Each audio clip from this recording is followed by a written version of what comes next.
them. All of my haters turn into a victim. Let off the leash, gotta sick them. They don't expect it, so we bout to hit them. Try to keep up with the rhythm. Never lose focus, cause we're on a mission. We're so determined, you looking for greatness, just the definition. Call them and tell them get ready. Flowing can't hold back the lemon. You know who sit on the throne and who wear the crown. I hope you get the message. This gonna be one for the ages. Gotta put us on your A-list. I hope that you came prepared. Who ready to win it on any occasion? Yeah. Whoa. Let's go.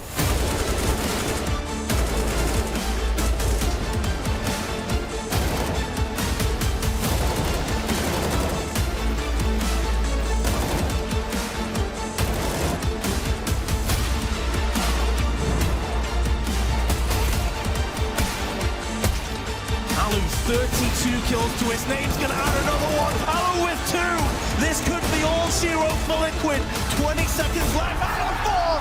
Ends have done it. They pulled off the upset. That is massive. What's next? He's walking around and just walking in a stacked wonderland. Yeah, right. Last man standing device. That draws speed. He's jumping and shooting. He gets one more kill. Looking for it. He's got him hunted down. Time is up. Oh my God. Girl, are you gonna be kidding me? We break all the rules with a defiance. We got it all from the small to the giant. Put on a show when it's electrifying. Guaranteed to show and prove. Ain't no competition, we can't lose. We got the hits coming summer to summer. 365 got the magic and wonder. Stay on top, we're never going under. Hey, whichever way we choose, yeah, it's going down and we won't lose. We won't lose. I promise we won't lose. Let's go. Woo. We won't lose. Hey, whichever way you choose, it's going down and we won't lose. All right, I'm joined today by Janko. I've got Edward and Lars. If I'm getting all this correct here, that's usually not the way things go. Now, look, before we get this ball rolling, I want the two of you to introduce yourself. So let's start with Edward, you're closest. Can you introduce yourself to everybody at home, who you are and what you do? Sure. My name is Edward Cleveland. I am known as Mind Body Esports on Twitter, if people don't know who I am. And I am a mind-body medicine practitioner. So that is dealing with the mind, the body, everything from lifestyle, team and individual. And I've been in professional esports for over 6 years. Okay, thank you. Lars? My name is Lars Robbel. I'm a psychologist. I became a psychologist rather late. I have a former career as a special forces officer for 25 years. So then I took up psychology and, well, I was first working 3 years, 4 years with Stralis and then moved to Vitality, where I'm now. Okay, perfect. I know that this was Janko's idea. He wanted to kind of dig into the brains here and see a little bit more of the nuance of what you guys bring to teams and whatnot. Because when I hear like, oh, mental coaches coming into Counter-Strike, it didn't exist back in the day when I was playing. I just thought it was shrinks to deal with all the mental patient teammates I had. So that's what I was just like, yeah, they're gonna sort out all the crazy people. But there's more to it, right, Janko? Yeah, I think so. And I also feel that G2 and Vitality are a little bit similar with these current rosters. You know, they made changes at the beginning of last year to become #1. Like they were fighting for that second spot. So I was wondering, you know, how do you help the players deal with that pressure and mostly the expectations that are really high, but, you know, if you keep thinking about it, you probably won't be able to perform on the highest level. Well, the preparation for the big games or the big tournaments start long before the tournament begins itself. It's from our part, it starts at the boot camp that we have every year on the beginning of the season where we start, and it's a boot camp without computers, 3 days without computers, where we talk about values, the dreams, the strategy, and the culture. And that's been, of course, an issue because we're bringing Danes, Israelis, and French together. So that's where it starts. But when you're getting close to the competition and the actual competition, then I mean, my main task is to get the athlete, the player, to be 100% in the here now. Okay, I love that. Yeah, especially the here now, be here now, right? I agree. The preparation for it's very different, perhaps, than the performance aspect of it, and having them come together as men, learning how to get along together, work together, learning who they are as humans, maybe outside the server. I echoed that as well. They have to know each other outside the server and feel good together. We're like a family, how much time we spend together in all these events. So same thing with G2. We spend a lot of time outside the server, getting to know each other and building that relationship. Yeah, for you, Lars, you were part of Astralis as well. Obviously, a lot of success there. So how was it? You also mentioned, it's different now. You have French, Danish players, an Israeli player. So how big of a challenge is meshing those different nationalities and different cultures, basically? It was a bigger challenge than I think we have imagined. And that's, of course, a language barrier. But then there's also the culture. I mean, the big culture, but also the small culture, and there's quite a big difference in the way that the Danes is used to the authority from the in-game leader compared to the French. And that's so it's about not taking the one culture or the other culture, but create a joint third culture. That's been. Yeah, that right there is what I was going to kind of steer the conversation in the direction of, because like. Do you guys come in and instill what you think it should be, or do you look for what each individual brings to the table and how to get the most out of them and build? Because you're building a team, right? You're building what should be common values, but not everybody is going to play by the same rules. So how do you go about managing and putting all these different personalities together? I can't imagine that's very easy. No, not at all. It's a holistic process. You really need to meet people where they are. As Lars said, we have a Danish, obviously, with Huxi, with Rasmus as our in-game leader. But you have to meet them where they are and develop those relationships between them. They are all very different people. In every one of these teams, I've worked with several different teams, and the cultures are a big part of that. But like what you said, it's a third-party culture. You're coming up with your own culture within that room, and they need to lead that. It needs to be from their perspective. We can't come in as a practitioner. I don't believe practitioners should come in and say, here's the model. Right? The model needs to be created from the group. So it's a very holistic approach. And if I'm correct, Edward, you came in after the RMR, right? That was the... After it all went wrong. Yeah, I came in at the start of the ramp up. So how was that? I mean, the situation you came into, obviously, a massive disappointment, the biggest failure of some of the players' career, I think, fair to say, for someone like Nico, who's, always been an incredible player, but missing that team success. So talk to us a little bit about that process, coming into that sort of a... It was a unique moment. I came in right after Carlos left. It was like the week of, so he kind of left and I came in, and there was a lot of uncertainty, and uncertainty drives anxiety. So when we were looking back at the past, and I love that you said be here now already. I'm a big Ram Dass guy. So when we were looking at the past and kind of living in the past, we couldn't carry that into the future, especially Nicola. And there's great things to bring into the present, and there's some things we need to leave in the past. So I think we kind of got down to the basics together. We redid the whole thing. We took it down to the bare bones. Said, what are we as a group? What are going to be our mantras? What do we need to do to start supporting each other and growing together? And luckily, Nicola and all of them were pretty open to it and willing. They allowed themselves to walk away from the past and start growing forward.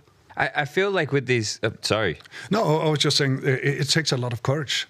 I mean, and that's something to do with the culture. I mean, that to be open, have that courage to put forward what is it I'm bringing to the table. Where are the problems in the relations and all that. So it's really tremendous amount of courage. It does, yeah. We got a term that we call empty the backpack. That because things build up in relations. Because even though they are colleagues, they're best friends, they are everything, they're also these underlying difficult feelings like jealousy, envy, and things like that. So we got to get rid of that in order to be in comparisons, right? Comparisons against others. Exactly. Our community. Yeah. I with a lot of the stuff you're talking about now, like Janko and I are obviously on a bit more of the mature scale when we're talking the player base and especially the players. Now we are, right? Yeah. But we weren't always, and we definitely didn't have these tools available to us, right? And this isn't stuff that the normal player who's just playing Counter-Strike at home or in a team or whatever has available to them here. But you're dealing with young men who communication traditionally not strong suits, right? Like I think we've all had a teammate or two in the time where it can be very heated, or we were the teammate. Yeah, no, that as well. And like from a leader perspective, when I was leading my teams, I was not equipped with anywhere near of the information that I have now. And I really struggled with that because I was struggling with my own stuff. So I'm just curious, like when you're dealing with young men or young adult, like I don't even know where you start, like, because for people who are going to watch this, who are of that age, and maybe they're 18, 19, they're just watching, a lot of them are just going to look and go, it's just talk. Like I don't have a hard time. It's easy for me now, but getting these people to buy into it and looking at it, because a huge part of what they do, performing every day, is mental. They put in the reps, they know that they can execute, but it's all up here. How do you get that message across? Because it really is just words, right? What are the reinforcing moments to make them believe that, hey, this stuff is going to help? Because I know you said, they were all happy to dive in and take part and leave everything in the past, but I'm just wondering about the how. Like, I don't know, maybe that's the secret sauce that we don't want to give away here. But well, and maybe they weren't as willing in day one, right? Maybe there's some resistance in day one, and we had to talk about that and get through it. You have to be willing to be uncomfortable. So many people are retreating into comfort within their lives. And if you want something really ambitious from yourself, if you want to really achieve something incredible, you have to be willing to seek out discomfort. You have to be willing to sit in discomfort. So I don't shy away from that. I don't mind us sitting and having the tough conversations and the courage that it takes to do that. We have to do that. If we have a common goal and we believe in it together and it's a unified goal together, then that means we have to be willing to sit in that discomfort together, to go through it. But I also think it has to do with trying to get the team and the individuals to understand the dynamics of a group, the group dynamics, because it can be really reinforcing, but it can also be totally destroying. So, and a team, and it's important for them to understand that a team, or for us to understand, a team consists of individuals with individuals' needs, dreams, what I call conditions for functioning. I mean, what's important for me to be the best in my role, or to be the best version of myself, and share those things in order to. And then suddenly things start to come together. Eh? But it has to be both that insight, but also some, easy tools, to, focus on what you can control instead of what you can't control, and things like that. And then it starts building together. I think Chad's spot on. We talk on the desk in the commentary. It's visible on the server when a team and players play with a lot of confidence, and we talk about confidence, consistency, and how half of the game is mental when it comes to the playoffs and the highest stage. And for example, G2 at the moment seems like they're playing with a lot of confidence, but not arrogance, and that's a very fine line that you need to walk. So how do you really achieve that? Especially now when you're not even losing maps, and the games that you're winning are pretty one-sided as well. We are far more about each other right now than we are about ourselves. And it's a collective aspect. We are far more interested in taking care of one another than we are looking after ourselves in a lot of ways. And self-care and all these things are incredibly important, of course. But they've really given themselves like a willingness to be compassionate towards each other, to allow someone else to lead them. Incredible amount of trust. I mean, the amount of mantras, even when I ask them right now, like, what are we doing well? They can ramble off everything that we're doing well. All of the things that we're doing well in terms of our inner dynamics and the relationships. It really is a willingness and a sacrifice, that what I've seen them go through, all of them, that they're willing to allow themselves to be sacrificed for one another, for the betterment of the group. But it's a common goal. I mean, we've had to really come together and understand what the common goals are together, and there are a lot of individual differences within that. So how are the individual differences? How are we going to not necessarily set them aside, but acknowledge them, and then find ways to meet in some common ground to help one another? I think you're talking about common goal. We're working very much with the dream, and trying to get down to the feelings connected to the dream. And as you said, we share a common dream, but there are individual motives or motivations below that. So also get that into play. But you're talking about confidence and how do you reach confidence. And I think one important thing is to also have a plan, and believe in the plan. Because it is ups and downs, and you will meet resistance. But this believing in the plan and suddenly getting those breakthroughs that comes from having a plan that can be adjusted once in a while. So it's a really good point. I think in terms of trust of the plan, I mean, we have incredibly high trust in our plan. You know, we are very well prepared, Rasmus and Jan and the whole team, but great leadership.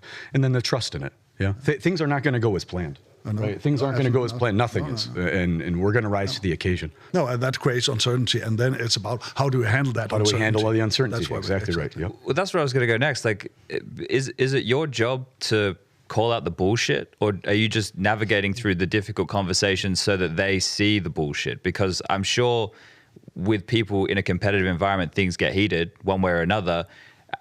How do you manage that side of things? It's both things. It's calling out the bullshit and just facilitating the bullshit coming out. So I like that. It is. I'll use that. I steal that. That's getting the backpack emptied, so to speak. Because there mustn't be. If we're going to be in the here and now, we can't have things under the table that destroys the focus. And we have a pretty direct group. I mean, these guys, you guys know these guys. They're really willing to say things to each other. So sometimes it's not the most tactful, but they're willing to share the information, and that's the first step. We need to acknowledge it. Then we can, sort it out afterwards. But we do have to put it out there for one another. I mean, I don't know how you have it in G2, but I think it's an overall challenge in the community, that because it's a young sport, and this having the self-understanding of the athletes, I call them athletes because they are athletes at this level. Absolutely. This self-understanding of them being their own weapon platform, so to speak, that and this understanding, I'm working a lot with the traditional sports at very high level, where they understand that, okay, nutrition, everything where we can gain this 1% that can make the difference. That's quite natural, and I think we have a way to a ground to cover here. Quite a bit, sure. Well, and nutrition's kind of a good example, right? We still have to meet people where they are. We cannot. I've been practicing nutrition for more than 15 years with athletes, and if I'm working with U.S. track and field, for instance, they might come in and say, Edward, tell me exactly what supplement to take. Tell me exactly what to eat, and we'll do blood work and all these things, and we can really narrow it down. But that's because that's what they want to do. If somebody doesn't want to do something as a practitioner, it's very challenging to get them to understand it, even if they understand the science of it or something, right? Yeah. Even if they accept that. It has to be self-directed. They have to, that's why we co-create. It's not something that I'm doing or management's doing. It's something that we co-create. But it's a culture that we're going to change, Of course. And it takes time. And I like where you guys are taking this because, in Astralis, they were one of the first teams to sort of elevate this. And I was wondering also something that probably the average viewer isn't aware as much, how connected is, I don't want to say physical performance or exercise, to your mental health as well, or not necessarily health, but just to, I know Astralis, back in the day, walking every morning, making sure you go outside for fresh air. I know Nico a couple of years ago also started, he was always having this routine where he's working out on game day, or at least going for a bit of cardio, or at least walking outside for 10 minutes. We did a heavy leg day yesterday. Yeah, Nicola and I. Yeah, my legs are killing me. My hamstrings are shot right now. That connection, right? How important is it? Well, this is one system. The wiring of this system and what's firing in this body, it's undeniable that the psychophysiology of it, the science of it's perfectly understood in some ways. That we need the body to be a part of this. You cannot sit there and be your best self if you're in fight and flight and if the body's not in a position to perform. Flow state requires the body. It's not just a mental thing. So the body has to be a part of it. But again, we can't take, if I try to put Ilya and Nikola on the same workout program, that's not going to work. or imagine Jan. I mean, we would love to get Jan in the gym with us, but so we do have to meet them where they are, and that outdoors, the outdoor aspect. Our warm-ups are so much about using our voice, seeing each other, smiling together, having it be something off the server, the sunlight and benefits. I mean, there's so many benefits from having something physical, but. It has to be personalized. It can't just be a team thing. Maybe some team stretches and such can be team things. But you really have to figure out where they are and what their motive is.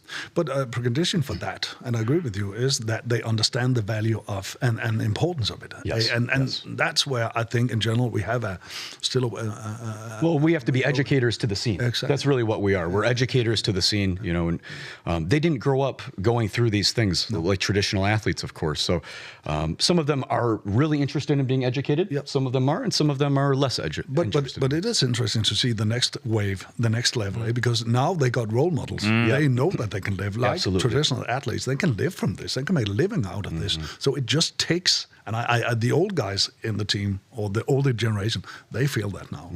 They feel that now, and that could probably further Ramp up the industry a little. Exactly. Yeah, absolutely. So I think we're coming to the close of this little conversation here, but we could probably sit here all day. Really, Yeah. There's I'm going to go hang out with Lars the rest of the day if he's available. I want to chat more. But I think you guys are talking about being educators, and I think there's a lot of value that people could take from what you guys are saying. But if both of you had to direct something to not, let's say budding professional players, the people at home who, maybe 16, 17, whatever, they want to become a professional player, what are some things of advice that you could give them that would help put them on the right trajectory here to be a good teammate, a good leader, just a good individual to be a professional Counter-Strike player?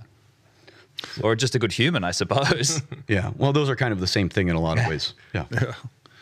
And I think what comes to my mind, but that's also because I've been talking about that. That's on my mind at the moment, is to see themselves as athletes and not as gamers.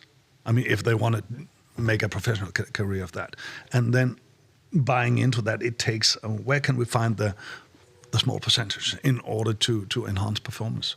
I think that's, and then one other thing where I also think is very important, and that is to keep in mind my identity. Who am I when I'm not an esports athlete? Beautiful. Yeah, that is so important, and we need to help the players with that. I might need some help with that as well.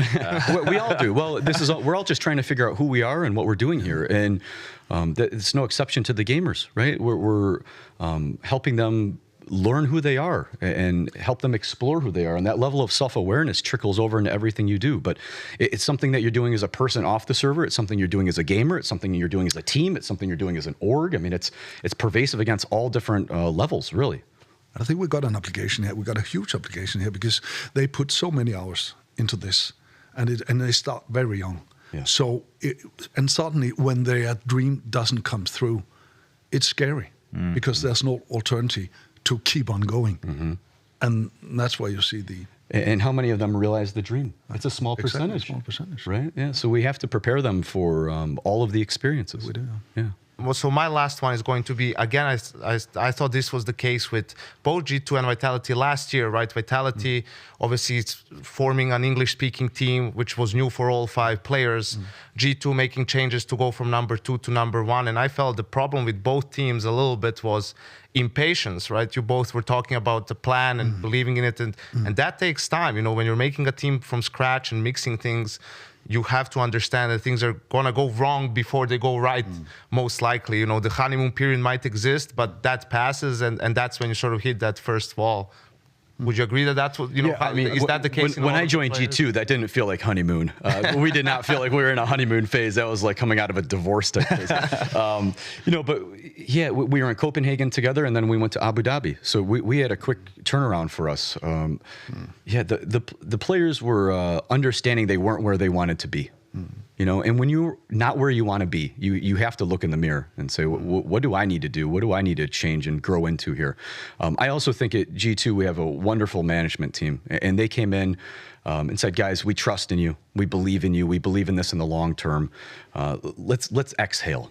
Let's sit together in this. Let's be here together and allow this to kind of unfold naturally. We don't have to put so much pressure on ourselves. I think even being an outsider and watching G2, outsider meaning someone on the outside, and witnessing G2 for these years, you could tell that there was a lot of pressure, community pressure, org pressure. There was a lot of pressure from everyone to kind of elevate into that. Real quickly, Ilya spent half of his life on the server, I think I heard last night, right? Half of his life. Crazy. And so we're taking care of these people as people. It's half of their life. Yeah. How about for Vitality? Well, I don't think we had a honeymoon period, but we struggled. We struggled more than we had anticipated, But we have a marvelous management with a lot of patience, And our big goal, and we dare to say that's Paris. I mean, all the decisions we make, all the things that we choose, whether we put away, everything is pointing towards Paris. One day at We a did time it. till Paris. That's how we are too. One day at a time until Paris. That's what we're doing too. Exactly. We create this the road to Paris. Yeah. That's what we have. Awesome. Well, thank you for your time. Some great insights here. Really appreciating giving us this opportunity to chat to you and hear some of the workings behind both G2 and Vitality. Thank you. Cheers. Thank you. Intel Extreme Masters Katowice is brought to you in part by Intel, Lenovo Legion, DHL, US Air Force, 1xBet, and Monster Energy.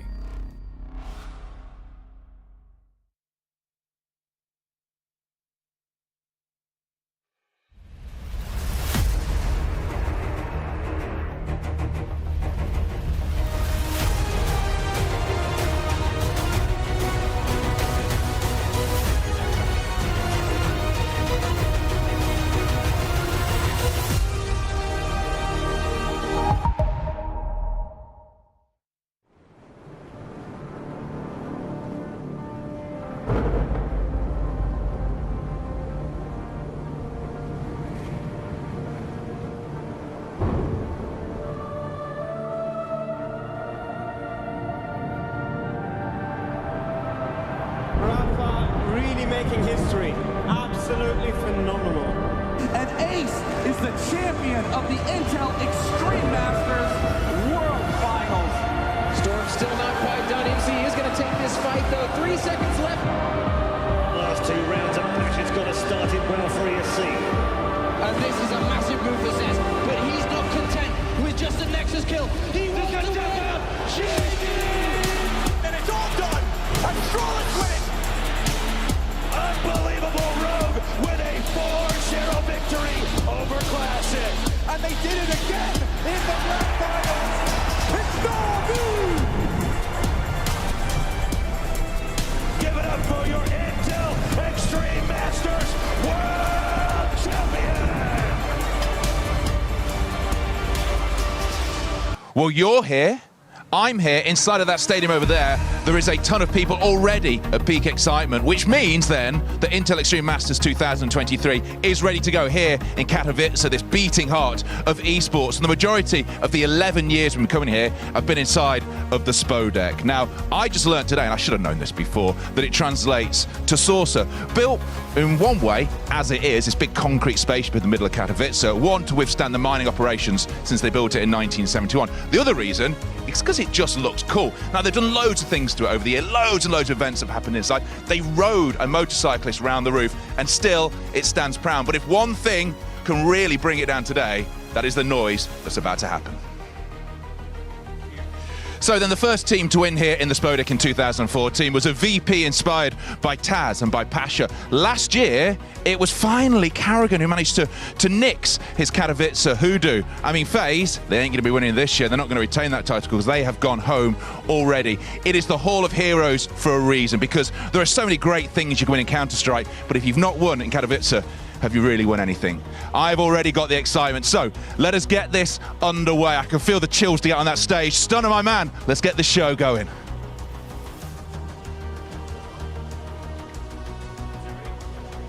Thank you so much, OJ. It's probably about time for him to grab a jacket. For us, we are right in the thick of it, ready to get this party started. It is the Intel Extreme Masters. It's Katowice. It's 2023. And if you didn't know, we have arrived at the playoffs. I'm joined right now. I've got YNK down on the end, a little bit of Blah action there in the middle. My name is Trace. Guys, it's been a hell of a week of Counter-Strike, to say the very least, Yanko. Yeah, definitely. Kicked it off all the way back in the play-ins, had the group stages over the course of the last 4 days, last week, and now we're in the playoffs. And like we're used to, Trace, right, back in the Spodek for it all to end, to complete the whole picture.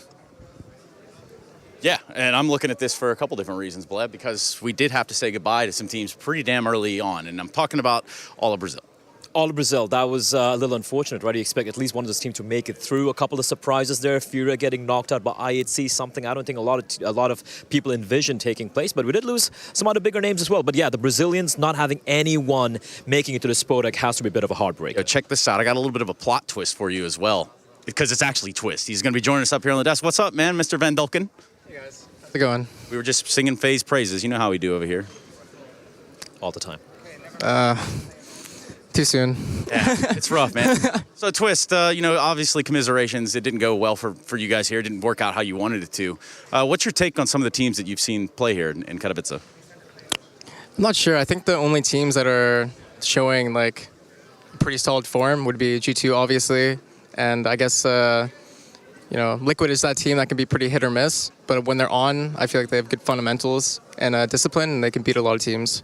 So yeah, it's hard to say. I mean, everything's shaping up kind of for G2 to win their first like really, really prestigious trophy. But I think it won't be as easy as I think. Yeah, I think for you guys, you obviously played them in the upper bracket in your group in the second game. And you had plenty of chances in that game, especially on the first map. And I think even in the Liquid game, you guys were losing some rounds that are uncharacteristic for you, with advantages and something like that that we don't see usually happen. Do you have any sort of explanation for why that was going on? Was it just, slow starts or bad comms, or what was the reason for that? Could be a variety of things. I definitely think comms weren't at our usual performance. And maybe we were a bit frustrated. And when you're frustrated, you don't make the same decisions as you would usually make. So I think it was kind of the first time where we let ourselves get to us and kind of take our morale down, and we didn't play the way that we expected. Speaking of G2, right, one team which I do want to hear your thoughts on would be Heroic right now. I mean, they've been looking fantastic thus far with Yabi and Shush just performing like crazy. Do you think that's something sustainable? Do you think that's like a win condition for them if they go up against a G2? I think it is definitely the win condition. I mean, usually when your top performer is hitting such a high level, you needed the transfer from the group stage to the playoffs because, they are the player that carried them through the groups pretty much. So, yeah, I mean, that was kind of the team that went under my radar. I mean, I guess it depends how they perform, if they perform at the same high level in a big arena. So, yeah, I mean, I definitely think that is a team that could, take down G2. But you never know. Liquid is also getting some experience against G2 over the past events. So if they do face each other, it could be a harder matchup than usual. So, Russ, FaZe has had the highs and highs of last year. We talk about Cologne. We could talk about that probably all day, just that grand final by itself. But really and truly, is this the low of the lows? How do you build yourself back up from sort of things not going your way? It's hard to stay on top, isn't it? I don't think it's the low of the lows. I would still consider Rio the very low point of everything. But after that, we bounced back with entering a final, and then we had our chances in Abu Dhabi as well. So, I mean, we're one game away from playing in the Spodek, and of course, in FaZe fashion, we lost in a very, very tight game. Yeah. That's kind of how all of our games go, Like either one of the maps is like, you could say that it should have went to us, but it didn't. But I don't think it's the low of the lows. I think with a month of preparation now for EPL, I think there's a lot of things we can iron out. We had a good team talk after our loss to Liquid and kind of just, got everything out. And I think it's good that we move on from here and we know we know what to do better this time around. Yeah. Well, we've also seen you guys, we've also seen IHC, for example, take down Cloud9, take down Furia, 2 playoff teams from Rio, 2 very good teams. You guys played them as well, beat them 2-0. So can you give us a little bit of insight? How was it playing against them, right? Like some of the positive things that you've seen that you think is why they managed to find some success coming from the Asian region? I actually think some of their strats were pretty unorthodox. They had a lot of interesting stuff. Of course, I remember back then playing teams from the Asian region.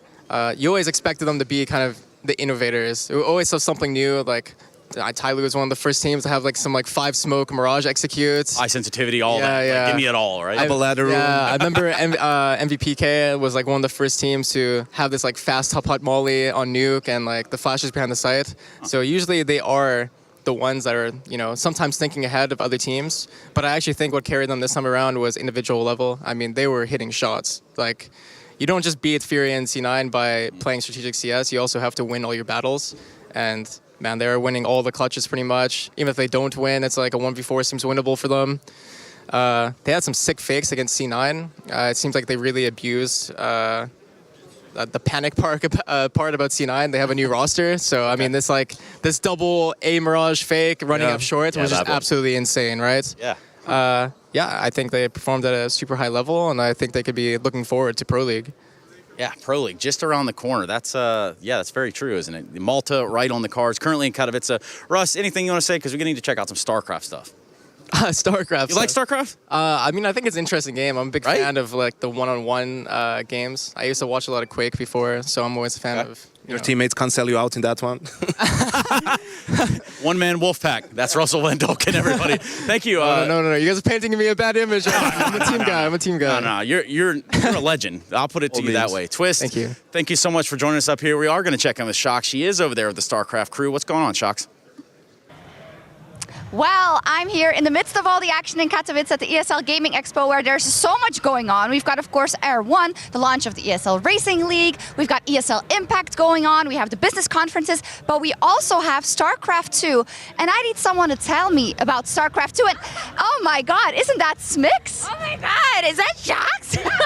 Hello, how are you? As you can see, we're happy to see each other again, because it's actually been a while that Katowice has been like this, right? No, it definitely has been a while. I feel like I know how my life is going based upon this sort of milestone every year. Like every time it's always at this time of year. I'm always back in Katowice at this time of year. And I feel like the only thing that's changing is I'm getting really old. But it's really cool to see the same players that are amazing, the staff. It's awesome.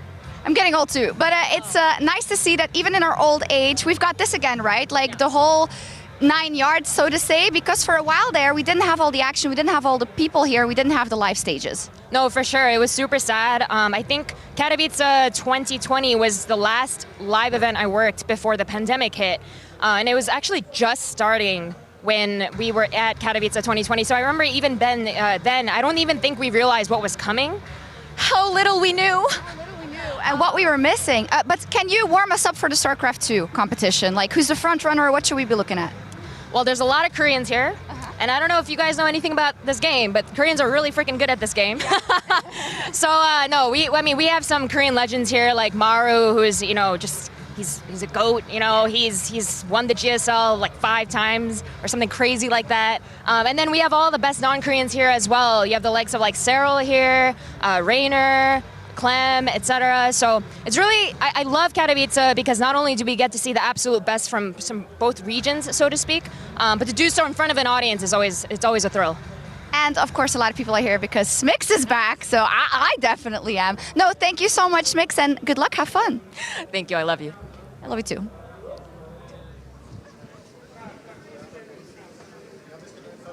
Oh boy, StarCraft. Blair, you were just giving me an earful about StarCraft. Yeah, like StarCraft was my first experience to esports. I saw it on television, I saw some of the Koreans playing it, and I'm like, all right, I'm going to try this game out. Tried it out.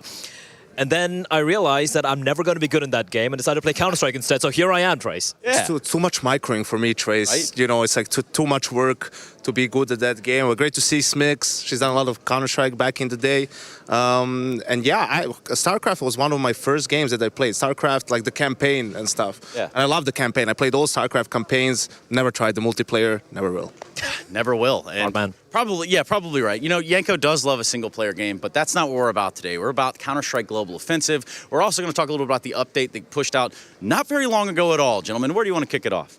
I did see some anime skins out there, so I guess for the anime community, Rushley, for example, would be super happy about this. Yeah, we'll bring his segment back on the podcast or something. It's obviously that's the reason why this was brought in. But yeah, cool skins. Again, all sort of in that, but I love the MVP song is the best part for me. Denzel Curry? Denzel Curry was a banger. Also, shout out to Valve for putting a JoJo reference in stickers as well. Oh yeah? There we go. You want to expand on that? Because I'm not entirely sure. No. And I have no idea what he's talking about. It's fine. Some people get it. Some people watching it get it. You guys don't. It's fine. So what you're saying is I should Google it on my own free time. You should Google JoJo, yeah. Yes, I might do just that. So an update gets pushed. Obviously, it doesn't really change things for us. We're going to play on the patch that we've been playing on, right, Yanko? That's how it's it's not worked. A competitive update. It's just a content update, right, with the case and music kit, really.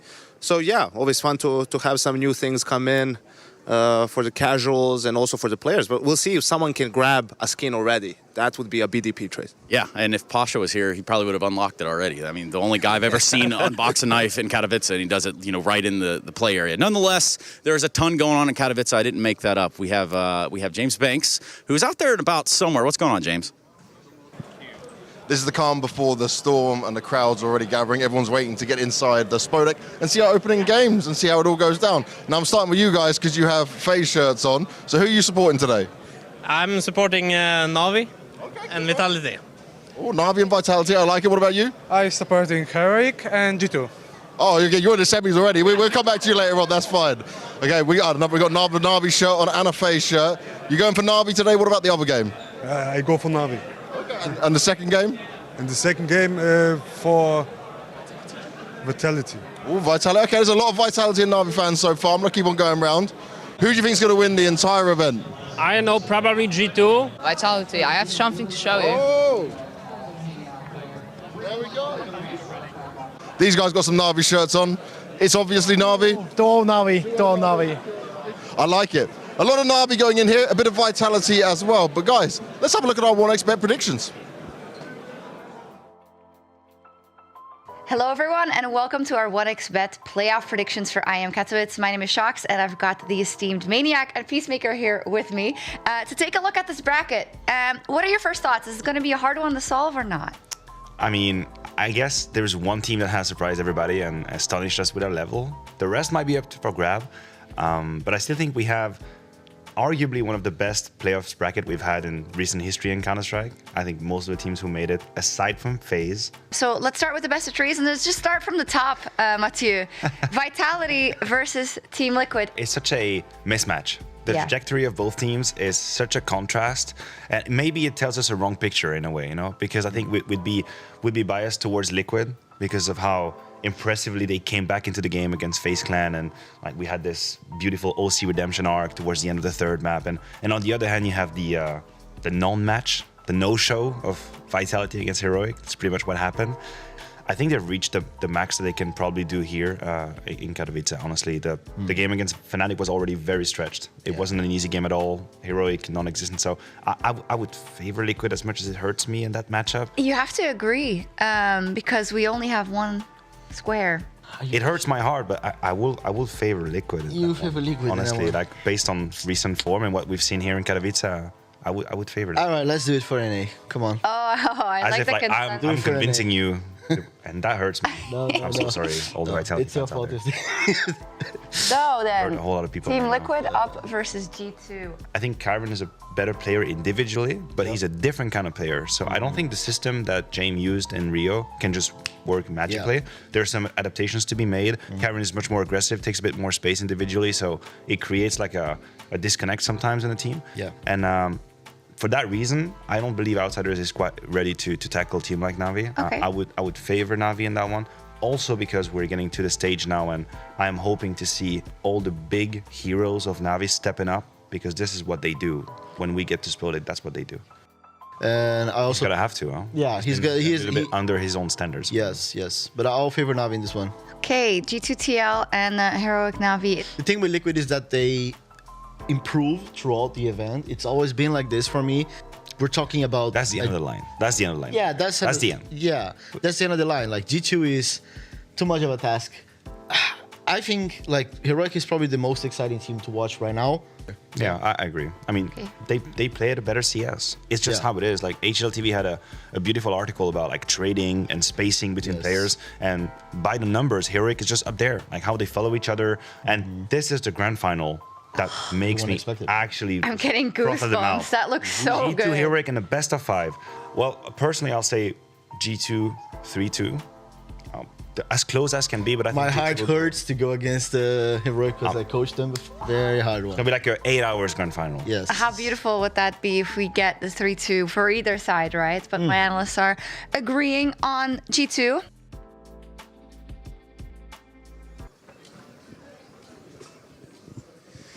Yeah, it's just a lot to take in, isn't it? Because, well, for some of these teams, I don't think we necessarily put them up there right into the playoffs in the manners and the fashions in which we got them, Yanko. Yeah, I think, it's clear with their play so far, G2 separates themselves and Heroic to some extent too. That's why those teams are number 1, number 2 in the world, and that's why they're both straight into the semifinals. But I feel both quarterfinal games for me are pretty much 50-50. When you look at the form, it's probably because of the inconsistency of all 4 teams, right? So it depends which Liquid we get on the day, which Vitality. Also in that quarterfinal, I think the map pool is a lot more unpredictable than the Navi Outsiders game. So I think 2 very, very exciting quarterfinal games today. Yeah, I have to agree there. I think the quarterfinals, I would give maybe a slight little edge to Liquid, because I feel like the base level of all the 4 players, so to speak, is a little bit higher than, let's say, Dupree or Majus kind of not showing up. But yeah, Liquid, maybe a little bit of an edge. But you have to look at, Astralis winning the major here in 2019, Mag is the MVP. ZywOo, when I'm in doubt to do this, I always go with the best player on the server who has it. It's Vitality with ZywOo. Yeah, it is treacherous at this point. My heart wants Liquid to win, but my mind knows that Vitality probably has the upper hand, and that is the reality of our second quarterfinal of the day. First one being that of Navi Outsiders. But first, someone has entrusted OJ Borge yet again to appear on the broadcast. Tell us, OJ. This is the walk that the players will do as they head down towards the main stage. The main spodek is there, you can hear it already. And we call it the Hall of Heroes for a reason, because you're just surrounded by the famous faces from Counter-Strike's history. 2017, Astralis winners. 2019, Astralis winners. 2020, Navi, the last time they won it. There's heroes everywhere. And talking of heroes, Machine, Chad as well. You grind this scene all the time. It's one thing me saying how big an event Katowice is, but what does it mean to you to come here again? This is where it all started for me, and I think it started for a lot of people, players, talent, everyone in between, in the production room. It's just, it's so special that it's still here, and it's still as important to us, and it seems just as important to the crowd as well, so it's...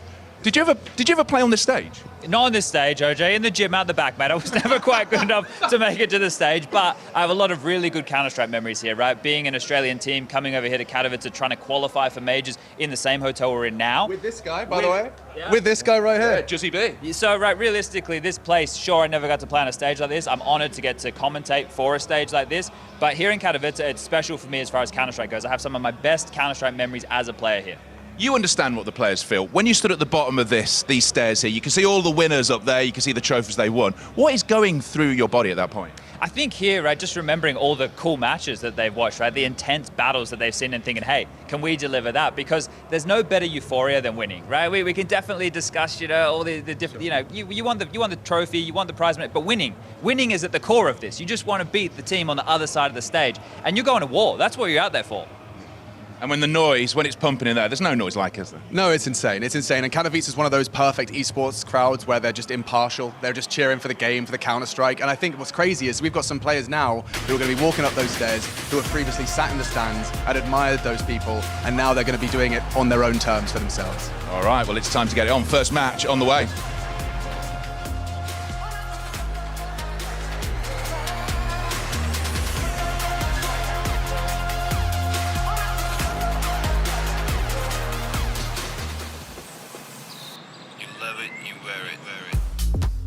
Wear your passion. Share your passion. Wherever, whenever. Gaming is a lifestyle. Get your merch at shop.eslgaming.com.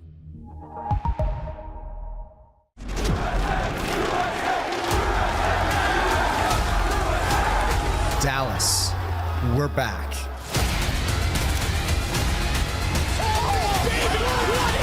Counter-Strike is in our DNA. It always has been, and it always will be. And now we are once more returning to where it all began.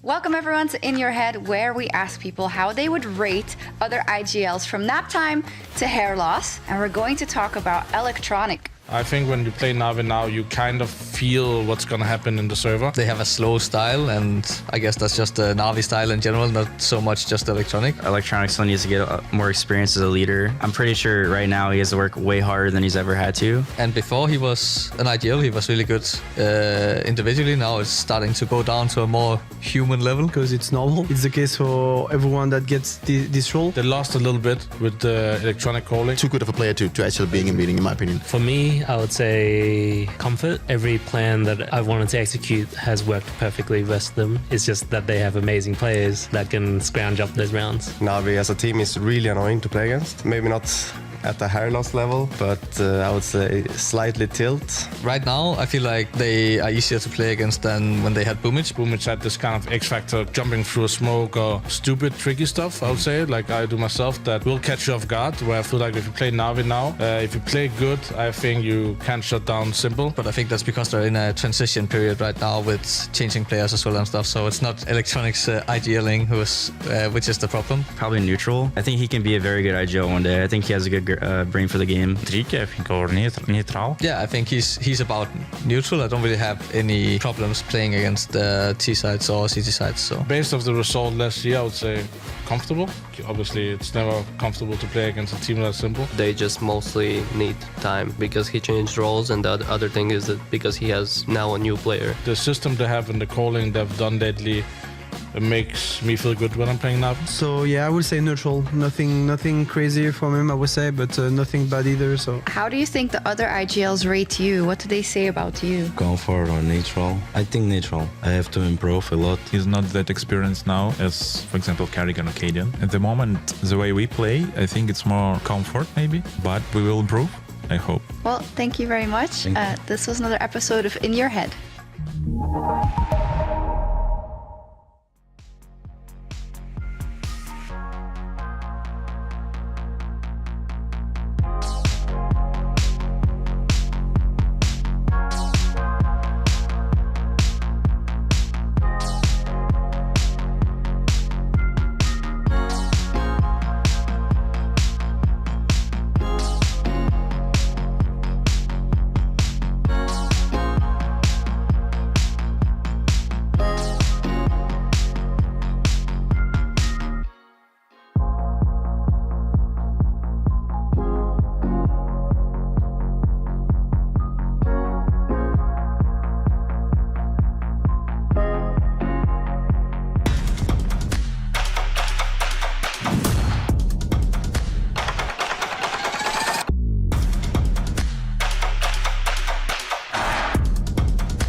Well, here we go. We're back in the Spodek. We are ready to get into our first quarterfinal. Na'Vi, the outsiders, and this has got a lot on the line here. This is how you stay alive in Katowice, and I welcome you back. It's been one hell of a run here for these past 8 days, and we're ready to start to see a culmination for the tournament as a whole. I'm your desk host. My name is Trey Saranthus, and I'm joined here by Bleh, who's also got Bleh and his last name on his pass, and then also YNK down on the end. Yanko, I'm looking at this one from a top down. We've got a major champion on one side, and then we've got GOATs on the other. Like, what are we looking at here? Yeah, I think these teams are in a similar spot, Trace, at the moment, right? Outsiders, they've had success at the major, not so much at World Finals, sort of trying to rediscover themselves, made a roster change. Similar thing with Na'Vi. Hey, can y'all hear me, Spodek? Hello? I just want to make sure. I've had that go really wrong for me before. There we go. Yeah, Na'Vi as well, right? I mean, the best team in the world in 2021, in 2022, obviously had to deal with a lot of things. Also made a roster change at the start of this year and trying to find that championship form again. A lot of people didn't have them making the playoffs. I think that's silly. When you have players like Simple, Electronic, Bit on your roster, they're always going to be a dangerous team to play. Wild scenes. Also, this young man, NPL, or is, well, I'll just say it, Nipple. That's how he likes to call himself. But yeah, the NPL coming to this team, you can clearly see they're in a rebuilding phase, so to speak. Again, though, for him playing in the Spodek, you got to remember there are quite a lot of young players that are going to be playing for the very first time on these hallowed grounds. So the pressure is definitely going to be on him.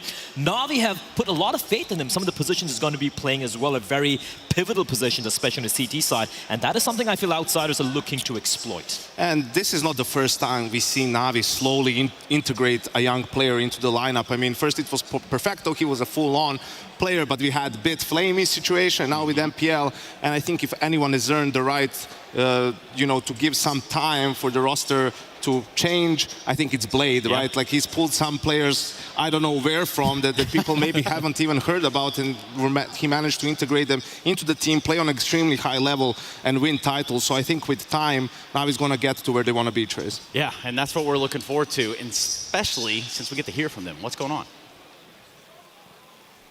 MPL, Yep. first time on stage, how are you feeling?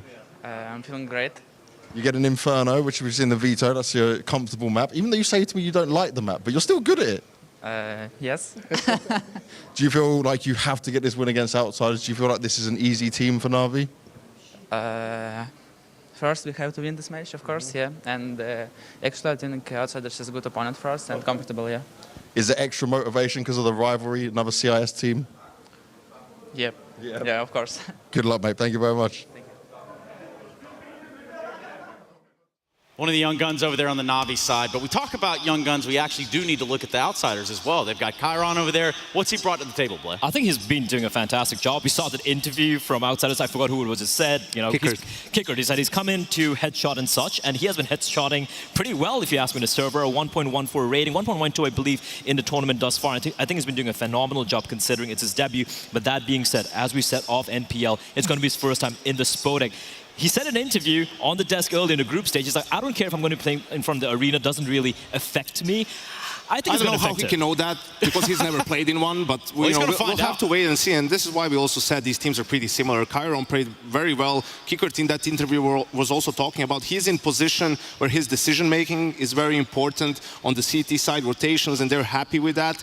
I think we've also seen him sometimes, when it comes to utility, a little bit lacking the use of, sometimes he dies with all of his nades, things like that, but as a young player, you're going to work on that. Initially, you just want him to hit headshots, and that's what he's doing for Outsiders. Yeah, I mean, really, once you start hitting headshots, kind of like maybe other things start to fall into place, maybe within the entirety of the team. It was the great Zeus who said of Na'Vi that no strategy can really help you if you don't, hit the headshots. So that's the basis for everything, Trish. Shout out Zeus. I think that is the basis for everything. But speaking of basis, we have Blade, who also, has laid some of that foundation. Sort of like you were saying here just a second ago. He has some words about James. What did he have to say? And for me, it's a beach vibes, actually. Beach vibes? Yeah. Why? When James is saving, you can rest a little bit. Okay. Talk about So he's stressed, but you're just like, whatever. Actually, I think opposite. I think our playstyle is counter of Outsiders. It's like my opinion, which we must improve, of course, in the game. But every time when we do a game plan or when we play against them, and we are in a good shape, I see like how our play style can counter their play style, because on T sides they play really, really slow, and they try to control, sit, make a decision, control, sit, make a decision, and you can actually read what they're doing. I don't see a lot of unexpected things during the game. Like mid round and something happens like really surprising for you, right? It's always something you expect, like they will come soon, like 3 players slowly with AWP, scoping, but maybe they will add something new with a new player, Chiron. Yeah. Anything to add, or you agree to coach? Hair loss. Hair loss? Sometimes hair loss. Yeah. Okay. Because of their, as I said, they have really slow play style. Annoying, yeah. I hate it. I think that's very interesting from Blade coming into this game, right? Because I did a little bit of scouting of Outsiders. I think Inferno most definitely will be played. It will be Navi's pick, right? So let's jump into that. Outsiders played it 3 times in the group stages. What they love to do is they love to open with 3 players towards the B bomb site early on. This is common on Inferno, but they do it 60%, almost 70% of gun rounds. So I'll show you how it looks from their side of things, right? Chiron is usually there with a flash to help out with some utility. Maybe James goes sometimes with the AWP. They switch it up, right? So this is maybe something that Na'Vi can see, potentially have a pocket strat or 2 to go towards the A side quickly. You can either do that or just put more bodies towards Banana and win that Banana fight early on. That way you make them adjust, you make them play more default. Another thing I want you guys to pay attention to is Fame and his play towards Pit. He almost always saves this smoke for this play. A lot of players smoke caps on timing, especially when they start 3B. He loves to save his smoke and play around it, use his utility to help the rotating players coming from B, throw the jump flash from this position. And you can see how NIP in this round, they sort of have to wait it out. And they were really patient, did a great job, wait for the smoke to pass, and managed to go back, still close out this round, right? So I was talking about what's the potential counter for 3B. You're going to see it in this game from Alexi, just the following round, round number 6. These are the fast smokes for second mid. They're going to fall in one between default box graveyard, and you can see the smokes falling into arch and library. So this is supposed to, even this player, you can see, this is James right here. He didn't even start on the B bomb site here. He was on A, and he's still going to be behind the smoke. So the thing with this strat is you want to isolate the rotating players, right? You can see how the T's, they have 2 players coming from long, 2 are going to come short. Rez is playing a little bit delayed from apps. And James, again, started from the A bomb site, but he's still isolated, and 2 players on B, obviously very much isolated. And you'll see how also what's important is the pace from the T's. There's no stopping here. This is an all-in rush, all-in strat from the beginning. Alexi has a Mag 10, still finds an entry kill. You can see Fame gets 1 kill, but there's nothing he can do. He's being attacked from all sides. And this is just a very good call. This is something that was in the meta a couple of years back very much as a counter to the 3B opening. And this isn't really Navi's style, but if they pull this off in, let's say, a force buy, something like that, that could maybe make outsiders, get them to play honest and not go for those 3B openings as much. Trace, back to you in the studio. Yes, right over here, Yanko. Come on back, buddy. Eventually, you'll find your way over here. For us, yeah, we got a ton of things to still kind of look at, especially map vetoes, but we're not quite there yet. In fact, we do have Kickert, and we do have Dastan with a few words. How do you feel? How was the setup? I'm feeling great. Okay. So how do you feel about the match versus Navi specifically? You haven't played them in so long. I'm so excited because it's Katowice, it's history. We really like to be here. Okay, wonderful. Can't wait to see you play. I'm going to try and get a word from your coach too. Dastan, how was the setup and how do you feel about the veto? Veto is okay. It's 1 year ago. We will choose another maps. Now it's time changing. It's young players coming. It's new era. Okay, what did you say to Chiron specifically, and how are you going to get him ready to play on this big stage? I always try to watch the life from his eyes because he's young, he's motivated. I think it's one of the best moments for him, and I hope he will enjoy it. I hope so too, and you as well. Good luck. Thank you. Oh, so we've got a veto. We've got the fans kind of coming to life out here. I like that. I also like this T-sided pick from Outsiders on Inferno. Thoughts? Well, that's interesting. I think that just tells you the confidence that they have on the map. They haven't lost it at this tournament yet, had a couple of great T-sides, and I don't think there's any surprises here in the veto. I think it's very straightforward. Navi, Inferno is a map they played the most with MPL. For Outsiders, they love Overpass, have loved it for a long time. Navi hasn't gotten to play it as much, and then Mirage too, I think. For Outsiders, they're more happy with it. For Navi, they just probably didn't have enough time to get really good either on Anubis, on Ancient, so they're just going for a map that's more open, where they can let their players do the work. I'm actually a little bit surprised that Outsiders maybe... I wouldn't be surprised if they picked Mirage in all honesty, because they could probably have punished Navi. They haven't played it recently, as you said, in Katowice. They have played it a couple of times recently, where they just got demolished, right? So I thought maybe the Mirage coming out, mainly because the overpass from Outsiders, in all honesty, even though they're getting the wins, has been a little shaky, has been looking a little rough. Every map has been shaky for Outsiders. I mean, it's, because they're playing just shaky CS. They're losing rounds with advantages, right? They're not winning that many pistol rounds. They're not converting them. It's some of that ring rust that we talk about. It's their first tournament of this year. They've also added a new player, and every time that happens, he needs time to get integrated into the system, and he needs time to get used to the situations that are happening to him in-game. And communication as well. As we saw, he's playing some of the rotator positions. Those are very important to say when you're leaving what's open, what's not open, and, it's going to take a couple of more months before they really get into high gear. This is basically a trial by fire with this crowd. Surprise, trial by fire. So that overpass pick, right? We also can take a look back at what got Outsiders in the position that they were in going through the Intel Extreme Masters in Katowice. I'm looking at this 1916 game between them and Fnatic. What did we learn there? I mean, if you look at all the overpass games, it came down to the wire, right? For me, the one game which is still fresh in my memory would be the Complexity game. The T side, for example, classic Outsiders, saving the op 6 rounds in a row. But on the CD side, they somehow managed to get things done. Again, Chiron, right? Really being asked to deliberately able to pull it off. So again, it's a comfort pick, but it's so shaky right now. And for Navi, I feel like not really hitting the stride, so to speak, but they are getting there. While outsiders seem to have plateaued a little bit. I think this game is actually not so much about the players in a sense of, yes, if someone really disappears or someone has an amazing game, that can change the course of things. But I think it comes down to what Blade said in that little interview with Shocks, is like they feel super comfortable that they know how to counter what outsiders are doing. So it's going to come to two things. Does James switch it up like he did in the quarterfinal game against Fnatic at the Major on Mirage and completely, confuse their opponent? Or is it just going to be Navi doing a very good job at preparing and countering outsiders' style? We almost got through the entire pre-show here without saying much of Simple and Electronic, which is wild because Electronic's having a good tournament. He's having a pretty good tournament, and also the fact that the calling's been pretty solid thus far. I think that's a great sign altogether. But again, the problem here for Navi is with NPL playing some of the pivotal, the star role, so to speak. Look at Mirage, for example. If you go to map number 3, he's going to be playing towards a connector position. That is something Outsider is going to be abusing. And if he struggles a little bit, then it comes down to Bit and Electronic to stand alongside Simple and deliver. And that, for me, it's so up in the air. I'm not confident right now.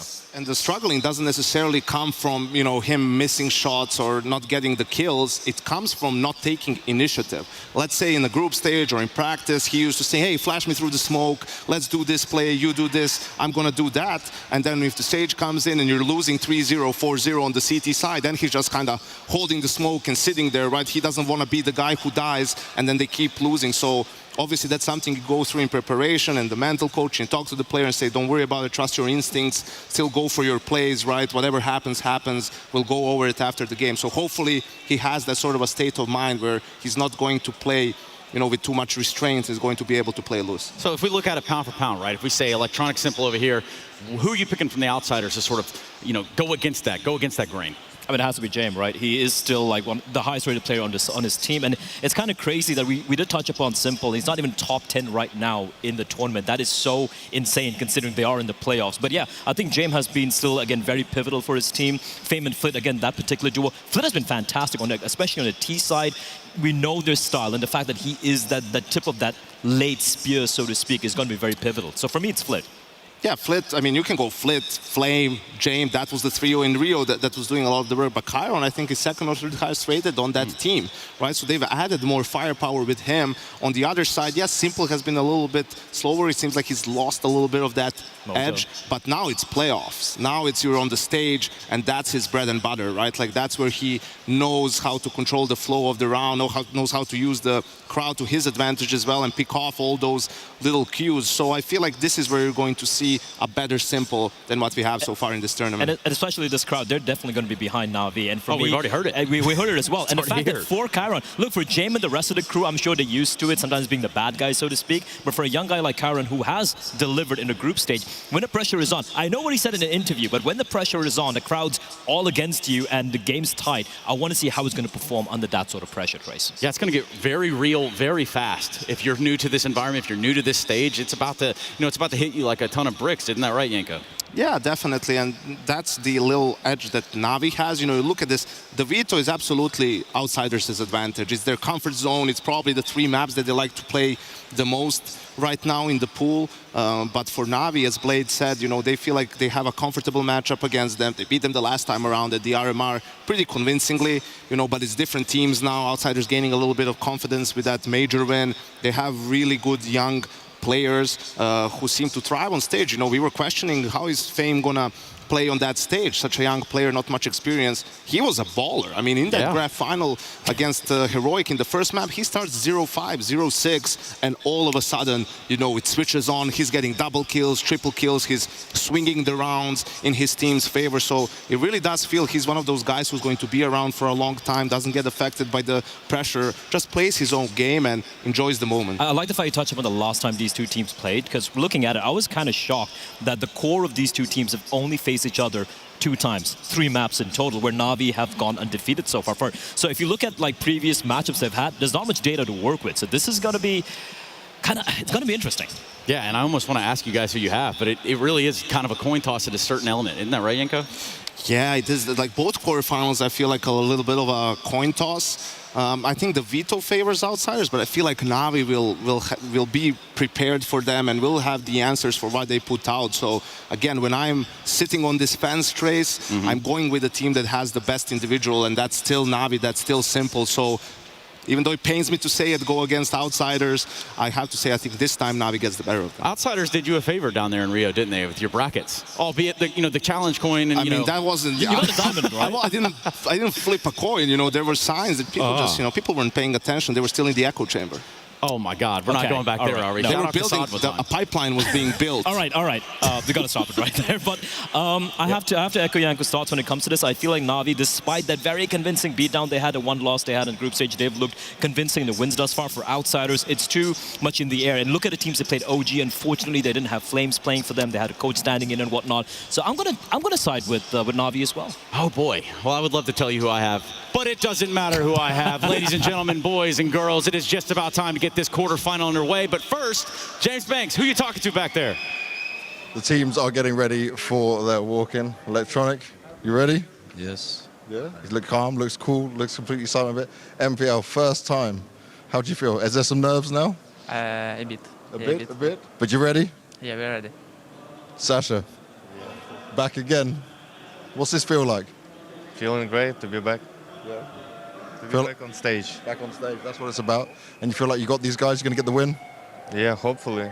And the crowd gonna cheer for us, so probably we'll have more chances. Let's see it. Now, Kicker, what's this feeling like right now when you're on these stairs, ready to go up? It's our second game, second time we are playing on the stage, so nothing new. And this man, first time. How do you feel? Who cares that I'm first time here? Who cares? No just one have, cares. yeah, exactly. You got a very strong mindset. How confident are you going into this match? Normal, you have to just be focused. That's it. No. I like it. Mr. James, you ready? Yeah, I'm ready. No, James, there's no video. Yes. And Daston, your boys are here. They've done it. They got all this far again. Now this is a classic rivalry. You nervous?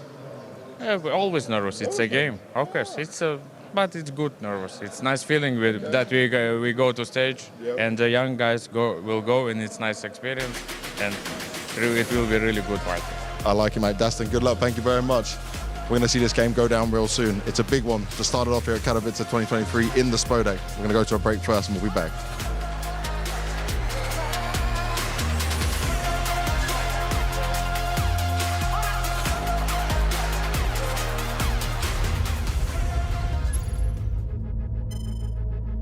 Everyone is firing. Everyone is up to par.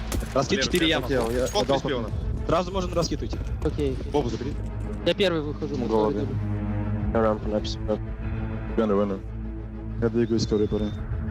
This could be the perfect way to deal with a double orb setup so forward on A. Головы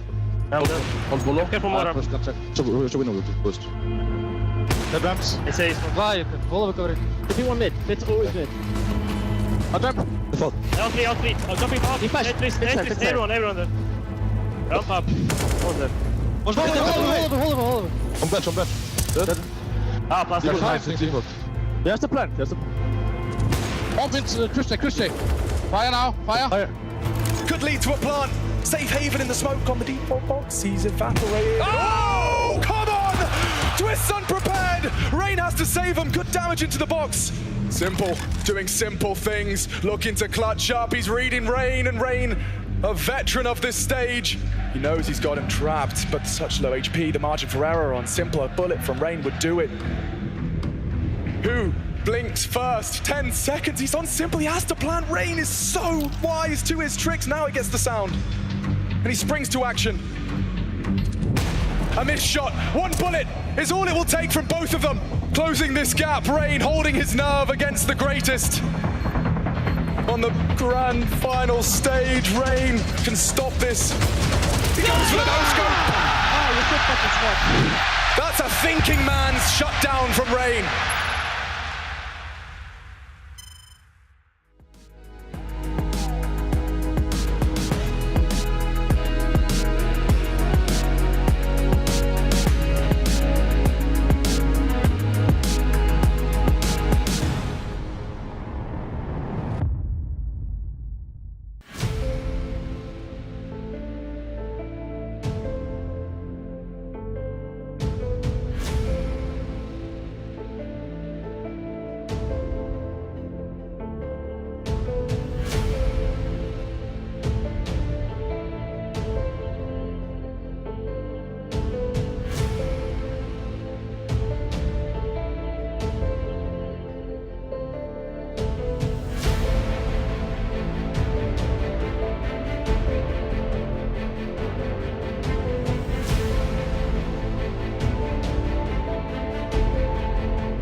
We know the teams that we are not in a great shape now, and considering that, we did a great job to reach the playoffs.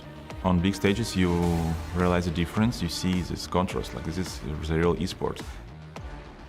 For me, it doesn't matter. It's Spodek or another arena, and we just play CS. Doesn't matter when you play. It will be outside, on the street, in the hotel. It doesn't care.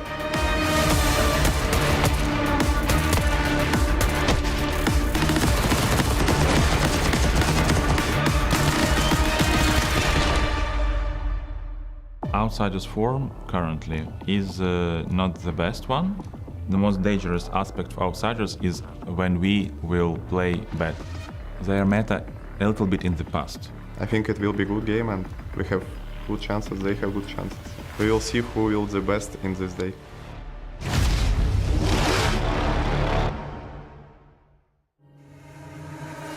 It is time to get Intel Extreme Masters 2023 underway. We shall do that by inviting to the stage ESL's Vice President of Product Development, but to me, the man who embodies what this tournament is about. Please welcome Carmack. Hello, my friends. Hello, my friends in Spodek. Hello, everyone watching us live through the internet. And from everyone at ESL that's behind this event, welcome to Intel Extreme Masters Katowice.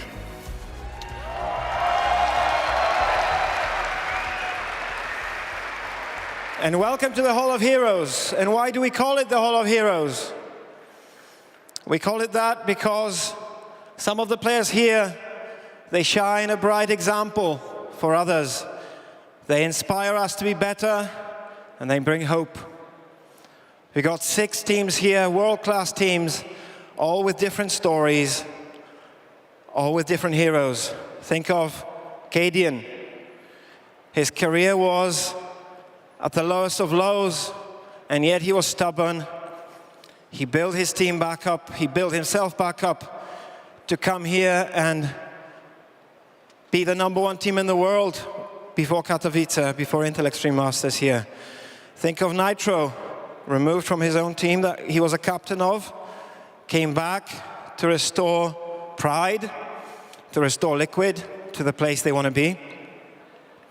Think of Nico, superstar, leader, showing the way and making space for a young m0NESY to guide him and make sure that he himself becomes a superstar, possibly of a bigger magnitude than Nico himself. Think of James, who chose not to follow anyone and built his own way of playing Counter-Strike. Think of Dupree, who's been here at the playoffs in Spodek so many times, so consistent every single time, the best version of himself that he could be, even in the darkest weeks of his life. And then think of Simple, who as a kid, maybe around 15 years ago, he said so on stage here, he was watching 5 guys from Na'Vi wearing jeans and just black t-shirts with no sponsor logos on them. They just had a dream, but they conquered the trophy that they still play here for today. And he decided to do the same thing. And 10 years later, he managed to do that. He's made mistakes along the way, and he's grown and he's matured right in front of our eyes to become not only the best player in the world, but a role model and a bringer of hope for his people, where whenever he plays, someone somewhere might have a slightly brighter day in an otherwise grim world. Now, some of us maybe in the room or watching online might end up playing on this stage and be admired like those guys. Most of us won't, so what can we do? We can be maybe inspired by these players, borrow some of what they show, the excellence, the patience, the perseverance, the will to succeed, the will to improve, the will to be better. Borrow some of that, take it home, and be a slightly better version of yourself. Now, if one person does that, one person, then this is not a video game, it becomes something more than that. So be inspired, and from everyone at ESL, have a wonderful weekend of esports. Thank you very much.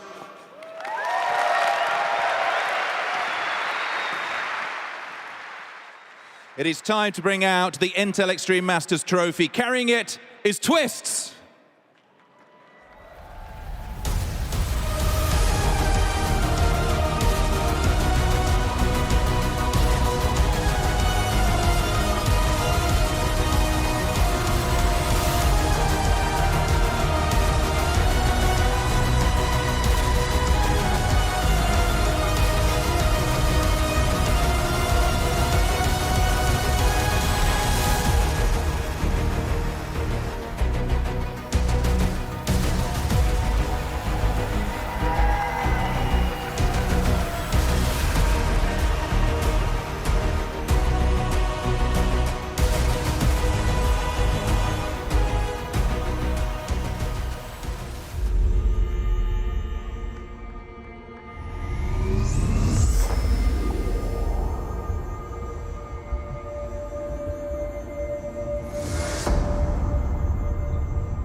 Man, I love the smell of Counter-Strike in the early afternoon. Here we are, Spodek, are we ready? Oh yeah, Intel Extreme Masters 2023, 11 years we've been doing this. Most of them here in this fabulous spaceship, ready to beam down some Counter-Strike into your minds. And do you know what? I say this every time, it is the beating heart of Counter-Strike, because there are many great tournaments that you can play in the Counter-Strike world, but if you've not won that trophy, have you really won anything? And do you know what we've got? We've got the teams backstage, we've got this great setup, we've got lights, we got smoke, we got flames, but the most important thing is we have you. Are we ready? You know it, 3 days of competition, quarterfinals today, semi-finals tomorrow, and then the finals. Another team will want to etch their name into greatness. Carmack called it the Hall of Heroes, and that's what it is. And that is the record of who this year will be the heroes in this auditorium. So I know it's the first day. Are we ready over here? Those guys aren't ready. Are we ready over here? What about in the back? Are you ready? All right then, let's get this underway. Intel Extreme Masters 2023. Let us welcome your first team to this stage. That team is a team that are the GOATs. They have the greatest player in the world. They want to win it for a 4th time. Please welcome, it's Navi!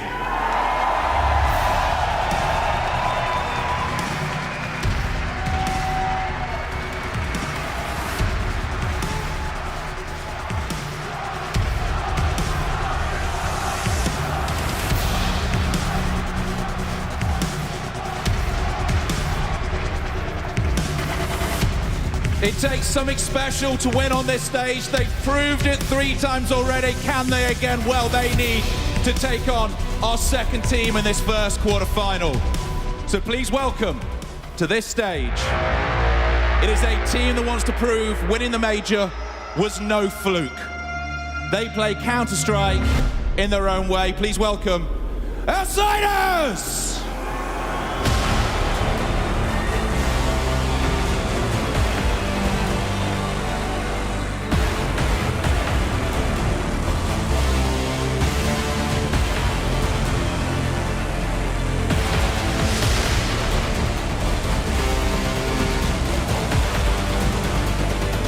Quarterfinal time. We gotta do it, we always do it.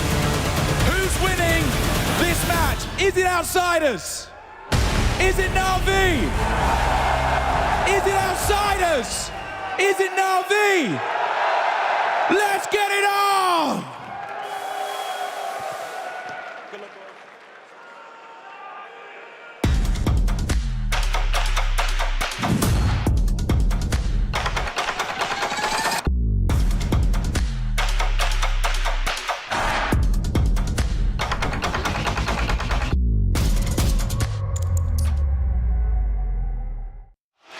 Yep, the stage is set. OJ does such an excellent job every single time we see him out and about somewhere. He's always up to some no good, but this time he did damn good. And setting the tone for this quarterfinal, Na'Vi versus Outsiders in one best of 3. We know the maps. We know what we're looking at already between Overpass, Inferno, Mirage. And if you're watching at home, I invite you to use that hashtag IEM. Let us know how you're watching the game. Perhaps you got a good snack or two you want to share with the rest of us, because for the time being, the only thing we're feasting our eyes upon are a quarterfinal. Yeah, absolutely, and we can see the crowd has a clear favorite here, right? But I think Outsiders, no strangers to not being a crowd favorite. It was the case in a couple of games in Rio too, and you think they're used to it at this point. So yeah, I think the players as well, man, they've been standing backstage for what, 10, 15, 20 minutes. I think they're also just eager to get this show on the road, Trace. Yeah, especially for a guy like Chiron, right? So we're going to have to revisit that. Like you're saying, it's not going to be that pressured. It's not going to prove us wrong. I'd love to see it, Blair. Yeah, I want to see it in the survey. Right now, it looks like he doesn't really seem to care about it. But listen, everyone has said that. Remember, go back to when it was Cloud9 or Gambit, when they're like, yeah, we don't care about the crowd. When they played the PGL Major in Stockholm. Yeah. And look what happened in the quarterfinals, right? They got absolutely destroyed. So right now, Chiron, I want to see what he's done in the server. But for me, the player to watch has been simple. He's looked human in a group stage. Mortal. But this is where he belongs. Yeah, well, so for Simple, playoff Simple is different. How is that possible, Yanko? I think, we talk about the playoffs and the crowd and the pressure, and Simple doesn't care about any of that. I mean, he's been here countless times. He's one of the players that feeds off of the energy of the crowd, the stage. He loves the big moments. And all these experienced players, Trace, right? Like at the moment, if you're Chiron NPL, you're just happy to be here. You're soaking everything in. You just hope to play good enough so that you can stay on this level, right? You don't care what type of a game it is, what type of an environment. You just want to get it going. But for someone like Simple, Electronic, right? Guys like Nico, Apex, Dupree, Magus, Nitro, Elige, this is where they really feel at home, right? You want to be in that stage, you want to perform, and you want to lift that trophy. And if you hear what's going on behind us, let's give it a second. A lot of Na'Vi fans in attendance today, Blair. Yeah, there's undeniable, isn't it? Absolutely undeniable. And this is a far cry from Rio, where it was Simple, it was kind of the bad guy there. Here, they're full force behind him. I just want to go back to what he just mentioned there, Yanko. Like, when it comes to plays like Chiron and NPL, when the pressure is on, that's when the prep work which they've been putting in, these two teams have been putting in, is going to really come into effect. When you're feeling the nerves, when you're not feeling very comfortable, have you drilled yourself enough into the system? Is that going to be clicking? That's a question mark for me. And usually with young players, what you want to do, you don't want to overburden them with information, right? Pick out 2, 3 most important things that they need to focus on, that you want them to remember, and outside of that, just try to make them as relaxed as possible, right? Both teams have veteran players, both teams have guys like, Simple, Electronic, or you're counting on them to do the brunt of the work, the brunt of the talking, right, and help you out in some situations if you look like you've lost your way a little bit. Losing your way right here and right now, probably not the ideal time, is it, Blair? It's definitely not the time right now. But yeah, absolutely. When it comes to the pure experience, even though, yeah, sure, James and his crew's been around for a while, they won the major and whatnot, but when it comes to the high-stakes game like this, that's when players like Na'Vi, like Blade, I feel like they might have that edge, which we spoke about earlier on as well. And Trace, to go back to the predictions and sitting on that fence for a little bit, you mentioned my bracket at the major, right? Yep. And I did have outsiders, but I did say I have outsiders winning the major if they meet any other team except Navi in the final. If it was Navi outsiders in the final, I would have picked Navi to win that tournament because you know they meet so many times, and Navi is they're the big boys of CIS, right? Like they're the team to beat over there. They're the guys who everyone's looking with a bit of fear, respect, that sort of mix to it. So I think for outsiders that would have been a problem. Anyone else, I felt like they played that good Counter-Strike and they were on point, they were going to beat them. So we'll see here in a different sort of an environment, still a stage game, still a big tournament, what's going to come out of it. Yeah, it does appear as though NPL, or Nipple for short, is just trying to get his team speak working, which is completely fine. That's exactly how we do it. That's exactly, we wouldn't have it any other way, right, Vlad? Maybe it's working. He just can't hear himself over the side of the crowd. Maybe right for the very first time. But this guy, Bit, right? Like we've seen a little bit of resurgence coming out from him for the side of Na'Vi. Late last year, he seemed to be kind of figured out, so to speak. But we've seen him looking good right now. Some of the roles have been changed. He's kind of the anchor position, kind of the Harlock on the T side. I think he's going to be instrumental. Again, like you said, Yanko, not too much pressure on the young guns. But that's when someone like Bit, who is also actually on paper a young gun, but right now at this point he's the one who needs to kind of be the semi-veteran for this team as well. He is, and the thing is, it's not that Bit is playing much worse or he forgot how to hit headshots. He's still doing that on an insanely high rate. It's more than when the team is struggling, you find yourself in more unknown scenarios, unknown positions, you don't know what to expect, you're getting caught off guard, right? And when the team play improves and you're feeling more confident coming into fights, taking map control and going into those duels is when you're going to start, winning more of the set duels. And I think that's the key for both teams. Where they're trying to get is improve on their team play, be on the same page a little bit better, and I think when they get to that, they'll truly be contenders in this current environment. Yeah, and in this current environment, this is where it gets really cutthroat. Gentlemen, we are just seconds away, I've been told, from getting this game underway. Vlad, now's your time to flip-flop on the seesaw. I ain't gonna flip-flop here. I'm going Na'Vi all the way. I think they have what it takes, especially considering the fact that outsiders right now, they're looking mid-league. They're not looking like the major champions they were. At Na'Vi, I think they've got what it takes to get that W. And Navi, the only loss has been to G2, who has looked, of course, incredible. Unbeatable. So yeah, without further ado, I feel like I just want to see how this goes. I want to get this game started. I want to see what Simple is going to do on that stage. Why didn't you just say that sooner? We would have started the game already. Katowice, hello, are you ready for some Counter-Strike? Yeah, that's right.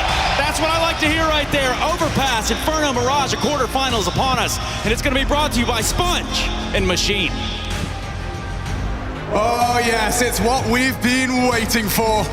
The quarterfinals of Katowice, live from the Spodek. Na'Vi versus Outsiders. And they start on the defense. Na'Vi will be on the receiving end of Outsiders' signature style. Yeah, and we should get ready to start pretty slow here today. Settle into your chairs, everybody, here in the Spodek and at home. Traditionally, one of the slowest maps in the pool. Let's see if it kicks off that way. Chiron leading the pack. Said he's not nervous at all, he doesn't care. Let's see if his gameplay demonstrates that. You can see the trap is set. And Kick It lining up that smoke. You want to make sure that first one lands. Yeah, MPL's actually in heaven here, so he will have vision removed. Perfecto takes first contact and gets the first frag. Chiron down. Yeah, now Electronic springs to action. Oof, and a nasty reaction. Flit onto Fame, team kill, and now he's gone. Advantage Na'Vi with a team kill in the mix. Outsiders, they have to resurrect their chances. A good shot from the cross. Simple brings him low. Kick It on 57. One back to the head of Simple. Loads of time. Trying to cut it short with the plant. They've gotten away with that. Jame, covered by Kick It. Brothers in arms and now taken away. Members of Na'Vi. Simple's gone. It's up to Jame. Can he start with a bang? It seems so. One more. Jame denied. NPL holds his nerve. The first round he's played on a big stage, and he clutches up for Na'Vi. Yeah, that's some positive reinforcement right there, and he earned that himself. That is a great way to kick things off for Na'Vi, especially the young gun. You've got Chiron on the other side. He was the first death right here, so we do have these two young names in the server here today. We'll have to monitor how they kick off. Chiron throughout this event, he's the highest rated T-side pistol player we have left, and he went down first. Schadenfreude in the Spodek. So we have good plant and... well, a one-on-one for MPL's confidence here, and Perfecto seemed to like that one. Big smile on his face early. But you know what that means? Outsiders will be able to get this force buy straight out the gates. An AK, a couple Galils, some Deagles. Is this mattering of util against... an unusual complexion, Chad, with 4 SMGs? Yeah, they've gone very util heavy here, Na'Vi. How they just want to rot the clock even further. But this is interesting on a map like Overpass, where you have so many long fights available to you. They've Given the M4 to Simple, sure. Everybody else going to be wielding these pocket rockets as Perfecto has taken a whole lot of space here. So playing quite forward. Na'Vi want to constrict the outsiders' movements early, but we know this is going to be a slow comb, the slow crawl. No rush. We do have rush, though, on the Observer, kindly giving us all of that Counter-Strike action as it continues to unfold. Taking up long, and that was the bomb. James thinking better of it. He just wants to facilitate Fame for some map control. Going through the motions, process of elimination. And you talked about that utility. I still see plenty on the belts of Na'Vi. Yeah, ready for a B defense as well. Still 3 players. Bit might have action in a moment here. The fight against Fame. Oof. And he's just going to back off here. Flash came over from the B site for that info. So they can rotate Simple over here. Outsiders, 35. It's time to get those smokes in the air. Chiron trying to be that pointy end of the spear. Running out of time. Na'Vi's plan, it seems to be going to plan. Everything they needed, but the frags, though, running them down is Perfecto. 2 on the MP9, a third with the pistol. That's a lot of damage. 15 seconds, nades are landing. Simple just needs to get one of these. 1 frag, header flit, tagged up, still alive with 20 HP. Denied. And it denies. The round falls apart. James now looking to get out of there. Maintain Chiron's rifle. And Na'Vi, they weather the storm. Outsiders. Oh, James holds on. He does preserve the rifle, only that to celebrate, though. Well, we're getting classic outsiders here out the gates, right? Very late into those plays and then holding on to rifles. So they consistently can be a bit of an issue here for Na'Vi. Lost 4 players themselves. The reinvestments. See what they're able to scoop up here on either side of the server. If a plant came in, I would be expecting another outsiders buy. But look at this skirmish. Just so many bodies there in the monster tunnel. And reading the play quite well there, Na'Vi. So early stages of this one looking very good for the big brother of the region.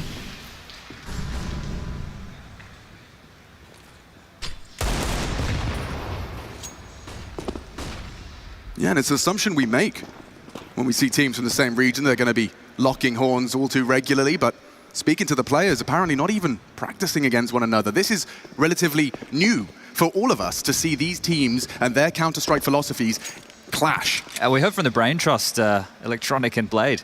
I think Electronic said he hates play against this style, and Blade was saying, this is annoying. He said it is though they have a bit of a counter, their style, for exactly what outsiders have to offer. Right, everything points to James winning the 50-50. It may not be that. Flash, even perfect, 100-0. Turning the tables a little more. James does go down. Good on Simple to find the frag and do so safely.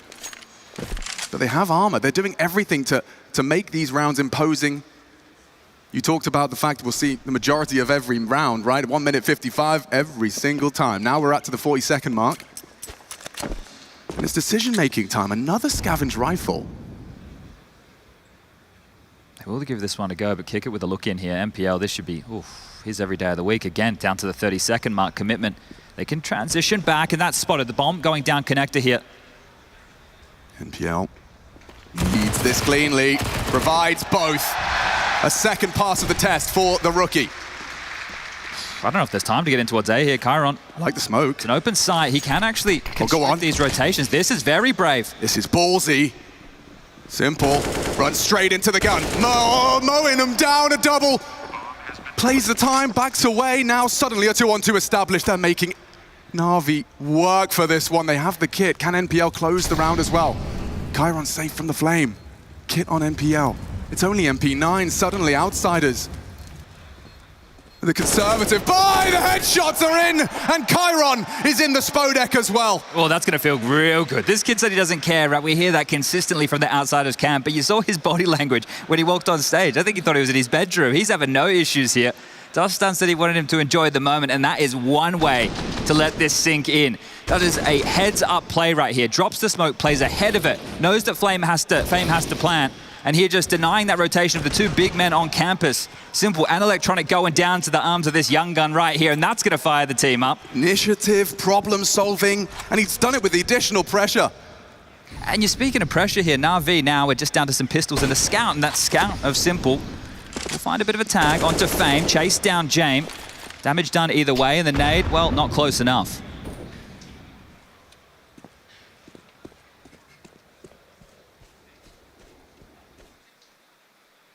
Seems James would once again like to stamp Bit's ticket.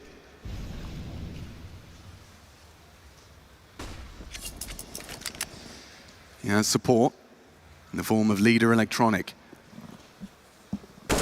Information, ooh, at a price. The fact that James brings him so low. Bit actually brings the fight, not ready for two, gets the info and will try and get out. He's trapped. He has to fight his way out. What a shot, Chiron. Sleeping with the fishes. This $700 pistol, still that one shot to the head. Two now dead. Bit resuscitates Na'Vi immediately.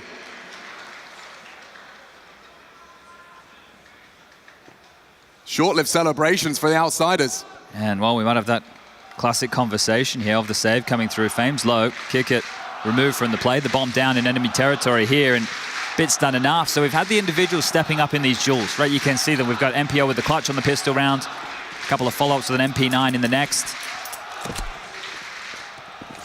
Chiron with his heroics over towards that A site, and now Bit standing up to be counted here within the early stages.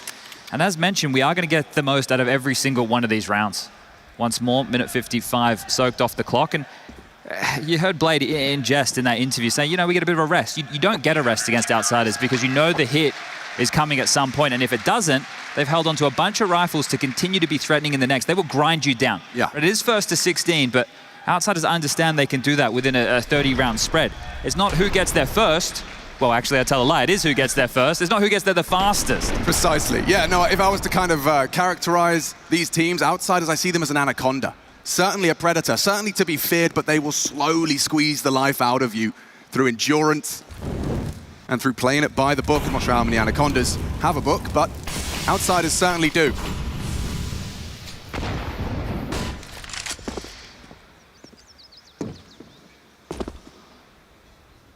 Standard spread here out of outsiders. Kick at B, flick connect to the other three, starting to work on this A space. And Kick it about to report back to James. Hey, sector clear. We have water. The boosting lane. Now Kick, he was there, was considering it. Oh, using that smoke to hide him, and it was brief pursuit of information. He's going to free up the rotation here. Simple back over towards A. Electronic is the swing man, while MPL and Perfecto should be locking down this B bomb site, but currently it's just Simple and Bit on the site, flashing forward. Very standard stuff on overpass here as we head through the default. Yeah, they're looking for Bit for the third round, really. Looking for that fight first. This time, not going to give it up. Chiron, once again leading of the pack, albeit with a P250. And that's the first contact found. Bit does go down. Fame successful. They can juggle the rifle. Outsiders again, they're milking this round for everything it's worth. 30 seconds. A single frag can get them into the site. James to set them up. Chiron for the fight. This has to be an instantaneous headshot. Electronics being brought low by the flame. Still need that frag to plant that bomb, or will Na'Vi concede? Mollies are good, smoke better, and bomb planted. 4 versus 5, Simple. The first to start moving and shaking in the right direction. Ouch, damn, that nade hurts. Has to swallow that, and perhaps they swallow their pride. Yeah, you can see the look of somewhat disappointment from Simple there. He really wanted to challenge, really wanted to find a freebie, but that util usage was great, right? Outsiders so late in that play, and then just stifling them. Molly after molly, smoke comes in. What are you meant to do? You can test in front of you, get isolated, you trade it out, you lose everything. Or you have to take the flak damage, like you saw that nade in Simple's face, down to 40 points of health, and now they save. And outsiders, every single round here, they've had something to be threatening. And just their presence alone on the map, it's making Na'Vi just have to sit and squander moment after moment. I mean, that round, but all 5 that we've had so far is like a perfect microcosm for what we're gonna have in this head-to-head. Outsiders fight back. First, Na'Vi are doing it with pistols. They'll come back. We have not seen 2 consecutive since the first 2 rounds of play. Back and forth, trading blows now. Na'Vi saved, expect to see the same. Yeah, and the timeout here, this one's called by Blade. Let's have a bit of a conversation about how things are starting to unfold here. They can drop a couple of rifles across. They can make this buy just as strong as outsiders. And one of the questions is, outsiders do like to throw in a pace change, right? That's one of the evolutions of this team. It's not just slow play, right? That's definitely how they're painted, but eventually they'll throw a little bit of a curveball. Now, will that come with lower weaponry? Will that come after a blade timeout? We're about to find out.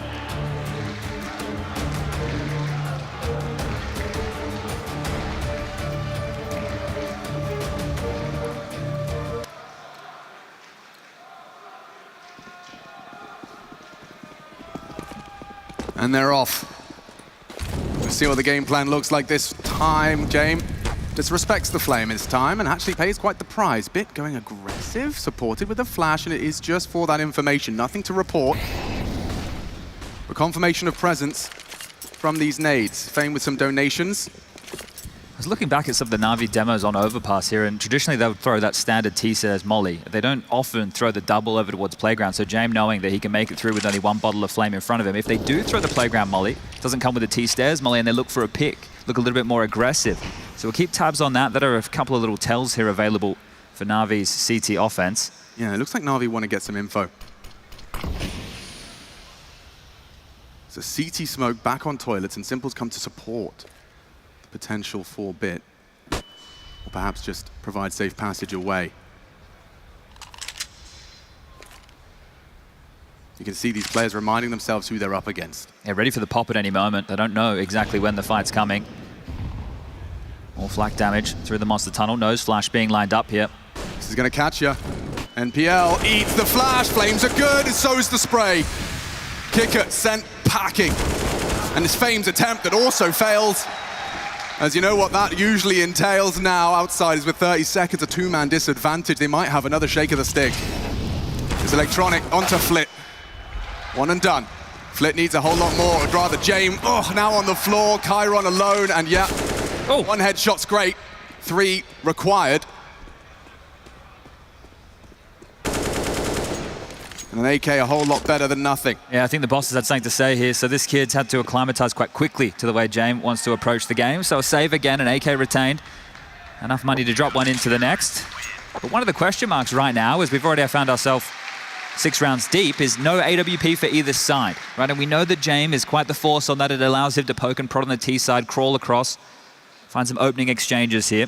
And Simple as well with his signature weapon, not out to play, but this must be feeling great for MPL, right? They're coming in dribs and drabs. It's not like he's being overrun. And the B bomb site, if you wanted to find the weakness, maybe you would look for the youngest gun. And MPL, with that clutch on the pistol round, has been withstanding the test here. So this is great for him. It has to be such a confidence booster. I don't think they have the same support network on the Na'Vi side of things. It's more sink or swim. You play our style or you don't play at all. Yeah, they've come to his site 3 times and he's got a multi-kill every time. That's definitely going to be getting the juices flowing, and Chiron definitely looks to be trying to enter his flow state with Fame, Flit, all in tow. Can NPL and Perfecto weather another B hit? Oh, they're not ready this time. The pace, it catches them off guard, and in tailspin, Na'Vi crumble. Only one can get one back. Electronic, something. But there's the pace change, Chad, and look what it's done. They're staring at smokes, albeit a double. That was the last of them, apart from James. Bomb still not planted. Flit to change that. And it looks like they've already backed off here. So once again, both these teams more than happy to concede. And that's Chiron one more time. In these gun rounds, he's looked fantastic at just cracking into these sites. You hear from the interview with Kickert, he just wants to shoot heads, and he's doing more than that here early. So both of these young guns, both of these rookies, right, coming up from academy rosters, finding their footing early. And, you know, we hear them say, oh, we don't care, we don't... I suppose that they really don't care because they're not looking too shaken right now. I know we're not at the pressure moment of the game yet. We're still in the early stages, but This is the place where you want to start to get a couple of early frags in, fill yourself with a bit of confidence. But, I mean, that contrast is apparent, right? That round in comparison to everything that's come before it, Perfecto did look like he'd been caught out. Yeah, they were juggling nades right there. So just that little pace change coming through. And that's all you need to do, right? Because you're going to keep them on the toes now. You're not exactly sure when that's going to be thrown into the mix one more time. Are we at the point where the AWP is available for Simple? No, still not the case here. It's a curious question. How long are we going to go before we see the AWPs come out? Perfect flash as well. James got them both doing the dance. And so the rounds continue to trade. Oh, miss molly there. I think think that's happened 2 consecutive rounds here, so just not hitting the mark means they can accelerate. And well, speaking of that, Simple in the smoke, face to face. They have no idea. They have no idea. Kickert eliminated by Simple. First blood for Na'Vi. Flit falls to Bit in the underpass. Now bombs on his back. He can't really commit. No, James been spotted out. That will foil his plan. Look at the gap. They're going fast up long here. Fame and Chiron trying to make a bit of a move. They understand the fight. So does Electronic. Swings out Chiron again. Huge. It actually makes it interesting. They can take this space, sure, but they know the bomb's detached from this pack. A cursory glance from Electronic. Great shot from Chiron, but now things get interesting. Strap yourselves in. Chiron's going in. Bombs down. Bombs down. Connector here. They know they can back off. Simple's got the bomb off James. Have to fight it now. Perfecto in the off angle. Perfect to collect. Na'Vi handle business. Despite a couple of curveballs and a great headshot. Perfecto needs Fame. The job is done with 35 seconds. 3 to find. All over the map. He might go down after... Oh, never mind, not after time. MPL steps up, removes him from play. And all that fight was Jame versus Simple over towards Connector right there. Jame was stuck. There were so many smokes in play. He didn't back off. The full rotation almost came in, but got to get up early in the morning here to full Simple. As soon as he gets to that kill, the round is essentially over. And this is the start. And we just were speaking about the change-up from outside as being more direct with that short fight. Well, they immediately send Simple there to take that dual head-to-head to make sure they don't give up that space. And this is Chiron again.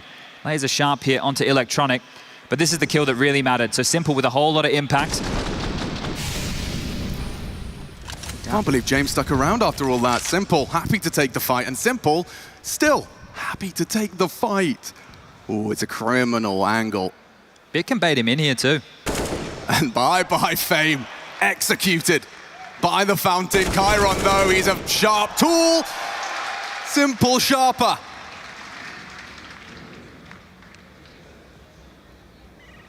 One bullet from that pistol will do it.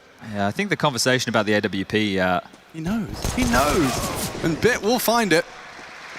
James got 4K at the moment. So with the loss bonus, we will see that AWP come out into the... Ooh, hold up. Yeah, only just, right? It should be a glass cannon available for James here. But this is handled now for Na'Vi. They're finally going to put a streak of rounds together since the pistol. No one's been able to put 2 consecutive rounds. What feels like a bit of a lifetime here. Bit get messy with it. Pops it up, and now it's just kick it with all that information. They know exactly where he is. They can hunt him down. Oh, he's headed to the other side of the map. Kickit needs to find his demise here. Yeah, but he gets to go on a nice little adventure. Yeah, what can he see? A couple of the sites around Overpass here. He's doing some graffiti. This is one way for Na'Vi to deal with this, right? By having this aggression, by getting in their face. You can't do your slow default spreads if we're taking the fight to you. If you have to fight us towards short, over towards A with these aggressive plays, you can't just whittle down the clock. You're kind of playing on our terms, and that's a conversation that Na'Vi have clearly had. Seems like all the top teams have been doing a bit more of that as well. Something we thought was kind of a product of the online era. All these CTs going for aggressive moves. We were quick to criticize or expected not to be able to be put into action at the high-stakes games we find ourselves in Katowice. But yeah, as time has gone on, the game has evolved as it continues to do. Pretty nice highlight package here for Chiron as well. When look, I can't do mounts any day of the week, but Jame, of course, had more than enough for AWP and head armor here. But it's a bit of a higgledy-piggledy buys. Pistols, some rifles. Bit of a classic outsiders play. And look at Simple, just constantly want to get stuck into these fights here. More than happy to brave any smoke that comes his way. Bit to be isolated here. He does have some support, a flash at the ready, and he's thought better of that. But that aggression you were touching on, Na'Vi do again. They show a little face, or at least have a glance. Bit to float back. Big rotation called here. So I think the fact they didn't see a whole lot makes them a little bit worried about this B hit. But they're doing a bit of the snake maneuver right now, the pathing. They'll get up close and personal towards A and potentially sandwiched in. Simple down connect a bit towards the top of the site. How are they getting this info? This is where it really matters. If Bit's jumping for the info, James has a real fair shot, but actually he's not. He goes forward. James looking for that jump. And Bit will find him. Oh, so many, so much info. Orpa down, Simple coming around. Kicker deleted. Na'Vi advantage. Outsider's plans foiled. Setup adjusted. He got 30 seconds if you want to hit this site. Chiron to provide the util in. Fame has to hit a banger here onto Electronic, clearing his corners towards the truck low, but Flitz found Simple in the process. That bomb can go down now. The retake is on. Na'Vi rotate through. NPL to join the pack and aid. Perhaps got Chiron or Fame's name on it. Bang! And Fame is gone. Still Flit on that AWP. Chiron, can he have another hero moment for the squad? Na'Vi taking their time with this. Good from Chiron. Can't find the second. Flit with only the AWP. But that bomb is in his favor. Electronic is the one that has to be getting on the defuse, and that's a missed shot from Flit. Won't get many more of those. Off the flash he tries. They're on it now, trying to body block. Perfecto needs the shot, and 7. Na'Vi really are just milking outsiders out of this one. Those aggressive frags have been profiting for Na'Vi. What is this now? 3 in a row.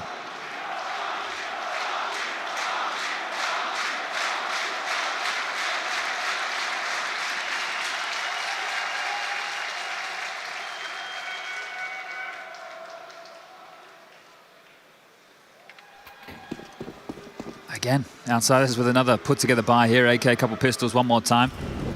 Doesn't feel as threatening anymore. Na'Vi starting to get some cash under their belt, as well as Simple into the AWP now. James looking for a little bit of aggression here. Quickly behind that defensive smoke, and he's going to weasel his way through. Nobody watching this angle, and look at this from James. Oh, man. James. He's got a timing here, a big one. I mean, Bit's typically very aware, but I think the speed of this is going to catch him off guard. What a shot. Takes the headshot machine down with a headshot of his own. Simple unknown, but the site lost. James calling it clear. The bomb is so far away, Chad. What does he want from his troops now? So much uncertainty. Long, uncertain. Underpass, uncertain.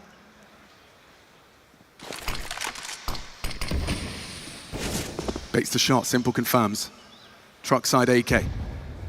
Ooh, and the nade will find him as well. Leaves him just 13 points of health. Perfecto, clean it in house. Sweeps them under the rug. Outsiders will have nothing to celebrate in this one. Bomb plant would have been lovely. Injection of funds, but no funds or fun for outsiders here. Simple. Catches some flak, but hits the shot. And there you have it, 8, a 1-out half in the first of this best of 3, this quarter-final. Overpass into Inferno. Na'Vi, we've seen their Inferno and know that that could be quite the head-to-head with a bit more pace, perhaps. This was really good information play from Simple out long here, right? He didn't go down, he dropped a defensive smoke, the jump peak, works out that James over towards the truck. You saw that U2 come in to deal with him, flushed them into Perfecto. And this was James taking a very aggressive maneuver, getting all the space, and the team just being a little bit too far behind, right? So that play, I don't think they expected it to unfold quite like that. Could have been a different round with the bomb in tow. Well, they're reading this quite well here. They've sent 4 players to start towards B for Na'Vi. So ahead of the play in a lot of these situations. Reading outsiders very well here. Flashes either way, kick it, needs a second kill. These little surges, these waves of aggression, and then stalled out. Info taken again either way, and then you question when the fight will come through for that second attack. Nobody over towards A whatsoever. Flit going back to make sure there hasn't been too much aggression, but that's not in Bit's wheelhouse just now. Feels like it's a certainty this will be a B finish, and walk around that corner, you will go down to Simple's AWP.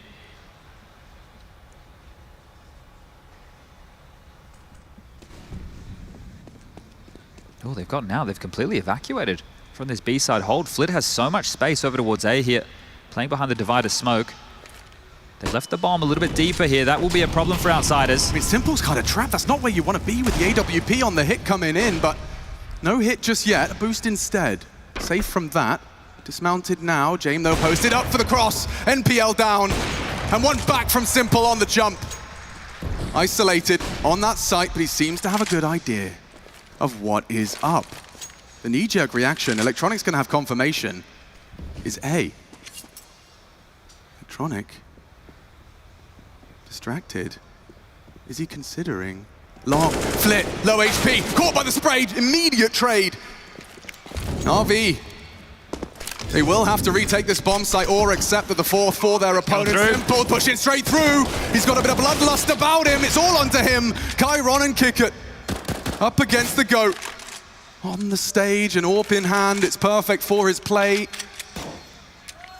Constructing a fresh mag and being run on down, punished for the reload. Chiron, another, plays in part in a fourth round for Outsiders. How many of them can we ascribe to his name? Yeah, he's having a really good look here, and we do need to set the bar. This is the T-side of Overpass. I think it's one of the hardest T-sides we have in the game right now.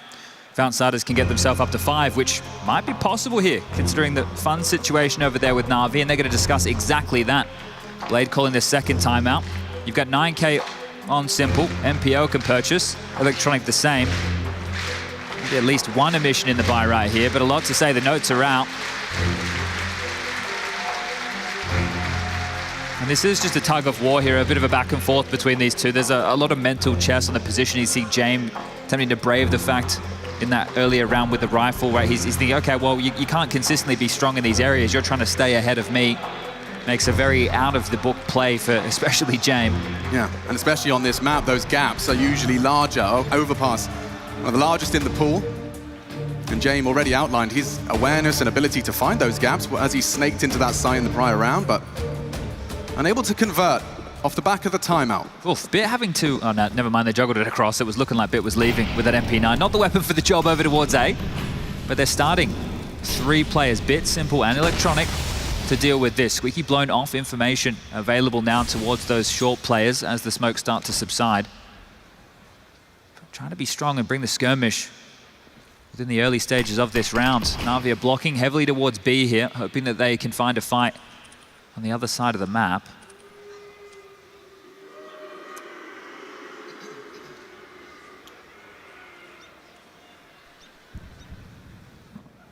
Bit's kind of overcommitting here. I mean, it's going to be a duel. It's been what he's waiting for. Simple's left him. And the Shadow. Oh, the Shadow, he doesn't check him. Fame, a dead man walking. Gets the frag. Can they get away? James trying to and delivers a return frag. Into B. Just the FAMAS. NPL calling for raid. Flames will limit his options. Perfecto's with him. Simple to try and buy time for that rotation. But into the B side. This is promising now for the Outsiders. 5th round will go a long way. Yeah, the longer they wait, Electronic's on this big flank here. They have to take this fight soon because Electronic's coming. Iron is just safe for the initial engage. Not ready for that though. Electronic snaps shut, as does NPL. Passes another test on the B side. A's open again. James been able to come back up connector. Flit's already in the site. We've seen this one before. The rotation to be locked off again. He needs a couple of kills here. Classic. And look at the reaction this time. They're not going to fall foul to that potential bank push. All of them going on through. We've changed roles right here, but now there's a 40-second timer on the clock. Oh, James going to have a shooting gallery. He's already got 1. Can he get 4 more? Flit in support. Flash available for James to call.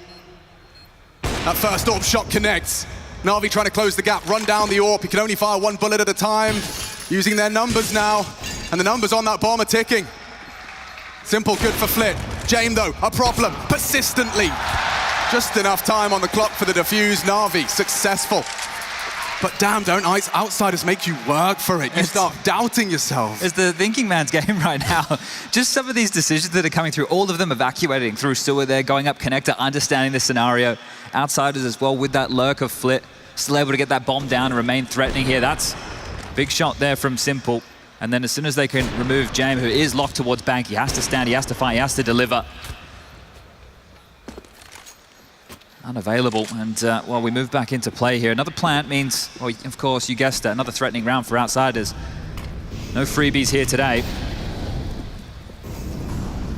Do you like the pace? James waiting for the door to be blown off, pre-aiming the boost not to be given.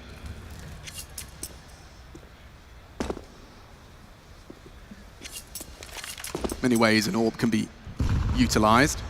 In support, in clutch, in openings.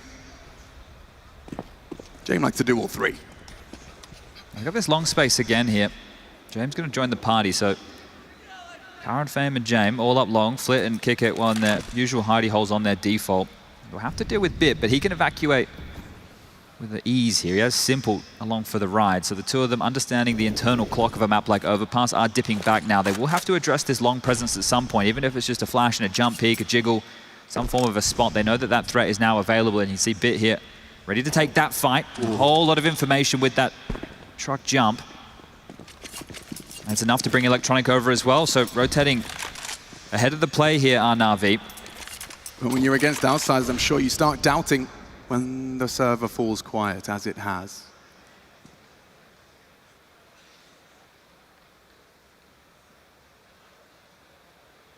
Playing upon the fade. Bit flashed. And down, Fame, a big one back. Outsiders crawling closer. Simple readies himself for battle. Electronic in support. One frag could determine this, and Chiron caught out from behind. He'll strike, but no, covered perfectly. Flit has done enough. The outsiders should have the plant. And it's all hinging on those last 10 seconds, the engagements. One out by outsiders. And this is huge. They've just been grinding Na'Vi down throughout. The loss bonus into the next is going to be bottom of the barrel here. It's 1,400. Perfecto and MPO have to save, and saving an MP9 for round 15, that really sucks. They'd have to overstep the mark here to give something over to the young gun, who found impact early. 10 kills for him thus far. He's definitely done his job as part of this Na'Vi roster here today. I guess that's a sign of a good a T-side or T-round well done, Chad, when you essentially have 2 CTs against 4, and you can't do anything more. Yeah, that was a fantastic job right there. You can see Electronic, he focused in wanting to deny that bomb, right? He really had a couple of targets on his screen right there, but one for the biggest and juiciest of the bunch. And this is a very good half from outsiders, all things considered. They should really be set up to grab this 6th. You're going to consider the buy on the other side. Simple with 1750, Bit with 3.1. There's nothing really that Perfecto and MPO could drop, maybe a Famis. So they're going to have to get this done with a little here, Na'Vi, if they want to reach double digits in the first half of play. But this has just been classic outsiders. It's not the most electric Counter-Strike, but if this continues as we get into that second half of play, when we get to round 30, when we get deep within this matchup, that's when things will start to light up. You won't be able to save, you won't be able to run, you won't be able to hide anymore. Another miss molly. Sign of the pressure. The fundamentals squandered. The head. Yeah, he's just shy. Safe boost. Perfecto. If he gets his timing right. Oh, Flit! Caught off, hard spray through the corrugated eye, and he lives to fight another day. Yeah, that was messy. Panic there from Perfecto. You see so many of those bullets just being absorbed right there, so Flit lucky to be alive. Perfecto really should have been finishing that one off.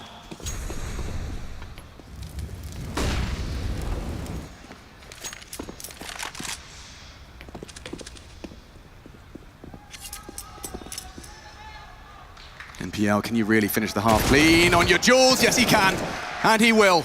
Gives Na'Vi a chance on the MP9. Deadman now.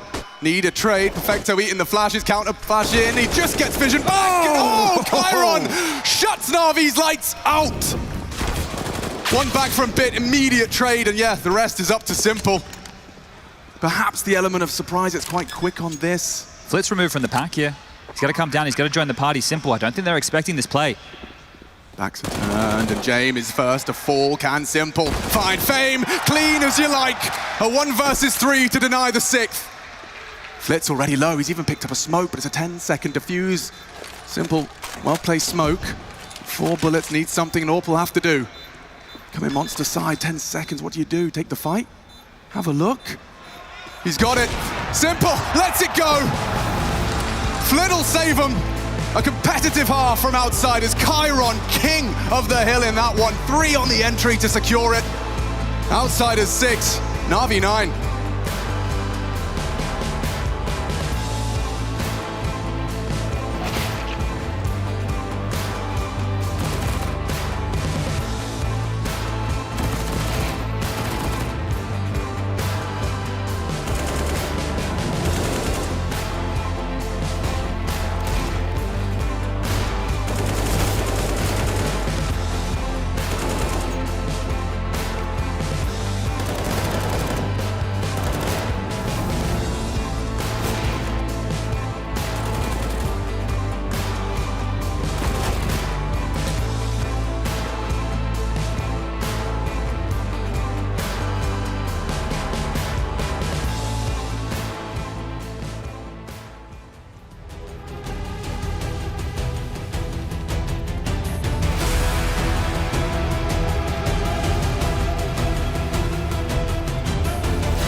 Chiron has come into his first Spodek, his first big stage for outsiders in this quarter-final, and delivered. Top of the tables, making impact, making rounds a reality. He has single-handedly played a part in the majority of their 6. We swap sides, first map of this best of 3, it's quarterfinals, baby, 6 teams. We want to crown a champion over the next 3 days.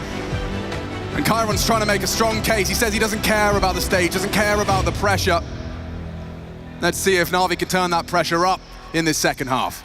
All right, 19 years young. You got MPL on the other side, 17. Kick things off with a clutch of his own in this map. And look, might not have been the most blockbuster affair in that first half, but the heat should get turned up here as 1xBet odds are still going to be favouring Na'Vi, and this one into connector. Down goes Bit.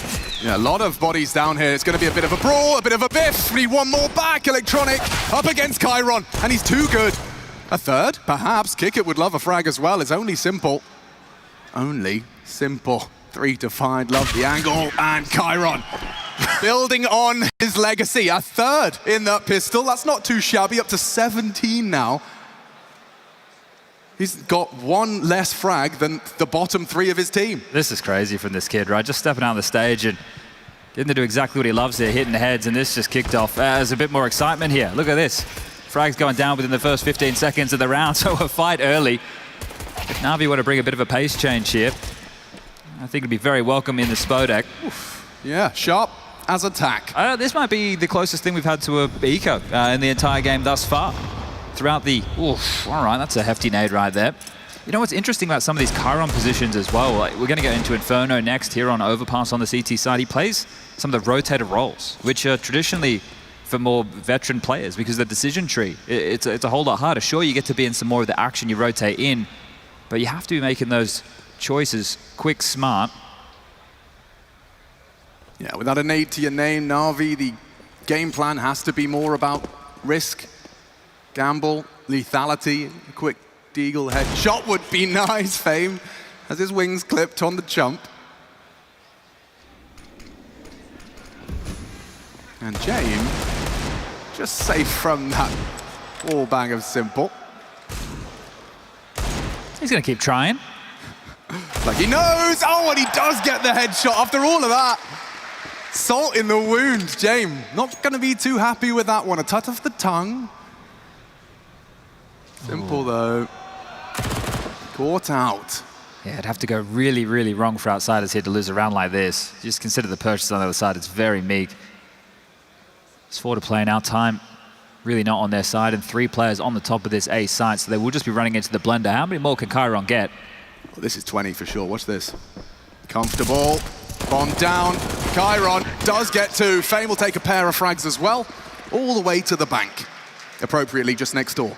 All right, well, only one casualty there. I can't believe how long it took in that first half before we saw the AWPs come out to play, and it might be the same conversation here in the second. Another timeout. This will be the first from Outsiders. So an opportunity for Dastan. He wants to make sure that they're well and truly prepared for the first gun round from Na'Vi.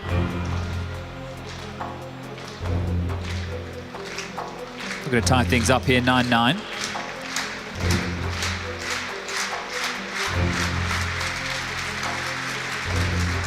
Fame actually has a pretty nice spawn right now over towards the A side if you wanted to take an aggressive maneuver here. But Dastan there, really trying to get in those last few words before the 30 seconds cut off. I don't think I've ever seen him look so animated.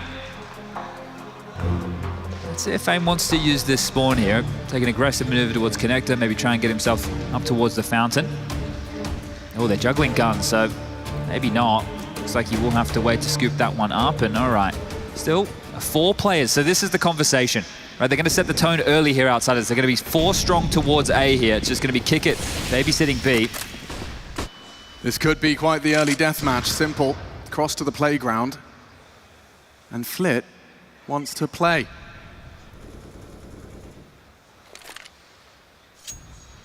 As do Na'Vi. He's not alone, in fact, far from it. Look at the pre-aim. Fame does not get a chance to pull the trigger. It's bit with the opening this time. That's very telling, though, of an aggressive maneuver. They are expecting more players just around the corner, and very right so to do. Chiron now with some aggression, needs to draw one back. NPL's going to be mad if he lets this one slip, but perfectly positioned. He's holding his nerve right now, and up against Chiron, who's also on a bit of a heater. This is just going to be a gamble here from Outsiders. 3 players left. Looks like Flit will join the party over towards the B side with Jame and Kick It. He's very close, just jiggling A right now. 50 seconds left. Na'Vi can still go through the paces here. There's no rush, and Perfecto, he's going to grab one as well. So everybody hitting shots here, necessary for Na'Vi. Will they hold on to any of these rifles? Oh, I'm not sure Simple's going to be on the hunt here, and I don't think Flit's all too prepared. A head-to-head, and wow, instantly dead. Only Jame.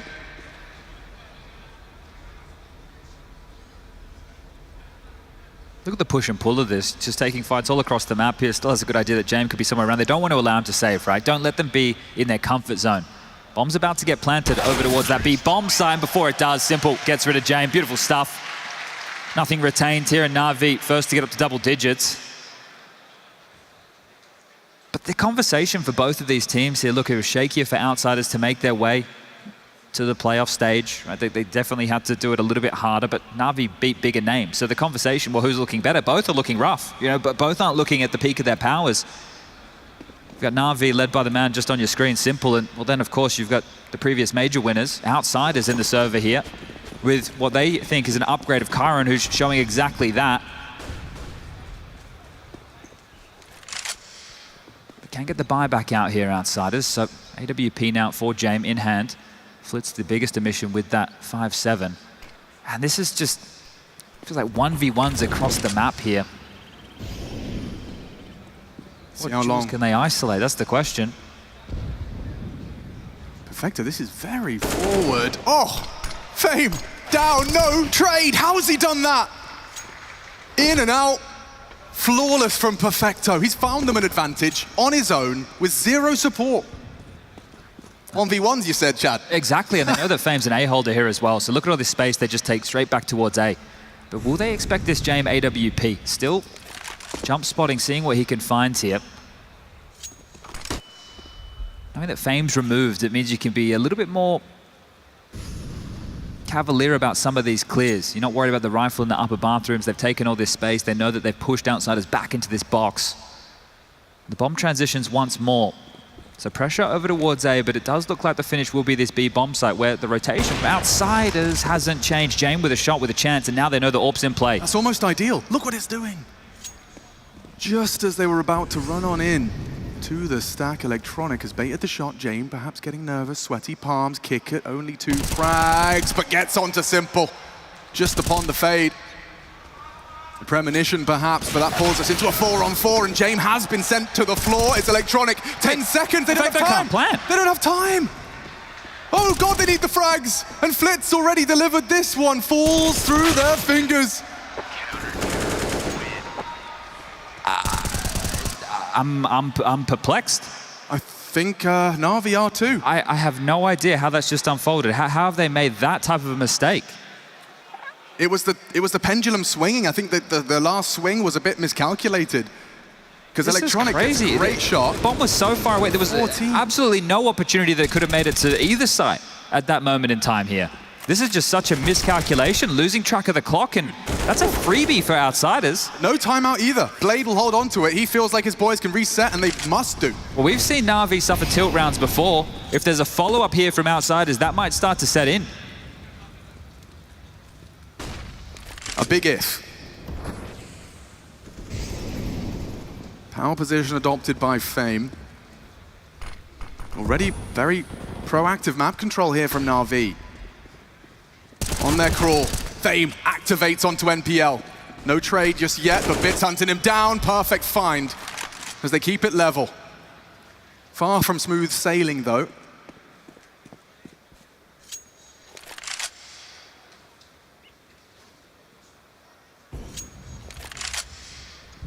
Parks the bus on long.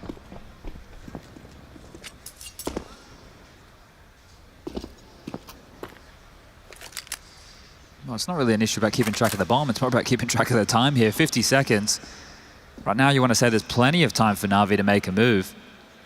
But it's just so slow. Both of these teams more than happy to take these crawls consistently. And without the information, they may be finding themselves hitting into a stack yet again. It's well placed. James pawns in the right place. Armed to the teeth. Simple and electronic. Perfecto as well, all starting this last 20-second commitment. It has to be a good shot. Through, Flames, Flit, good. Perfecto onto him, but it's Chiron and James still combine. Outsider's gonna break Na'Vi's hearts and their economy unless Bit's got something special. Nothing is what he has. A double from James with just the 5-7, a free AWP and a broken Na'Vi. Yeah, and I think mentally now that conversation has to be said. They were playing a little bit of ahead of it there. It felt they just, let's be more direct, let's trade out efficiently into the site here.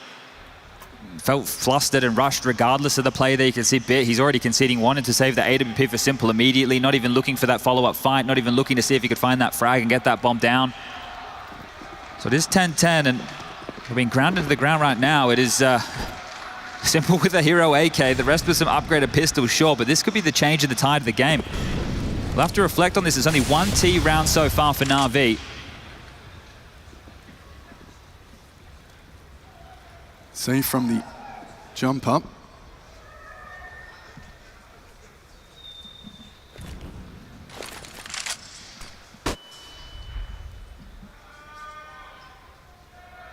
Flash up short.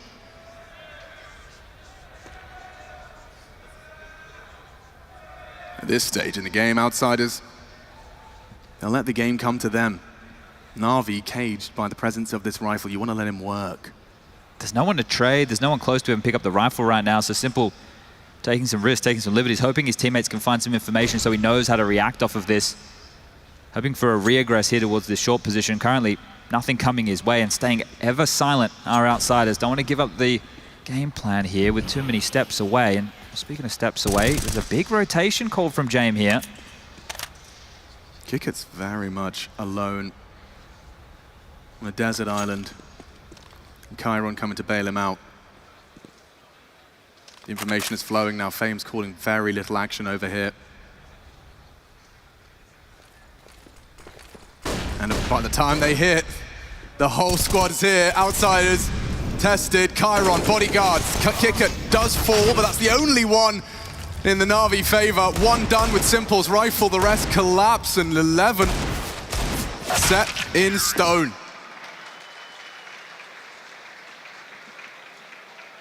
Quite the defensive start here out of Outside. It's their map, and you're starting to see why. 5 of our 6 rounds of play going their way, and it is going to be time for that timeout.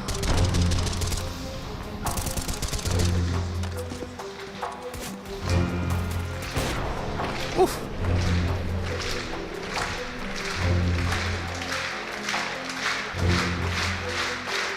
Definitely not all sunshine and rainbows over there for Na'Vi. This is the rebuilding of the machine, right? We know the fact that MPL's come on in from the academy roster here. Everything's definitely not the Na'Vi of old, but they're trying to get themselves back into that shape. And, well, outsiders are in that same conversation, but just the fact that the way that this game is playing out, it's exactly how everybody would have expected when they saw these two names. I don't think anybody came in here today expecting to see a FaZe versus G2, where it's just constant biffing and brawling and 2v2 situations. This is late round Counter-Strike. This is the chessboard. This is both teams trying to outmaneuver one another and then hope that the individuals can hit the necessary shots to make it work. And they've taken that timeout, Na'Vi, they're third. They have everything they need. This is a full buy. Yeah, that extinguish doesn't get a bit far. There was a double molly, flashes as well, so a lot of uncertainty about what waits on the other side of it. James smoked off. Need to confirm there was somebody home. NPL will have to communicate that. Perfecto working on towards short. And as the smokes do start to fade, some territory will be gained. Perfecto, short water is his. Whoa, Kicker takes a bit of a risk there. His toes were spotted on the cross. And catches a little flack for his trouble.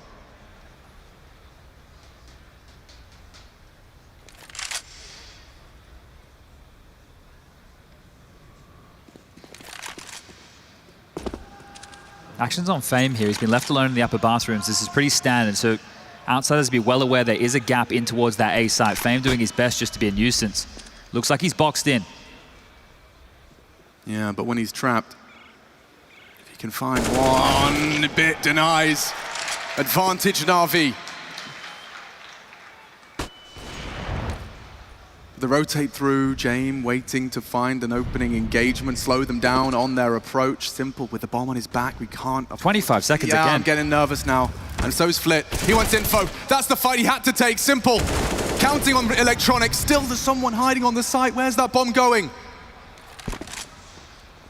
Smoke and mirrors this time rewarded. Na'Vi have got an open sight, and you can see NPL, he will communicate.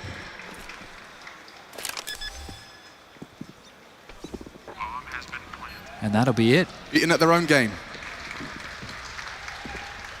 Attacking on both fronts and committing based off of those duels and how they translate.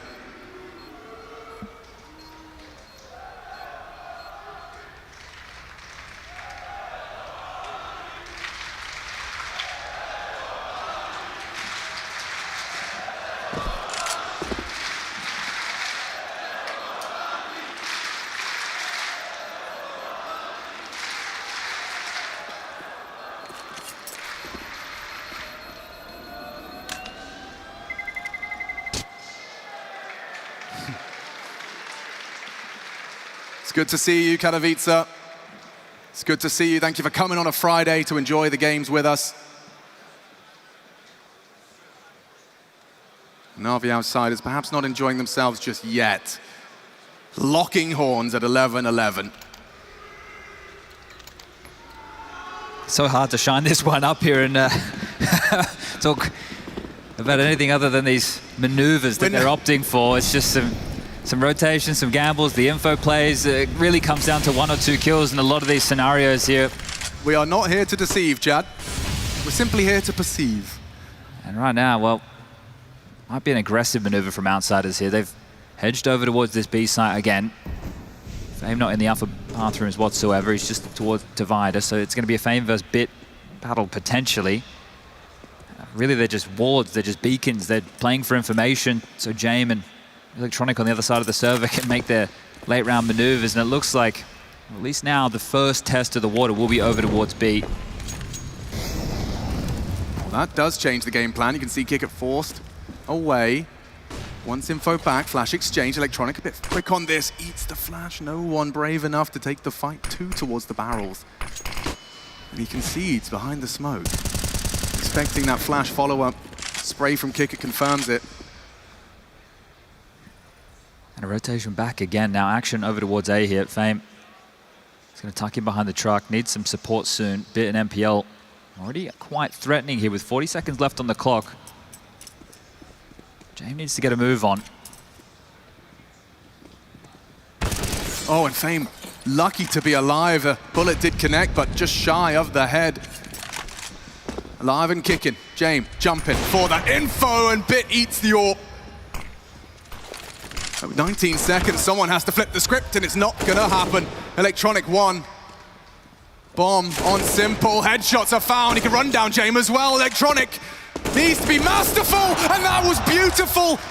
A 1v2, no time for Simple. The round disintegrates in front of him, and he's gonna go down after time. Okay, a no scope for survival, and a prize of his enemy's AWP. All right, he'll take that one, sure. Holding on to the big green here, but it's not like James going to have any issues buying that one up yet again. Damn. At least someone in the crowd likes Overpass.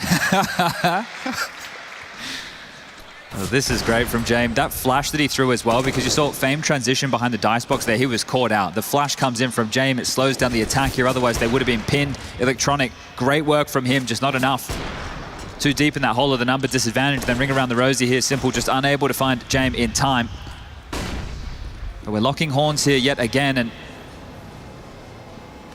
it's more of the same. Outsiders continuously start 4 over towards B.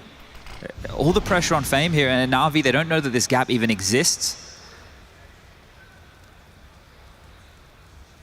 They might want to just be executing into this, but with 4 here, it's almost like Outsiders are letting them in. Getting what they want. Perfecto, though, will take Kickert's life. James, the next victim. Double on the entry. Flit to defend. Damage is done. Flit, the one to have to finish. And what is that from NPL? He's lost the bomb in the water. It will go unpunished, though. As Fame arrives, the A player barrel betrays. Simple's known, and there it is. Na'Vi pull it across the line. And this time, I wouldn't even say pull. I think they kind of forced their way into an early engagement. Yeah, some great trading there. That could have gone very, very sour, right? If NPL lost the bomb in that water position, they couldn't scoop it up. They got picked apart of the seams right there. I think a whole different discussion. Oh, dear. Well, we've got a couple of Outsiders fans in the building here, but they're a bit of a rarity. We've got to protect them with all our might, but this is great work. You see the flash work in the kill feed. Supportive AWP Simple here. And this is the shot that truly mattered, making sure they could pick this one up in style. But this is Outsiders now backs against the wall. The loss bonus, well, it meant they had to go for a force, and it's not looking pretty at all. I like this. We're going to see the rookies head-to-head. And Chiron loses his. NPL delivers an opening kill for Na'Vi's T side. Sure, this round is worth 13 on the board for Na'Vi, but it will have to be a full eco for Outsiders after this, so 14 if they're able to secure this one right here. And that was their best bet. They backed Chiron, of course, with 23 frags. Poor Fame left with just a USP and a couple of flashbangs, so you get a feel for him in a round like this. And this is with that freebie where Na'Vi couldn't get the bomb down, right? That's crazy to think this one could have all unraveled there, but staying in it, keeping things level, and now looking to extend themselves to a very, very light lead here. Puffing up his chest here.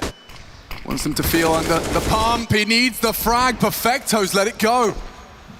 A big contribution from Flit, and he's going to get away. Throw that AK. Oh my God, he pushes for the info. That's so much more than Electronics bargaining for. The whole squad can now rejig the setup. Timing is everything. 25 seconds. They're doubting it. They completely abandoned it. Maybe a product of what you were just talking about. Yeah, next round they wouldn't have a buy at all. So at least here they can be somewhat threatening. I'm surprised they didn't try and have a look in for that FAMAS to see if they could find that over towards connector here. So 1 AK is better than absolutely nothing. And Flit could potentially be a bit of a game changer here. I think Fame is starting to see if he can find that upgrade. So this is good. This is classic Outsiders trying to keep themselves as threatening as possible. And I think Na'Vi will let them hold on to this, knowing down this home stretch they'll need to keep their cash up as well. We're about to get into the business rounds of the game. Things are about to get a little bit more exciting as we closer and closer to the full 30 rounds here. Inferno next, Mirage if we need it. Oof. NPL. We want to brave the fight. Well, it's going to come to him, James. Would love to get his hands onto that. Look like they're going to have nothing next round if they can find that Galil, James. Oh, that's very, almost too good from the boys of Outsiders. They have a round where they've got basically nothing and they leave with a much more threatening 26th round. FAMAS, Galil, and that AK-47 recovered and maintained. And a big conversation here, because we have these upgraded rifles, do we want to try and buy behind this? Do we want to drop something over to Chiron, see if we can set him up again? Do we want to get maybe a scout out for James? What type of buy do we want? Or do we want to just keep it conservative with what we have, try and make the best out of a bad situation, buy into the next with a full buy, that loss bonus on our side? When I say full buy, it's still not going to be fantastic. Only 2,400 into the next.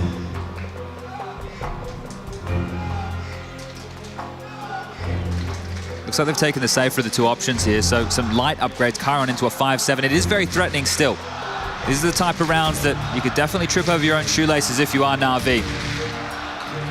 I said this should be 13 and then 14 because of the nature of the purchases, but here, that's not the case whatsoever. They will have to continue to work for this Na'Vi, and that has been the story of this game. Just tightening the thumb screws are outsiders.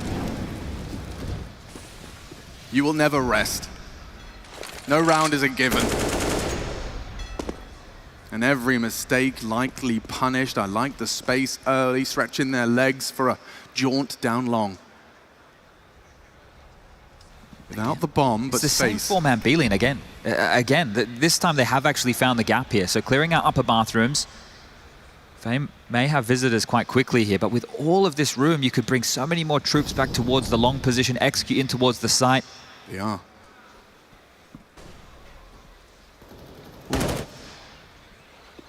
Fame still completely alone with only a FAMAS to his name.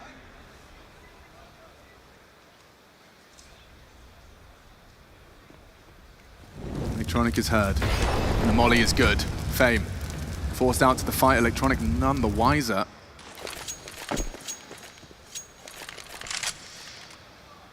Simple with the bomb, this is all a ploy. Electronic trying to get those B defenders to dig their heels in tight. This is the best way in which Na'Vi can stroll on in. James, though, thinks it smells a bit fishy. Perfecto with Presence Monster, they're doing it. They're keeping the hook in the cheek of outsiders. This is all on Fame. If he can slow this down, if he can deny this plant, they can win the round here. Has to go huge. It's just the FAMAS. Oh, and Fame, good on the first. Need a trade. Simple down, and now we need to see that plant. It's a 3 versus 4. He needs to survive. NPL cannot overextend. He's already bleeding. Retreating. Electronic has to be somewhat of a hero now. They'll use their numbers, start to overwhelm. Good onto the first. Mantles up into kick it. Outsiders to tie it all up. Despite the mind games, now it is just the crosshair on the head. Keeping it simple. NPL down and out. Only one. Perfecto known to clutch and knows it's unlikely a kick is in play, but down he goes. Locked in by Flit. Outsiders, they will make it hurt. Oh, that one is going to sting. That one is going to hurt an awful lot here. Think about 2 rounds that Na'Vi have lost in the second half. One where they didn't get the bomb down, they got lost in the source, and this one here where they go down to really just Fame's impact. The fact he gets 2 opens the door. MPL on the truck. He takes so much flak damage here, but this has to be highlighted. This is huge from Fame. This kid, basically unknown. Sure, he's just won a major, but he's only just popped onto our screen. That is massive work. They're able to put all this pressure on, and James even takes down MPL with the Glilly scavenged from him in the previous. So this is huge here from outsiders to steal one back in this fashion. I heard James speak so highly of Fame. He speaks very highly of his individual ability, but the fact that he is happy to have 4 of his troops on the other side of the map and expect this young gun to hold his nerve and bring home the bacon on A. And he did indeed slay. Throwback to some of the other rounds. Yeah, first half feels like a bit of a lifetime ago right now, but the AWP in Simple Sound, we will be seeing that come out again. And traditionally for Na'Vi, this is the big red button. When the chips are down, when there's not enough cash, you give the GOAT the AWP and you hope for that impact. You pray for that impact. Let's see if he can deliver right now. Oh, it's going to be a bit of a spotty one. 2 MAC-10s here. Electronic does get an AK on the way out the gate. Now, these MAC-10s, do they want to use it a little bit quicker here? Doesn't look like it. James is alongside this time. Fame not alone. In the opening move, it does allow a quick glance towards the underpass, but upon the fire of that shot, he's better of sticking around.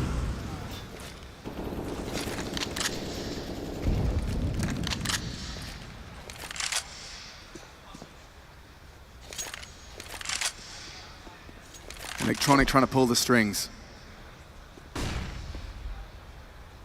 Oh, he's ahead side of it. Doesn't like that. The flash and clear usually to follow.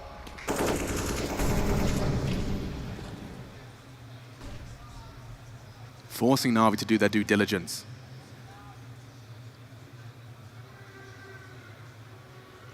Only one unarmored head. The MAC-10 will have trouble finding lethality. Very passive stance from outsiders here. Looking to play aim map against Electronic and Perfecto are coming through. Electronic slinks in. Kicker with a nade in his hand. He may be completely caught off guard by this. He is running them in. Electronic, too many meals, and he doesn't get any of them, just a bite out of Flit. 25 seconds, time's a problem here. He's waiting for his teammates. The cavalry is going to arrive, but so will the defense. Kicker still lingers around that ramp. James to delay with the flame. 18 seconds. Na'Vi need help. Extinguished from Simple. Needs a frag. Onto Kicker, he does.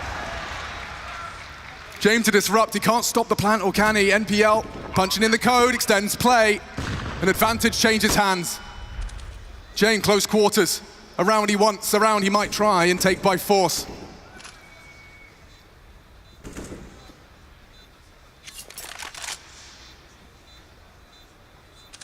And there goes NPL, cowering, quaking on the site.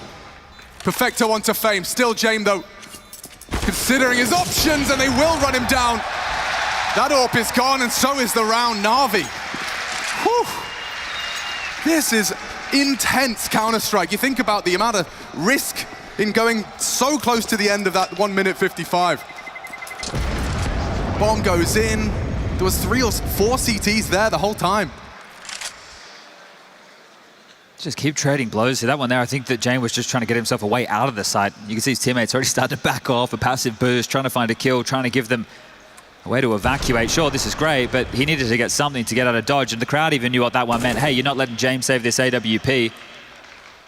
Well, the funds are still there. It can be another outsider's buy, and they have done more with a whole lot less. Going into round 28 here. Feels like we're going to get all the rounds right now. The team looking to break as once more we go into the fray of the Overpass T side. We saw Na'Vi early stages of that first half start to get a bit more brawly with it, start to take a lot more duels, Simple getting the thick of things short, pushing up on A, taking a lot more fights. Outsiders are just hoping they can read the play, stack appropriately, and their individuals step up with multi-kills. So if you're not going to find a pick early, if Na'Vi trade efficiently into the site, they're going to take those every day of the week. And again, it's this 4-1 setup. All the pressure on Fame once more. The question is, if they come his way and he only gets one, he gets nothing. It's going to have to be an outsider save. They have no avenue back in. So they're really hedging on the fact that it will be a B finish. It's mad to look at. Definitely off of the beaten path. Knows flash, blind AWP. Didn't fire a shot, nothing gained. But presence displayed. And Na'Vi, watching this one back, are going to be so frustrated to learn how wide open the A side of the map has been. It's what he's waiting for. Jane will take him down. Perfecto caught out. Simple, though, keeps Na'Vi with a voice in the round. At 30 seconds, perhaps Fame about to have to scream and shout for a little more help. The race is on. CT smoke deployed. You can see what that's done. Bit just wanting a flash, wanting someone nice onto Fame. Vision's still there, though, and he's still good for some damage. They haven't found him. Need the frag. One back from NPL. And the site is theirs. That's 15. Chiron, he's going to hang around here just as this P250. Going to look and try and do some damage, get himself an AK, but that has to be 15 secured right now. There's no way Jane risks this AWP play here. They can find an upgrade here for Chiron, who has been great throughout, but the fact that he's not in a lot of these plays, he's having to rotate in. You can't see the best of the aim this kid has to offer. Stepped on bit, great stuff from him. 17 frags in total, that'll be his first in this round. And Na'Vi, well, they've withstood this test. Outsiders, one of the hardest teams to put away in Counter-Strike, but you could almost put that moniker on Na'Vi as well. Both these teams more than happy to play this same game. Heard in the interview at the start of the day, Blade saying he's comfortable with this style. Actually, that was MPL, but Blade saying they feel that their style is a bit of a counter to this. So both teams happy to watch the paint dry, the grass grow. The It started with an outsider's opening. And of course, Kickert going a little wide there. But this was it, the difference. We spoke about it. If Fame doesn't get a multi-kill on the site, the round is practically done here. Right, he fluffs his line on that first. That's his defensive smoke at the front of the site right there. It forces them wide, exactly what he wanted, but just too many targets. And this is it. Na'Vi 15-13. Can they get it done?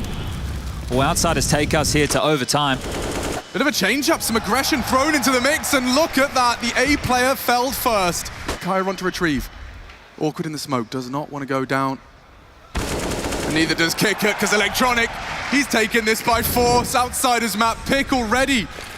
Under a whole lot of scrutiny too. Aggressive openings.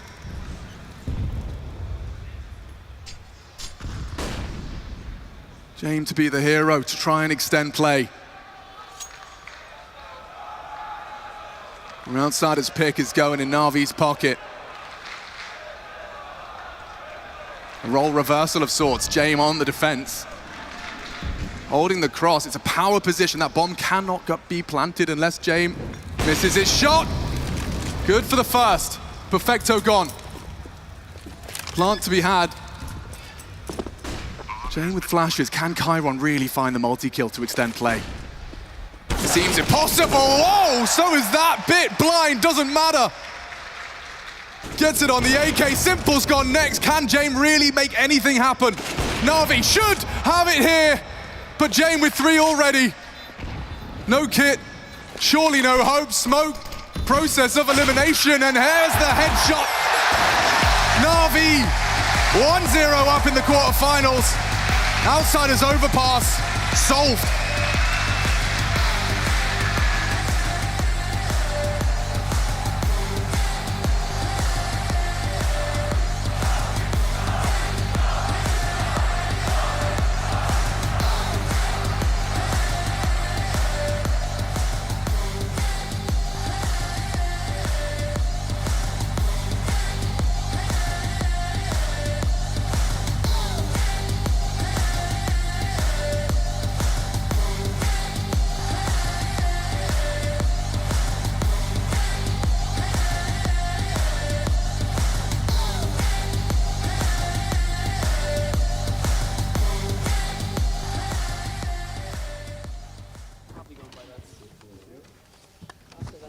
It's not me, somebody else did that.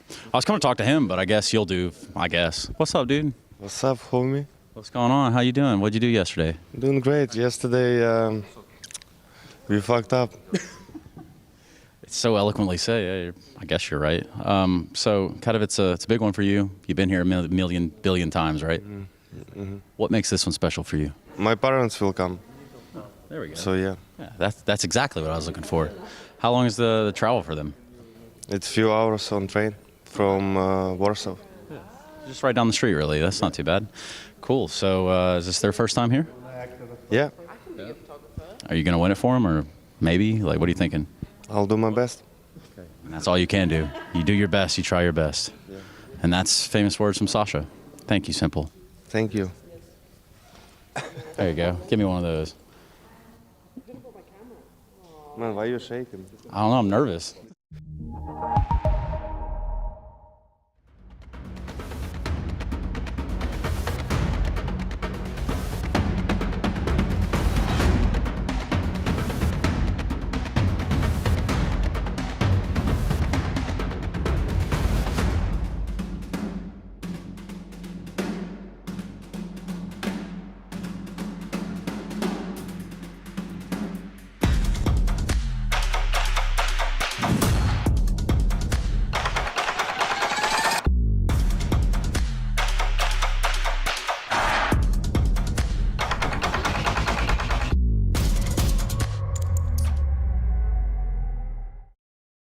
Natus, Vincere versus the Outsiders, the culmination of this first map in our first quarterfinal of the Intel Extreme Masters. Katowice has come to a close. Overpass 16-13 the way of Na'Vi, and if you're Na'Vi, you probably breathe a little bit of a sigh of relief on the backside of that one. Welcome back to the analyst desk. If you're watching all over the world, we've got a special treat for you, and it's not play, it's not Y&K. It is a very special treat, and eventually you will see. Maybe you can even guess.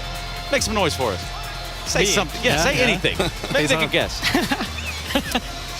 So Twist, we just watched a little bit of Overpass. What's your diagnosis, Doc? It was a very long overpass game. I think both teams had a very mirrored playstyle. Both teams trying to leave a lurker on one side, pressure the map, and hopefully go back to the lurker. But yeah, it was an interesting CIS matchup. Yeah.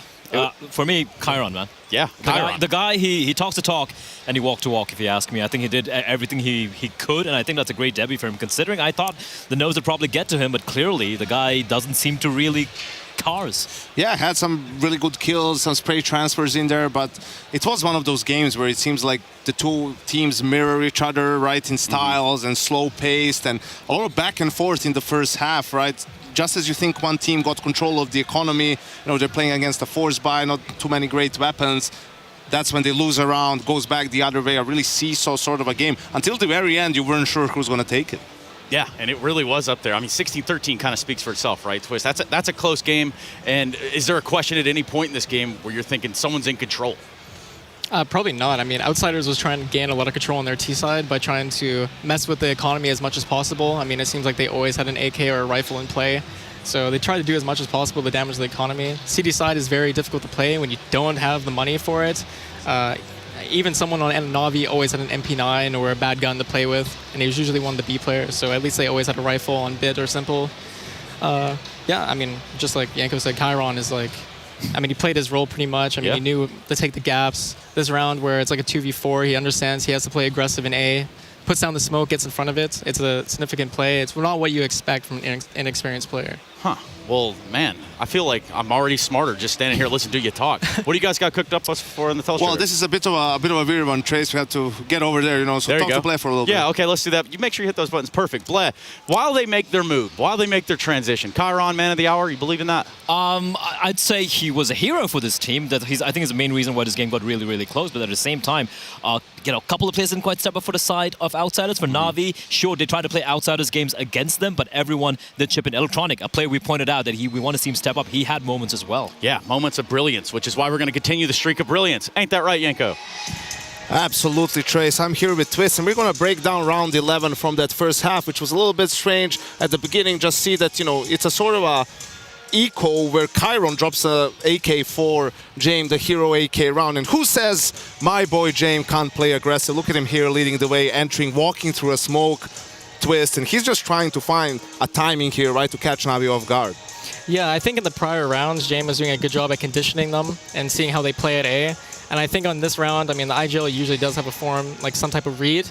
And he takes an initiative with the rifle, and he tries to find a gap. And I'm guessing he was predicting Navi was going to play very passive in A this round against pistols. And now it gets a little bit weird for both teams in a sense. I'm going to zoom in on the radar so you guys can see, like, Simple is isolated with the op here, and they know Simple is an A player. They killed Bit, the A player, Electronic Rotator, the B players. But look at the bomb. Here with Kickert. Kickert is number 8. So they're all spread out and they're scared because the reaction can be that this long player can push bathrooms. He can push all the way back. So Kickert is a little bit afraid of that someone can be waiting for him, and he's trying. I think here they're communicating. How are we going to get the bomb down? Can someone help me? Can someone hold this? An important thing is he has a smoke too.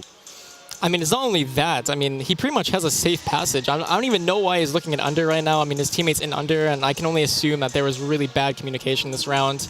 I mean, given Kickert's score, his confidence might have been low, and honestly, he probably didn't want to make a mistake dying with the bomb, but in that role, in that position, it's not even your fault if you die with the bomb, really. You kind of just have to go deliver the package to your team and get the bomb down. Because Kickert, you don't even need to get the kills. We got you. Chiron's got you. Can you just come, plant the bomb? Like, can you at least do that? But yeah, it seems like there was a lot of confusion in TeamSpeak. And Trace, this was the worrying thing for me when I said, like, the pool favors Outsiders. But the thing is that for the game in itself, I think that Navi's experience is going to come through. And I think these little mistakes a couple of times were what ultimately lost Outsiders the game. Yeah, and you might be exactly right. Thank you very much, gentlemen. Again, smarter every single time the men are talking over there. Thank you, Mins. Now, ultimately, we are not nearly done with this best-of-3 quarterfinal. We've got Shocks backstage checking in with some teams. What's good, Shocks?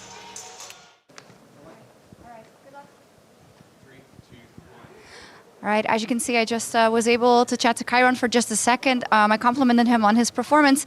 Go ahead. But he wasn't too happy. He said it has to be better from their side. And I think it was a phenomenal start, but obviously they won't be happy with it because Inferno's on the horizon, and that's a must-win for them. I just managed to catch up with Navi. I spoke to Blade, MPL, and Simple. Now, Blade says outsiders, they gamble a lot. It's a plenty of gamble stacks that they have to deal with here. He's expecting them to go even harder in that when it comes to Inferno, to really throw them off their game, see if he can cause some of that tilt, especially because they lost the first map. MPL said that stage felt very comfortable for him, especially after he got the clutch in. He said he was feeling better as the game went on, and now he feels pretty ready for it. Even though Inferno, he keeps saying to us, he doesn't like it so much. Simple, though, he said playoff Simple's back. He said it's a tough game, but he's feeling good, and he's feeling ready, and the team comms are all good, so let's see what they got. But I will say, outsiders, Karen, he's been looking good on that server as well, and he's definitely not scared by that stage. Let's see how it goes when it comes into the second map, Inferno. Trace, back to you.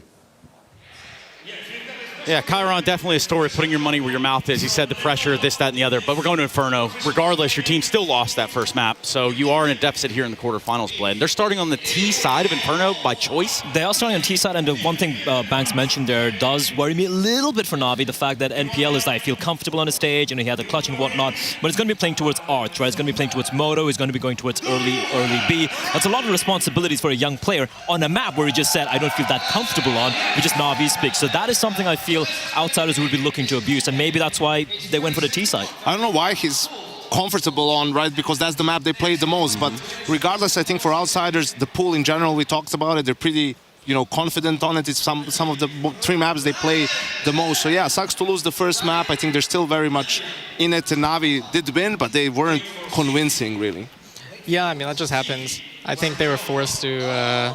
I mean, winning Outsiders map pick is pretty important, but they also just had to pick into Outsiders' pretty much second most comfortable map. Yeah. And unfortunately for Navi, that's how the veto is going to go against G2 as well, and they found that out prior in the event already. So yeah, I mean, that was a must-win on Overpass for them. And yeah, just like you said, Nipple has a big role on, or NPL, sorry. No, we've said it, it's okay. Yeah, okay. So it's already out of the bag, it's fine. Yeah. Inferno, like, he has a big role, he's inexperienced, and he plays the rotator position, and he may not know when to stack B, when to be at short, when to double pit with Bit.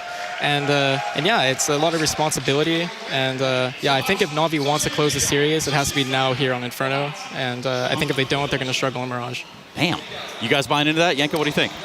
Yeah, I think even if outsiders win this, I still think Mirage can go either way, right? It seems like these teams are very neck and neck at the moment. I'm just curious to see, with what we presented in the pre-game, will Navi change their approach a little bit when they get to that T side? Because we saw some of the tendencies from outsiders, right? Maybe that's a problem for them at the moment, not enough time to practice, so they have more variety. But yeah, I think the big talking point is playoff Simple seems to be here, right? We were wondering if that's going to happen, and he did show up highest rated player on the server.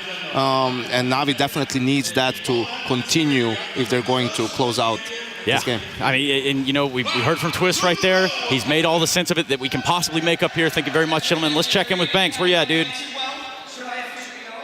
That's right, Trace. I'm down here in the arena, and I have found some big fans, but sadly, Big didn't make it too far with this one. But the big fans are always out cheering. You having some fun so far? Yes, it's nice atmosphere on the Friday evening. I mean, on Sunday it will burn here. Oh, I'm sure it will. Now, who are you cheering for today? For now, Navi, but later, I think G2. Oh, okay. So you want G2 to go all the way? I hope. And this sign you've got here, oh, some copium in there. Which team's this for? not what you wanted at all, right? No, but I hope next year maybe they will come back. They always do. Big always find a way of coming back. Now, going into the next series, right, we got Liquid going in there against Vitality. Do you think that's an even matchup? You think that's going to be one-sided? What do you reckon? I hope Liquid, but we will see. I think it will be a close one. You think it'll be a close one? Well, I think you'll be holding that sign up for Liquid a little bit more time. I think it could be Vitality going all the way. We'll have to see. We're getting into a break, and when we come back, we're going into our second map between Navi and Outside.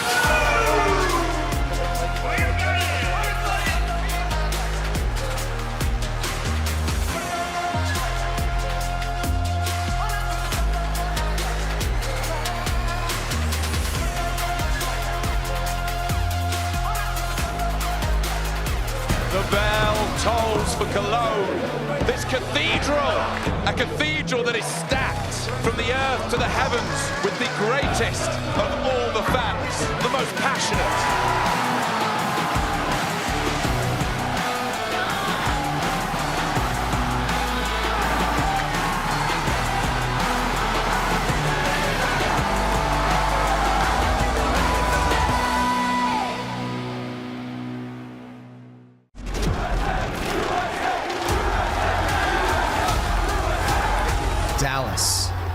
back.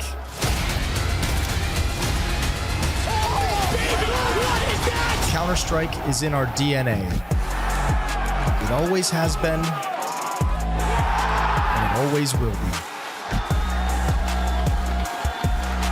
And now we are once more returning to where it all began. Jungs, alles klar? Ja, alles klar. Wie geht's? Ja, alles gut. Das ist, mein Deutsch ist scheiße. Ist okay, ist okay. Ich lerne langsam. Das passt auch.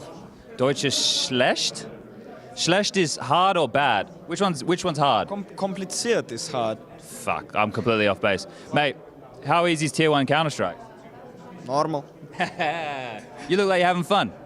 Yeah, I'm having fun. This is nice to play on LAN. I've played so many local LANs back in the day, and even a month before I played local LAN in Moscow. So I like LANs. Yes, Yeah, feeling good. You like playing with James? Yeah, of course. This guy is amazingly smart. This is insane. Different style though, right? Yeah, of course, of course. Does he let you just hold W when you want to go in? I usually ask if I can do it. I ask if I can do it. If he says yes, then I do it. Okay, easy. Seems like a good solution. All right, well, you play Na'Vi.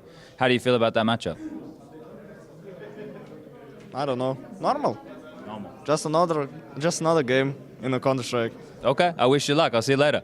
See you later.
You're right on time. We're ready to ride into our second map. Outsiders falling foul on their overpass. It's Na'Vi already 1-0 up in the series. Heroic waiting in the wings to be playing on Saturday. Who they'll face remains to be seen. Desk is highlighted. Inferno next, they've talked about it.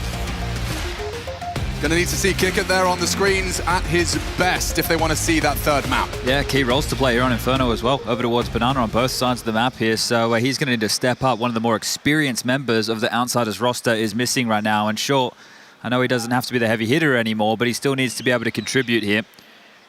Going into Na'Vi's turf, right? You look at Inferno, they've picked this so many times with the MPL and the roster map that obviously they think he could be quite comfortable on, or maybe the team feeling a comfort here. But Twist, we had him as a little guest on the desk right there, highlighting he plays a very difficult role, the rotator position. Going to have to be helping out both bomb sites, having to try and read the play here. And to be fair, the young kid, he kicked off Overpass pretty well, that clutch to get things started. We saw Na'Vi's Inferno in that battle for the bye between G2 and Na'Vi. And I just wanted to ask, you know, G2 got 12 CT rounds against Na'Vi's Inferno. This is a map they consistently pick, and G2 seemed to completely rustle their jimmies. I mean, was there anything we can learn about that? Was there anything outsiders could have learned as a team that really made Na'Vi look a little foolish on their attack? Yeah, look, I just think the playstyle-wise is going to be completely different to what you're going to see with the G2, right? And it's going to be hard for outsiders to even try and replicate the way that they approach the game. They're two completely different systems right there. But in terms of weaknesses or pressure points, sure, you're going to dive on in. But the fact that Na'Vi get the luxury right now of starting on the CT side of their own map choice, that's going to feel pretty good, especially where you're picking up where you left off, right? You just finished Overpass on that CT side. Sorry, on the T side, never mind. Just completely disregard that. Everyone just rewind about 6 seconds on YouTube and we'll all be good. Let's go. Katowice, it's time for Inferno. Outsiders ready themselves to try and take it the distance. Na'Vi on that defense to start. Outsiders on that attack. Counter-terrorists win.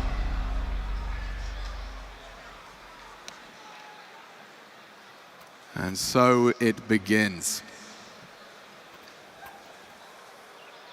It's always interesting to see every team with their own unique approach to these pistols. It's the closest to a full deathmatch brawl you're going to get throughout this map.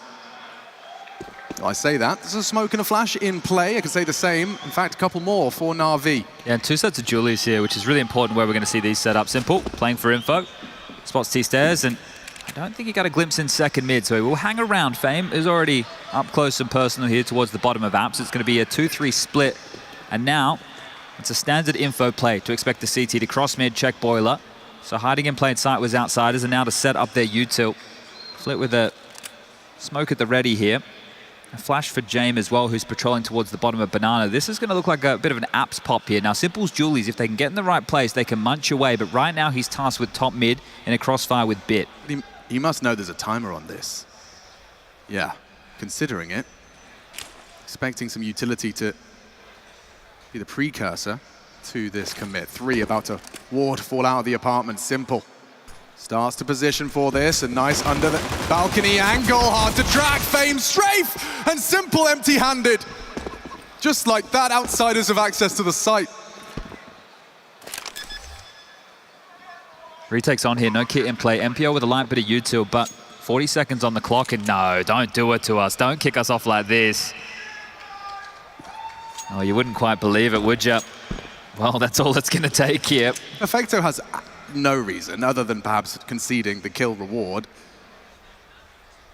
May as well have a little look in, see if he can get himself some extra cash for a frag, but don't forget the radius has been expanded.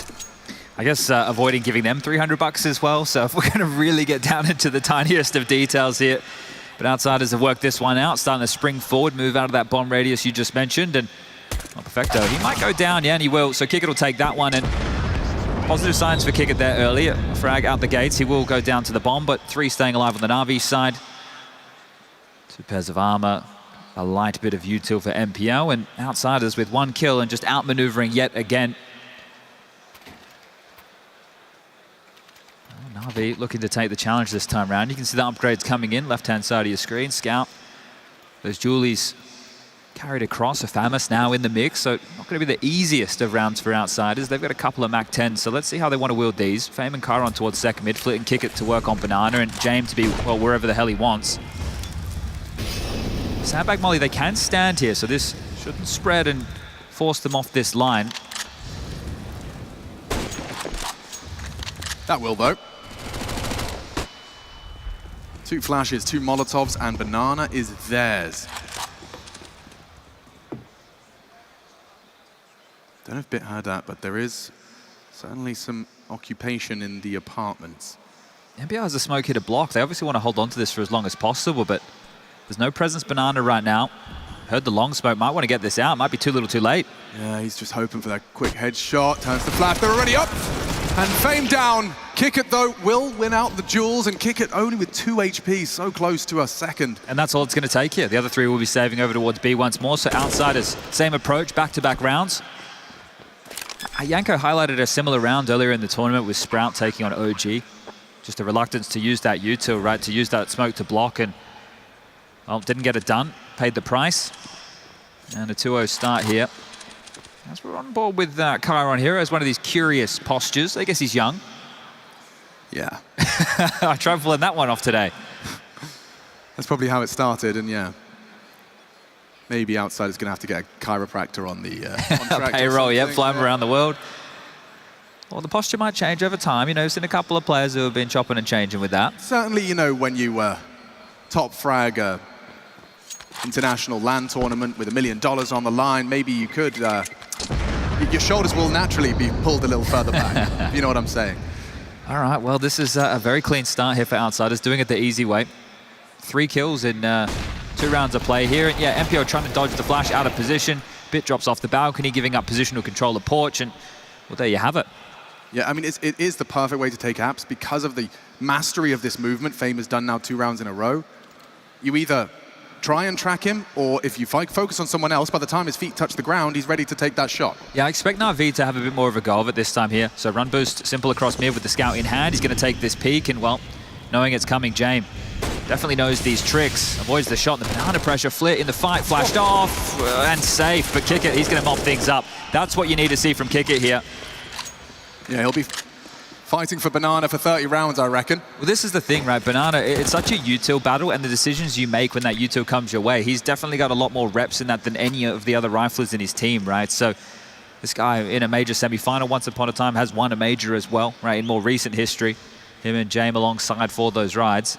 So James does have a gap over towards long here. Simple in Library isn't acknowledging it until, oh, he's already slipped past, scopes back out, cops a shot or 2, and Simple very low. James disrespects the smoke, and perfecto. Job done. Zug, zug.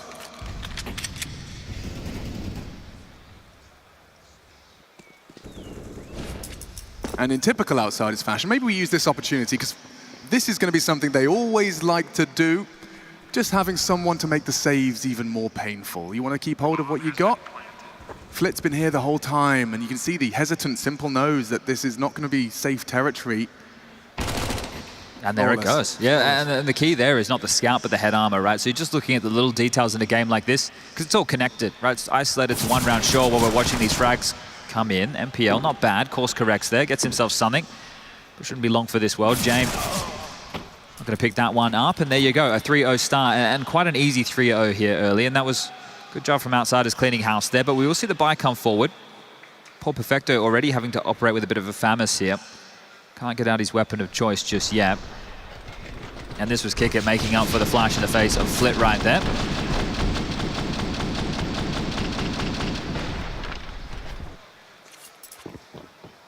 Let's see what this first gun round has in store right here. All right, the guns are out and about. As are the AWPs. Ooh, Fame. After all of his beautiful parkour in the first 2 rounds, just off the rail there, and it leads to a nade he'd otherwise would have been able to evade. Now they're giving up banana control here. They have no information top banana right now. They're more than happy to hand this one over. You can see Electronic at the ready. Has Perfecto up close and personal with some block utility in the hand. Mid crossfire with MPL. And Simple, who's actually started to back off. So top banana control now secured, but Telegraph, that utility right there, will let Na'Vi know exactly what's up on the other side. This boost available for spawn, but look at this, both orbs trying to activate. Simple tickled by the flames. That should have been heard by Fame or Chiron there. Bit of a gap here on the left-hand side of that smoke. Wonder if Flit will investigate. Yeah, you can see like a moth to the flame. He's found a gap. And it's Chiron that falls. Simple on the reclear. And ahead of the smoke is Flit. He's into the site now. Electronic does go down. A big one back for the Outsiders. And with 35 and counting, they will commit. Perfecto. Hoping for support. Simple and NPL to provide the cover. There is a smoke for CT, but 25 and oh my god, what's this? They've got time. They can run it back right now. They still have to deal with Bit over towards Pit here. It's all Bit. It's all Bit. Wait, they faked it? They faked it. They're heading back towards B. What is going on? This is horrible. The cruel mind game of Counter-Strike. Fame trying to sell it, and they are rotating. 7 seconds. Perfecto screaming for help. If he can just deny the bomb, the round is done. NPL with a hero play. A triple for good measure. This is getting, like, I don't know, what's more dimensions than 4D chess? We're in like 5D chess, we've got smell-o-vision or something. This is the fake of the cut noise and then also considering going back to A. Yeah, with about 20 seconds left, they would have had time to rotate the whole way back, right? Or at least they should have had just enough. But Bit still towards Pit. It was just anchors on either side of the server there, and Na'Vi, they've been looking good in the rotations throughout so far, and Simple wants to step out wide, flashed off the line. We'll have to respect that. In Banana, the fight is coming. Electronic looks like he wants to barrel forward here. Electronic now puts his pedal to the metal. Silent dismount. 10 points from the judges. Well, they've tucked him into logs here. Perfecto's pushed forward as well. Another smoke deployed, and this is where Electronic should get back. So the mission accomplished. They've cleared out Banana. They have that full control, and even a light tag there onto James. It's forcing them and funneling them up mid here.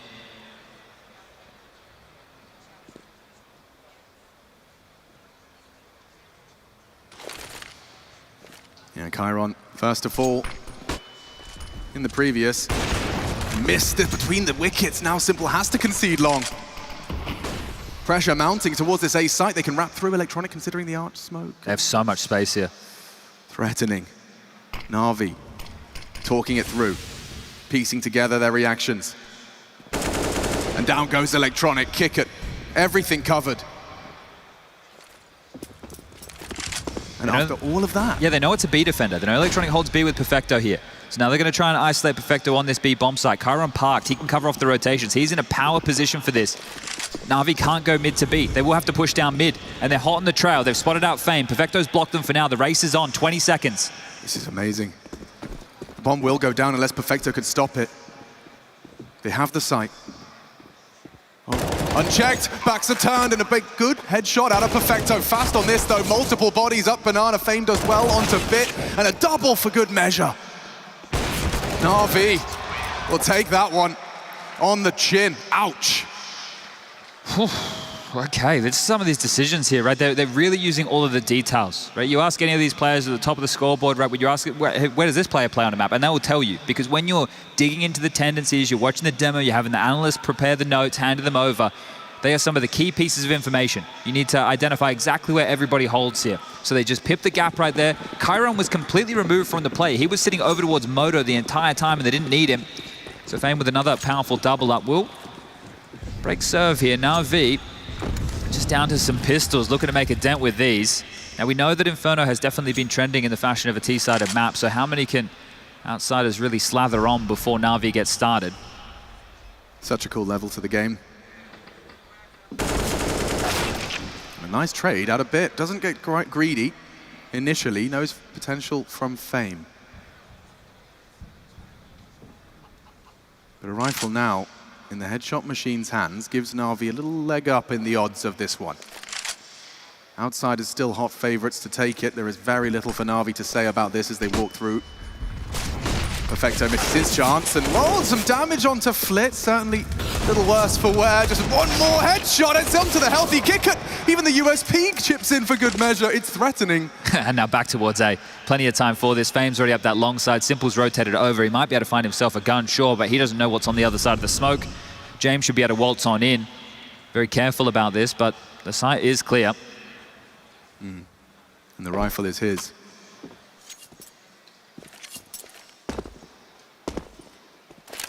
Some uncharacteristic misses out of Simple so far this series. Big game player. And outsiders, this is the flying start they would have been hoping for. Not only the pistol, conversions, and then as soon as you taste a gun round, you get back to the winning ways. Not happy with the first AK. Simple wanted to try and change things up there. Happy to pick up a different one. All right, well, more stickers on that. Likes that one. But still a very calm start here to things. Similar fashion as we had over there in Overpass, but this map will just, by the sheer nature of it, play a whole lot faster. You're going to see these skirmishes for that banana control. Quite a consistent feature of this map, and it's very U2 heavy, right? Hitting the shots, that's great, right? And definitely when you watch G2 the other day, the fact that they would play out there late, they'd bring the AWP, they'd bring Nico's rifle with some flashes. That's when it's a bit more aim heavy, right? But in the early stages of a banana fight, definitely very U2 dependent on what sets are being thrown from either side. But Na'Vi now back into the guns. No AWP available for Simple here, so they will be doing things with 5 rifles. But that's where it felt like they did some of their better work on the CT side of Overpass.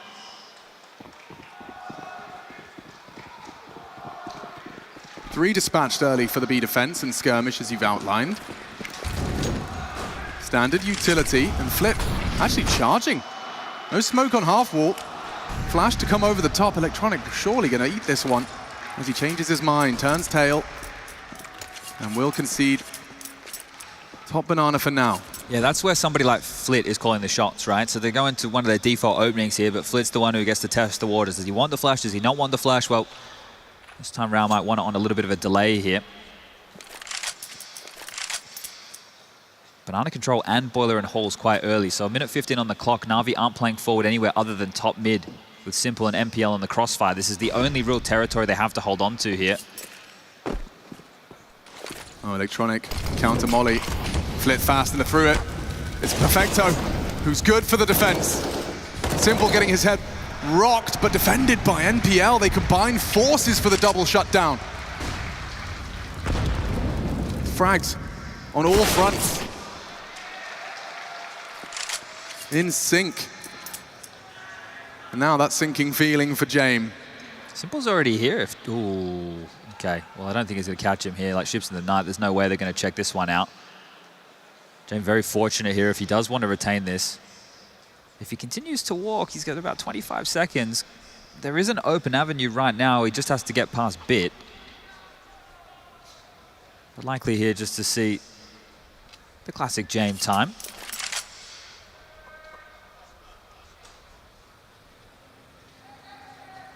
Coming out for the clear here, so they're definitely looking for him. Electronic, it'd be great if he finds him after time. The loss bonus not coming through.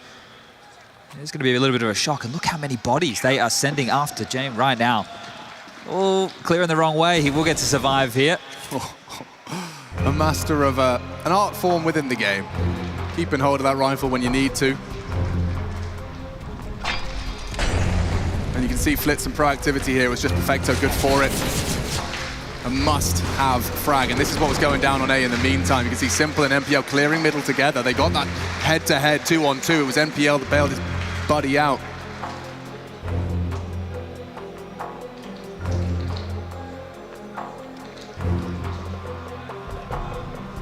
Timeout from outsiders here. It's a dust on the mic. See how they're going to change things up going into this next round, round number 8 here. Rifles available for everybody on both sides of the server, so no omissions.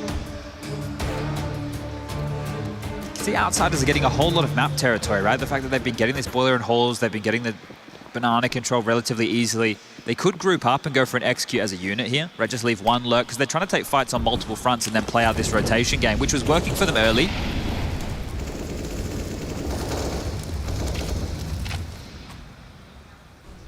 Very keen to stay strong top mid. It's been quite persistent from Na'Vi to either have that crossfire under the balcony, in trash. Now, Simple. Well, for a moment, he was up on the balcony. Now, Flit with the flashes. Find a bit of a safe haven here. More chip damage with the nade. And a bit of a read or a gamble. I'm going to let you decide, as Perfecto is starting to make his way back over towards A here. So they'll be 4 strong.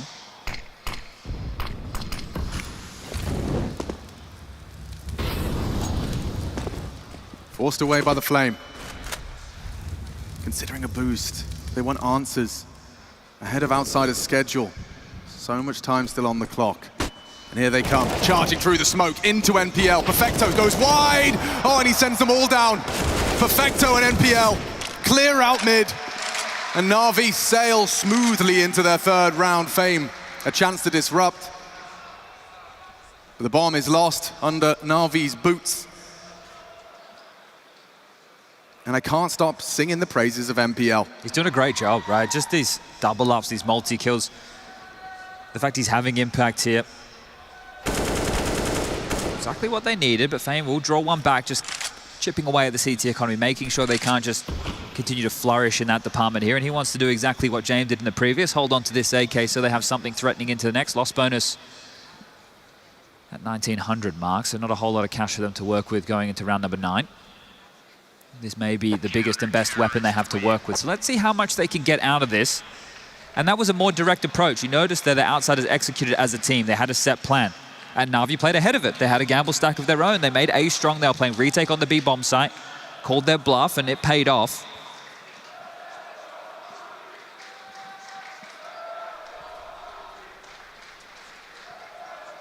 Silent mantle into the apartments by virtue of the boost. You can see this is that double up we've been talking about. It was the same case on Overpass. They came his way. He was good for the second as well. More than you could hope for. Such a high-stakes game. We heard Twist talking about their consistent presence of something threatening on their T sides. See that smattering of additional backup Kevlar. Chiron could afford himself an extra vest. Timing on this, they were looking to get this mid control with that long smoke. Likely have the molly combo under the porch here. Flashing through the pistols might want to take some space. They got it regardless, so top mid.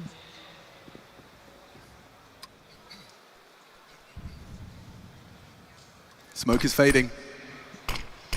The new one takes its place. NPL, no answers for Arch. It is going to be covered by Electronic, and so short bit, been waiting for this. Nade in the right place. The bullets are too many. 4 simple to handle alone, and Chiron's Deagle's already found one. Surely not with just this half buy. They've only got a couple of pistols. Flip manages to convert. The AK on the floor, still one on Chiron as he worms his way through CT. Jame might get caught up with the bomb here. He's hanging around Boiler. They know that B's the weakest side, but Jame just chilling out in Boiler with his bomb on his back. The push is coming. The push is coming their way. Oh, they won't clear it. They're going to start rotating to B. None the wiser. Absolutely pantsed. What a call. What a play. Oh, this didn't work on Overpass. Remember, he got stuck down in connector. Simple found him out. The bomb got dropped, and now they know the jig is up. The bomb down. They're going to give this one a go. It is still a 3-on-3 situation here. And they are still worse for wear. No armor on any of them. Kickit only has a Glock. They can't. They shouldn't. They have no right to this round. Outsiders looking to do some daylight robbery here in Katowice. Na'Vi, they don't want to fall foul to any funny angles and close corners, but they do have to get a bit of a wiggle on now. Perfecto has the kit. Into the sight. Flit to the head of Pit. Now they have to worry about Pit. Perfecto needs to get on that bomb, and PL saves them. Kickit running him down, trying to be the hero, and just enough time. Sweat off of the brow for Na'Vi. Good grief. I mean, we talk about Outsiders doing a lot with a little, Chad, but can we just This reflect? is getting ridiculous. This is getting crazy. They just keep calling the bluff in all of these situations and rotations made by the two youngest, Bit and MPL here, making their way down mid. Perfecto screaming, boys, it's not here. There's no more coming for the attack and Flip from Pit. He's doing the absolute best he can here. Like, it's like Outsiders play makes your comms kind of turn against each other. You're like, where, update me. I need more info. Well, a good plan considering the situation here, so they will get themselves into a much juicier looking buy now. Oops. Oh, a lot of Molotov and not a lot of damage. Different shape to Na'Vi's B defense this time. You can see Simple trying to take that big green into a big opening, and Flit just on the precipice of the smoke. A jiggle perhaps enough. Simple makes him a dead man. Good adjustment there. You can see he did spot him on the cusp of the smoke, and oh, Electronic gives one back, walking into it, but Simple again. He's just going to take them all down. Why not? I lose Electronic, I'll make that advantage once more. And as you know, and as NPL starting to learn, they're everywhere. And this is nice from Fame. Perhaps going to catch off the rotation. Perfecto alert, and not quite as precise. A Galil, successful in the duel. Fame keeping the round very interesting. Now the bomb on the back of Chiron. With James down, Chiron might have to adopt a similar supportive role. Bomb on his back and decisions to be made. They know it's the AWP on B here. They can isolate him, it's just that one smoke in play. Simple thinks better of throwing out the divider smoke. Second guessing himself, he'll just take a try. Oh, Fame gets across, baits the shot on the low HP, and they're running him down just to the leg.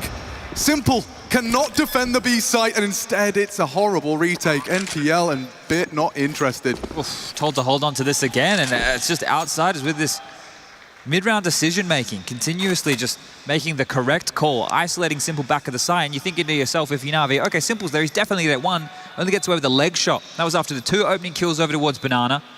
They opted to smoke Coffins, right, not thinking that he'd be playing over towards CT with the AWP this late within the round. That was the right call, and then with his smoke, that was way off the mark, right? You traditionally see it a whole lot tighter, so it gives them a gap to work with, play around. There was a big void right there. Outsiders will get up to 6. Do me a favor, Chad. Okay. Put your in-game leader hat on for a second. I can try. And when you're considering a team you're playing against to be annoying, to the point where you say, I hate it. When you're calling against a team, you say, I hate it. Would that do something to your calling? Would that have an impact on your game or the approach you'd be making your boys go for? I think if you're losing to silly situations that you know are going to come up your way, that would be frustrating, right? But this is why you see in that scenario they wanted to surge forward with a fight. They're hoping to find a gap because you see Outsiders how spread up they are in a lot of these scenarios here. So this is Simple coming out for the trade, and necessary because the round was already hard enough.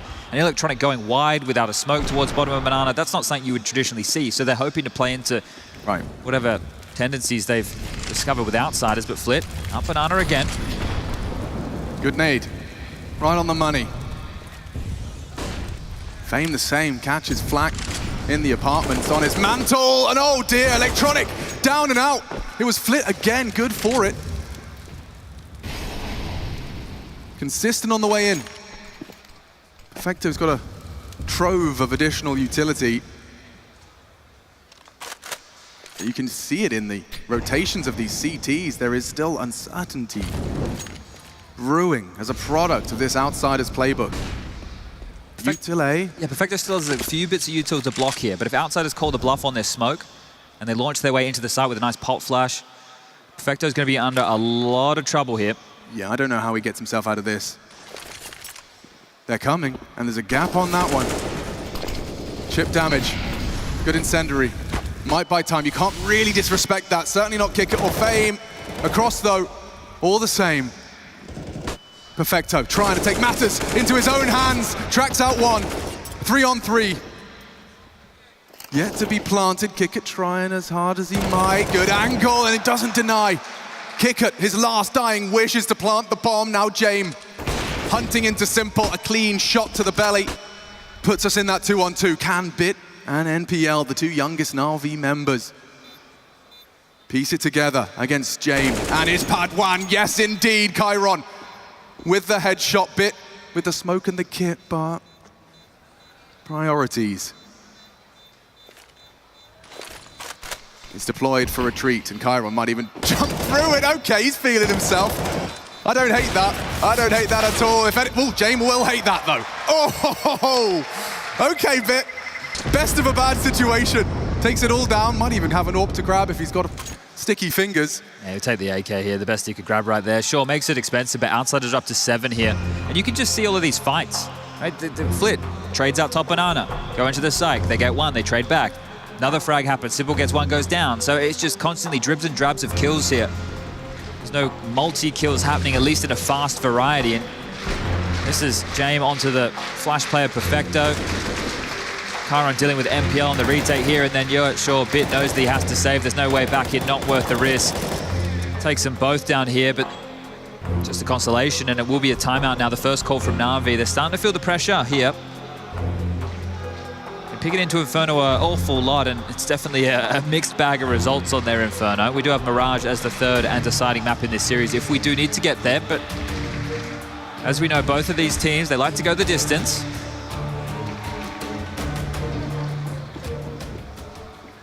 Simple's been gifted the AK here, right? And he was in good form over there on Overpass, so you can understand why that's found his hands.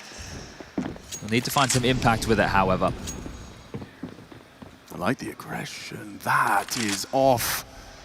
A beaten pass. He's made steps, they know he's here. Yeah, maybe Bit will bait.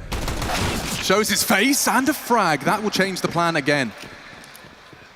Lovely work from Bit, not only bringing that rifle in, but not needing it to find an opening. Now what? Says Outsiders, and Flit. They won't expect this. They smoke long. Simple's not going to be ready for this. Flit and Kyron are already past it, dealing with the mid to B rotation. Smoke and mirrors, literally here. Yeah, and Electronic's going to be mad as he loses his head. Hot lead to the face. Simple's got to worry about so much now. He knows CT is lost. Moto a safe haven. But Outsiders, this is those thumb screws just tightening once again. B players isolated, hopeless, and dead. Flit, what a save. He's going to finish it with a dunk.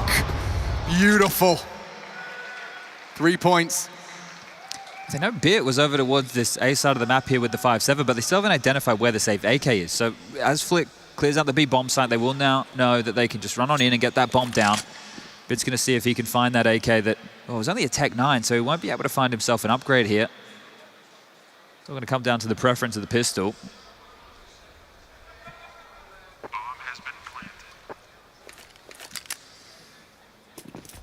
And half one for Outsiders here, so Flit with 3 kills, and that's all she wrote. The fact that they're in CT spawn, that reaction was fantastic, right? You see James, he drops that U-tool knowing that Karan and Flit are already making their way around that arch side, playing with the rotations, understanding that's likely a gap. If a team is going to do an aggressive apartments maneuver, likely long is going to be weak on.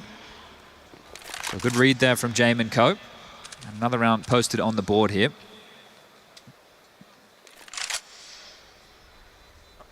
But what comes next is Na'Vi wanting to take a bit more of a fight across the map. We have been speaking about a lot of these rounds where they've been more than happy to give up banana control. It's only been a couple of occasions where Electronics barreled down. Staying pretty strong on top mid in more of these occasions. Facto again with a FAMAS here. He's had a FAMAS quite a few times, and there's going to have to be an MP9 for Electronic. We know what he's able to do with that. He's kind of filling the void that Boomich left with that weapon over towards the banana position. Bit will get his AK back for good measure. MPO who's been great in patches here. Just the style points of reloading before it even... He's guaranteed. He knew. He knew. The damage had been inflicted. 8. And certainly not going to be comfortable for Electronic early. That is, though. Ooh, okay, Flit forced forwards into more nades and pain. Does he want to give them an AK? Flash is good. Maybe Electronic does go wide on this.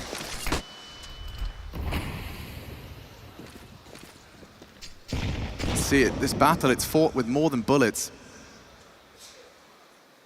Simple. Ooh, confirmation of Chiron's coming. Holds his nerve and the trigger until relevant and necessary. Chiron shut down. Simple sticking around. Man, once more.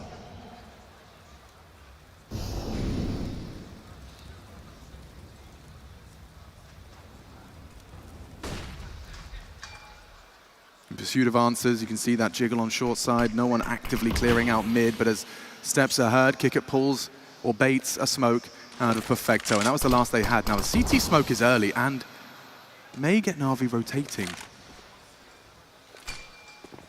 Forward position, good frag. Now the question is, how many more? Simple on that speedway. Indecision, in limbo. Needs to make a choice, especially now NPL's gone down. Big one back from Bit.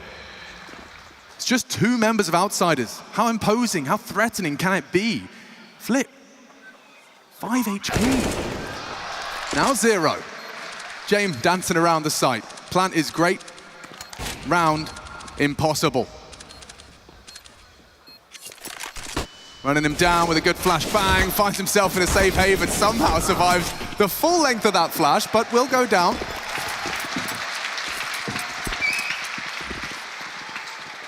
Time to course correct for Na'Vi. Yeah, just a lot of these isolated fights yet again in a round like this. James getting the bomb down great. It's going to help them in that buy department. Flip can drop an AWP across here. They should be able to make this one work. James could even buy one of his own, but questions would be around what type of round they're looking for here. But the pressure on Bit in this situation, right? They baited out the rotation as they should. Fame takes down MPL. Bit has to step up and be countered here, and he just takes his time. He understands that, as you mentioned, only 2 players, how imposing it's okay if they get the bomb down. We need to secure the rounds here, so that one's going to feel good. And it will force another timeout. This will be Outsiders' second in this second map of play thus far. They want to do something more direct now, right? A real pace change from Outsiders. We discussed the same thing over there on Overpass. They definitely had a few of them up their sleeve. In fact, they've already accrued 8 rounds, gives them a buffer to maybe make a bit more of an out-the-box call right now. Kick it, likely to have to operate here with a drop from a teammate, and it's Fame. Has the MAC-10 right now. More towards the back of the pack here, so I don't expect to see him gallivanting anywhere fast. Well, we see more of a set piece here. Yeah, he's been very comfortable in those apartments, hasn't been too much resistance. Of course, one aggression we saw out a bit in Simple.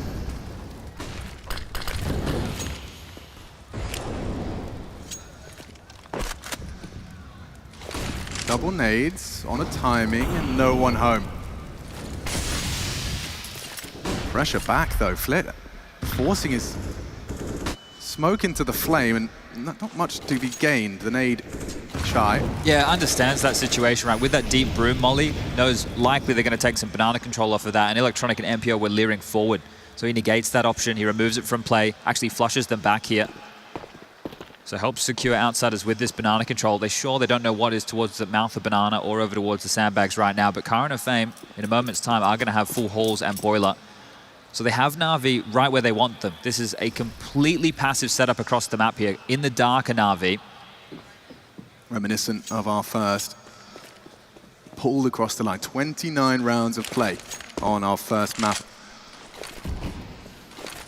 Outsiders a good haul. Make it a strong statement for map 3, especially if they can find these remaining 2 attacking rounds, setting the bar incredibly high for Na'Vi on the swap of the side.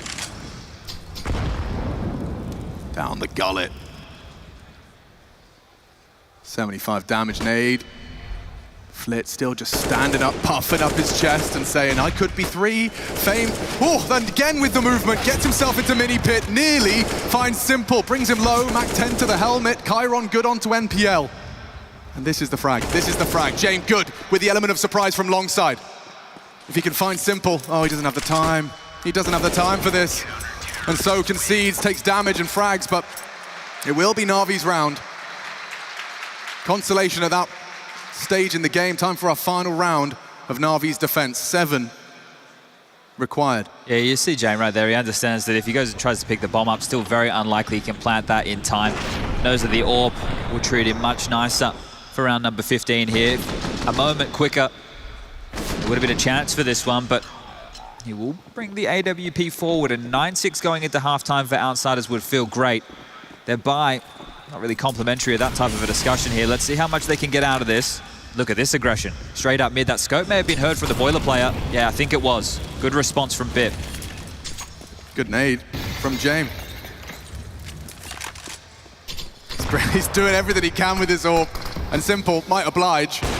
Oh, not far off. He went wide enough. Saved himself from a frustrating death. Now, if you want info, the info will likely involve an electronic SMG and a nade to the deep banana. Here they come. Electronic, cleared, hard clear, the hit of the crouch, enough to evade the crosshair. They've got 2 on the site still here. Simple with that AWP over towards the Coffin's position. So backing up the likes of Perfecto, they've gone for a 2-2 split of their resources right here, Na'Vi, to try and hold on to this one.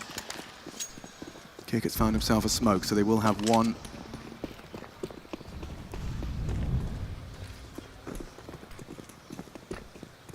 On him. 30 seconds.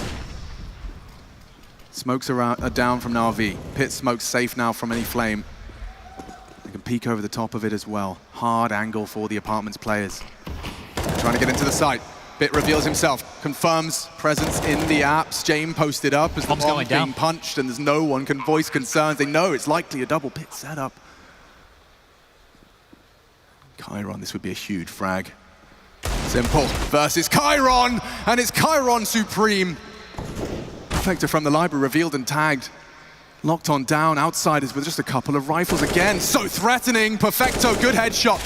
Takes down the AWP. We need to get him to the site though, Bit with only one, it doesn't seem like there's any hope.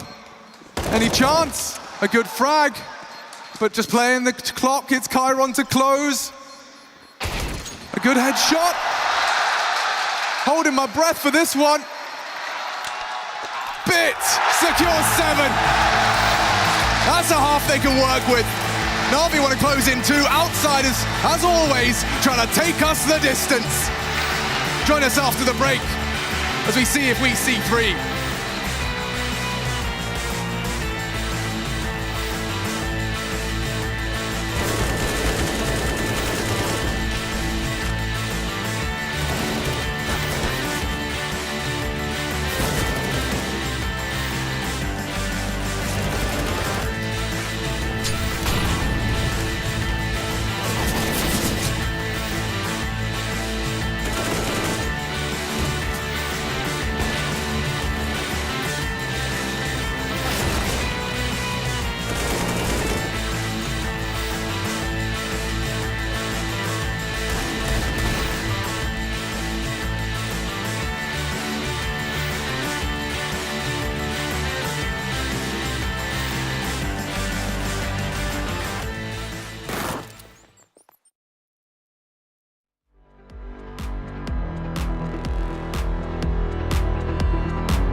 Second half of our second map of our first quarterfinal here. It's top 6 baby playoffs of IEM Katowice.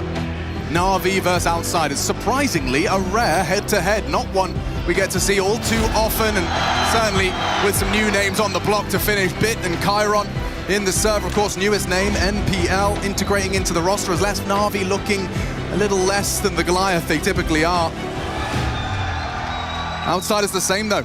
winning Rio, making a change. It's led to some instability in what is normally a very ironed out system. Glad we got towards that tail end there, down to the wire, as is tradition between these two, apparently. So let's see, as we move into the second half, inseparable.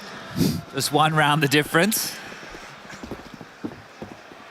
As Chiron showed a little bit of frustration. Well, P250 in the hands of the big man himself, Simple, wielding this. On the other side of things, the highlight pistol upgrade will be jammed into the Julies, and he's currently the two of his teammates on this B bomb site. Chiron with the smoke at the ready, a flash in the hands of Fame to set this one up as well. You can see the trap that has been laid on towards this side of the map, and the decoy. Well, we've seen this a couple of times, used to bait out util on some of these slower crawls and crawling towards the top mid, kick it. And Flit looking for a fight, but not finding anything whatsoever. It is just Bit who's very, very passive in the apartments right now. Equipped, Simple, with everything he needs, but elsewhere, Bit's adventures instantly cut short. Simple the same. That P250 doesn't even fire a bullet before he meets Fame. Now they're locked. Yeah, and actually very aggressive. Kick it. Not playing to contain initially. He wanted to close that gap and end this round. Now you can see they're up the creek without the paddle. They know they have to finish now towards B. Here they go. Shame. And the boys, it's Fame again on that coffin position. Jewel Berettas fill the feed for 2.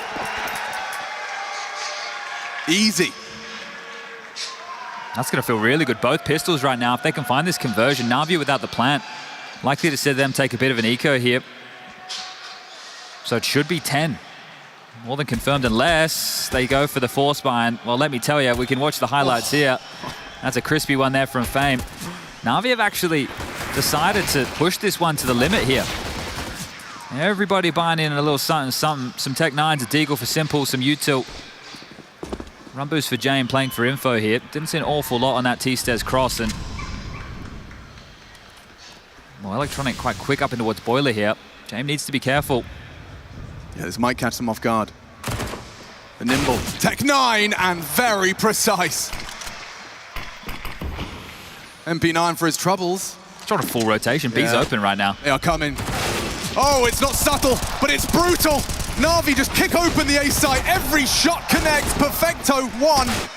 Electronic another. 3 from the leader. It's his call, and he leads by example. What an inspired round. I don't know where this one came from. Just run and shoot heads. Yeah, that seems pretty simple. We like that one, don't we? Simple finishes things off. Flick goes down. An instant response here around where it did look like it was going to be an eco. The Tech 9 buy came in late. Freeze time had ended. Bit was still buying. He was still in spawn, putting on his Kevlar vest. He quite didn't believe the call there, and Electronic was like, yeah, I'm just going to win this round single-handedly here. Look at the kills coming in this way. 3 frags. He's turned that into, I think, 6 right now. Yeah, that's not bad. Doubling your kills in a second round force. Inspired stuff. That came way too easy. Yeah, the frags coming through for Electronic. A good sign of things to come. Simple the same. It's NPL and Bit at the top of the tables right now. Well, Outsiders are going to buy back into things. The Force Fly Wars are on, and with what they have working, they need to take a call here, take a timeout, have a bit of a chit-chat about how they want to use this Flit M4A1S. These SMGs in play are going to shred. There's only one set of head armor available here. That's all they have on Flit, so he is going to be the man you look to find a difference. If they just hit the other side, if they deal with whatever Outsiders have to offer here, you're likely to just see Flit save this.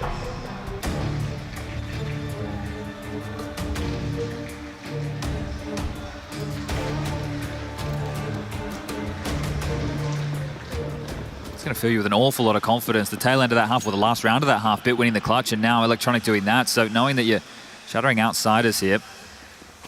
Yeah, you just tell your boys, look, we can shoot them. We can shoot them with the lesser guns. A massive round back from Na'Vi early. Simple as the bomb here. Needs to be a little bit careful about this. Someone might want to put him in check and say, yo, can you throw that one back? Yeah, but I can see rage in his play. The man just wants to frag. You wouldn't. He's got the bomb. He's going through the smoke. Yeah, there we go. Okay, okay. Now a good smoke is thrown. Fame, though, tucked into that close corner. A second CT smoke. That should be enough. Surely that's enough to ward you off. Yeah, look at it. Neither of them are good. This is combined, sure, but they were thrown both a little bit lopsided either way here, so Perfecto is going to have a gap to work with momentarily.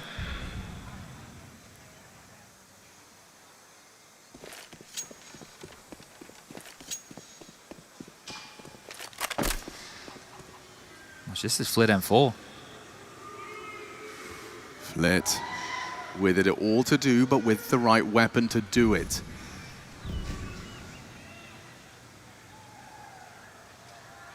Coming his way, separates Simple from the pack and from his life. It's one and done. 50 damage onto Electronic, the A site open. They don't know it. Now, this position from Perfecto, he can hear any footsteps. If they rotate, he can call this all out. You can see the mouth moving here. Understanding the situation, knowing he's heard a couple of steps, and now he's going to play for info. Multiple bodies on the side, that can be relayed. The bomb will go down momentarily. They can clear out this A site, but they have the number disadvantage. If outsiders want to give this one a crack, they definitely can. 10 seconds, bomb about to go down. MPL planning towards the back of the site. Electronic in graveyard, bit over towards the pit. There's one flash on Jame. If this can be perfectly placed as the M4 scavenge now. There's another one over towards that long side if they would like, and well, no, they would not like. Makes sense, as that second M4 might be found by Kickit.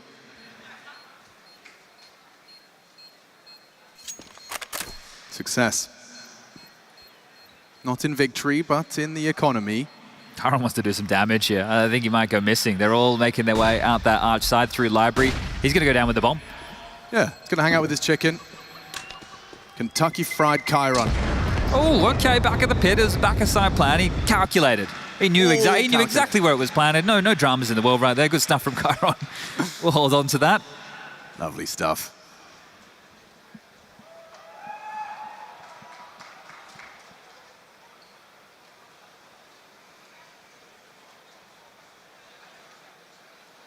All right, well, we saw what happened with this in Outsiders over there on Overpass, right? We see them retain a couple of guns, pick up a few extras, and they actually make the most of it. So let's see if they can do that again. Na'Vi with a much stronger buy here. Into the next, Outsiders will be going for that full investment.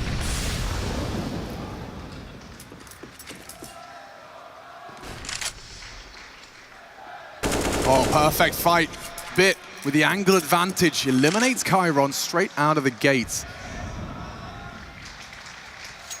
The leg up for Na'Vi to secure that 10th.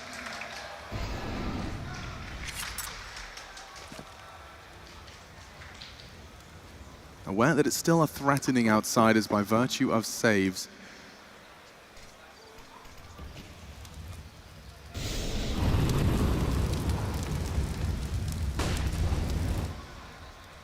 Maintains full info top mid.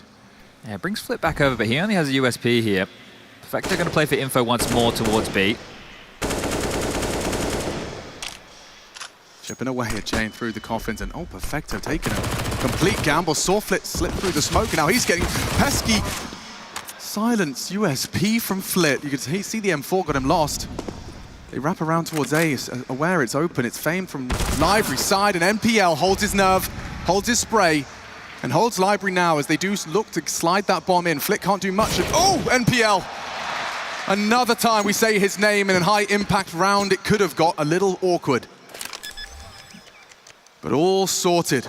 And I mean, NPL, we talked about pressure. I just want to once again reiterate that he has joined his first Tier 1 organization, and it's the organization that has been in the Spodek the most. Na'Vi 7 times in this arena as an organization, and now NPL representing them and helping them get to that semi-final. Yeah, he's definitely had some impact here, right? It hasn't been anything flashy, but the multi-kills in a matchup like this, especially stylistically with these two teams, they define rounds, right? So he's had his impact, the same conversation to be had for Chiron on the other side of the server, right? These two rookies, as far as big stages go, environments like this, they're doing a fantastic job here, showing they're more than serviceable. And we're going to try and hunt this one down. Let's just kick it now over towards the Ruins position, and Na'Vi, oh, think better of the flash. Are they going to swing out? Yes, they will. Kick it will get the double up and survive. So, sure, a couple of donations, a couple of sacrifices right there, but not the end of the world as Na'Vi will break double digits, 10 rounds in total. MPL's at top of the scoreboard for the server here. He's tied with Flit on the other side of things at 15, so this is a great showing. 17 years of age. You're in Na'Vi where you know they don't mince words. They're definitely going to let you know when you've messed up, and just the exponential growth that these young guns are going to be having with their coaches, Blade and Dust, and so much tape to review, so much to watch, so much to learn from. Some heavy nade damage. NPL catches the brunt of it, but a lot of them low.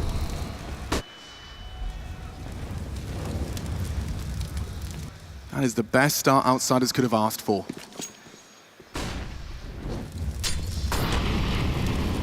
Flit forward. Flash back. It's a constant just trading places, exchange of nades and space.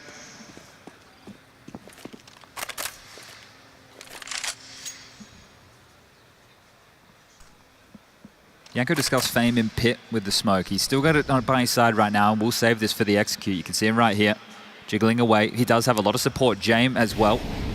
And Chiron in towards the side. This is a very good read of the situation here from Outsiders. They should shred them on the way in. Let's see if this meat grinder with their softened up Na'Vi players from the nade of earlier. Fame, safe from the flash, and oh, does find it. A bit labored, now to be run down, saved by Chiron. This pit setup, it's shredding through. There's nothing Na'Vi can do. 5 alive, Perfecto will change that. But that is about it. Flit on the arch side, containing any escapades as they clear library and confirm he's probably coming to you. Flit perfect. And that is it. Outsiders with a lockdown on that A site. The crossfire established and successful. It has to be a really good read here again, right? And I think this has just been mind games for both of these teams across the map, right? How much territory, when you reflect back to Overpass, the Outsiders were happy to give up, just have Fame solo A. They weren't playing connected. They were doing 4 B stacks. It gave Na'Vi a lot of room. This time round on Inferno, James decides, yo, we'll play a 3A strong setup. And when I say A strong, I mean towards the short and balcony side of things, not for long. They were watching long from pit, so they were more than happy to give up the territory of the mid to B. So this is the prep, right? This is prepared for what Na'Vi have to bring in on this T side, and they walk straight into the trap. First gun round on the board. 4 Outsiders on this CT side. And this is where you know that it is the mind games, because immediately Blade calls a timeout here for Na'Vi, just to have that conversation. Yeah, they were ready for us. They had 3 players, ready and ready to go for that type of call. We might need to try and pressure this long side to see what the setup looks like. But now, if they do so, James AWP is in play.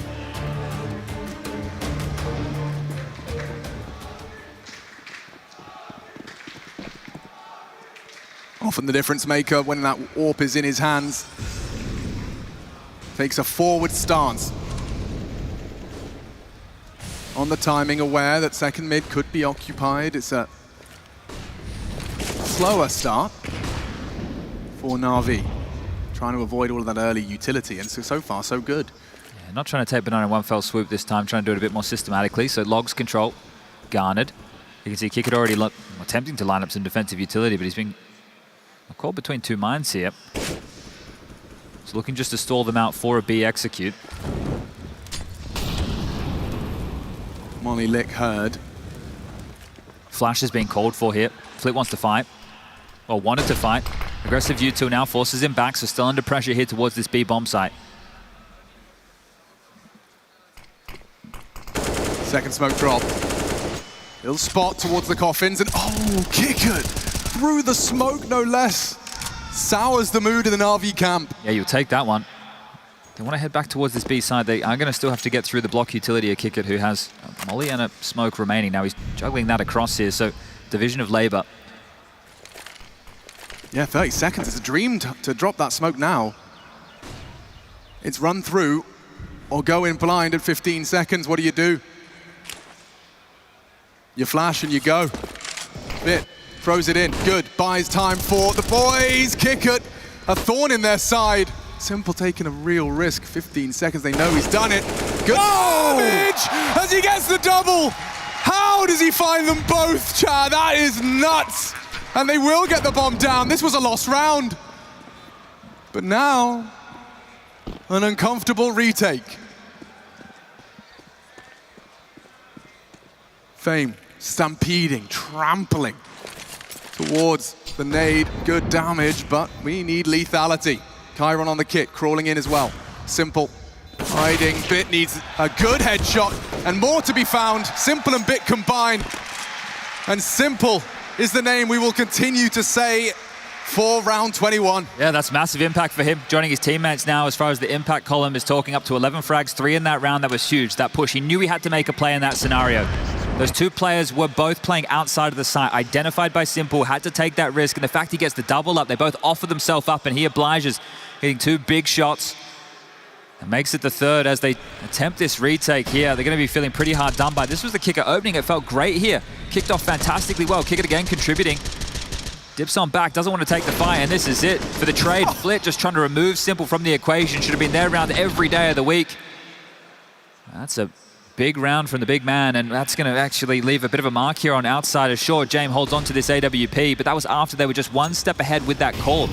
It's been maneuvering throughout. There's only been a couple of moments in this game where big plays. Think about Chiron on an overpass with some real heads-up maneuvers, some good decisions under pressure, under the issue of the clock. That's another one right there from Simple. They're few and far between in this series. It's more often than not been the mind games. The in-game leaders calling them across the map, just info plays throughout here. Long smoke has landed, so sure they can have this mid-control if they'd like. The AWP of James starting over towards B, but still plenty of time, as we know, to get himself a positional advantage. Mid-control completely taken here. James will start to make the way back over. Doesn't move a muscle, and he's not going to have to just yet. It's long instead. Smoked well, good time. James loses vision though and throws a nade to try and punish. But yeah, as you were discussing, I think the path of least resistance. They just used all their smokes on A right now. Na'Vi have nothing left. They only have a couple of flashes. Make that one flash right now to execute anyway. They have to play through with this fake right here. They've left Kickit on B. This has to be the all-in. Nothing Kickit throws at you now can stop you. But it will, because look, he's got what he's got in his cache, hidden just by the bricks. He's got another one of those. Exactly where it came from, 30 seconds. Flames are down, flashes in, Kickit blind, and Na'Vi burning. NPL 6 HP, Perfecto on 5, the bomb will go down. And that's the round. That's the round right there. Kickit needed to get a multi-kill, or it was just going to be a save call. So Na'Vi, they break through, easy as you like here. And they could even start hunting right now if they want. There's still more pressure to be applied in this round. Sure, the bomb's down. You can try and remove some rifles here from Outsiders if you would like, but that just seems way too easy. And that's when it looked very difficult. Outsiders again going for this gambling nature late, and you could see all the util expended by Na'Vi on towards that side. The fact that you're going B with just a flash in your hand and you still make it work, the efficiency out of that. Well handled here, and they're up to 12, and they're looking to close things in 2 maps. It's like it's less exciting the frag onto Kickit. What's more exciting is the reason that he's alone on the site with 30 seconds left, and it's all through the way in which Na'Vi were pulling those strings. They made it convincing enough on that A side that James, the wizard of Counter-Strike, he's oh so wise, was fooled. Yeah, but it looks like Na'Vi are going to have Outsiders' number again, right? You look at the head-to-heads between these two teams, sure, there's not a lot to reference, but Na'Vi, we talk about the powerhouse of a region right here. Mentally speaking, you come into a game against this team, you know you're up against the big brother, you know you get pushed around by these guys. These are the big names. The Simple's in the server, right? It's not just him, Electronic as well. This guy back since 2018 in this roster doing an awful lot of work. It's just scary, the name value alone, and, well, they're going to have to make their names count right here. Remember, Outsiders, Rio major champions. Here to try and prove that it wasn't a fluke. They've gone for the upgrade, brought in Chiron, made their way to the playoffs. Both of these teams looking a bit like the walking wounded, trying to piece things together right in front of our eyes. And right now, Na'Vi look like they've got what it takes to break through here on Inferno.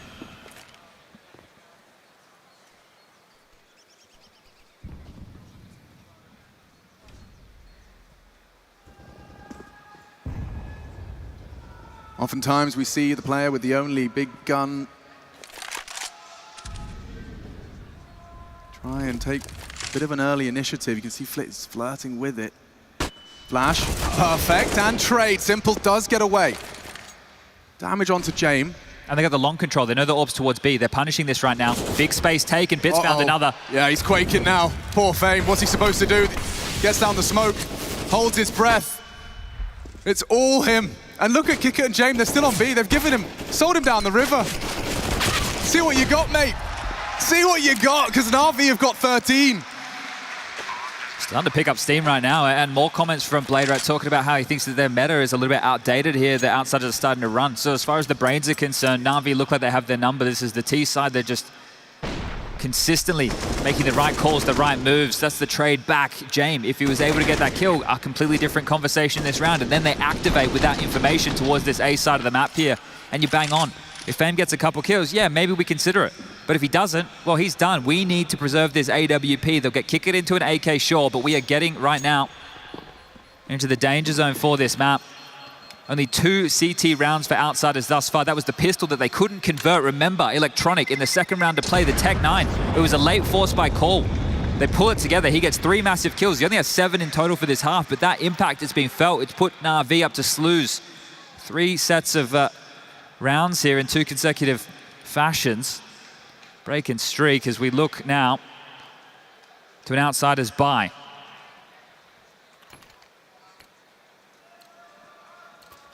Do they take the fight? Do they start changing things up? What is the difference maker going to be here? Because they're giving away a lot of control. You've seen Kick It and Flit passive in scenarios over towards B. Just there, they tried a bit of late round aggression.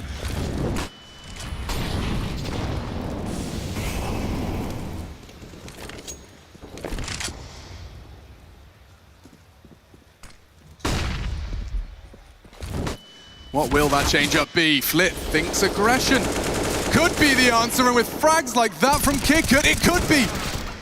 The wrench in the works, 3 early frags on the banana fight. That is a complete different look.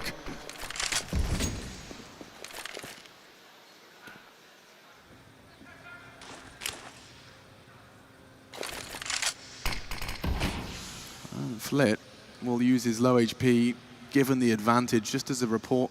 A beacon and a fast flank. If nothing comes knocking. It's kind of crazy that they've left Flit on low HP, just so committed. Sure, a resmoke, that's great. Simple's going to have a look elsewhere, just going to walk past the line of the AWP.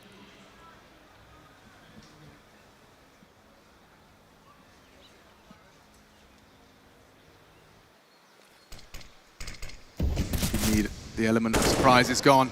Safe reposition from Fame. Kick it as well. Waiting for Jame.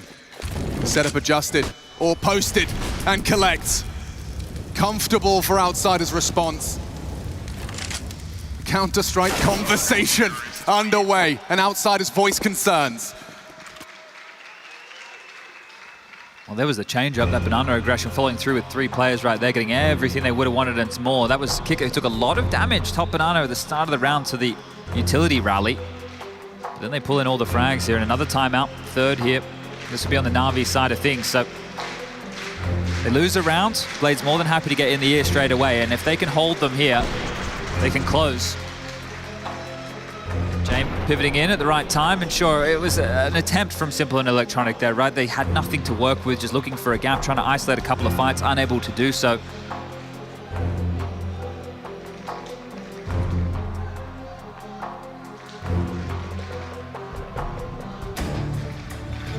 I think Katowice is trying to will this to be a 2-0. They want liquid vitality. That's coming up. And so is more Na'Vi T-side attempts. Let's see if they can evade that opening gambit. Outsider's unlikely to throw anything similar again. And Simple knows it. Simple knows it. He decided to take a more aggressive stance and turns safe. Flit down. At the start of the round, this time Simple takes matters into his own hands. He's just calling an execute here. He wants pressure. Simple doing an awful lot of talking. Smokes are in the air, flashes are coming through too. Chiron has to stop this. He's got nothing. A smoke, a nade, and a lost sight. An NPL gone elsewhere. They don't even have the bomb, but he just wants blood. Simple throws caution to the wind. Runs through the smoke, kick it. Will receive, and now what do we have? Na'Vi can re-execute. They've got 2 more smokes. Coffins and CT can come out once more. They should be able to get in and get this bomb down. That space should be a plant. Maybe not on default. Flames will cancel plans. Fake. Behind the smoke. They might push on this. Planting with so many enemies around you. 3 versus 4. Stakes. Pushing. Fragging. Deathmatch from Na'Vi! 2 headshots, take the space back. Fame trying to relinquish control and can't handle Perfecto. James gonna save again. There's no way he gets involved in this. That was a number advantage situation. I feel like Simple just gave away the game right there, just pushing forward, taking that fight, running through a smoke. He goes down. The fact that they could execute again, and you can see it from Jamie, he can't quite believe it. I'm telling you, man, I think you can see it in Simple's moves. He, just like the crowd, wants to get this done in 2. But this is the thing, right? We can sit back and we can wait, or I can go in and I can fight them. And that seems to be the answer right here, because that's not the first time he's run up Banana in that fashion, taking those fights in between the flames. And he's the one calling the execute. Yo, let's go. Let's take the fight. They're not playing the site. Let's get in there. Let's apply this pressure. Let's not play their game. Let's play our game. And Na'Vi trying to flip the script where they found some of their better success. And this is Electronic. He throws the molly. He says, boys, come with me. We're taking back this Ruins control. We have no real estate. We can't play from back of sight. They'll whittle us down. We take the fight to Outsiders. We get ourselves 14. Relief.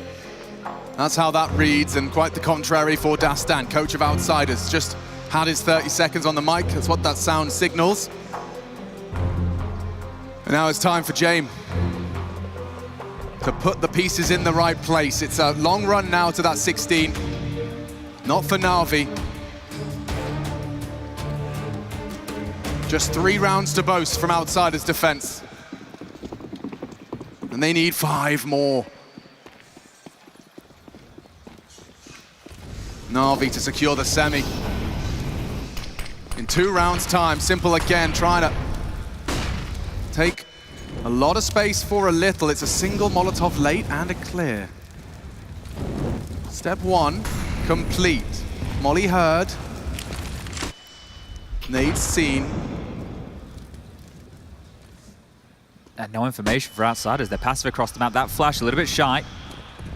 More than happy to call top banana clear though, and they could just execute towards this B bomb site once again. James can't find himself in the action here.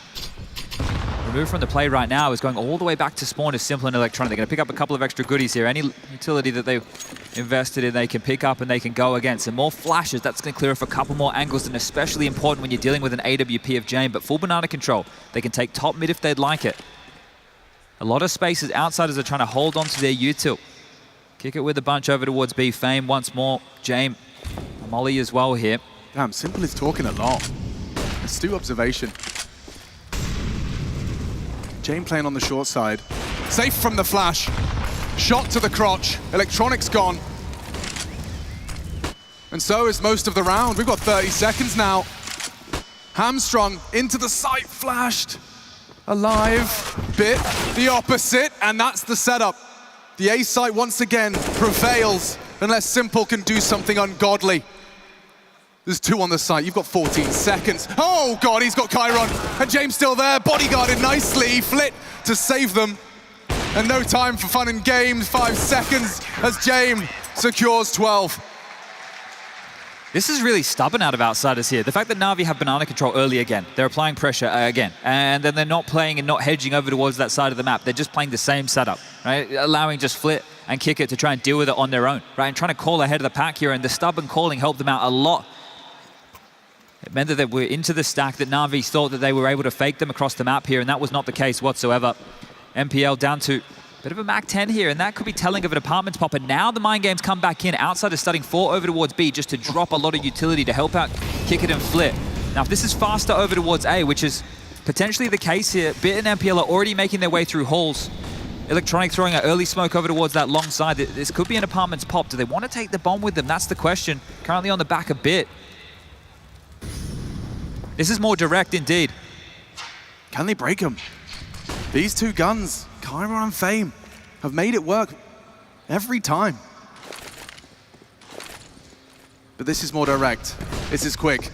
NPL, straight out of the skies. James takes him down, brought down low, but so is Bit.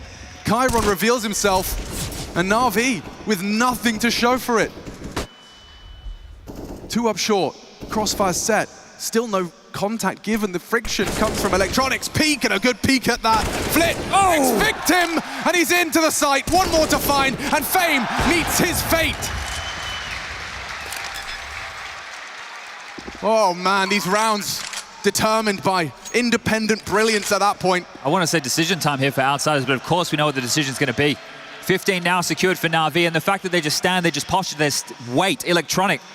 This is exactly what he's been known for, right? I know it's only 10 kills, but you can think about some of the rounds he's had impact. You break streak, pissed around for Outsiders, Electronic steps up. Around the loop, done. Losing the 2 opening kills, MPL and Bit both go down. He steps up once more with a double kill. Just peels their way into 15 rounds right now. Na'Vi just 1 away. Heroic are waiting in the wings for this. Traditionally a pretty hard matchup for KDN and co. Yeah, I think in the interview he said something like, we play them 10 times, we win 1. Well, I'm sure they're watching. and probably biting through their nails as it looks like Na'Vi getting ever closer to securing that head-to-head in the semi-finals here in Katowice, Poland. Outsiders, 3 consecutive defensive rounds, or it is curtains. Look at this, the second as well. The angle, elevated. You know Flit's not pre-aiming that. And Perfecto the awareness, knowing Fame plays A, still alive and kicking. Na'Vi, 3 opportunities, 3 match points.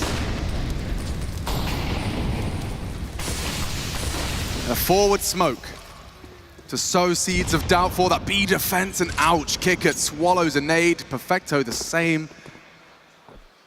Equivalent exchange.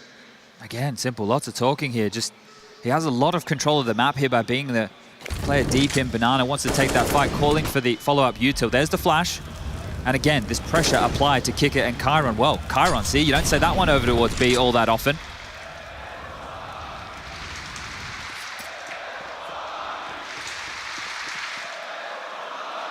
This could be the knockout blow. Everybody congregating Banana.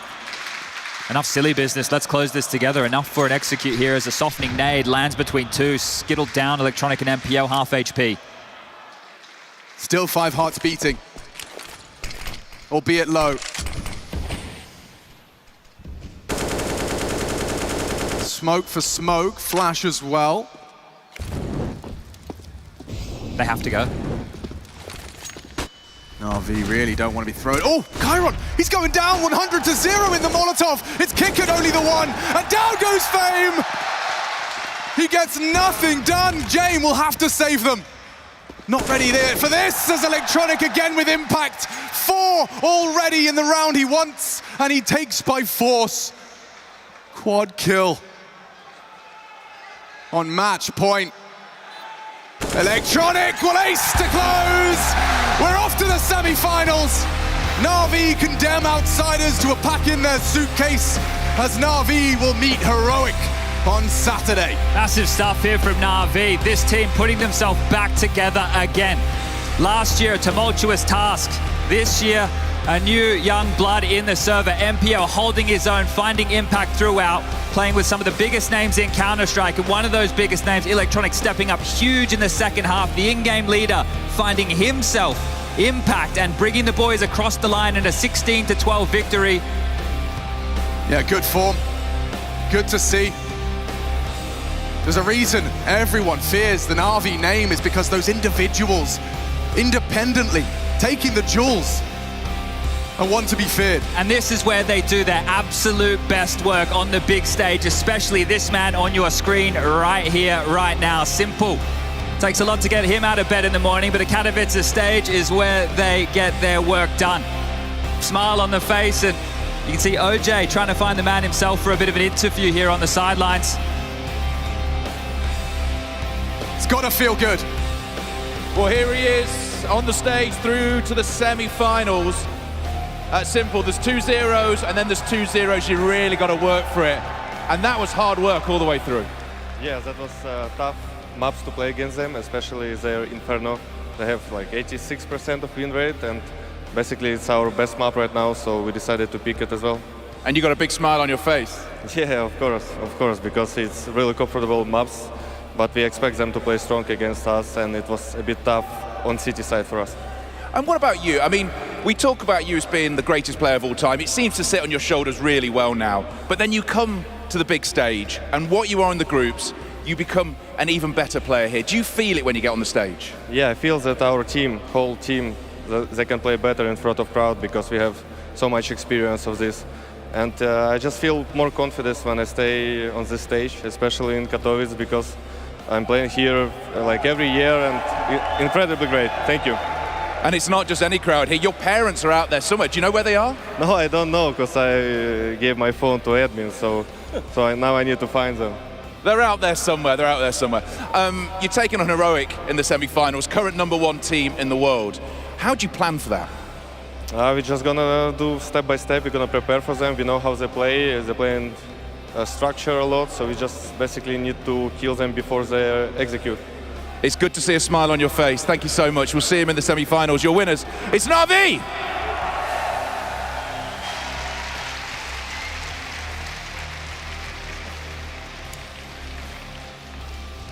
Yep, Na'Vi find their way on into that semifinal, but Outsiders make them work for it a little bit, Bleh. Oh, they had to sweat it out, right? At first half especially, it felt like Outsiders were out-calling Na'Vi. Some great rounds there, but for me, that second half, despite the fact Na'Vi were looking a little lost at times, Electronic, man, he was very quiet this entire game, but we said the captain, he might have to step up and deliver. 3 crucial rounds being won by him pretty much single-handedly, and that final round, just the cherry on top for me.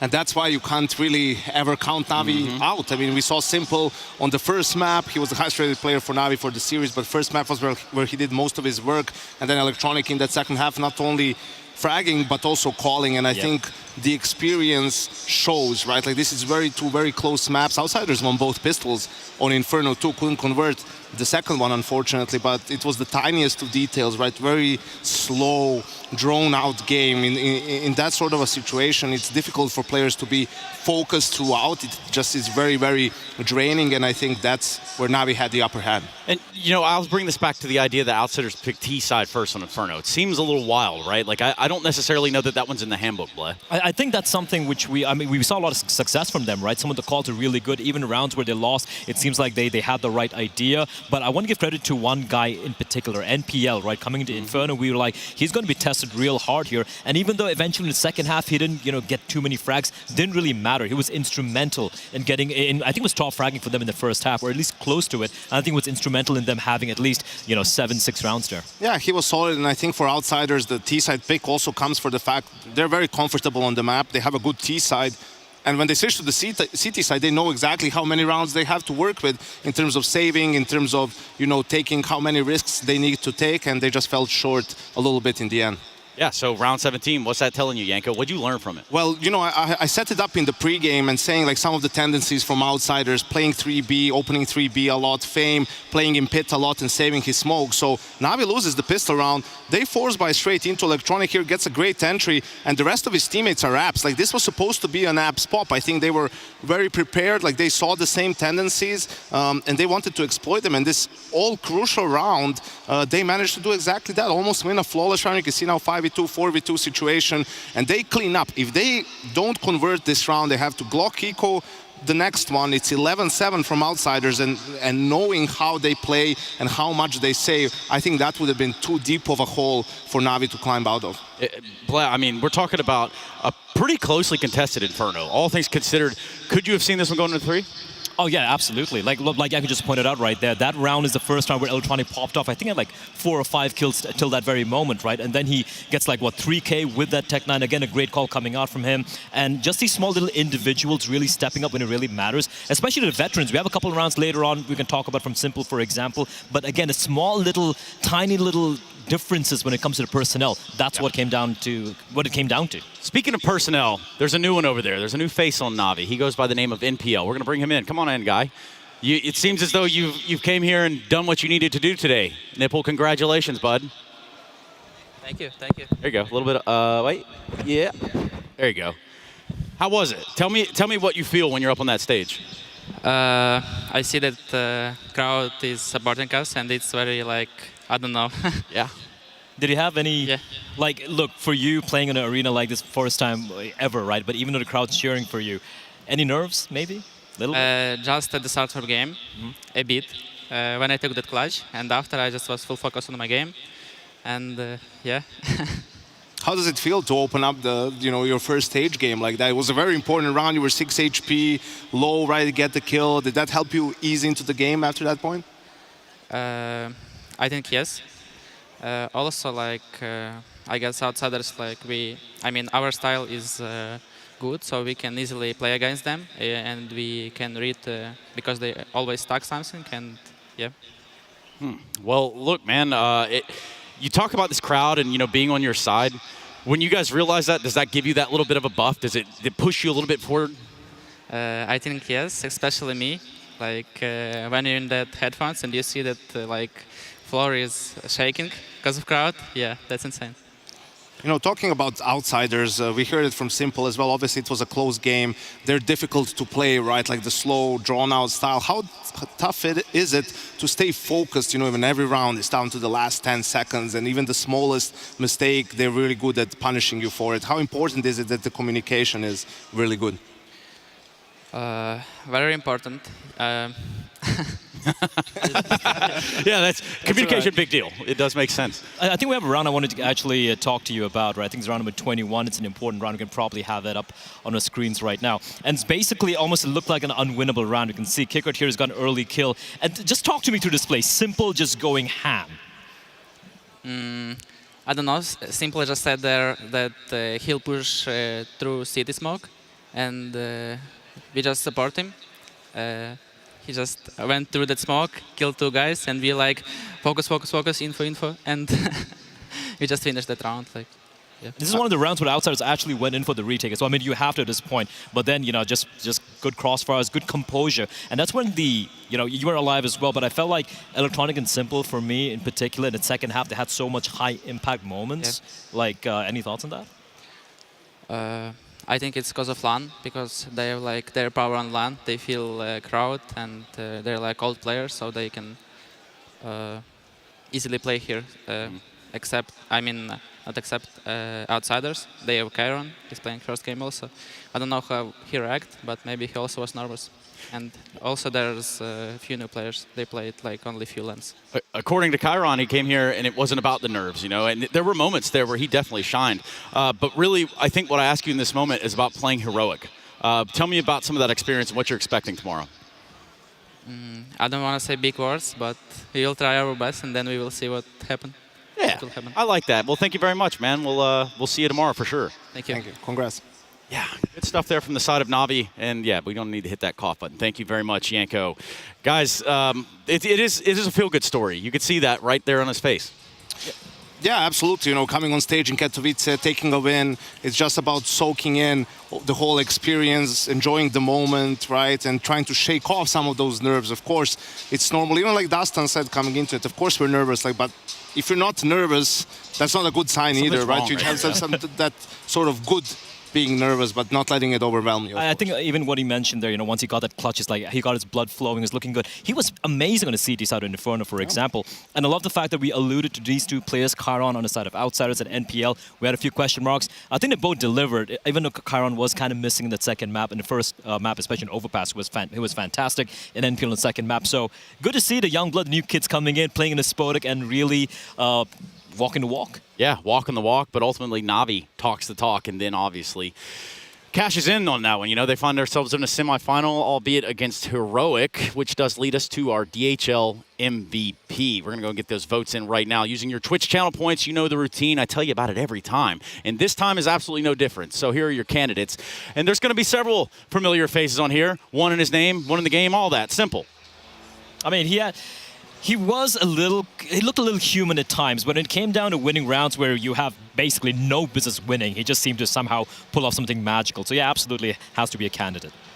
And James had a good tournament throughout, even this series he played well, but just a little bit short of the mark, really. You can tell that Outsiders, both teams actually need more time with the communication and the new additions to polish their game a bit further. Yeah, Flit, we look at the Outsiders having come off of Rio and then, come here and maybe fall just a little bit short. The bounce back, where's that at? Just one highlight. If he can get more kills like that, the way forward is bright. Absolutely. Bit not necessarily blew anyone's mind off in this series, but maybe that's just a good sign for Navi fans. He'll do it against Heroic. Yeah, for Electronic, it was a quiet game, but again, I have to keep mentioning the fact that he had such crazy rounds coming in the second half, and I felt like it was very, very impactful in getting that win and for it not going to perhaps an OT. Yeah, and they really do just avoid that third map. Ultimately, it is Navi going on to play Heroic tomorrow. And these are your DHL MVP candidates. Again, use your Twitch channel points to get your votes into the chat. We'll tally it all up. We'll catch up with the winner at the very end of the grand finals. Most of the time, I have seen situations where nobody in the grand final was awarded the MVP. I don't know how to explain that, but it doesn't necessarily work out for us. Guys, we move on to Liquid Vitality next. Anything you want to say about that before we go to break? Oh, that's going to be back. I think that's more 50-50 for me personally. It depends on what form they're going to be showing up on. Zywoo, obviously he's going to be delivering, but at the same time, man, Liquid, maybe they're not going to evaporate this time around. Map pool also going to be interesting, right? And we've seen experience on stage matters and Vitality. There's plenty of experience on that roster, Trace. Plenty, almost too much to quantify. That's right, it's going to be Vitality taking on the NA Hope and Dream here and Team Liquid. Katowice roaring forward. We're moving on with our next quarterfinal after this break.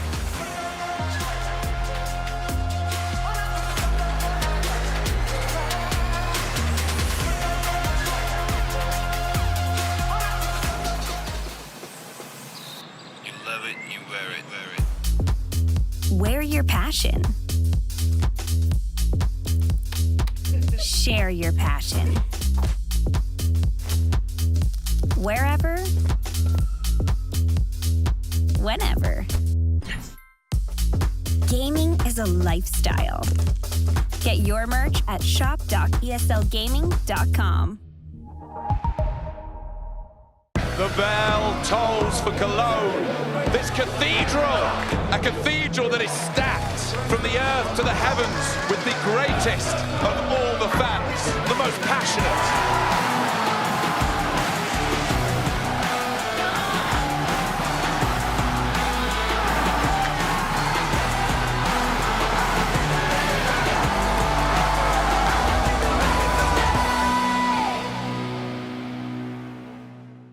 Naf and OC here. They don't really want to chat, but should I force the conversation? I think you should. What should I? Any topics I should jump in here with? You should talk to Josh about how he's just destroying everyone right now. All right, let's do it. Your coach says you're destroying everybody. Do you confirm or deny said allegations? Confirmed. It's a difficult life out there for a North American over here in this big wide world of Europe. Do you think you fucking run the joint yet? What was the question again? Sorry. I don't really know what I'm asking, dude. I kind of just come here, I say some things, I put a mic in someone's face and hope that they're funny. So, do you got any jokes for me? No, I'm not too much of a joke guy. So, I see that you boys are playing a bit of Nuke, right? I'll take it Counter-Strike. We'll go Counter-Strike way. When I first saw some OC highlights, they were on Nuke. Are you happy that you boys have gone, yeah, let's play a map that I used to frag on? Yeah, I mean, I think back on C9 and like ATK as well, Nuke was a very comfortable map for me, so coming into it now with Liquid, yeah, I felt really good about bringing it into the map pool, and obviously there were still some things I had to learn or pick up on because we weren't playing like the best on C9 or ATK, but yeah, it's a very comfortable map for me, and I feel like it's a good map. Okay, so look, a lot of people at home have a lot of things to say, mate. The internet's a fucking wild place. Do you have anything you want to say to those people at home? You can say whatever you want. The microphone is yours right now, and look in the camera. Let them know, look into their soul.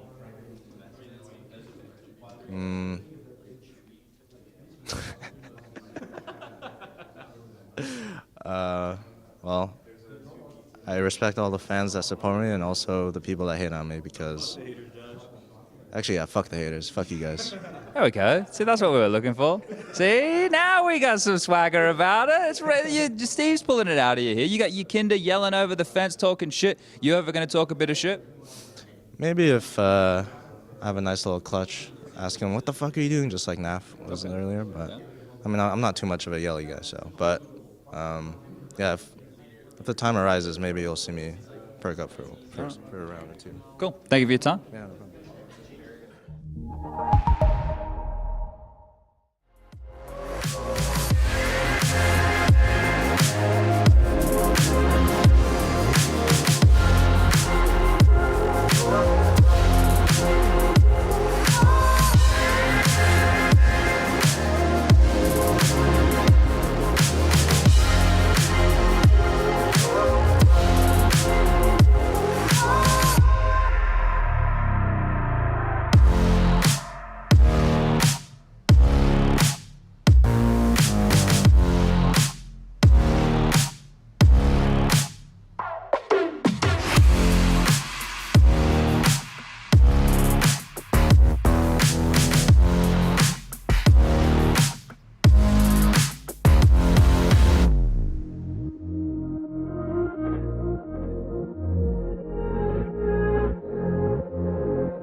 the Spodek. How is it to be back? Yeah, I think this is my fourth time playing here. You know, it's always a good time. It's one of those big events that you always want to play in. You know, it's just somewhat like Cologne. It's just like the spring season for this event. So yeah, I'm super pumped, super excited to play on stage. We're super happy to see you play as well. Can I get a couple of words about the matchup? Of course, revenge is looking to be found after a Pro League. Yeah, of course. Yeah, we kind of choked in the Pro League final versus Vitality on Overpass, especially. So yeah, hopefully we can kind of bounce back, get our revenge here, you know, and make it further into the event. Finally, I've been told the desk is talking about you a lot. Why do you think that is? Honestly, I have no idea. They are talking about me. Thanks, guys. I appreciate it. Of course. Thank you.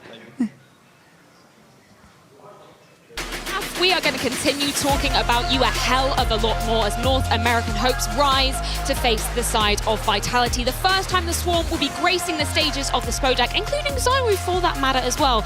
We call this place the Hall of Heroes for good reason, because joining myself, Freya Spears, Peacemaker and Maniac, we have got Twist up here on the desk. Man, you had the honor of putting that very trophy we can see on the stage earlier today. You said that was a momentous occasion for you.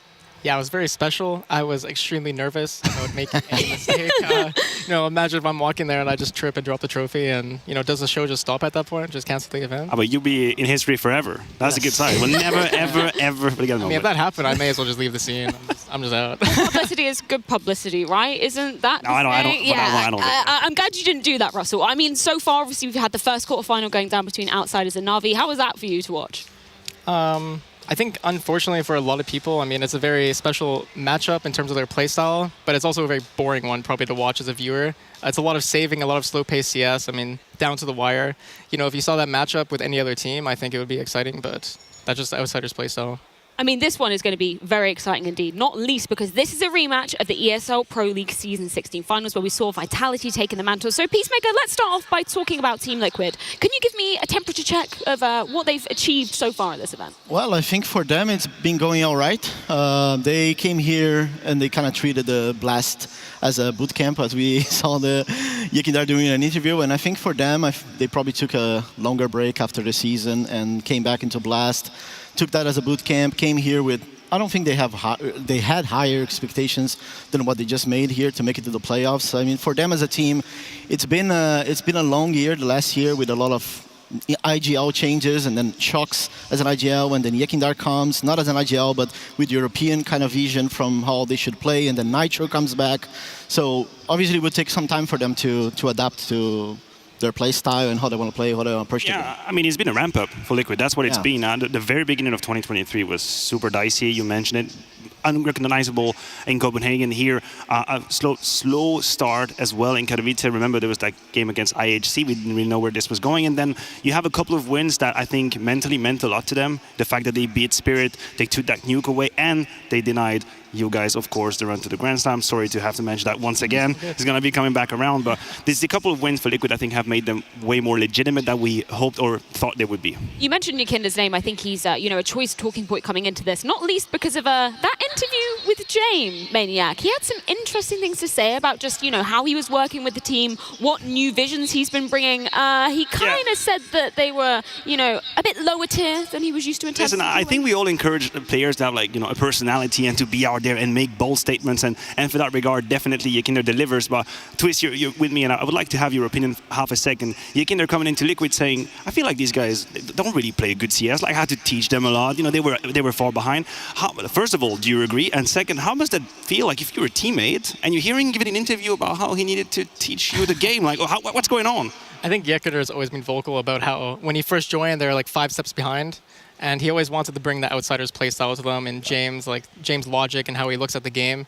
So yeah, I mean, I don't think it's true. I mean, I think mechanically all the players are great. I mean, if you look at that 2019 roster, 3 of the players are still there that hit an amazing peak.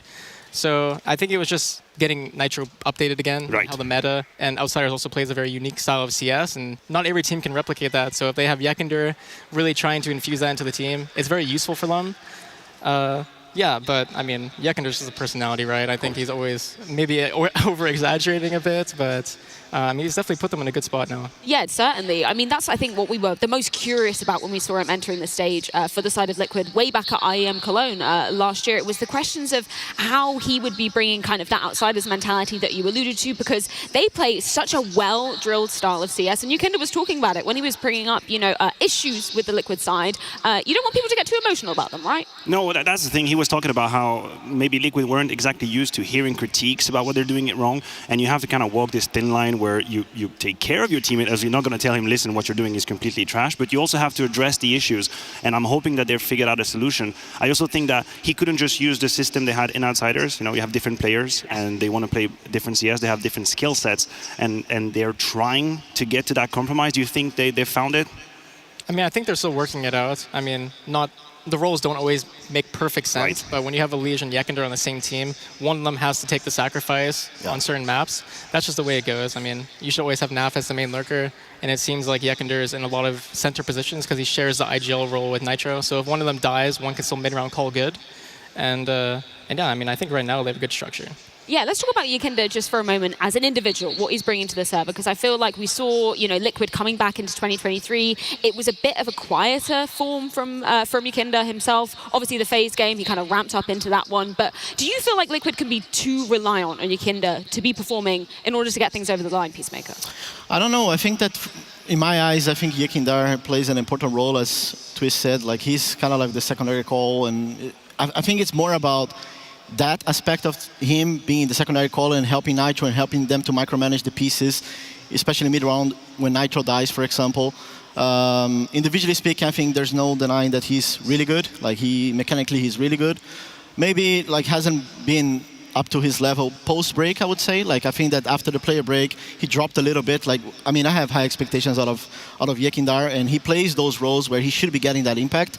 But just in general, I think that, as Twist also said, like I think they're still figuring out the space from Elige as well, because when you have Ukinder and Elige in the same roster, they took a toll on Elige as well. So I think they need to find a better balance to how to use Elige, how to give him some of the things that he likes to do as well, and it's a process. Look, I mean, Counter-Strike is never about just one player, but I don't think there is any W for Liquid where Ukinder is in poor form. Yes. That is how much pressure there is on him.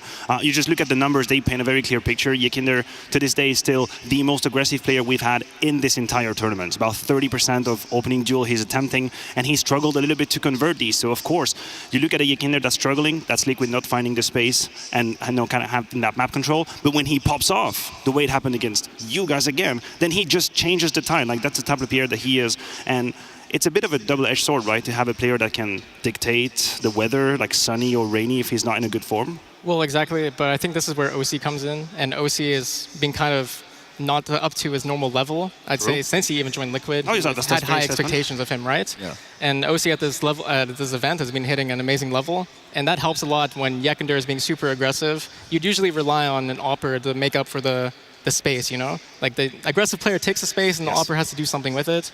And this event, he's doing a lot with it. You mentioned, obviously, some of the staple names on the side of Liquid. Naf has got to be somebody that we definitely throw into the equation because, man, he has been looking so damn consistent. Twist, can you give us, your impressions when you used to be playing alongside him, what he was like as a player? Yeah, I mean, Naf is a very quiet, particular individual. He's obviously a lurker, and that just fits a lurker's personality. So, but he's very smart. I mean, he's still one of the smartest players I've ever played with. The way he looks at the game and reads situations is just so unique. Over time, he's become one of my best friends, even when I'm playing on FaZe, so I always support him. I'm happy for him. Yeah, I mean, all around, just super consistent player. I mean, he's not dropping below 1.14 rating, like, over many, many years. It's so impressive. That is what I wanted to hit as well. His stability as a player, I think, is either underrated or under-discussed, right? Oh, yeah. You had Ukinder coming in and Liquid, and of course, that meant a little bit of arrangements for the Liquid side, but his performance just doesn't drop off. Like, you can take him, you can change his position, like, hey, Naf, you're going to have to play this. I'm so sorry. I just say, yeah, fine, I'll do it. I'll do it, and I'll do it right. I think the amount of space and the decisions he makes, that is so good. It's superb. I mean, I'm a fiend for good decisions in Counter-Strike, and you look at a POV from Naf, and I don't think there's that many mistakes. He just knows how he's supposed to behave in situations. He is a flawless player, like, in and out. So good to watch. Always day in, day out. He barely makes mistakes, and you always had a player like that on a very top team. I mean, back then in FaZe, Olaf used to be that player, would make zero mistakes. He was just like, he's not going to always give you the star performance, but he's not going to mess up ever. And yeah, I think that's something that Naf hones in really well. I mean, just super consistent. Yeah, super reliable form, and we've seen that already delivered here in Katowice Peacemaker. Yes, a lot, and I think that what makes me more impressed is obviously his role. It's often roles where you're not going to be finding a lot of openings, or you're going to be in a position where you're going to be able to like get momentum going in the matches. And I think what makes it even more special for NAF is just, as we're talking about, how smart he is, the decision making, the utility usage, and just the fact that he can be that rock solid anchor that you can rely on, that's not going to commit mistakes. And on top of that, even like the thing with NAF is that even he has a rough side because he's playing as an anchor or he's lurking, like when he goes to CT, it doesn't matter, like he's going to deliver. Like it doesn't feel like it affects his mentality to any extent. Like he's just there, he's going to be calm as he is, and when you interview him, when you talk to him, he just feels like a very calm person, a guy like very down to earth that knows what he's doing. Doesn't really choke. Like I don't remember last time that I saw NAF like heavy underperforming and making a huge impact negative for Liquid. Yeah, and he's not too passive either, right? Because sometimes that's a stereotype, you know, a lurker that's really quiet and all. No, I think he can take his risk, he can take his 1v1s. I'm jumping the gun here, but if we do the comparison with Spinks, this is where Liquid have their number figured out. Like he does so much more, and he has so much more, I guess, anticipation of what is about to happen. He's got more intuition. He knows where to get stuck in and make a difference. That is kind of the experience that we're hoping to see on that stage, and I'm sure he's going to deliver that for Liquid. Right, gentlemen, trivia time. What does Apex and Transformers have in common? Anything there? Anything popping into your brain? Transformers. Yeah, Transformers. Great movie franchise, you know. Yeah, I know Transformers. Any guesses? Does he drive a really good car? No, actually, Transformers Age of Extinction was the top grossing film the last time Apex was in this very arena. Okay. Little old jet? Well, you want to know another piece of trivia? Wasn't he with me the last time we were in this arena? Yeah, trying not to get personal with you there, Matthew. Well, let's check in with Apex & Co. to see how he is feeling about returning to the Spodek.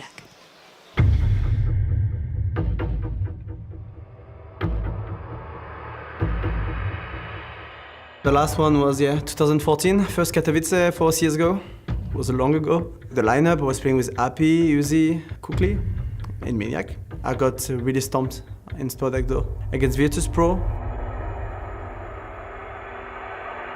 We played in Spodek, but that was the side of Spodek, so that was just a small crowd. It was like 2,000-3,000 people. That was even the big Spodek. Only the final was playing there, so it's really different moment of the game as well. It's really more professional. Back in the days, I was still at school when I played Katowice, so it's really different moments. I was taking the crowd as a scary place, kinda, because it was really new, but now it's just the best place to be, I would say.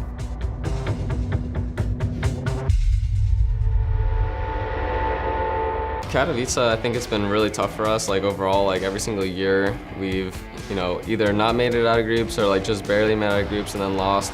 Primarily, it's probably because it's the start of the season, and that's always when it's like really tough for us because that's like kind of where you're finding like your placing like for the year, what you have to work on. I think that's just like what makes it a little bit harder of an event because it's such like a big event so early into the year. Katowice is most likely during my birthday, not this year, but usually, I mean, a lot of times it's been during my birthday. And have a great birthday here. Always been really tough. Also always had problem with teams here. 18 we got split with G2, 19 was a new team, 2020 Alex wanted to leave the team. Katowice for me is a nightmare in that sense. EPL finals were really stressful and really long. Like I think that we were playing for like 8 hours or something. Really difficult. They're a really hard team to play, and now we're here to like get revenge on that. We got revenge against Spirit already for the Rio Major, and now we're here against Vitality to get revenge for the finals of EPL.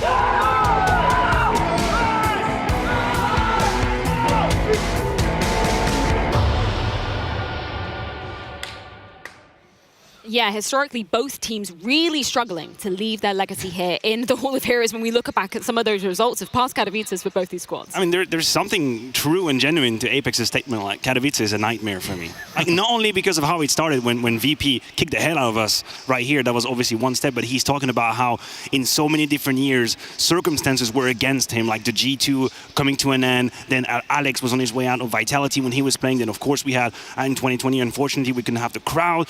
I mean, for Apex, there's a whole lot to come back, and I only feel like it's been a nightmare the past few days as well. So there is a recurring theme. Like if you're gonna go through it, it's gonna have to be through pain. Like when you're at the gym and you pumping the iron and you're just suffering. I think this is what Apex got to do here. Yeah, certainly. I mean, just reflecting back on the growth of Apex during that period of time as well, I feel like you can probably put some words to attest to this, Matthew. But man, what a pivot in terms of his role. We used to see him as that super aggressive entry fragger, really getting the firepower on the board. Now he's leading a squad.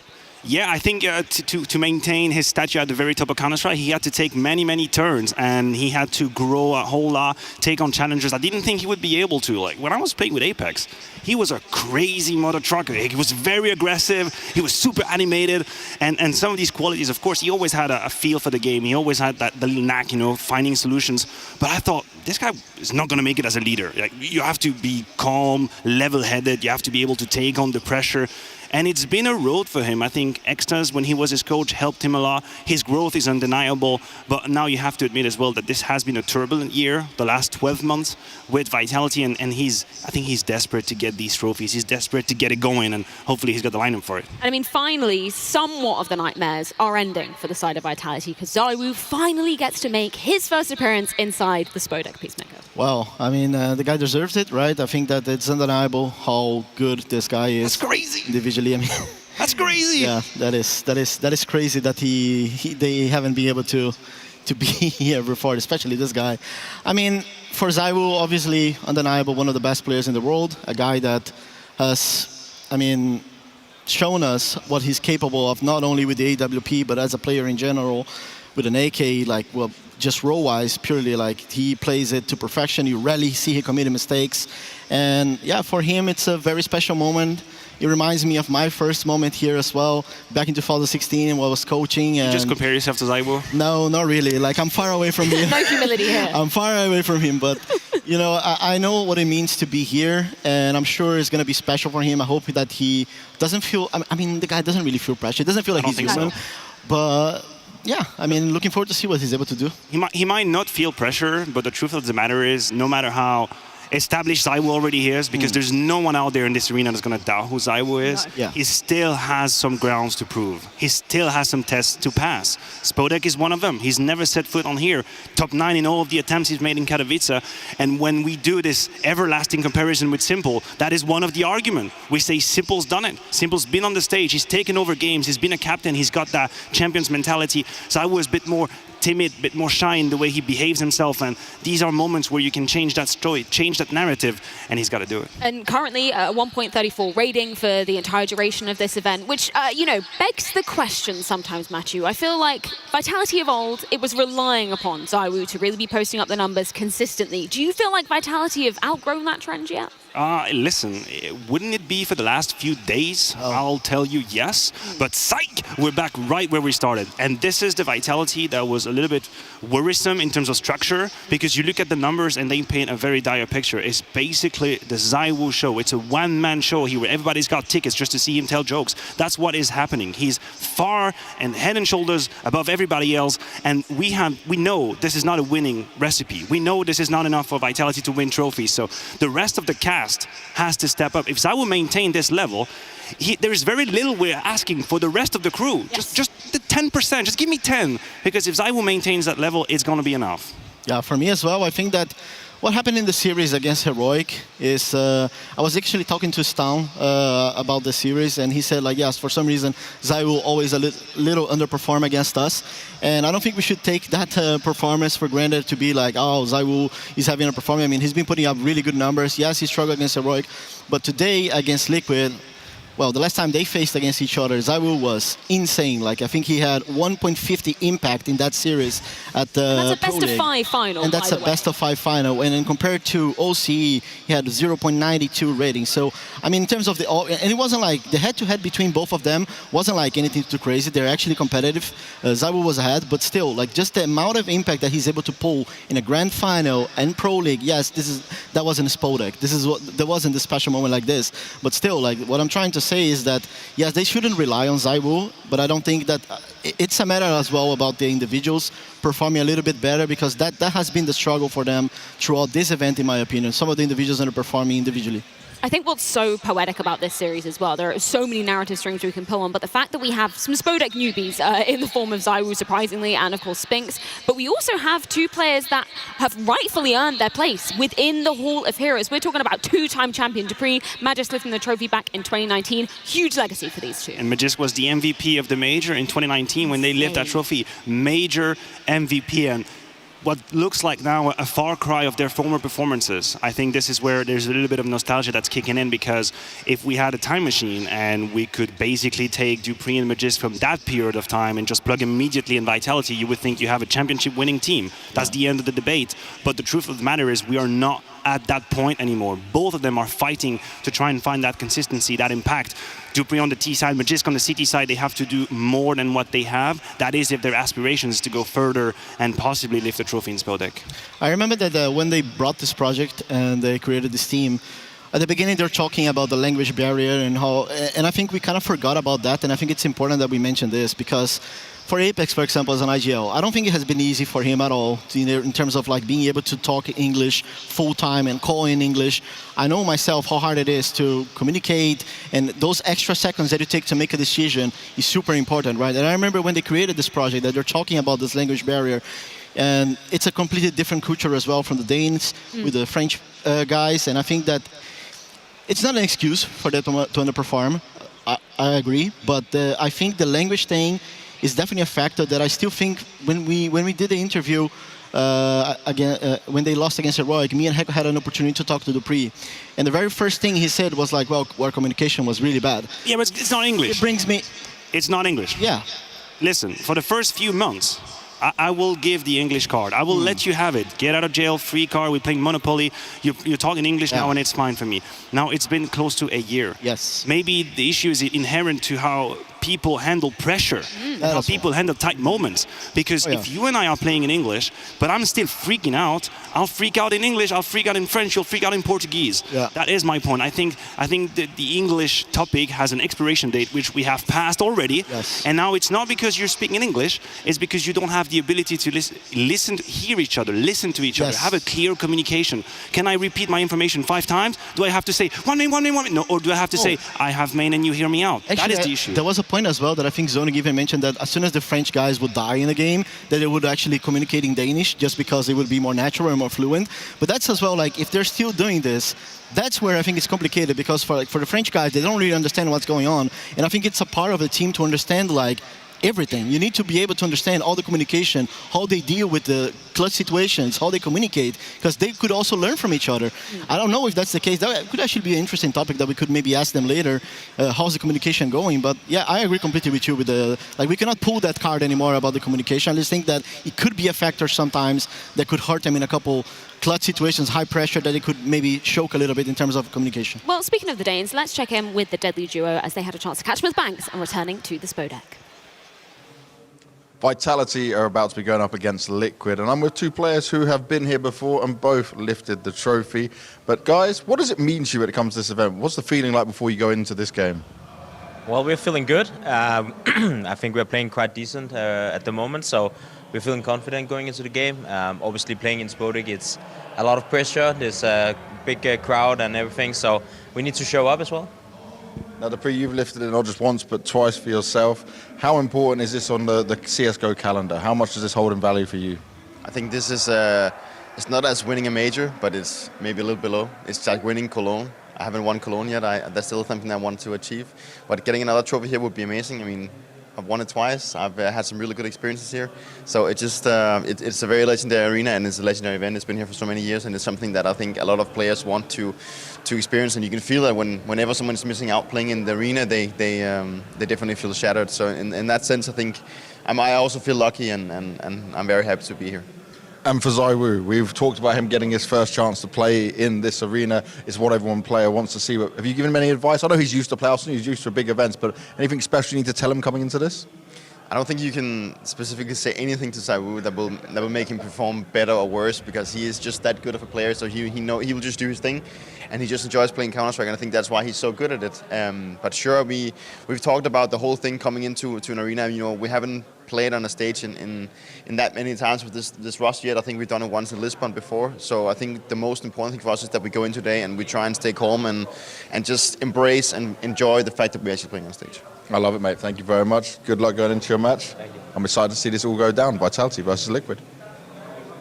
Man, that is so poetic that we get to see the two Danes standing in front of a picture of them literally hoisting the trophy from back in 2017. This is why we love coming back to Katowice. But speaking of, rolling back the time machine, obviously, as we alluded to, Matthew, this is a rematch of the Grand Final EPL Season 16. Obviously, that was a best-of-5, and it was an absolute marathon, to say the least. You're absolutely correct. We have the score on our screen right here. You can see there was a bunch of overtimes being involved as well. You might notice that Dust 2 was played at the time, and of course, that was a map that Vitality affectioned it quite a lot, so that situation is not to be happening here. We also have to put in context that this game, this event, was a moment where Spinks blew up as a player. He was massive. In fact, I would argue that he had kind of fulfilled all the promises that we thought would happen when he joined Vitality. We said, oh my God, Zaiwu's got his Robin to the Batman, he's got his second superstar, and they're going to be popping off and they're going to be winning trophies. Guess what? That's exactly what happened. The problem is what has happened after. If you can guarantee me that we are seeing the Spinks from Pro League here on Spodek, then I'll give you Vitality favorite, no problem. But we are far from this situation. These guarantees are none right now. Yes, for me as well, I agree. And I think that they even gave an interview talking specifically about Spinks, right? That they finally think that he understood he's the star player and he should be performing. I think his performance throughout this event has been okay-ish, but he could be better considering the roles.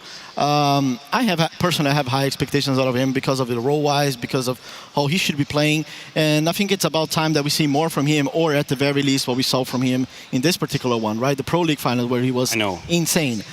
We can get technical for just half a second here, because I was dipping a little bit in the T side of Vitality. First of all, they have the worst T side of every team that's left in the playoffs. That's very easy statement. They have the lowest win rate as well. But they only have 30% opening kill for Vitality on that T side. Spinks, in this entire event, has never found an opening kill on the T side. Never. He's got an 11% attempt rate, 0% success. So that's why I was making this comparison when we had Russ here was talking about NAF and Spinks, how they do things differently. Spinks, so far, has never offered a way in for Apex. He's never given him an opening kill saying, listen, in my area of the map, I know how to get this guy. I'm going to get you the open kill, then we can move on the map default. He's never done that in the entire event. That is a problem. Yeah, well, speaking of NAF and Spinks, let's continue to put them under the microscope in our Colex players to watch.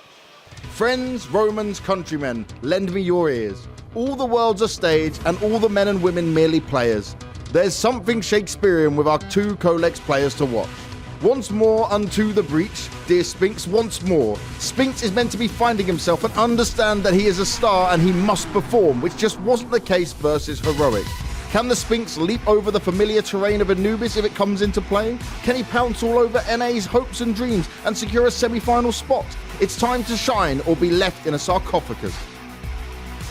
Nasty Naf can do it all for Liquid. It doesn't matter what's going on.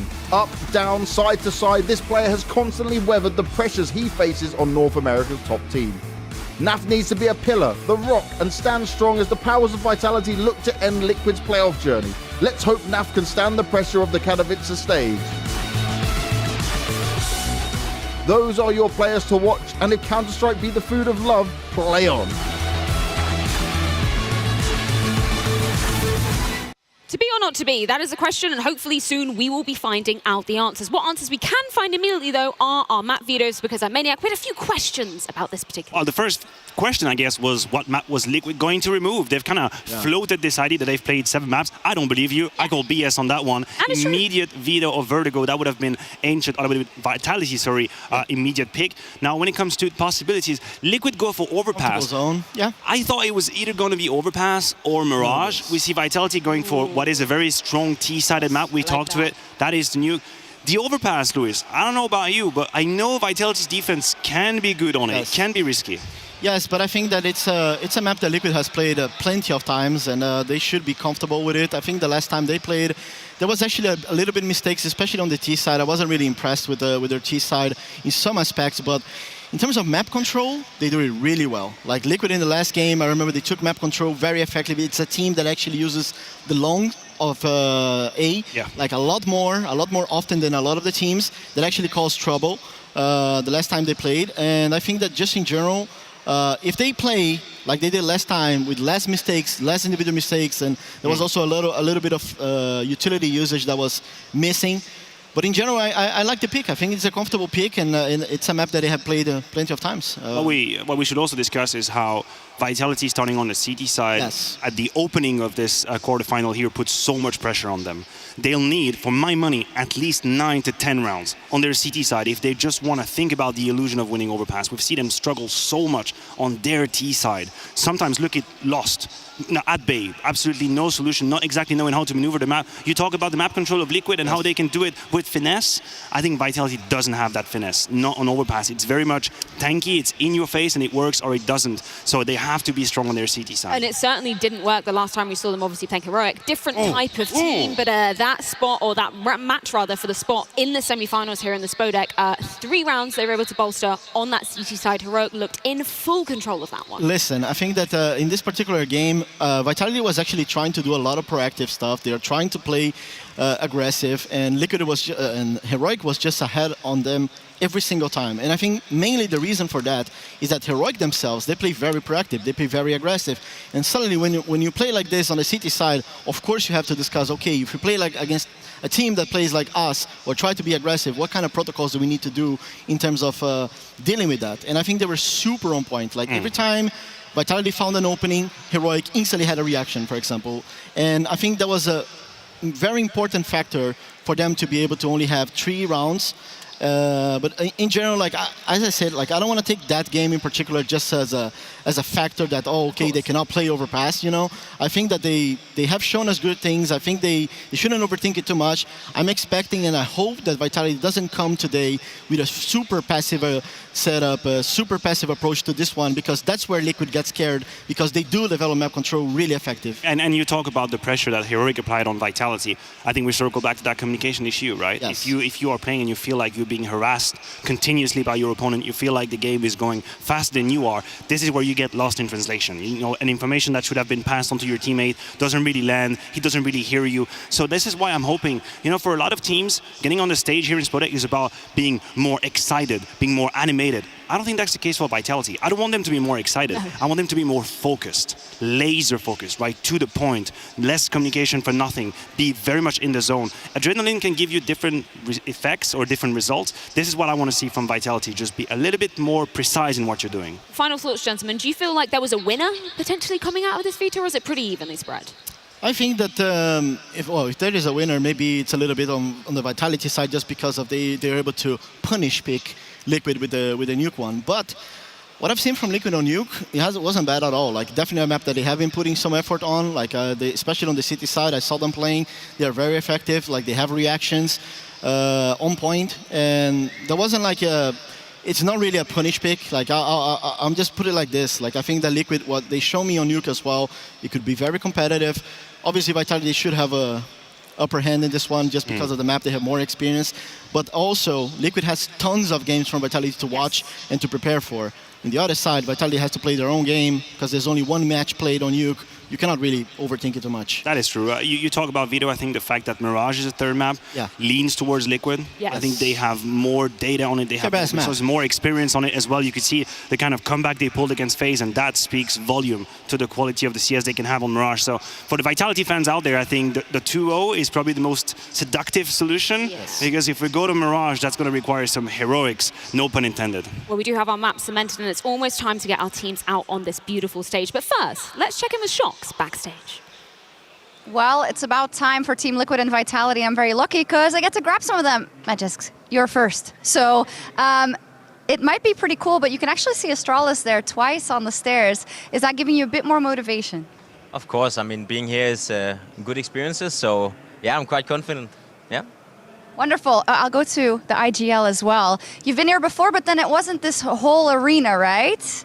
Yeah, and it's such a long time since then. How do you look back on the fact that you're back here and you now have a wonderful chance to make it to the semifinal? Well, Even though that wasn't the same Spodek because it was inside, that was a really good experience. So I'm looking forward to play here. That wasn't called the Intel Extreme Master, that was called the ESN1. So let's enjoy. This time it's the IEM. Other side, Marek, I know your family is coming this weekend. How much more motivation is that giving you? I mean, I'm really happy that we actually qualified for playoffs. Otherwise, it would be a waste. But yeah, I'm glad they're here. This is actually first tournament where my family is here, and we will try to show our best CS today. And Nitro, a big task up ahead. Of course, many memories for you also here. Can I get a couple of words about your opponents, even though they're right there? I don't know what to say. No, they're a great team. It's going to be a great match today. We need to get some revenge from the EPL playoffs, and it's, like I said, it's going to be a really good game. Okay. Wonderful. Thank you all very much. The best of luck to Vitality and Liquid. Small break, and then we're back with the action.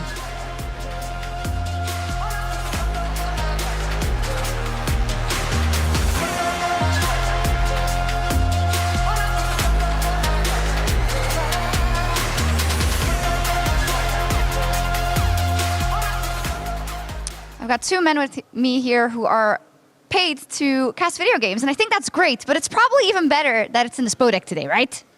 Yeah, 100%. This was, where we kind of kick-started doing arena games last year, so it feels really good to be back, and we've got some bangers. Outsiders versus Na'Vi ended up being like a sick matchup, right? Na'Vi winning that out. Now I'm wondering, did I misread them? Do they have what it takes? Is this the Katowice? Maybe, but Hugo, the Spodek awaits. Yeah, second year in a row, and we're a lot more prepared than last year, let's say. I think we're going to bring the noise today, we're going to bring the energy, and I hope everyone in Poland's ready for it. Prediction then, is it going to be Vitality or Liquid? Oh, it's a tough one, but my heart says Liquid on this. I got a good feeling about it. I got a good feeling for the NA crowd right now. Let's split it in two. I'm going Vitality all the way. It's their time, finally. And hopefully all three maps.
You're not too much surprised about Team Liquid playstyle. You know what's gonna happen, but you just need to have the right answers. We just need to be ready about what they're gonna do and being able to play together as much as possible. Given Zaiwu a chance! My God, he's a Zaiwu! Feels really amazing to make it to the Spodek. We had a really hard group and a really hard teams that we had to beat. So I'm really proud of the team and what we've accomplished so far. And now it's just to take it one step further and to go as far as we can. That's the score. He hasn't played the game, and neither will. Oh! Team, what a finale! Vitality! I think the Vitality is playing pretty well overall. Like I thought that they are like usually like the more underrated like top team compared to like the other like phases and G2s. But overall, I mean, I think they're always a strong team.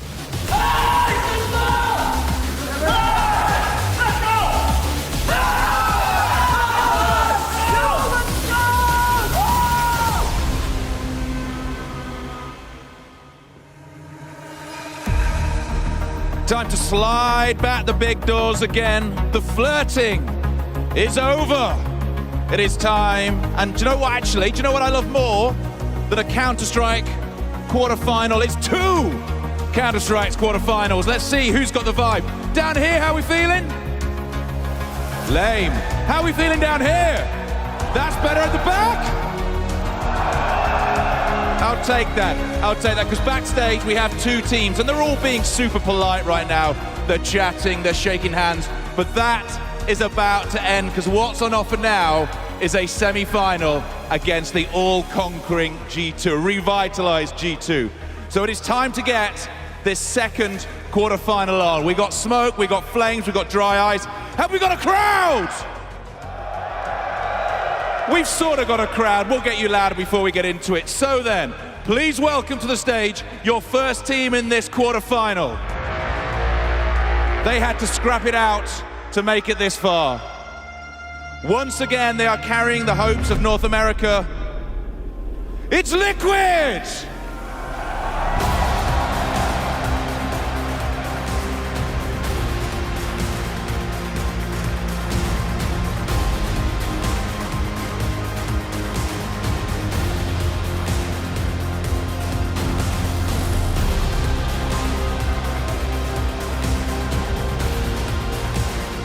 So as they take the stage here in Katowice, here in the Spodek at Intel Extreme Masters 2023, it's time to welcome their opponents. They have a rock and roll lineup of superstars and new talent. Let's welcome our second team to the stage.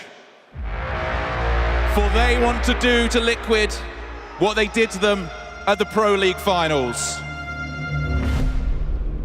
Please welcome Vitality!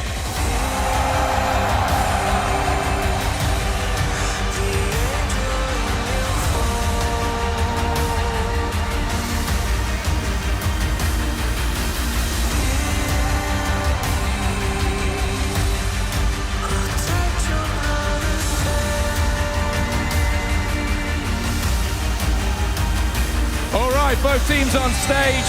Man, those flames are hot. Hot. Right, then let's see who we think is going to win this. Is it going to be Liquid? Is it going to be Vitality? That was exactly the same. I need to know. Is it Liquid? Is it Vitality? There's only one way to find out. Let's get it on.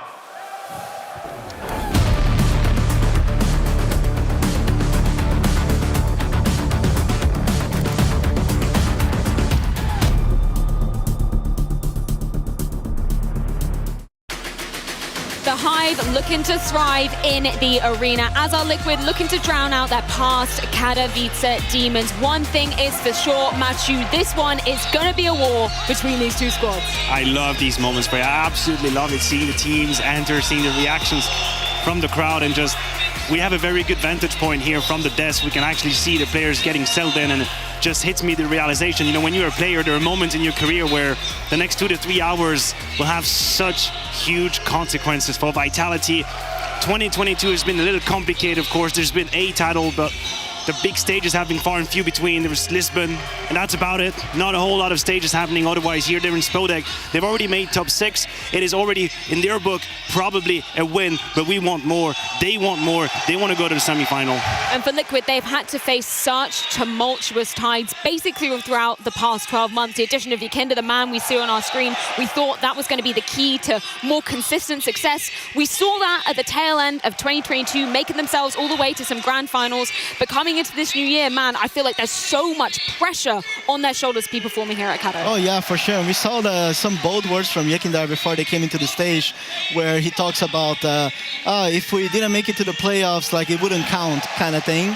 And I mean, Lelich was laughing behind him about what he said, but I think it's nice to see that, like, he brings that confidence, you know, and it's nice to have someone in the team who is like, you know, if we don't make it, like, with the high expectations that we have, with the roster we have, like, this is not okay. Like, we have to step up. We have to be making these playoffs with the roster we have. So I understood his statement, and for Liquid, man, it's always been like this, right? They always struggle toward the beginnings of the tournament. They have rough starts, and they always manage to come back and make it.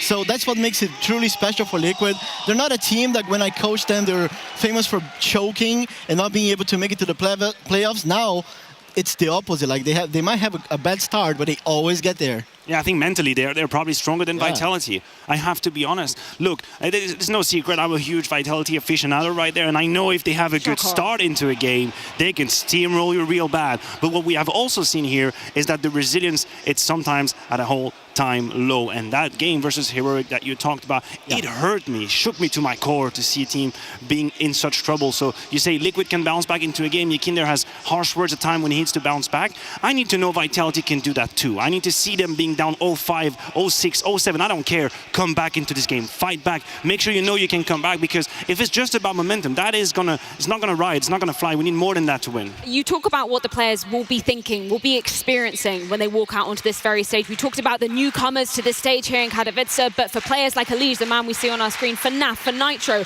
there's going to be memories of times that hurt them to their very core. The deepest that Team Liquid has ever made it here in Katowice was to the semi-finals versus Fnatic back in 2018, who managed to steamroll it all the way back. You've got to be bidding those ghosts, rather, goodbye, Matthew. Yeah, you absolutely have to, and you use that experience to your advantage. That's what you do, and this might be something that is hard to quantify for us at the desk, but when you have players who've been here many times, they've had times to experience, they've had times to make mistakes. Maybe they got in here and they were too excited. Maybe they were too shy. Maybe they didn't embrace the moment. And I think as you roll through your years in your career, you kind of figure out, how the hell am I supposed to behave to be on the stage? How do I give my best performance when I'm sitting in front of thousands of people? And some players might just have it as a God-gifted, it's just, they just know, but some people have to work their way through it, and this is what we call experience. And that's exactly where we see OC having to prove himself on this very stage. When we look at what he puts up in those, higher tier matchups where the pressure is exponentially high on his shoulders. Unfortunately, in the past, he's faltered, Peacemaker. Yes, he did, and I think for this one it's very different, right? He had a nice group stage. He's performing really well. I think he comes in this one with extra motivation, extra confidence, and this is where I think that, as you alluded to, like, this is where Nitro and Elige needs to be. Treat this one as the experienced guys. Like, they need to be able to calm OC down in certain situations. Yakinder as well. What I want from Yakinder is to be aggressive, to do the stuff that he likes to do, but don't rely too much on like having to secondary call or anything like that. Like, I want him to focus on his game, and I want them to give confidence to OC, because in this particular one, when he's up against Zaiwu, I think that's tremendous important for them to be able to, for this guy to be able to perform.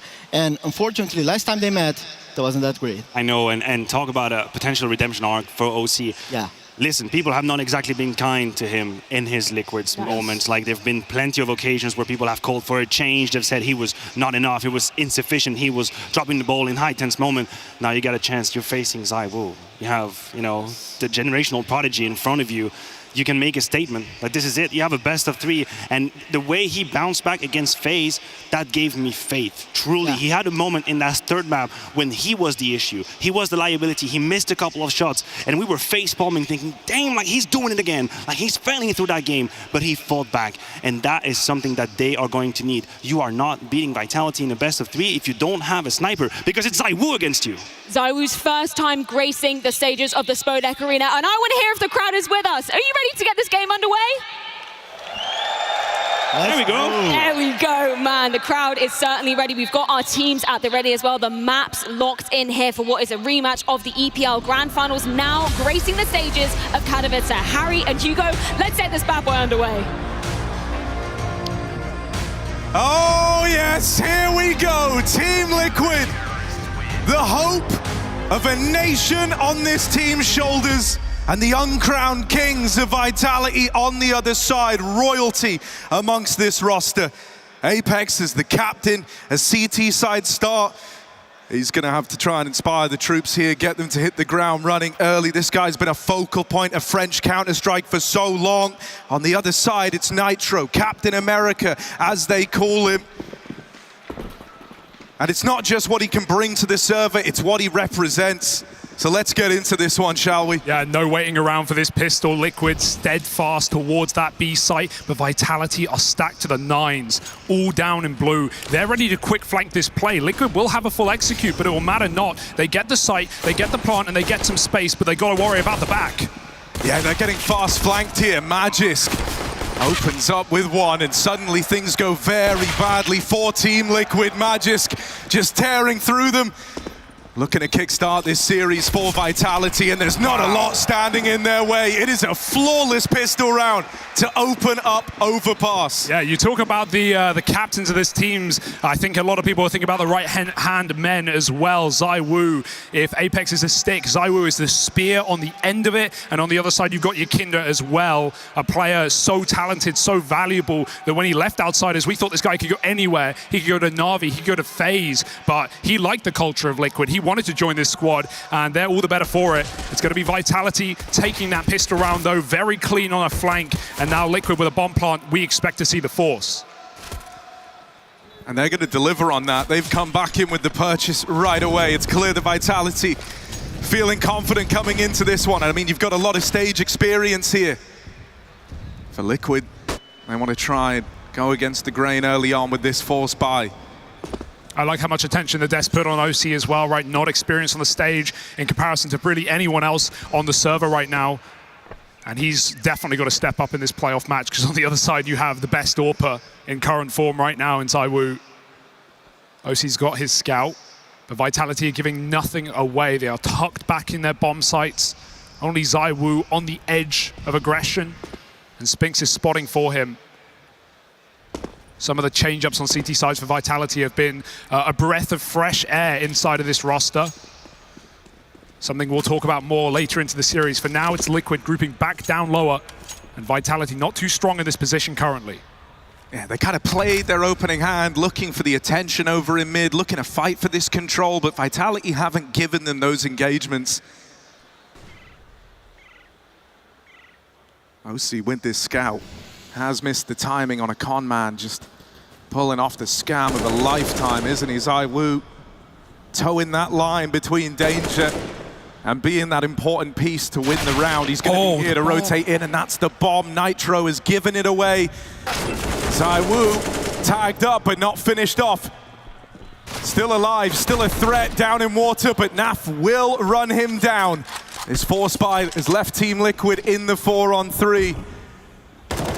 Spinks has got support here. He's not alone in this venture. Dead after one, sure, but Magisk able to steal it all away. There isn't time left. He stops that plant, and he's locked Team Liquid out of the round.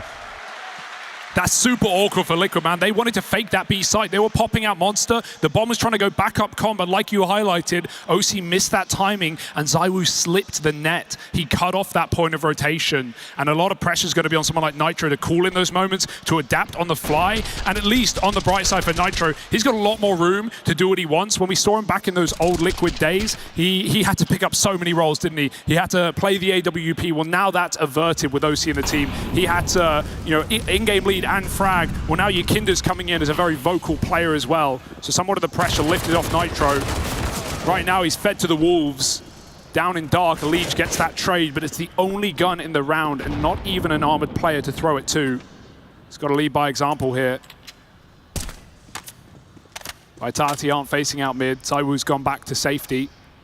And Spinks has at least got info on where Liquid started in this round. That will leave the captain of Vitality hovering between bomb sites, playing reactive to the information. And Liquid, again, are in no hurry. Yeah, slow and steady wins the race in their eyes. And I mean, the longer they take, the more util they're going to drain out of Vitality, right? So even in that essence, this is worth it in the long run. They would love to make this an expensive round at bare minimum. He talked about some of the changes we've seen from Vitality. It feels like Apex, he's kind of been reeled in a little bit, right? Hasn't been involved in as many of these swing fights in the mid-round. Hasn't been the guy at the forefront of every opening fight. And even on certain maps, playing more difficult roles and letting his stars shine. Something Vitality have talked about in having Spinks really be the star of this team. He has to be. It's what we saw at Pro League Finals in this exact matchup. Right now, Liquid, they're closing the gap. One smoke, one flash, 20 seconds, here they come. Yeah, they want to try and milk this round for all it's worth, with 2 players tagged up already. They kind of like the Vitality giving them a little bit of room here, but it's only to be taken away later on. This wrap coming in, up through the connector. There is a kill found for Elige, but it's whether or not they're ready for Dupree, and they're not. This one comes down to the buzzer again, only for a Dane to steal it away. A third found for Vitality. Yeah, it was always meant to be a team ace as well in that round. Already we're seeing a lot of issues towards Connector with these flanks coming out from ZywOo going down in the previous round to Dupree coming up this time. Vitality are very proactive in these last 30 seconds of the round, and Liquid are getting caught off guard. Something they need to put to bed early in this map. It can be so hard to get going on the T side of Overpass. This is their first full buy though, and it's not met with the resistance of an AWP yet.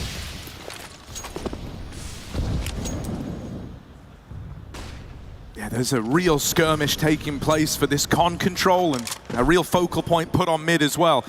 You touched upon Vitality using that connector to come in on the backstab to cut down these plays before they even come in. And so Liquid want to try and regain a bit of control here. Over at long, guess who you're running into? It's ZywOo, tucked in, does have support, and he is going to need it. Dead after the first. It's a clean trade from Yakinda.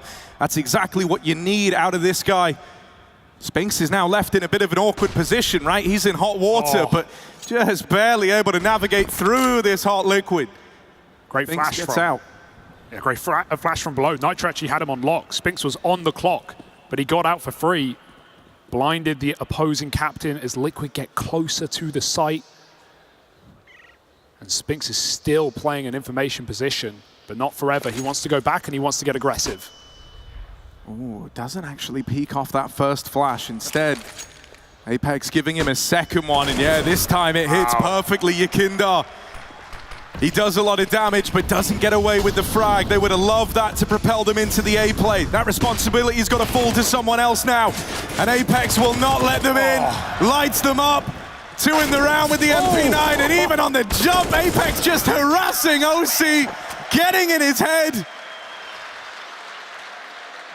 And out of all the ways to have won that first rifle round, that one hurts the most. It's bonus round for Vitality. Yeah. The MP9 does the bulk of the damage. I think Apex also called like, oh no, I missed that flash. I accidentally jumped through it. It went super high, rocket flash, but then he had a second and it was perfect for Spinks to swing. How impressive for Apex as well. Just the jump and spam while Spinks can swing out from long to end the round. Vitality's A setups right now looking luscious. We've not even had to see the big green at the moment, and it won't come out for a while because Team Liquid are back down to pistols. Uppity pace. Nitro gets flashed forward. Magisk gets trapped though, and he's in front of a Molotov. Nitro didn't see him, and Magisk will get that kill and brave the storm to go back to B. He takes a lot of damage. Yeah, they might have no other choice but to just go now, right? They've got all this util in place to try their hand at the B play, but losing Nitro like that, not what they wanted. It's very much taken the pace out of what was supposed to be a kind of up-tempo B play here. Magisk even getting finicky with nades. I like how passive he's playing as well. Never change. In they come, Yakinda up at the front. Dupree and Magisk tear through Team Liquid. Wow. History repeats itself. B's off limits. You know, it was so hard to have an idea of what Vitality we were going to see today, right? You know, ZywOo's first Spodek appearance here on the stage, but also that last game of the upper bracket up against Heroic, it was not enough. It was not good enough for Vitality after a solid run through groups, albeit not up against the best opponents of NIP to start with a stand-in and a wounded Fnatic. When Vitality got trounced, I think a lot of the doubts seeped in again for this roster, a roster that hasn't achieved the high highs that they set out and expected to achieve. But right now, they are not looking flustered. 5-0. Liquid coming back in with the guns, and they even bring an AWP to it. Yeah, this is a conundrum for Team Liquid to solve. For the longest time, this 3-man core of Naf, Elige, and Nitro, they were gate-kept by that Astralis squad of old, right? by 3 of the guys that we have on the other side right now, dupreeh, Magisk, and Zonic. They were the bane of Liquid's entire existence, eliminating Liquid 11 times over 2 years in playoffs. 8 of those times in grand finals. It was brutal, Harry. It wasn't even close. It took Astralis cooling off and playing less events for Liquid to even make a run and start, mopping up a Grand Slam. So yeah, for a long time, this Danish trio has been the bane of Liquid's existence. But it's a different day now. It's a different year. We need different results. Contact play. This is beautiful for Liquid, but it is going to get spotted. Yes, I was about to have a very clear picture of what's happening here. Just holds the spray and waits for them to come to him. Convincing opener found, and there's still more to contest with in the toilets. Naf can't wrestle with the AK. Oh, no. OC wants to try his hand at the trade. He will lock in that one, but they don't know about this third man. There was a third player the whole time. OC looks aware, goes back to check for it, but dupreeh's got the drop on him, and it's still flawless for Vitality. CT sides haven't been their downfall. It's when we get into the T-half, it's that second half of play. That's where Vitality normally would look to slow down here. But if they can do the legwork in this first half, then they're set up. Yeah, you just love watching ZywOo, no matter what weapon he has in his hands, right? Known for his AWP, but this guy can rifle to the highest of levels. It's not even fair. It takes 2 to trade him. Well, the third man even. Solid AAA setup for Vitality, back to pistols for Liquid, and even quick pace hasn't netted them openers. ZywOo is now donning that AWP as well, and he's got Apex behind him, playing aggressive, suppressive, and Team Liquid getting pushed into a box, but Apex re-peeks with a nade, and that will cost him. ZywOo, they're coming from 2 sides. Where does he flick? He sees that escape, and he'll take it. Elige is armed, but he needs to be deadly as well. He is the guy for the job. Elige is the face of this Liquid squad, right? He's been here for almost 8 years now. When he joined Liquid, Apex was still in Titan. So that experience has got to shine through. He's got the hero gun, but this wrap from Spinks, this is a display of confidence here. They put more onus on him being the star. He's called the wrap, he's got the info. Sure, they overwhelm dupreeh, but that's when Spinks gets involved.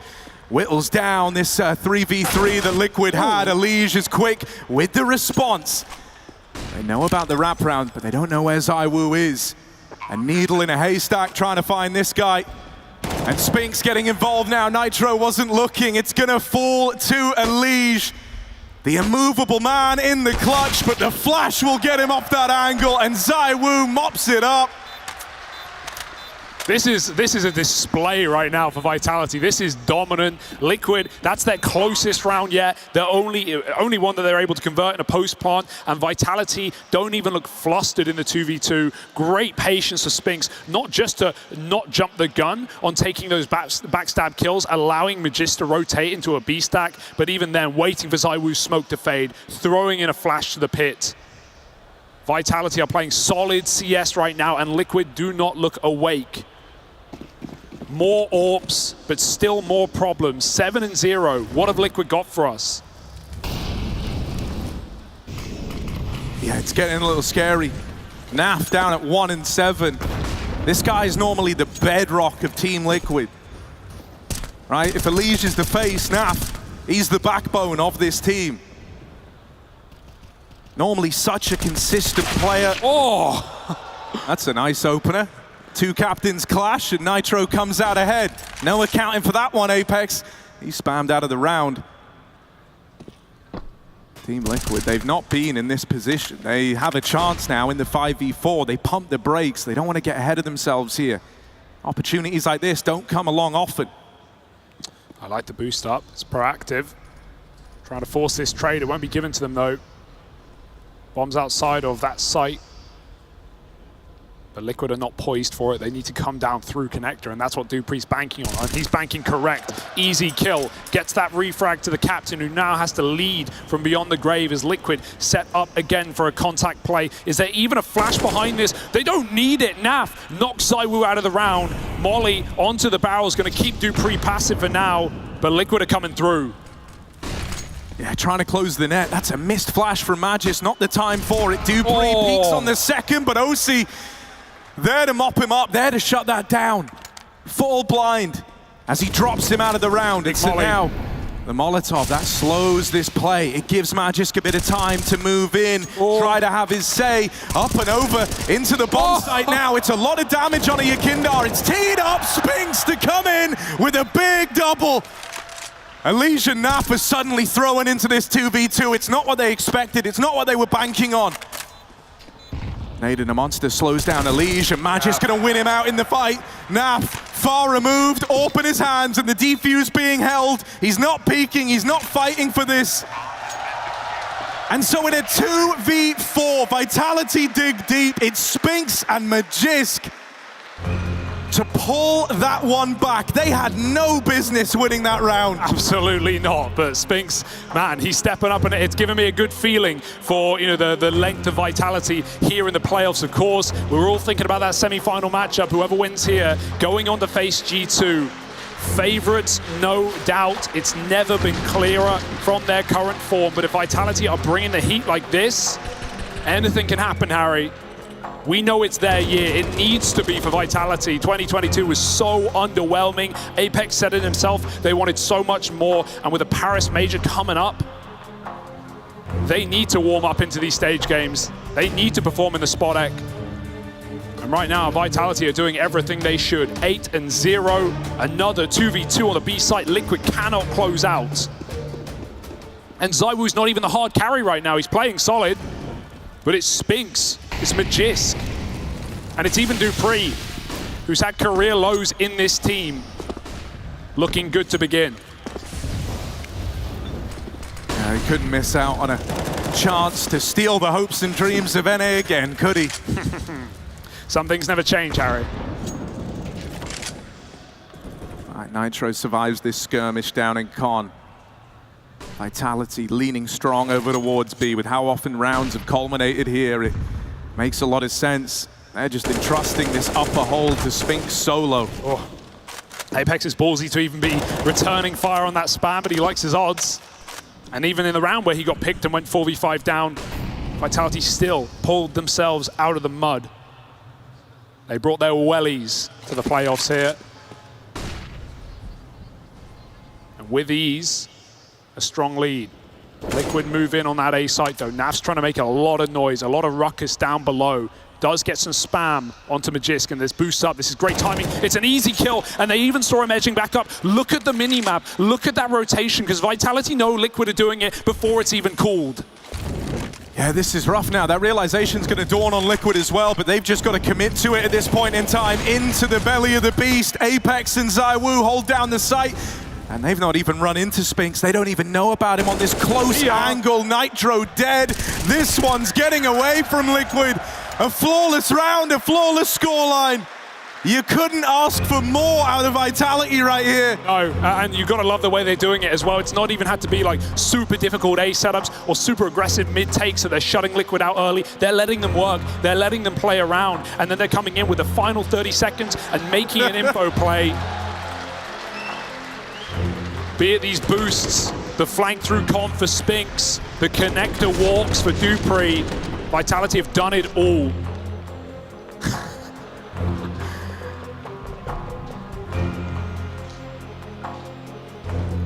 Is there time for a resurgence? It's funny because, you know, we talk about Apex being this grizzled veteran of the scene, right? But the only other time he's been in the spot egg wasn't even on the fall stage all the way back in 2014. We're talking 9 years ago now.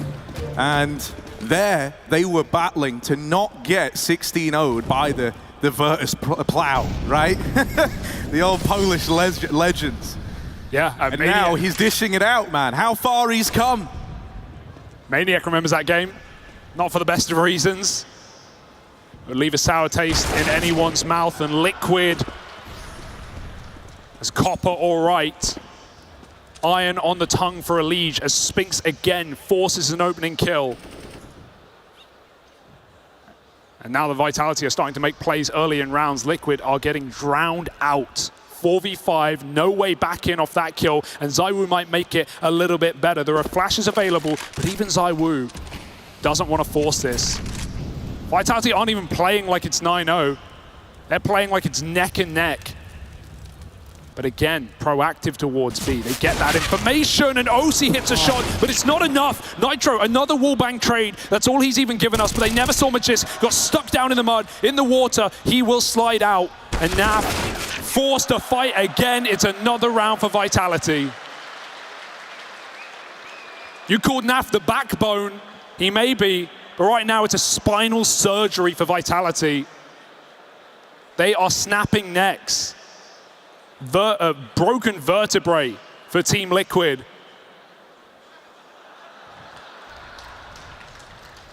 Will it ever start to flow, or is this an all-time low? Man, you know, this is where, for the kind of more experienced trio within this squad, you're expecting them to find a little bit more here. They're all looking very dejected. It's very safe. Yakindar coming into this, you know, we think about how this guy likes to play, think about how involved he likes to be early. He's had none of the usual successes here. The one opening kill that Liquid have been able to find was from Nitro spamming out Apex. Right now, all the win conditions are being met for Vitality, and there is nothing inspiring hope in this Liquid squad. They've come in with the investment. Not something around Yakindar's Galil, so maybe more of a focal point on him getting involved early. He was meant to be the guy that could save North American Counter-Strike. Well, now there's the time for him to show it, but walked upon, no respect. Magisk at 14-1 is hungry for even more. That's the bomb getting away from Liquid now. They come in with a couple of kills, but it's all for naught with no bomb. Naf's got to go back and get it. This journey in the 1v3, it's a marathon, not a sprint, but he's off to a good start. Oh, you're really going to make this play, Naf? There is no room for error, not a misstep, not a wasted second. Round the world and back again, and ZywOo has already read into it. I don't even know if there's time, especially not if ZywOo plays close to the site. He can just deny the plant. Of course he will. Pistol out. This guy does it with whatever gun you give him, and Naf now needs to get lucky. It's the only thing he's got. Plant in the smoke denied, and ZywOo keeps it clean for Vitality. Now they're playing like it's 11-0, Harry. Walking through Monster without any information, without any flash, and shooting Liquid in the back. This is a statement for Vitality. Yeah, with G2 as the coming storm off in the distance, in incredible form coming into these playoffs, I think you really needed one of these teams to rise above the other and excel and show that they've got what it takes on the big stage. Yeah. And Vitality are doing that. There was no question in the experience here, the tenure. They feel like the rolling thunder right now, Harry. You can hear him in the distance. A flash of lightning. But that storm is still coming. That semi-final still awaits. Vitality haven't finished the job yet. Closing games can be the most difficult part. Not that I'm worried at this score. 11-0, Liquid looking lackluster. Right when we were getting excited for NACS, right when Complexity were giving us reasons to believe, and we're only mere rounds away from making it to the playoffs as well. Liquid, they're the only NA team we've seen in the playoffs of Katowice since 2018, where Cloud9 joined them. And we thought it was time. We thought the young, plucky Latvian superstar, the hammer of Yakindar, was ready to crack open skulls. But Vitality have come wearing helmets aplenty.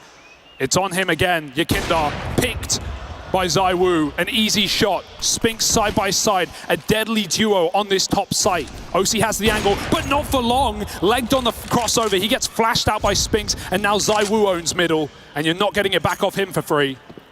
This is awkward, though. You've tried your opening hand, you've tried your opening move, and you've come up short. Where's the follow-through? Where do you pick up the slack here? And Lee's trying to get involved over towards Long, trying to move in, but smoking his way. Molly to follow. He's not coming in anytime soon. ZywOo Got the spot off there. They're moving ahead of it, but a missed spray for Nitro. ZywOo tries to move back in. Binks! Feels like he can't set a foot wrong, just holds the angle, and they come to him. Tears through the Liquid ranks. And OC finished off to close. Are we really looking at a 15-0? How poetic that would be for Apex, returning to the spot years down the line. He knows this feeling, he knows how horrible this is, and he knows that right now, Vitality are living rent-free in the minds of Team Liquid. Yeah, we've really not seen any depth. Liquid are looking dazed and confused in this T side. Their executes have been predictable. Their contact plays have always been traded efficiently by Spinks and ZywOo on A. It's a terrifying setup to get through for sure. Again, back to Tech9's taking water quick. They've had it. They've been allowed it. But this time, Spinks is feeling a little more ready to get involved. Smoke on the door. Whether there's even a door there, that's still a question, because Vitality can nade it off out of spawn. It's about to fade. And so at least Liquid will have that sound cue if it does come through, but Spinks is in no hurry. He has an easy 1v1, and Nitro has the util to get them out into B. If he dies, no nades will leave his hands. Good Molotov. Spinks is trapped in a corner, in a cage, in a coffin even, and Nitro will bury him in a sarcophagus. 5-on-4, there's a chance. Oh, you can, another opener found, but dupreeh gonna farm them up as they try to move in with Apex here to fight alongside him. It's a terrifying twosome to run into. The flash is streaming in over the top. Let's Naf get close, up in their face. Naf fly with a double. And Liquid, they might be about to do it with just the pistols, finding their first round. They've just got one man left to get past. Oh dear. But the man they're up against is a thing of legends already. 1v3 for ZywOo. Doesn't have his AWP, he wants to do it with the rifle. Half the time ticked off that bomb already. ZywOo, this is very measured. And now, just looking to keep the damage high perhaps. Wow. Already writing this one off, he doesn't even want to attempt it. Will knock one man out, they're gonna face him. And he at least makes that a very expensive round when all is said and done for Liquid. The celebrations don't last long. It's one round in a sea of blue, sea of yellow for Vitality. You just had to say it, Harry. You had to say the 15-0 right when it was picking up steam, and Liquid come in with a round, all off of the opening kill, finally converted as well. That molly for Nitro was perfect, and here Naf, all the risks in the round, the bomb on his back, he finds 2 kills inside of that smoke. Great pop flashes from Nitro to even get them in, but Liquid need to build, or their boat will still capsize. Quicker pace this time. Liquid are storming the gates right into the site. Oh, caught on a boost. The flash is good again. Apex is dead first, and Elise looks for the spam. 2 entry kills and more to do, because dupreeh still sits in the pit. Vitality feel it. They feel it on that one round. The nature of the game's changed a bit, and Liquid are coming in confident. A lot faster, a lot more in your face than what we've seen in any of the rounds so far. And so with that, they're in with a second. Still a ways to go. But it's all the makings of a little comeback right near the end of this half. Nothing feels worse than finally, getting your groove on and getting confidence back right at the end when you know even a maximum of 3 is going to be nothing. But Liquid have to fight forward. Forget the past, don't ponder the future. They're living in that moment. Vitality breathing easy, going into the last round of the half. It's even Zonic calling a timeout, making sure that things don't get flustered, that they don't get rushed again. A stoppage of the momentum. And Zonic's such an integral piece of this Team Vitality story.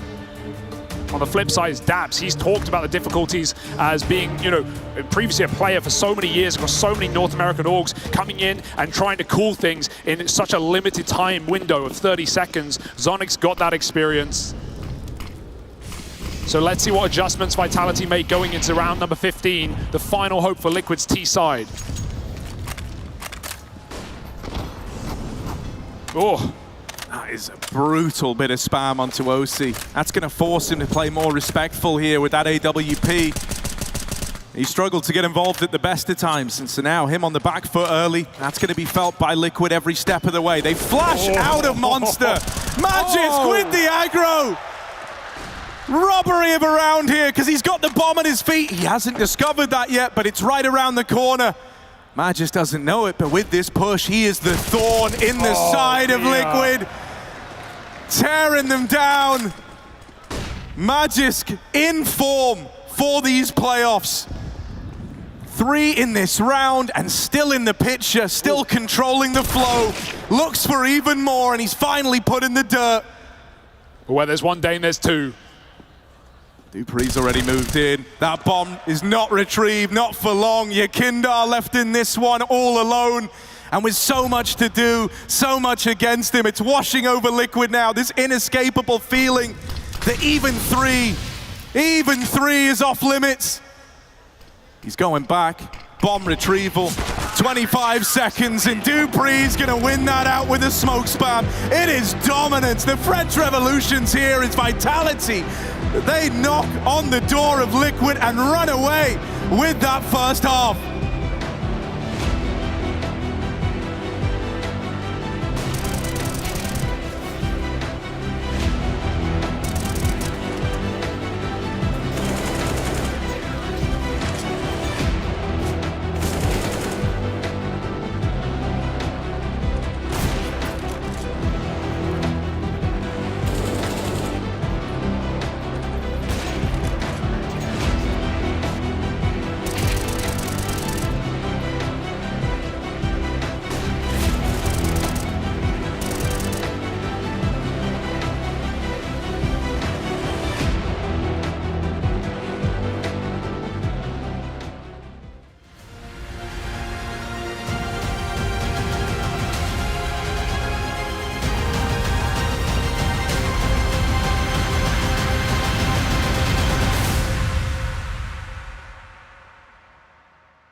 Magisk and Dupree always show up to put NA in the dirt for Team Liquid. They're on the back foot in a big way. They're getting lapped by Vitality at this point in time. A lights out first half. Everyone performing. Vitality in crazy good form. For Liquid, it's frustration. It's pain after that first half. And now they stare an impossible climb huge mountain lies ahead of them that they've got to try and scale up, and with how Vitality are looking, it doesn't feel possible. Yeah, there's no hero for Liquid right now. There's no saving grace. There's no player who's standing above everyone else. Vitality on the other side. The Danes are looking dominant as ever, and even Yakinda dinked early. So often can we rely on a player like Naf, Mr. Consistent inside of this Liquid squad. But in 5 years since joining Liquid, Harry, he's only had 3 negative events at large lands. 2 of them are Katowices. Air quality at an all-time low, and no water to drink either. Vitality, they have completely bypassed the setup, and they are about to execute into A. Yeah, Yakindar's the only point of defense here as well, and he was dinked right at the start of the round. He's kind of got to let him have the site. He's just given it up. The rotate's even being considered. Spinks, he could steal this round away right now. Elige tapped in the back of the skull. Naf comes out with 1. Liquid, they need this pistol, or else Overpass will be a non-starter of a map. It was off to a good start, but in the blink of an eye, it's gone back and forth. OC, the only man with HP, rises to the occasion. That's 2. Left to Apex, and they move into him, but he locks them out. And so Liquid, they find a pistol to open up this CT side. That's something to hold on to. Yeah, they got to squeeze tight, though, because Bomb Plant, Vitality will come straight in with all the goods, all the glory, and look to shut this up before it even starts on CT side. I had so much more faith for both these teams for a competitive series, not just because of those Pro League finals, a BO5 that went through all 5 maps, but we had Mirage, we had Overpass, 2 of the maps in this series in that veto. Both of those went to multiple overtimes. Right now, nothing of the sort. Vitality on the stage. A welcome feeling, a memory of success gone by for the Danes especially, and a new taste for ZywOo.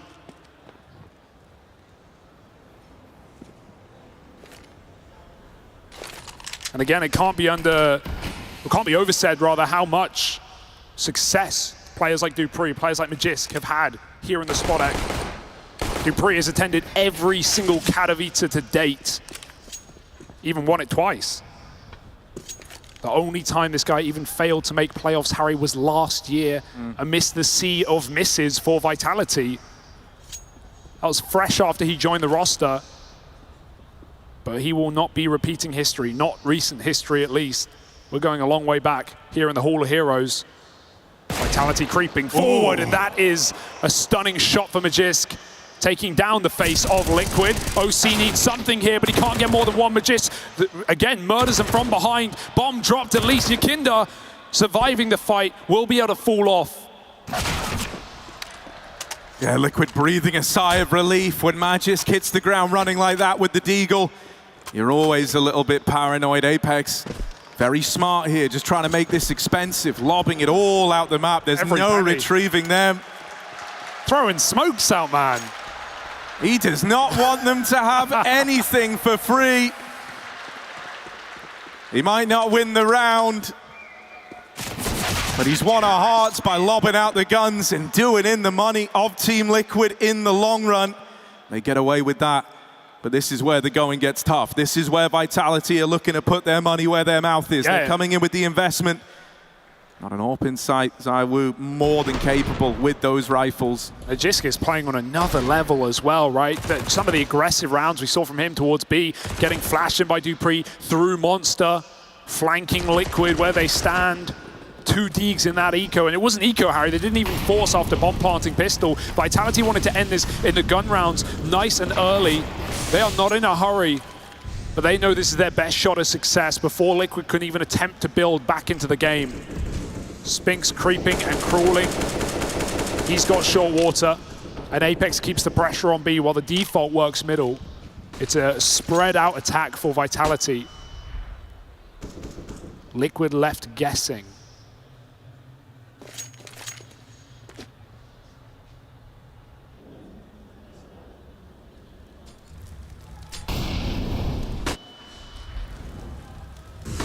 They're really hoping that Liquid try to get some info, try to get involved down here towards B.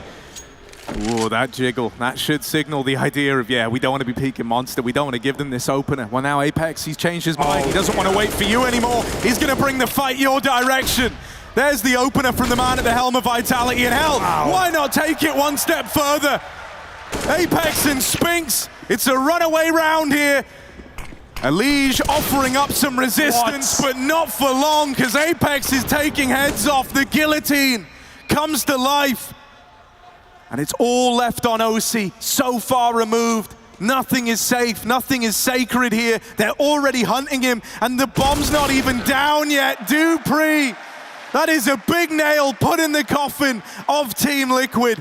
They don't even get out with a save. You want to know the most reassuring part of this Vitality squad right now, Harry, is who is the bottom performer? Who has the lowest kills, the lowest ADR, the lowest impact? It's ZywOo, and it's not because he's underperforming, it's because he's not needed. That AWP was solid on the A site. It rarely gave away any kind of kills. He rarely forced fights. He allowed the star of Spinks, the Danes down on below, to force kills. And everyone has stood up to the plate here for Vitality. What a reassuring map of counter. And now they want to close the door. Slam that blade to the floor and decapitate Liquid while they do. It's only Nitro at long, calling for support. Naf moving in. Dupree won't check it. Surely Nitro not going to get away with anything. Naf forces two, drops the bomb and even spams through the pole. That can let so many players down, but Naf makes it work. Vitality a little bit quicker to the fight. Look at who's still alive. Yeah, I'm worried. You're still concerned. You're never writing Vitality off. Spinks should, or maybe could, get caught here, but Yakindar's fluffed the opportunity. Just having it up and leave now. His team have got the bomb, so this fight is not the be-all and end-all of Liquid in this round. And with Magis being felled, Spinks knows with 50 seconds left, the bomb so far removed, so far away, there's really no winning it here. Team Liquid, with this force buy into the round with Naf on a hero gun, they've kept the dream alive. A little glimmer, faintly burning. Amidst the darkness that Vitality bring, this is a save for Spinks, but they'll gladly run it back in the next round. And even though it's not mattered again, the talking point of ZywOo, maybe we'll see him dig deep in that second map. This has been, this has been a bad event. This has been a bad circuit for ZywOo in terms of Katowice has gone by 4 years in a row. His rating lower than his typical average. Not here though, coming through the groups with the exception of that heroic game. He has been the hero that Vitality needed. And there's more to show, of course. This is still a best of 3. Nuke is the second map. It's Vitality's pick. We'll see if he's any more required. For now, Liquid are just holding on for dear life.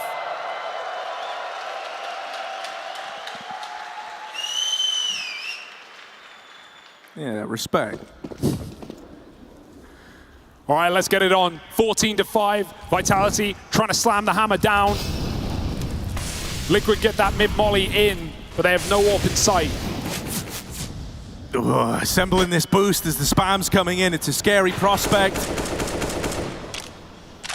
So they quickly disassemble it. Elige playing with fire down in the connector. This is what Vitality are looking for in this round. In this moment, he's in hot water. Dupree with a swing his way over in middle, and it's a 1-for-1 out of Elige. Vitality will take that every damn day. They know concessions have to be made now in the 4-on-4. They're in no rush, but this is where Liquid are trying to be smart about it, right? Using these resources down towards B to take away this monster control, get the info ahead of time as to whether or not Vitality are looking to come down this end of the map.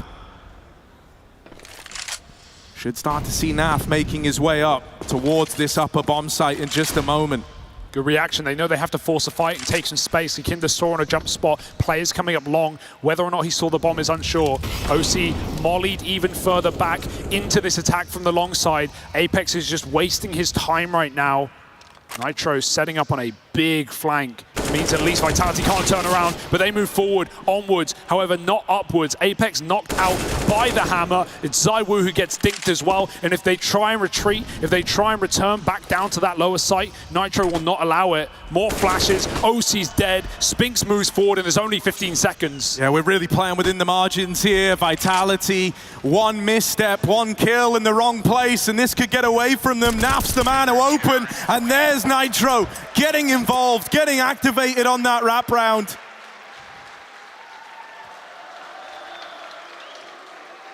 Shut out, they try to leave it to the buzzer, but a couple of kills in the right place do Liquid well. If we can get Yakindar switched online, right, this guy's been pretty much missing, pretty much absent for all the rounds of play so far. Normally such an important piece of the Liquid puzzle. Vitality just having to let their foot off the gas. Coming in with a lowly investment. Apex even having a drink. If there was ever a time, it's in a round like this. No stress, man. Throwback to existence. Who was even part of that squad, Harry, the last time Apex was in the Spodek, as we talked about. And a complete script flipped since we talked about that game up against the Poles. Dupree on a boost. Don't give him anything.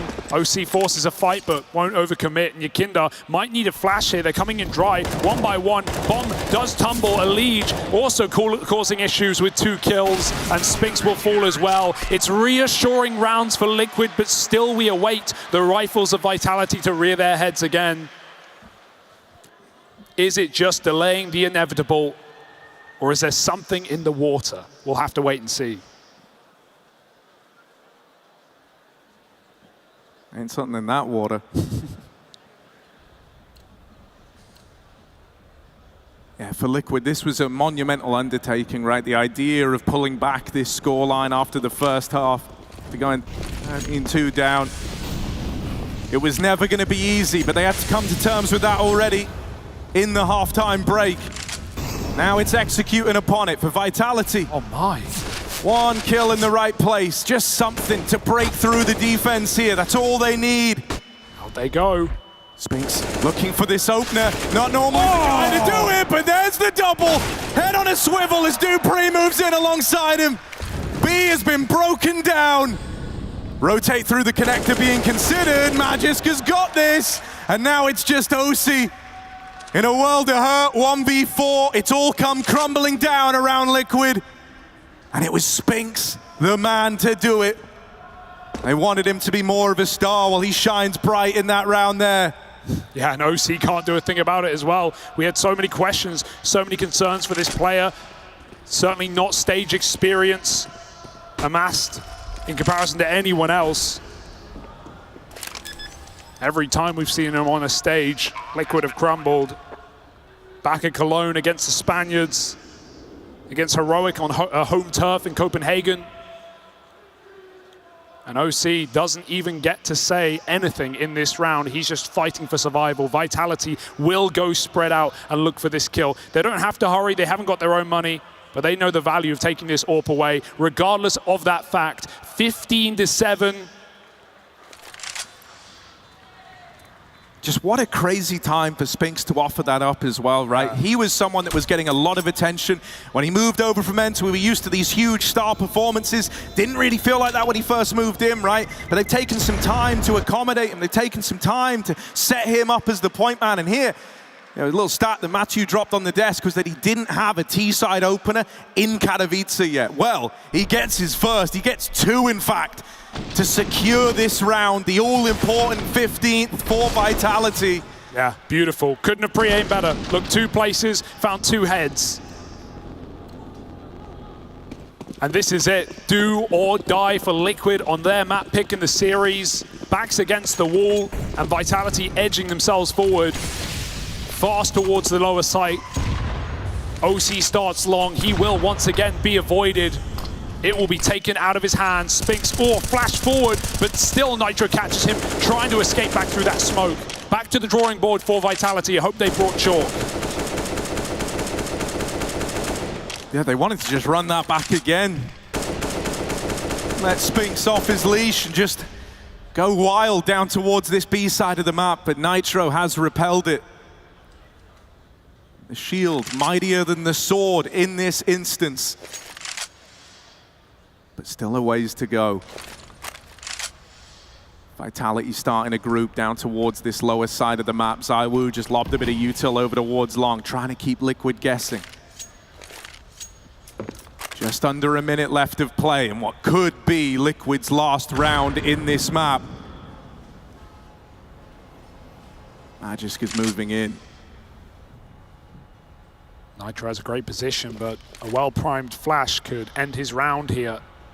And Magisk is going ahead of any utility. There's even spammed out Monster. Nitro's got two. They're going to throw nades. Maybe they didn't need to, because Magisk has burst through ahead of the Molotov. He needs this tap to heaven. He's found it. Magisk on for a third. Is he ready for Yakindar? Not today. And now it's all ZywOo. Not been needed in this series and won't start now. Liquid hold on. They repel the tide of T's out B and put another round on the board. Great hold for Nitro as well. Talk about this guy, right? We already talked about the role swaps, coming back to in-game leading after parting this team. A player that joined the Liquid organization a couple of months before, a Liege. And Nitro, I mean, last year in Copenhagen to end the year, back at the full finals, he had his highest rated performance in 3 years since that return. He's back in form at the right time, but there's still more to do, and that's more like it. OC getting involved early, no longer left at the wayside at long, forces a kill. A Liege looks for another, and Vitality, loosey-goosey right now, they're getting poached. Yeah, they try something, you know, a little less structured. Try to contend for some of this map control over towards long and connector, and Liquid meet them every step of the way. In an interview recently, Elige said OC's biggest problem is confidence, rather, right? He knows what to do, but he second guesses himself. He plays with a bit of doubt. That was a very assertive play to open up this round. Yeah, can't have doubt at this level, with stakes this high, with opponents this good. It shows us why. Okay, Yakindar a little tagged up. Worse for wear, but it's OC up close that they've got to be ready for. Over at long, Elige has won both of his fights. They do deal with that AWP, but now it's left to Apex with 40 seconds left. He's going to root back, going to take the long angle on this one. Elige to beat.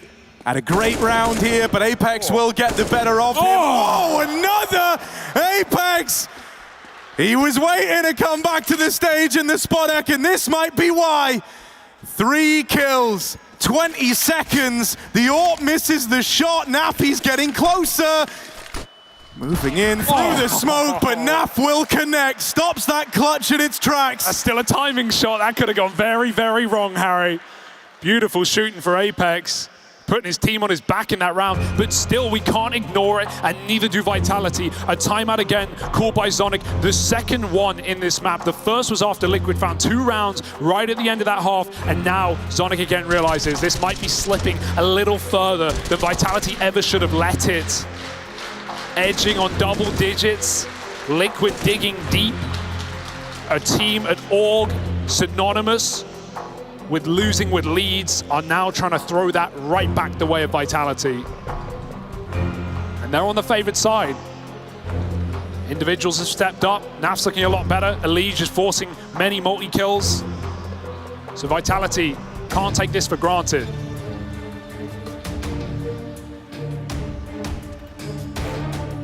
Yeah, you thought they'd done all the legwork, all they had to after such a good first half. It wasn't even crossing your mind that Liquid had it in them to make this competitive. But the cracks of Vitality's T-side overpass starting to show. Liquid starting to build some momentum. And it can be hard to put a stop to this. OC once again wanting to be involved in an early fight. That shot sails past them, but Elige will deliver. The connector crunch won't find this trade, won't find an opportunity to bring this back into the 4v4. OC's just going through the motions right now on this AWP, and he strikes, even going back in for more. 2 in the round for OC's AWP, and finally the aggression stemmed thanks to that scout tag, but Should be the end of the line here. Should be 10 rounds looming. You definitely are seeing the confidence come back in for Liquid though, right? The amount of fights they're forcing, going in for re-swings, dangerous plays, but with aim as good as a Liege, it's working. It happened just near the end of that T side. Spinks shouldn't be able to get out of this one with anything to say or do. Nitro's got that net closed tight, and he will find double digits for Liquid. 3 rounds now in a row on the CT side, up against removal of their map pick. But Vitality haven't closed yet, Harry. To think this game started with a 12-round streak. Yeah, dude, like what's even wilder is like we said coming into this second half, there wasn't a discernible hero player. There wasn't a guy that you could depend upon. Everyone's been taking a few turns here in Liquid, but for the most part, that attention should be fixated on a Liege. Almost 8 years in this team. The longest consistent roster of any player in an organization right now. Something to be said for that. Yeah, as mentioned, when he first joined Liquid, Apex was still in Titan. Times have changed a lot since then, but Liege has always been someone to keep an eye on, and that experience has been shining through. He was kind of one of these first folks to start getting a bit more involved, a bit more proactive, and it feels like that's kind of inspired down the line. It's a different game to the one Vitality were playing earlier. This round pretty measured out of the Liquid defense, right? They haven't tried to push or prod. They haven't tried to get too involved. Vitality still have to take their time clearing all this real estate across the map. Yeah, this is a fake out. If Apex can get a deep long smoke in, he can deny a lot of information for Liquid, and then they can pop down to that B-bomb site. Right now, still 3 strong for Liquid. They're in the right positions. They've got the right read, and that's because they've got the info, but that will change. Flashed out is Dupree. Yakinda spotting it long, hasn't actually seen a player. So that's to Liquid's benefit. This fake hasn't shuffled anything. It hasn't moved a single piece of the puzzle. Liquid are tucked in tight. And with the AWP on B as well, this could be Liquid continuing to roll forward. Nitro's in the smoke. Very dangerous 1v1 to force in 20 seconds. It's about to hit. OC, there's one. More where that came from. The flashes blind him. He's lost his captain over a monster. Guardian in the B site. OC, every step of the way, matches Vitality, but is it going to be enough? 3 in the round from OC. Liquid have got to finish what he started, and it's ZywOo the man to beat. Ducks out, but Yakinda chases him down, and Liquid, they go toe-to-toe with that B play. They put a stop to it. And this series, this map keeps getting ever closer. No nerves for OC there. Such decisive shots. Goes back to Monster after the first 2 kills as well. Right when Nitro falls inside of that smoke play against Spinks, and OC hits every kill he had to. He even used all the ammo for the AWP. ZywOo grabbed it for the clutch and had to get a reload off. He had no chance. He had no hope.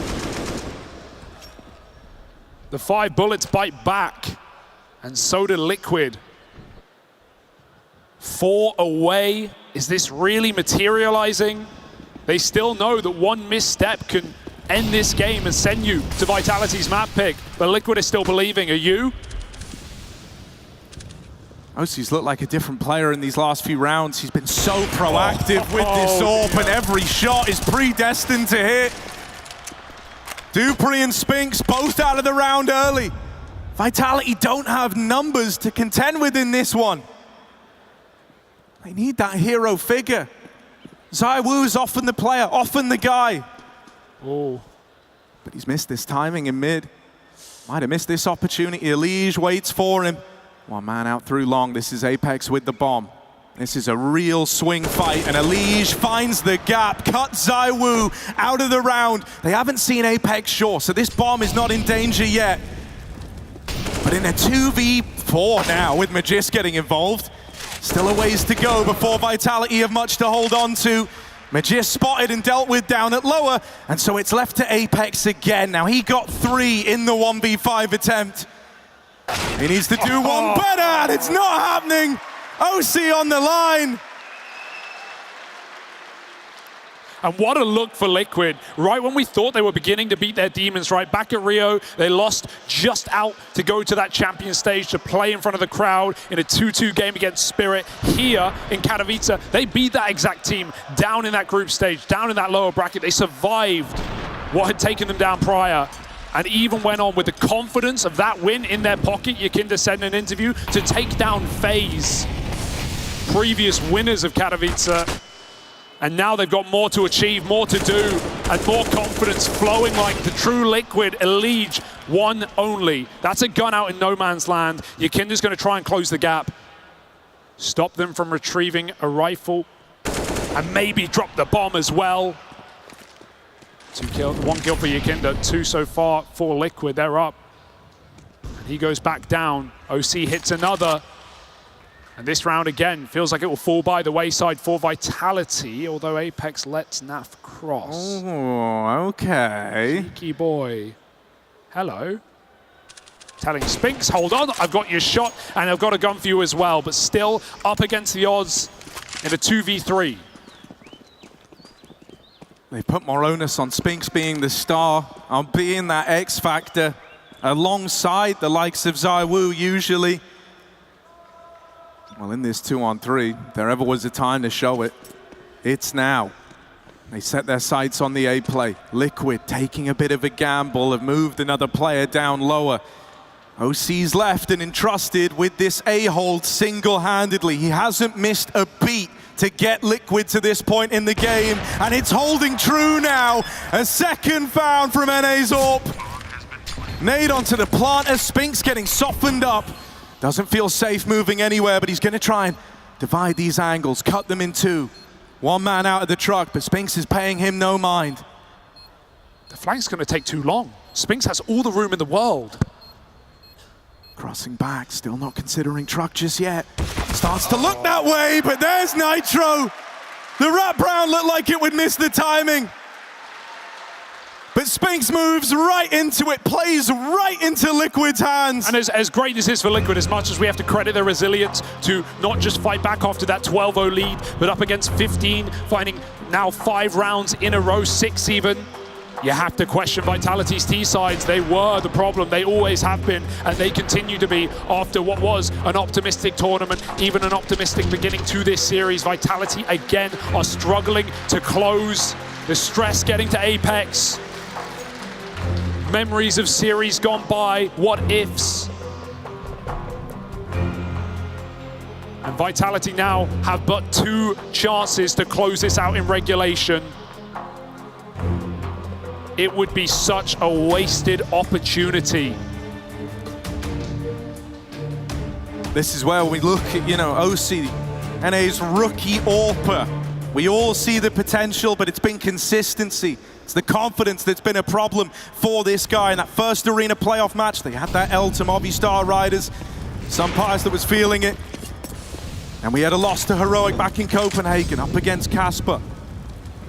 Cadian, always a menace, always annoying with that AWP, but it's in perhaps the strongest AWP matchup yet. Versus the likes of ZywOo, that he's the guy stealing the spotlight. We've talked more about OC than we have ZywOo for a long time in this second half. Well, it didn't matter, did it? It certainly didn't matter after the first half. He's barely had T-side AWPs to defend ZywOo, but this is a round where the world's best needs to show it yet again, or be left to the quarterfinals and no further. 16 and 18, not the numbers we expect from this guy. A round he must deliver. And OC's been cooking up a storm, double long setup, set up for Elige to succeed. Vitality, everyone together, the conga line of death. Jump spots for Yakinda. These are shots ZywOo hits if he scopes over the top. He's not in a hurry to do so, they still don't want to show their hand. If Elige goes aggressive, he will be caught by Apex. Execute coming in, 35 on the clock, and OC's here in the middle of the fray. This fight along is won out by Elige. Apex relegated to the sidelines. Lovely flick. Wow. There's more where that came from. OC rising to the occasion. ZywOo's cut down before he can meet him, and Magisk is running away. Liquid have turned this game around. They needed 8 in a row to make this comeback happen, and they stand on the precipice of doing exactly that as 7 consecutive rounds. They need 1 more to force OT. Where did Vitality go? Someone wake them up. Wrong side of the bed. And 1 more chance, and if we enter overtime, Liquid certainly have that momentum in the pocket, plus the CT side advantage that has been so apparent. Vitality, they want to speed it up, they want to go diving in! Yakinda the hammer breaks skulls again, even spamming with the sidearm. He's here to end it, he's here to send us the bonus play, and I have no hope that Vitality can change that story now. 1v5 for Spinks. Liquid are here to play. Unbelievable!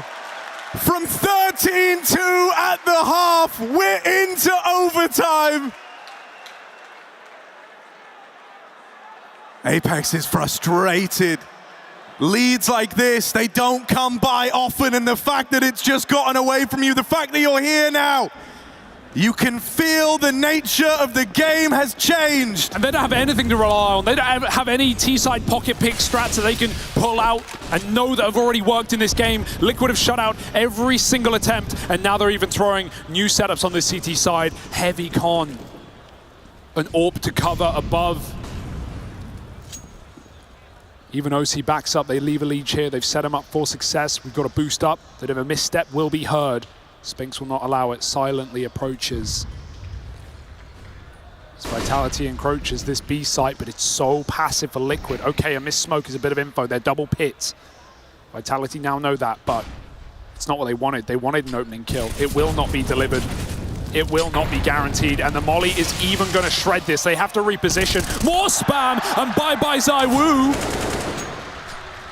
First time in the Spodek, and it's a rough awakening.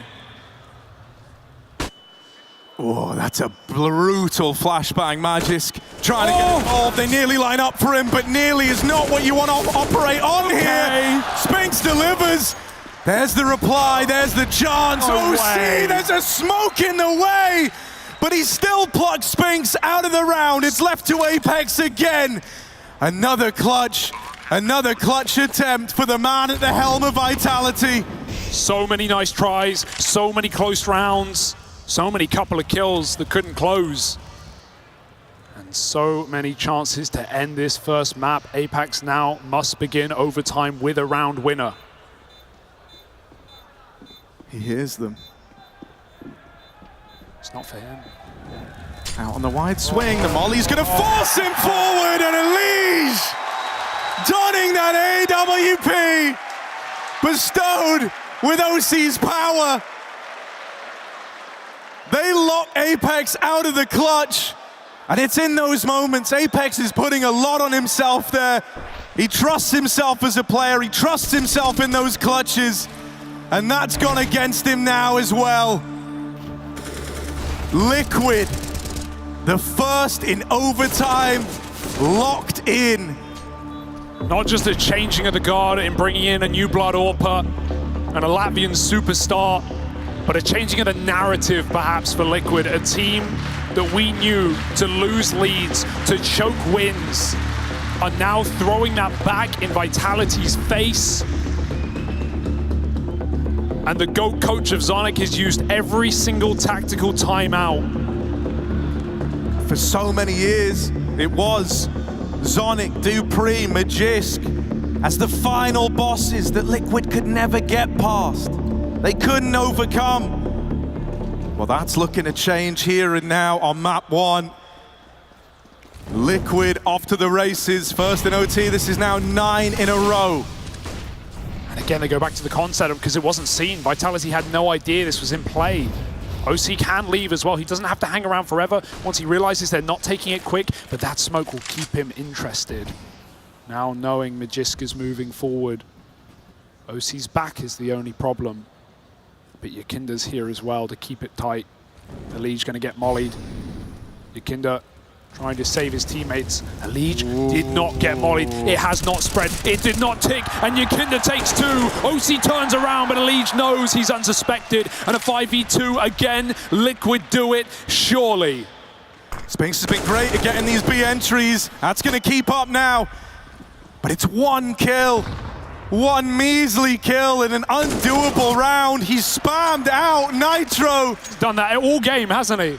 So many spam kills through that monster smoke. And ZywOo, with the smoke, there's fire. He's got to be hot like a light. Takes that first, but the smoke drops and Yakinda's dying breath, and Elige can just hold on. That one's nice and easy. ZywOo coming through with no chance on that play. Liquid are believing. Elige at 30 kills deep. The most tenured Liquid player, a man who for all intents and purposes practically is the lifeblood of this team. Stepping up when it really matters. When the going got tough, Elige was there every step of the way. Yeah, and what a resurgence he's had. His inconsistencies in these big stage games in the last couple of years. Not anymore, not right now, not when they need him. Again, the spam, the nades, they deck Dupree, ironically enough. But he's going to go quick. He's going to go right now into this site with one flash, not even. They contact through. Magist now waits. There it pops. In he goes, but he's blind from the monster side. Dupree with that opening kill. Pushes Liquid back into a cage, and they can't escape. Bars are up. Doors are locked. Magist makes it happen as Vitality hold on to perhaps one round at the end of their T-side half. OC with the swing. First shot connects, but so many more where that came from. He's dinked. Now wounded, now injured. Commanded a lot of respect here. They still don't even plant the bomb. That smoke in heaven. They close the gap. Apex moves in to put a stop to him. And so Vitality salvage one T-side round in OT. Hilariously, it might be enough, right? Remember, in regulation, these were 13-2 halves on the defensive side. Vitality, the awkward part is they now need to go back to what was so long ago. That first CT half, those solid holes, those monster pushes for Magist. And ZywOo now needed more than ever. Liquid playing with their food, smoke that mid molly. They are not running out or gunning up mid though. Even with that door off, they are not fearful of what short water might have in store for them. The spam that's favored Nitro, not this time around, and even a nade could kill the captain. It's going to go a bit deep though, hits Yakinda instead. It's not a bad start for Vitality in this round, but the spam instead goes for Naf. A pick through the monster side. Oh, Apex. Hello. Oh, he's been spotted, but it's an awkward angle for Yakinda. OC with a rare miss. Sails on past. And you know Nitro's trying to cool them off right now. They don't need to go. This is a 5-on-4 with all the time in the world. They haven't even explored middle. That's where Elige is up to. Moving in, is he ready for this? Elige deals with Spinks, one of the big heavy hitters. Out of the picture now, the two top performers for Vitality, both felled by this Liquid T-side. ZywOo, a quiet game. This shot needs to hit. Flash goes in, ZywOo's off the angle, tries to go back in for it, and now he's hurt. They force respect out of this CT AWP. It's not even ending up on A, this is just a ruse. Vitality taking a bit of a gamble, moving everyone down, but Dupree's got to hold the line, and it feels impossible. Naps moves in past him. ZywOo at low HP in this one, all alone.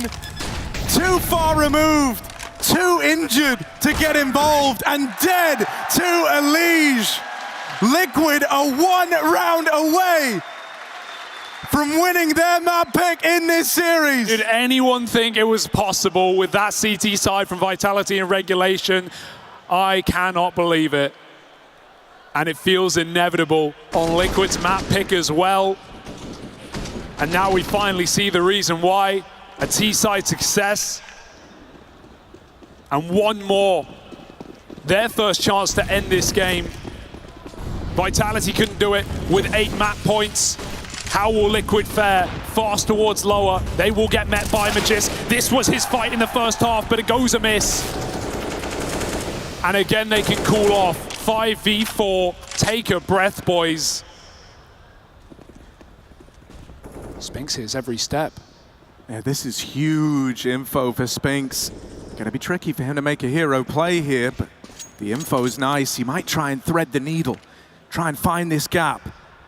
But Naf is waiting for exactly that. If Spinks goes up this ladder, that's the 5v3 guaranteed. Naf wants to fight for it, and Spinks will win that one out. A 4v4, they've equalized it, and they know that the A play's coming in. Liquid, just under a minute left, but with none of this con control, and Spinks even getting activated in the backline, their only choice is to battle forward.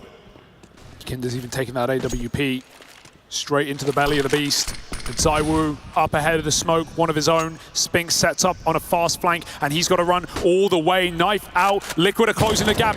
Kinder caught looking the wrong way, and Vitality might just hold down the fort. ZywOo drops the bomb. Elige needs that crucial trade, and it won't connect as ZywOo puts on a show. It was about time, and Vitality hold on. One round from double overtime, and I think we deserve it.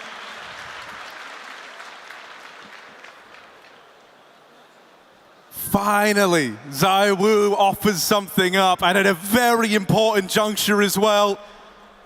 They're reacting to Spinks' info here. Right, his push all the way through connector. If you wanted to really pick out where the round started to come together for Vitality, it was that. It was Spinks having that knowledge to get aggressive, to read the rotate, to make life real easy for Vitality.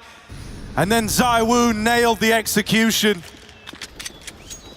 Oh, the spam battle, it's been consistent all game. Apex comes up worse for wear. Magisk not in fear. And he looks for a gap in the smoke. Back turn for the to the danger, but even spam shots connecting will be info for Magisk. He's listening out for them. Doesn't know how close this opponent is, and the jumps of Apex only bait him in. Spinks with a second orb even picks OC, and they run right into the Dane around the corner. 2 kills already to the good for Vitality. They want to keep fighting.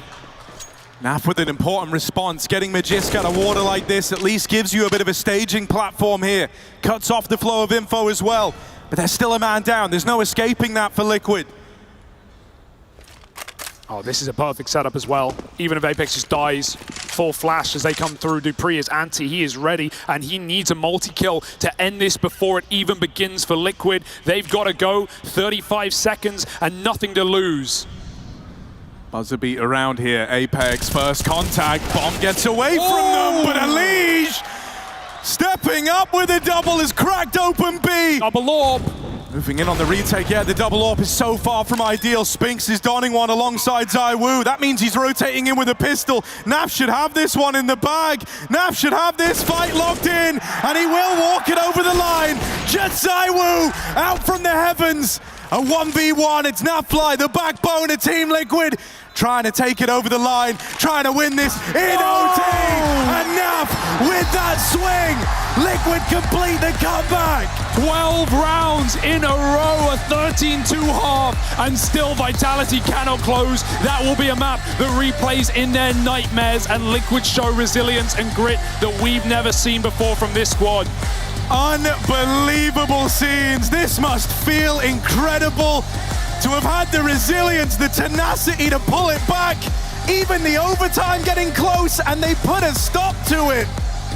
We are done. We've got another map coming up, and it's only getting started, folks.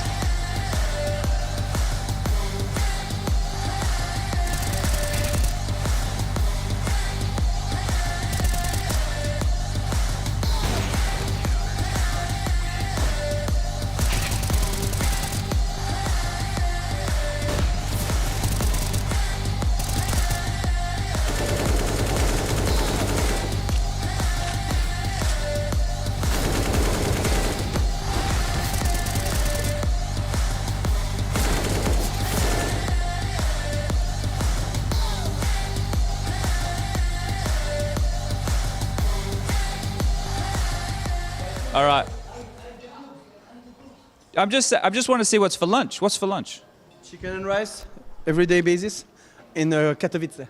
For 9 years, I have the same meal every day. I was going to say, we've been up here playing in this place for an awfully long time, right, mate? This hotel, I feel like we live here. Yes, I remember, I think the first time we qualified for Katowice, or for Cologne 2015 was here, I remember that. It was up here, the major qualifier. Feel ages, man. Where the media is, right? We still have issues getting pizza after 12 o'clock at night here. That hasn't changed. Yeah, 2 hours wait, I remember that. And the pizza are like that. Yeah, look, and they don't. Well, I think they cut them here, so that's a bit of a difference to Sweden at least. So you got your chicken. Where's the vegetables? After, here.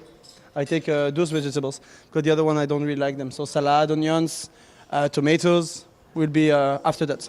Okay, a healthy diet. I won't harass the rest of your team here, mate. But is everybody being well behaved? I don't know. Depends.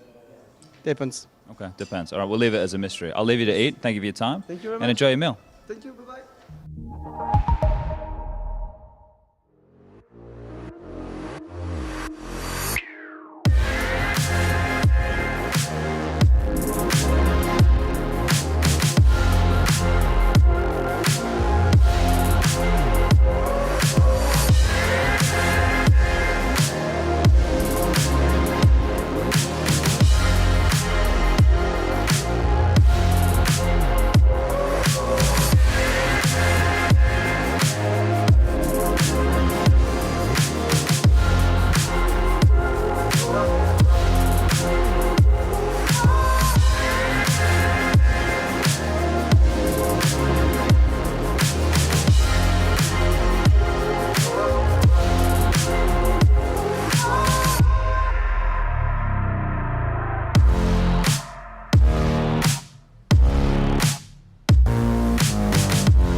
Holy shit, what a comeback. Oh, can I swear? I just did it. How did that work? I mean, like when we switched halves, I remembered my comeback in 15-3 against Sens. I said, Kinkert once said it's going to be the greatest comeback in history. And we actually come back. Man, thank you, Kinkert. Thank you. Thank you for this beautiful team. Where is he? OC, oh my God. Amazing performance, but one more to go, right? How are you going to keep it going into Nuke? I think it's our advantage now with the momentum that we have. And we know it's Nuke, a tough map, but you know we've been practicing a lot of it. So I think we have a really good chance. So we'll see. Insane performance, man. Man, talk about a tale of two halves. We thought this one was done and dusted. Vitality arrived with a sting in their tail and submitted a punishing 13-2 first half to the side of Liquid. But man, the North Americans, they say, hell no, we are turning the tides on this one. Matthew, Twist, Peacemaker, that is one of the most monumental, the most epic comebacks I've seen Liquid ever make. Yeah, I don't think people realize what we just witnessed here. Maniac was suffering a lot here, guys. You have no clue. You know what? Yeah. I stopped taking notes at 12-0. I'm not going to read my notes. I don't care. I'm not reading my notes. I stopped at 12-0. We thought this one was over. We literally thought this one was going to be in the bag for Vitality. What on earth did Liquid do to us in this one? Well, I was actually one of the people that had extreme doubts about the overpass pick. I thought it was going to backfire completely. And it kind of did. It kind of did. Yeah. It kind of did. The T side, I mean, they couldn't get anything going. I mean, when you're down 13-2, it's already tough. The only thing that could be worse than that is Vitality's T side. And it was just terrible to watch. Jeez. I mean, they both just had really risky play styles, and it seems like Vitality could never adapt, where Liquid in their overtime actually did get it, like, did adapt and have like good rounds to run. So, I mean. And it's not even like Vitality's T side. I would be even more critical than Liquid's, right? Because you're Liquid, you pick overpass. Granted, you have a horrifying first half. Somehow you never get steam into the game. You never get into... I know what it is. Like, I know what it is to just feel like you're beside your shoes. Vitality run away with it. No issue. 12-0. Everybody multi-fragging. And still, with that advantage, in that beautiful of a position, you're not able to find the T rounds. The T side from Vitality was a disaster. an absolute disaster. The quality of the rounds were so low. The team play was so low. They lose rounds to a gun. They don't flash for themselves. They don't take any map control. And this is in a position of power. That's what I don't understand. They were leading. They had confidence. They had all they needed. And still, this is the counter-strike they give us on their T side. That's why I was scared. That's why this is so ridiculous, for it to fall through the fingers of Vitality, because we're talking about a team that had so many advantage situations. And I mean, let's jump into the final round, because even in this, we thought Vitality should have had at least one more in the bag. I just might as well just go in there. Just really hurt me to my absolute goddamn core. Look, if we can pause the round right here, dear production, 41 seconds. And I want you guys at home to have a little bit of a look at Apex's utility. 40 seconds. 4v3, a Molotov and a smoke. What is there the need to have this double setup with Dupree when you could technically just close in Monster completely? You could have a Molotov, you could take for backup. Twist, please tell me you see something that I don't. We can run the clip, by the way, and you can tell me what am I missing. Well, the thing that I'm seeing that you don't is actually Apex's off angle is horrendous. I mean, his off angle is so off that by the time the T peaks, they'll see Dupree. He actually sees Dupree as well. So you're just telling me it's even worse? Yeah, exactly. So it does work with, if you don't want to use the utility, it doesn't want to show that he's right side monster, sure. But he sold his teammate as well. And that's pretty much what loses him the round.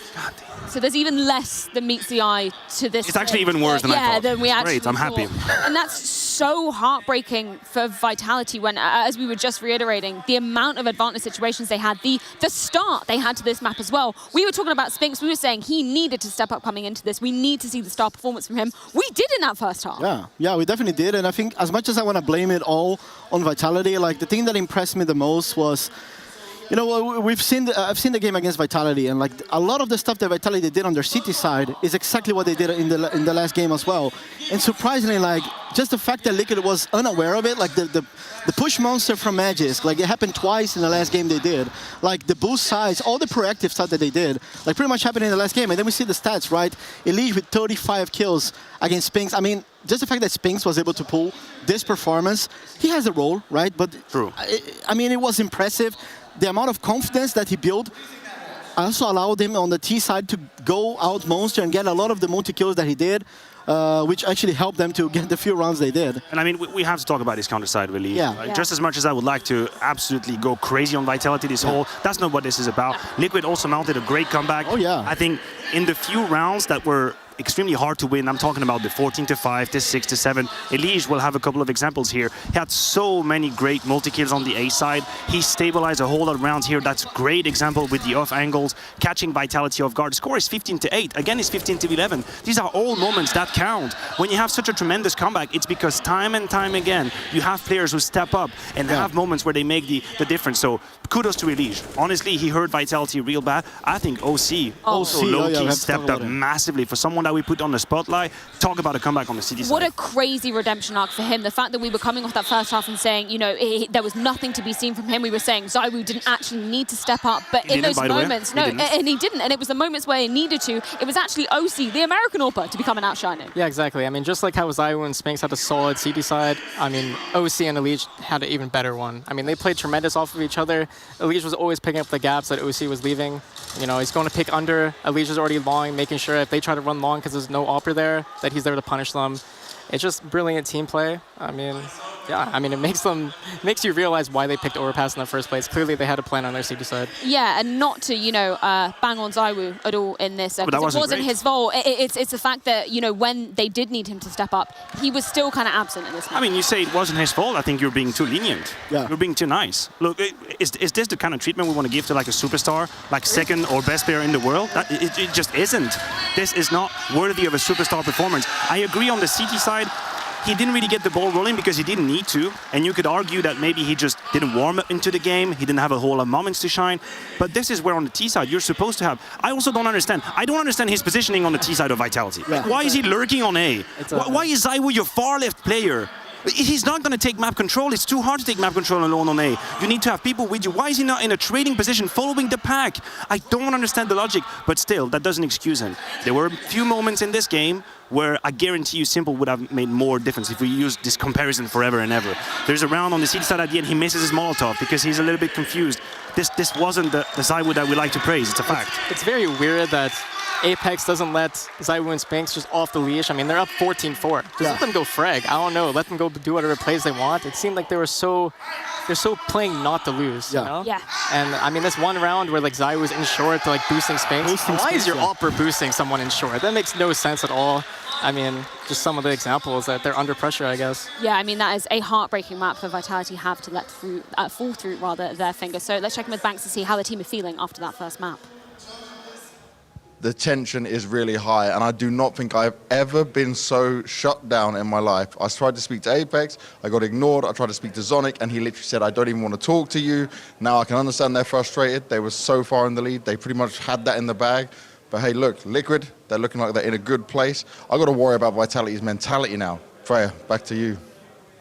Yeah, the mental game, the emotional game. We know how emotional Vitality can be as a team, but they need to refocus because it is their map pick of Nuke coming up next. Maniac, any words, any thoughts for them going into this? Look, as much as we can criticize how much of a disaster Overpass was, the truth is it's just one map. That's what happened, right? If mentally you're able to put yourself in this land of unicorn and you just realize that actually we just lost their map picks, just disregard the context for a second, because the context is just going to hurt you. Yeah. It's not going to bring you anywhere. Don't think about the lead you had. Don't think about the round you messed up. That doesn't help you at all. Just recenter on the fact that you're going on Nuke, which is a map where you actually have a T side. Oh Lord mercy, sacre bleu. They have a T side. That wasn't the case on Overpass. I think they still have the tools. They have what's needed. The question is, are they still here, or is it over? I think the mental aspect is the most important thing in this one for Vitality, right? Like losing in that fashion and the way that they did. It does require the mental fortitude that Liquid had to be able to come back into that game. And now we're going to a map where there's not only much you can do on the CT side to be proactive and aggressive as we've seen on Overpass. So I'm sure that they're going to be able to play those T rounds, run their strategies, get those rotations going and play all the rounds in a normal way, something that we haven't seen on Overpass, right? On Overpass, like, I don't know how many times we actually had post-plane situations on that map, because by the time the round was down to 1 minute, already 2 or 3 people already died and we didn't even get to post-plane. So on Nuke, it's a different map, completely different, and as I said, city side for Liquid in this one, right? And what I've seen from Liquid in the city side in this particular one against Spirit, like, was really impressive. Like, they have the rotations on point, they are proactive while playing, and it was more like their T side that they actually lost. They actually won a lot of situations they shouldn't have, but the city side was on point. So I'm curious to see what kind of gameplay Vitality has coming to this one, considering they don't have much info on Liquid. Well, Vitality experienced a nightmare on the first map that was Overpass, and Liquid mounting a monster comeback to seal out their own pick. Nuke now on the horizon, potentially the final lifeline for Vitality. We're going to see how it goes down after this.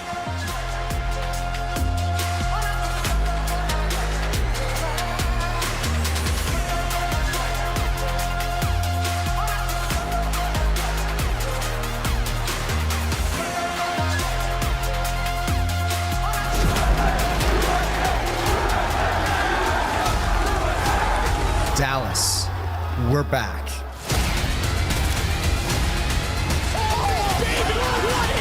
Counter-Strike is in our DNA. It always has been, and it always will be. And now we are once more returning to where it all began.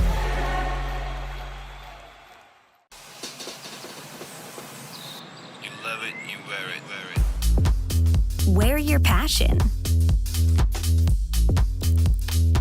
Share your passion. Wherever, whenever. Gaming is a lifestyle. Get your merch at shop.eslgaming.com. It's fantastic. Once again, I can whack the mic in the face of some of everyone's favorite North American players. Look, yesterday, it was a fun game. Did you have fun? Oh yeah, I had a lot of fun. I think considering, how the year's been a little bit tumultuous, you get that victory under your belt, and now the whole conversation's changed. It's like, Liquid's fucking back, they're ready to go. How are you feeling about it? Feeling really good, especially with the victory over FaZe. I think denying their Grand Slam was huge for us. I feel a little bit bad, but for us. But I think the victory was really good. It was one of the teams that we haven't beaten out of like the top, 10 teams, and especially against like Spirit, they beat us at the Rio Major, so it was nice to get revenge there. And then FaZe we haven't beaten yet. We beat them yesterday. And then Vitality we haven't beaten yet. We've played them in the EPL finals, so hopefully we can get also our revenge there. Okay, for revenge. Well, you guys are the Anubis experts at the moment. You got the most played out of all of the top teams, and you go up against Vitality, and it wasn't in the map pool when you played them last time. So should we expect to see it? Because I think they played it once. Anubis is going to be in every map pool. Okay, that's facts. Yeah. Oh yeah. You like the map? Oh yeah, I love the map. I love having a new map. You know, when I came back to Counter-Strike, like I wanted to try something new, so I got the guys that play Ancient, and it became our best map. And I feel like since we lost Dust 2, we weren't that comfortable in Dust 2. Like to begin with, like we were good on the beginning of last year, and then we kind of fell off a little bit, and then became one of our weaker maps. We didn't have the best results. So coming into the new map pool, I wanted to make sure that we're super solid on this new map, so we can have a really good map pool. Well, you guys what have you played it now? It's like 7 times or something like that. I think it's getting out there. I think more than most of the other teams. Oh, for sure. But like you get to play the A side, which I think a lot of people were like, oh, it's the anchor bomb side, it's the boring side. But it's getting a lot more action than B in a lot of these players, right? I think the current, with at least like this tournament so far, the current meta is like people are just re-pushing A main, and because like if you push A main, then you can flank the orange player or like electric. I think everyone calls it. Oh, I know what you're talking about. Yeah, we call it dark in the cast. So like if you push A main and they're not A main, you know it's a B split, then you can potentially catch the guys off guard that are trying to progress into electric. So I think it's a super valuable spot, and holding the bomb site's not the easiest. So obviously people are going to revert to just pushing it. So yeah.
Get ready for the DHL drop at IEM Katowice.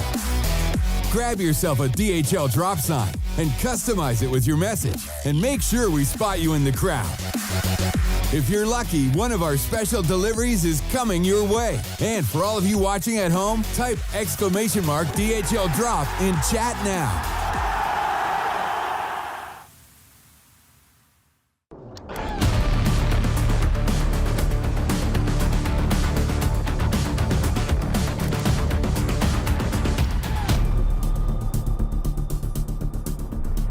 We thought we'd give Team Vitality some more time to untilt and make someone very happy with the DHL drop. Yeah, I'm just checking out all the options around here. Also at home, if you do !DHL drop in Twitch chat, you get a chance to win. But of course, here's the actual. Nothing smells like Molotov in the morning. That's a good one. Apex, you cannot pass. Spodek, make some noise. I mean, it was on the sign, but it works. Yeah. Oh, and look, we've got another victim of the manosphere here, a 16-year-old. Oh, yeah. Okay, you want to go up a little bit? Yeah, let's move past this. Excuse me. Okay, excuse us. Oh, Spodek makes some noise. I just said that. I do like that one, though. It is nice. So we keep it in mind? What's your name, man? Alexander. Same. We have so much in common. I saw you were like the first dude starting the claps. You like to get the atmosphere going? Yeah, I feel so. I don't know how much needs to say, but it's getting very, very awesome. It's getting awesome. I'd say so. Well, it's going to get even more awesome, Alexander, because it is my pleasure to say you have won the DHL drop. Yay! Bring the box down. Here it is. Have a little look inside. What's inside? Can we show the camera? Excuse me? You can open it. Ooh. Oh. Okay, let's have a look what we got in here. Goodies. T-shirt, hoodie, headset. Oh my goodness! Yeah, baby. Oh, and a Viper, so some Razer goodies. Yes. Because I did not need to spend another 150 euros. Thank you so much. Thank you very much, Alexander. And thank you, boys and girls, for joining us for the DHL. What a beautiful winner of the DHL drop. And now back to the game. Can you turn around for a quick photo? All right, after a comeback of legends, Liquid now sit a map up in this quarterfinal for Vitality. The question is on their mental game. Coming back from something like that, from such a one-sided game to open up at 12-3 on the half, only to have it turn against them. It's a big question of can they reset before we head to their map pick now of Nuke. Yeah, it's Vitality who are getting DHL dropped. I love to hear that James couldn't even get a word with them coming into this second map, and I can't blame them. That must have been a hard loss to shake off coming into their pick at least. They can pick themselves up, forget the past, move forward, and take us into Nuke. Team Vitality, a lot on the line. They don't want elimination in ZywOo's debut in the Spodek. And for Liquid, looking to make the run of dreams into G2 in those semi-finals. Yeah, it was an activation out of guys like Elige that made all the difference. On the other side of things, really some of the standout guys were Spinks and Magisk, and both of them started to go cool towards the end of that game.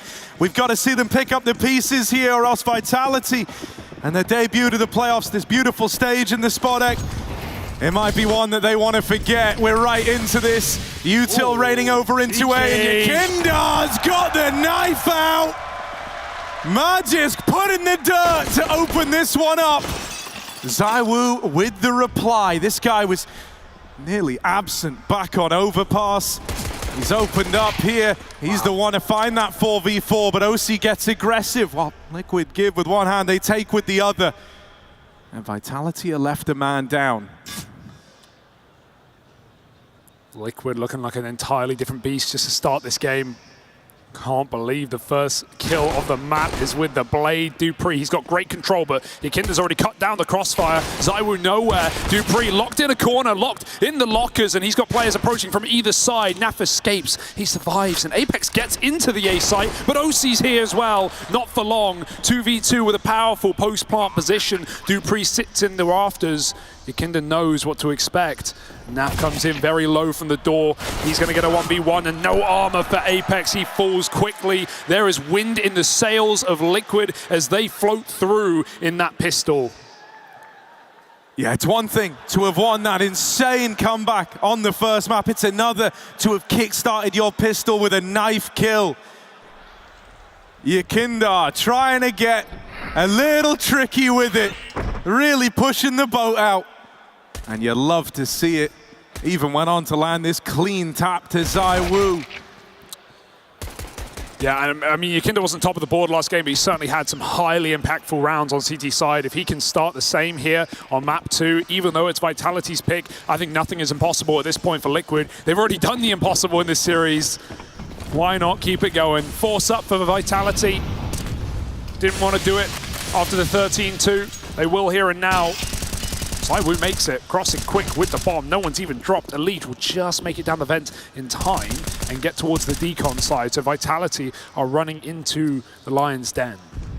Oh, Elige gets that spot, but he doesn't like what he sees. Having a reposition, He will get shut out of the round. ZywOo to find him. Now the pace getting picked up. Naf only with one on this ramp rotation. Could slip through your fingers here. This 4Spy's got some legs on it. OC tagged and they're pressuring him. They really want to shut out this ramp retake. Yeah, it's done. It should be done. Off these positions alone with no kit right now, with so much control and all these rifles getting robbed from Liquid, they might want to throw themselves into it, but I don't see any way back into this retake. Someone's got to call it off, and it will be said, and now it's done. Vitality. I love the pace into that B site as well. The gumption for ZywOo to just swing the door and send it. They knew they beat Liquid to the punch, and it's a knockout blow in the round, in the 4-spy round.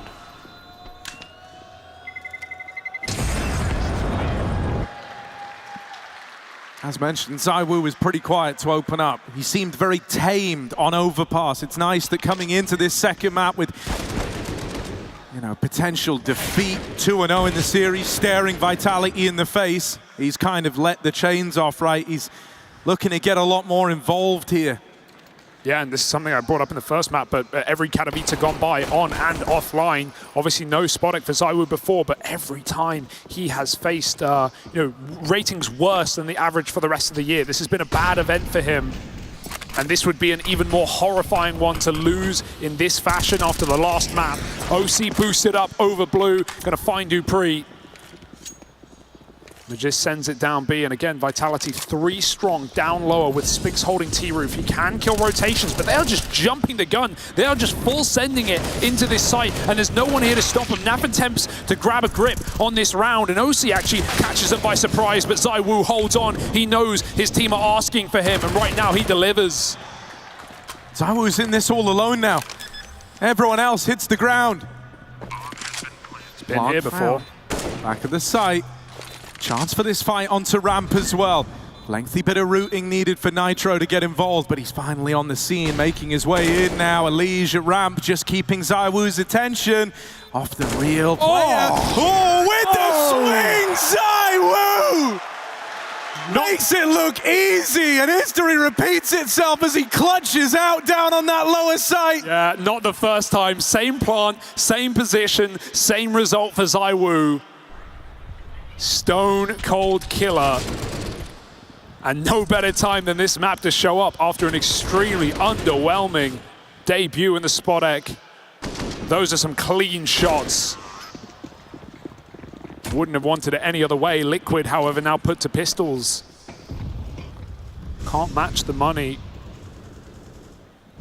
Gamble ramp stack, and at least allows them to rotate quick B, where all Vitality have gone in this T side. And no hurry in this round now. They know they've got Liquid on the chopping block.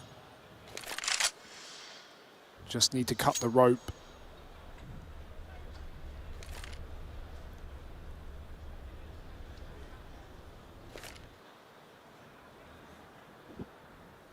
Regrouping back outside is nice as well. The range game is just not a factor for Liquid with only default pistols. So Vitality again have an easy path to B. This is where the paranoia can set in though. You have this much room, you wonder if it's all a trap set and laid by Liquid to welcome you into that bomb site. Apex has the early info. Liquid are getting curious themselves, and that might pay dividends to Spinks, who waits patiently. Yeah, he could end the whole round right now. Never even have to worry about these USPs. Ooh, they cleared the lobby. Now they suspect that it is the lower plate. There's one teed up for Spinks, who gets activated on this lobby lurk. You know, I won't call them entries, but again, Spinks, you know, finding first kills on T side, something that wasn't even a factor coming into this quarterfinal matchup. Spinks has definitely been a little more unleashed in this series, as he was in their matchup back at Pro League Finals. Looking for the ace right now. They're chasing him down short, but he's got a bit of support. Lit up, Spinks. Oh, can't find the fourth, and that might be a gun. Vitality may as well throw everything at it, try and stop this save. Naf just wants to get out with his life. Elige, kind of a factor. Ooh, they will get a handful of kills. They're still chasing this down, but this becomes very expensive for Vitality, and even they realize this. Apex calls off the hunt. Not only do they arm Team Liquid, passing 2 AKs down the line, but it's a very costly round there. Liquid with their first rifle. Right now, Vitality, they've shown us a lot of these outside execs, so I'm going to have my eye pinned on OC. I want to see how he's looking as he brings the AWP out right away. Yeah, no armor. A big part of that comeback on Overpass, right? He was hitting shots, he was feeling it, delivering on the stage. That's got to hold true now more than ever. Questions on his confidence even coming from his teammates certainly was not a factor in that huge comeback for Liquid, but it can be difficult for a CT AWP to really get involved when you're getting smoked off. If you want to play Garage, play towards Credit Card, you're going to lose your angles, lose your info, so OC goes round to ramp instead.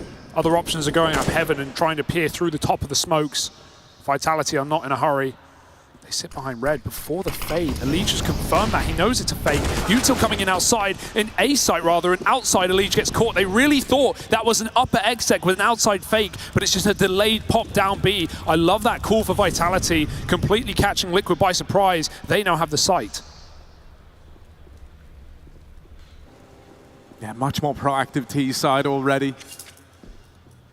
Vitality with a lot of nice ideas to find routes into these rounds, and already uprooting this gun round is problems for Liquid. They're looking for a response right now. Apex just looks away. That's one for Nitro. ZywOo tries his hand at the trade, but is caught back in the lobby. 3-on-3 now, even odds bout, and OC's already sat pretty down at lower. But something's made them change their mind here. Unsure, uncertain, and now confirmed. They've been fooled. Pulled back out of B. OC loses his angle and just takes his head right off. Vitality, a very firm grip of this round, and again, a save under consideration for Yekindar. 10 health with an AWP. He doesn't want anything to do with this. I don't know what changed for Liquid. Maybe Yekindar made some kind of call. They were both rerouting to lobby to help him. And then Vitality just walk out the door. Magisk, oh my goodness, this is a kill on a plate and he will chow down. The AWP is not making it back into OC's hands unless Naf can throw himself around the ringer again. Vitality, even so, 4-1 lead on the T side. Far better start. Oh, the bomb. Oh dear. Knocking the AWP out. Removes Liquid's leg to stand on and hoping that they could offer up some resistance here. It's going to leave them in a bit of a weird spot. They call through a timeout early. Yeah, they're getting played with. I gotta again draw attention to that exec. That was really nice. They Apex saw a full wall of smokes outside. They walk behind red. They don't actually cross B, and it's Elige's advanced position that loses Liquid the round because they hear all this util on A. They hear a double molly exec, and Liquid call, yeah, it's an A exec. Elige says there's nothing outside. No one's cross secret, and the second he goes up the stairs to rotate back mini, he gets caught by the triple red. Vitality fool Liquid and run down lower. Even though they took their time to actually enter the site, that actually helped them. Liquid doubted themselves. OC moved his AWP out of position, and Vitality win the round. Bit of a chess game from Apex already. And Liquid in this round are left to pistols, just pawns. Okay, Naf's got to be the knight in shining armor. Vitality this time not poised to take outside. Something a little more up-tempo as Dupree sports the MAC-10. Into Nitro they go. Just one from the captain. Knocked out of the round. Yekindar fighting from heaven. Can't really get involved here. And so A is lost. It's a battle of a retake for Team Liquid. What can you do? ZywOo in such a strong position back in the lobby. Site locked down by 2, and even a third man, you know, Apex kind of nearby, ready to lend a helping hand and watching the big wrap round. There shouldn't be a way back in here for Liquid, and they know it. Yeah, Naf's on safe city, and all the pistols hope for exit kills. Grab a gun, keep it with your armor. Apex will fall, that's something. Oh, and the gun just gets robbed beneath the eyes of ZywOo. He's got another player to mess with as well, just to exit. So Yekindar might find some kills here on the way out. 2 guns so far is solid for Liquid. But ultimately, this is a dominant T-side beginning. Trades could have gone a whole lot worse given Liquid's positions. 2 guns per team and a 5-1 lead. Vitality have shown already a lot of different setups on this T-side. Quick yard takes, quick drops to B, a fake, and now an AXX. They're keeping Liquid guessing. It's hard to fill these gaps when you don't know what's coming next. OC now has an armored AWP. But every time Vitality have sent outside in gun rounds, there have been smoke walls. Yeah, I think if you're OC, you're probably wanting to get up on top of the garage. Try take a fight over the top of them, because he has run there with the AWP again. Instead, just posting on this angle, trying to catch a player jumping. Vitality will not give him that fight. Smokes down, AWP locked out of the round. OC's got to fall back. And Vitality own outside again. Nitro Spams were his friend on that opening map, and Magis replies, and Vitality hit the go button, splitting this A site. falling into this side of the map. Naf doubles down in the meantime. And it comes together for Team Liquid there. It looked like OC had hit a very unfortunate timing with when he dropped in. I don't even know if he wanted to fall there. It looked like he scoped up in the sky, wanted to hit that shot on rafters, but the falling orb, that really set Naf up. That was the last thing Vitality were expecting. Apex has hit the gap though. Leech may have started event still, but he's not in a hurry and he won't be able to stop this plant, you'd like to think. As long as Apex trusts his gut and commits to the stick, he will. Leech, oh, the audio can really let you down. They've completely misread it. No one tell them. Let's see how long Liquid take to realize as Apex has now cut off that point of rotation. Liquid have no idea. I thought G2 were in the semifinals, not the quarters. Oh dear, it still hasn't dawned on them yet. Hello? They still don't know. They're chasing ghosts. Anyone home? No plant, it's just been realized. They just noticed. Oh dear. They don't even fight Apex and he's risen to his feet. He's rubbing it in. Take a bow. Easiest clutch of his damn life. Shock smiles on from the sidelines. Apex the clutcher. And it's just the threat of him that was enough. Okay, Liquid are really getting rumbled here, right? With some of these fake rounds, now they're doubting themselves. Need to stay in the game. And hey, I'll give it to Liquid. After the tenacity to pull back that last map, I'm not doubting their resilience in this series, but you can't deny 6-1 T sides with clutches like that. They are getting in Liquid's head early.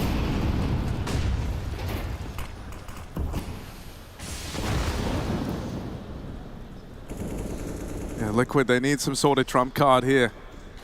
Made to look like clowns. They're going to be the Joker. Nice. Nitro coming through, gets involved. ZywOo with the reply. He is getting pressured. Yakinda holds the W button and gets involved, looking to take Lobby away. He's traded places with the man out through the door. Apex and Spinks getting sneaky. Down awards lower they go. Dupree still tenuously holding on to this lobby control. But Vitality have found the gap again. And B has just been free. There's never been an anchor player here. Liquid have never pushed a player into lower off spawn other than a Legion Secret. And Vitality just keep getting free plants. And they even have the best point of rotation cut off. Yakinda, he's got to walk right through this vent. And Dupree is holding on. The rest of them routing ramp. A long way to go. Dupree has left his position. That gives timing to this flank on vent, but smoke down cuts them off on ramp, and now they know their back's corrupted. There's nowhere to go for Liquid. They've got to fight their way out of this cage. Apex hides inside of the smoke, and Nitro eviscerates him. Spinks with a clutch on his plate, and he's ready. He's hungry, and he can't convert it. There is time for that defuse. 2 rounds for Liquid, an aggressive setup with a triple lobby take, and it puts them back on the board. I think it's very important that for Liquid it comes together there, right? After losing a round to the misread, to retaking an empty bomb site, with Vitality running away with the T side, you needed that momentum break and it had to come sooner rather than later. It's a step in the right direction, but it's a marathon, not a sprint in these series. Mac 10 for ZywOo. Bit of a quicker one, perhaps. Going to take his spawn right out door. Oh my god, he's down the vent. His team won't make it, neither will the bomb. Tumbling atop the vent. Yakinda finds it blinded. And now this round is really awkward for Vitality, no matter what position ZywOo has. He's got a flank around the world and back again. However, keep your eyes on OC and whether he's aware of this contingency, because this is a rare reposition. OC gets out of the danger zone. Bumps his way to hell. This might actually give ZywOo, though, way more room than they're bargaining for. Oh, just seen him. Check. Turns around, gets the drop on him. This round's dead in the water. Feels like it has been since that bomb got dropped in the door by Yakinda. And Vitality know it. There's no way to build back into this. There's no way to rebuild this round. It was over as soon as it began. And so just the save call now as they back out. Oh, hello. Spotted by a Liege. We'll give them that fight. Nice drop from Magisk. Elish thought he went all the way up. But it doesn't go further than this.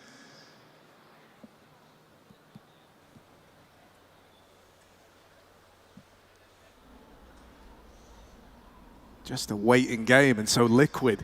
All right, it's Yakindar to open it. And we have this shutdown. OC getting involved, finding some success on that AWP. He kind of put a stop to the swing player, right? ZywOo was the make or break of recovering that round for Vitality. And the moment he won that head-to-head, a head-to-head that he's looked great in, it teed Liquid up for their third. And they'll walk it over the line. Yeah, important they're building money here early because Vitality, just in the first few rounds, showed a nice variety of strategy. They certainly have more to pull out in this T half. It's their map pick after all. They knew they'd be beginning on T side. No timeouts here, no breaks, no breathers. But also no money for Team Vitality. So relying on these two decorated Danes to do the dirty. Yeah, gonna have to try and set them up. Magisk leading the charge. The tip of the spear on the ramp play, but he's already out of the round. The two guns dealt with. Naf wrestling for this ramp control, and with a little help from his friends, Elige moves in. Vitality ascent packing. Yeah, you called Naf the bedrock of Liquid in that first map. Well, we've dug deep and we finally found him. Far stronger start to this second map. He had a decent recovery on CT side, back on overpass as well. But he's a must-have player in a series like this. Rarely goes cold, rarely goes quiet. And now cannot be an exception. Boost up, ZywOo taking that AK over the top, but Liquid, I love how passive they're playing. They're giving away nothing. Yakinda's getting confident, and OC will be right by his side, but Yakinda needed both, and that's what he'll find. 4 rounds and 4 survive for Team Liquid. It's Vitality, again, still broken. They might have to just put their pieces together and get pistol armor. This is weird though, right? Like Vitality, they had the strong start back on overpass, a ludicrously strong start. Then it fell apart. Then we had that comeback. One of the most insane comebacks I've ever seen. And Liquid are looking to repeat this late activation, but this time with a little more room, a little more wiggle room. As they switch on, salvaging the slow start to nuke was a must. And they're about to do exactly that. Okay. Spam kill from Yakinda. Apex on the receiving end of it. Vitality looking to come through these smokes, but outside is a dangerous place to find yourself. I like this play, but again, it gets confirmed by OC. He's seen everything down B, and everything is nothing. That's enough info. Elige can be ready for this wrap through Garage. And he's got such a ratty position. Just enough information. They could creep below him. Okay, Dupree has found that, but Elige is cognizant. Dupree all the way round hell. Will he check the red box? Oh, he did not. He thinks he did. He thinks he paid it enough mind. Still, he's still moving forward. Still holding the W button. They don't know about him now. Oh, gets, the turn! And now Dupree's involved! I thought it was Vitality that pull off plays like that. That's what we saw back in the group stage. The AWP does make contact. They're just looking for more deeks. They've connected so far. The bomb's coming down ramp, and it's only OC, the last line of defense. He's in hot water right now. Rotate through the vent from Yakindar's nice. Alleviates some of that pressure, but Nitro's been knocked out of the round. OC, it's just a tag, and ZywOo! They lined up for him. With just the pistols, Vitality find it. Elige holding a shot for 1 second too long, and look at the results. It is disastrous for Liquid. They lose to nothing. Deagles, a scalp, barely Kevlar. And that flank was perfectly timed as well. It couldn't have gone better for Vitality if they tried. A robbery of a round, and already all the makings to a ludicrous T-side beginning. They let that sink in. Zonic calls a pause. And let Liquid ruminate over a lost round.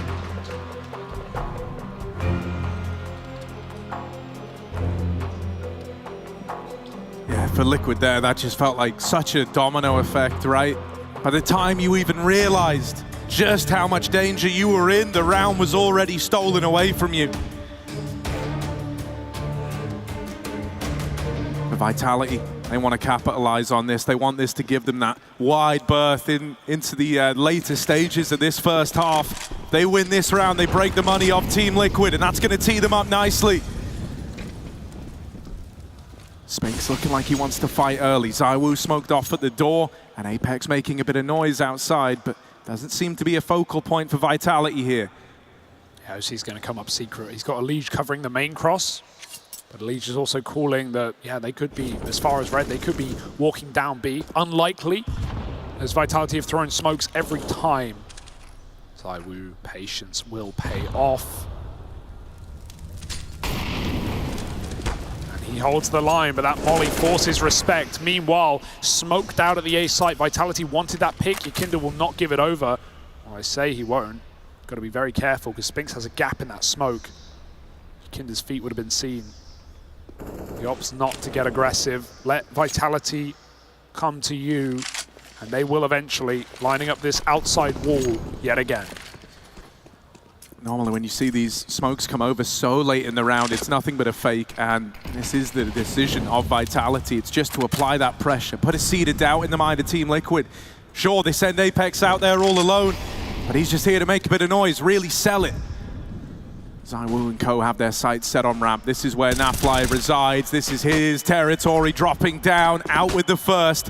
And now into the warm embrace of this lower site. He's home free. 20 seconds of Vitality. Someone's got to offer something up, and with Spinks dead, Elige and Nitro getting pressured. Flash is good, but with so little time, Elige looks to steal it away.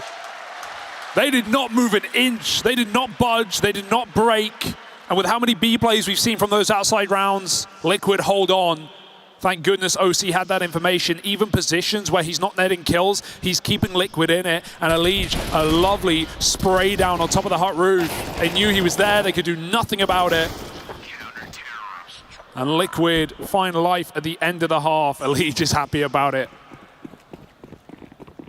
A few more rounds for Vitality to try and flex their muscles, flex their brain power, and flex their smoke walls, because it's been one consistency of this T side. Elige going over it this time, looking for a crossing player, but ZywOo, that's a quick shot. There's even a gap in the main smoke. Is that by design? Apex seems cognizant of it, and Yakinda's swing will be a miss. A 5-on-3, a round Vitality cannot afford to mess up, to fall short on. And one where if Liquid don't make a gamble, they'll be picked apart one by one.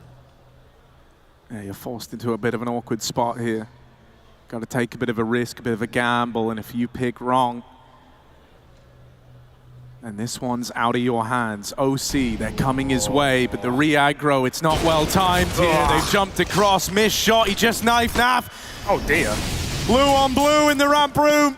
Smoke in the way, and Vitality change their tune. They go back into an empty A site. They've spotted both players trying to get out of there now. Applying the pressure, wanting to remove these guns, but they won't send it too far. Oh, I love this boost. Vitality, they're trying to chase, they're trying to hunt the kills. This is a great way to do it. Can't believe we had a team knife there. OC kind of gives away Naf's position as well. They might have rushed down the AWPer, but as soon as they hear that, they realize there's two players round the corner. Very awkward. Spinks, if he wants to go further, he might find this AWP vertical flick, but not one that will be needed. 8 rounds to Vitality. Great opening kills. ZywOo ready for that boost up. He knew Liquid would have to pull in some sort of reaction to this outside control. That's exactly what he expects. A solid T side, but still their job is not done.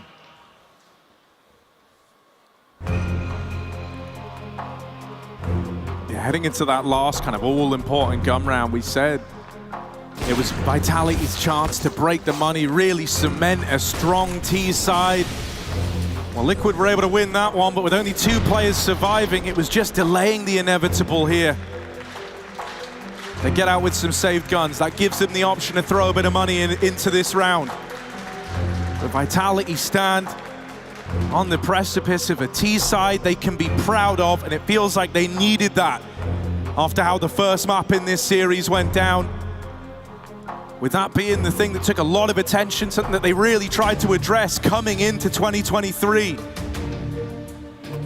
And this would be that work paying off right when they needed it.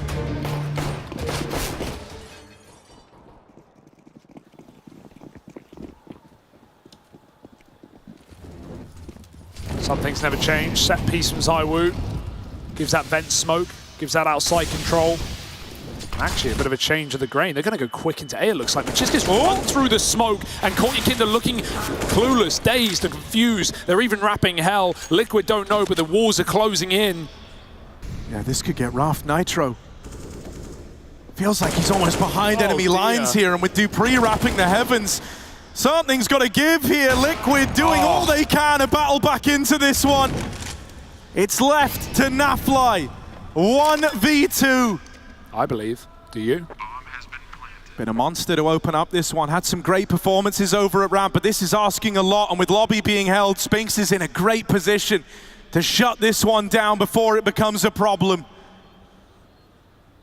Naf, not even looking like he wants to go. Starts to creep forward, but will he check this corner? He won't. Spinks just waits, and that one gets teed up for him. It's a team ace for Vitality.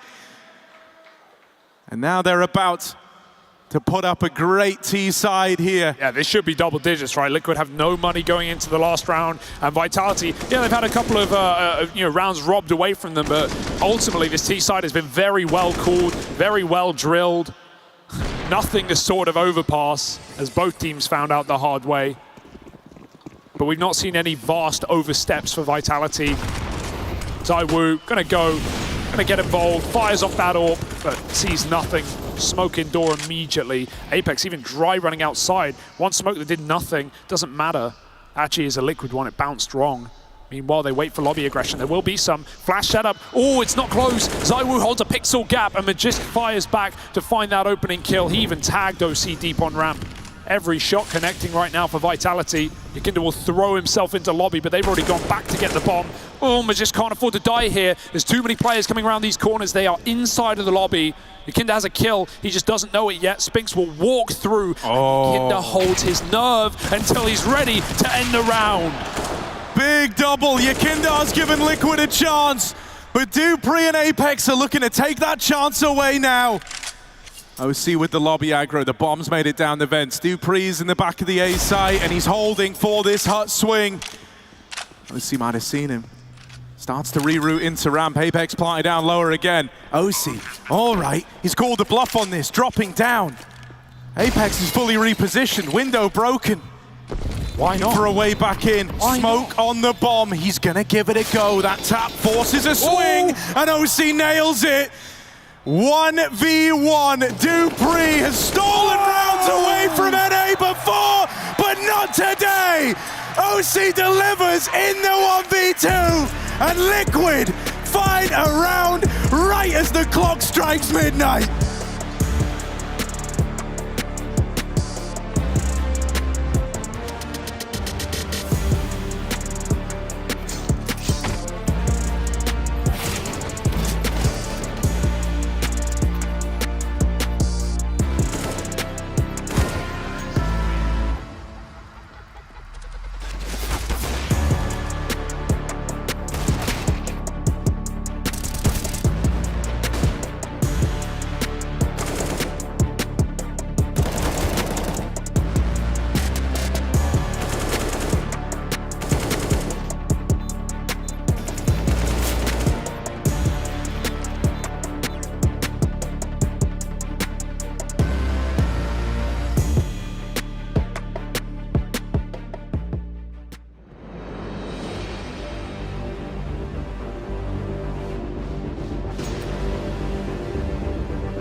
someone whose confidence has been questioned in these big stage games. OC just delivered a 1v2 to deny a 10-round half to Vitality, to make something of that first half of play for Team Liquid. Is that going to inspire the boys? Vitality on the other side with a lead going their way, a more active-looking ZywOo. Guys like Magis still offering up big performances. They don't want the curtain call yet on their time in the Spodek. Yeah, it's not just OC's nerve, it's Naf's as well, right? His last negative rated big event was Katowice of last year. He's got a year in the green and now looking good here at the top of the team for Team Liquid in this second half. Still Vitality want to close this lead. They've been given a chance. The 9-round T side, Liquid will run, they will gun, and they will fake that ramp push as they wrap round hell. Yeah, Yekindar fast in this one, leading the pack, leading the charge outside, trying to make it up into the heavens, but Spinks won't let him. Elige with the reply, and he's earned this spot, he's earned this real estate as far as he's concerned. It's just ZywOo falling in. Wow. The double Berettas don't miss. ZywOo knocked out of the round now as Elige does deal with the point man, but he's still got a lot more, and he's not ready for that re-swing from the heavens. I love that fake for Liquid, but ZywOo, he is the pivotal piece. He is the guy to stop it in its tracks. That triple kill above the hut, spamming with the Julies. The first guy in my eyes to make these guns look as good as they do, falling in. He clicks so quick. Every round out in a second. And despite the heaven split, it's not enough for Liquid. Vitality poised and in position after that pistol. Forced a full eco out of Liquid.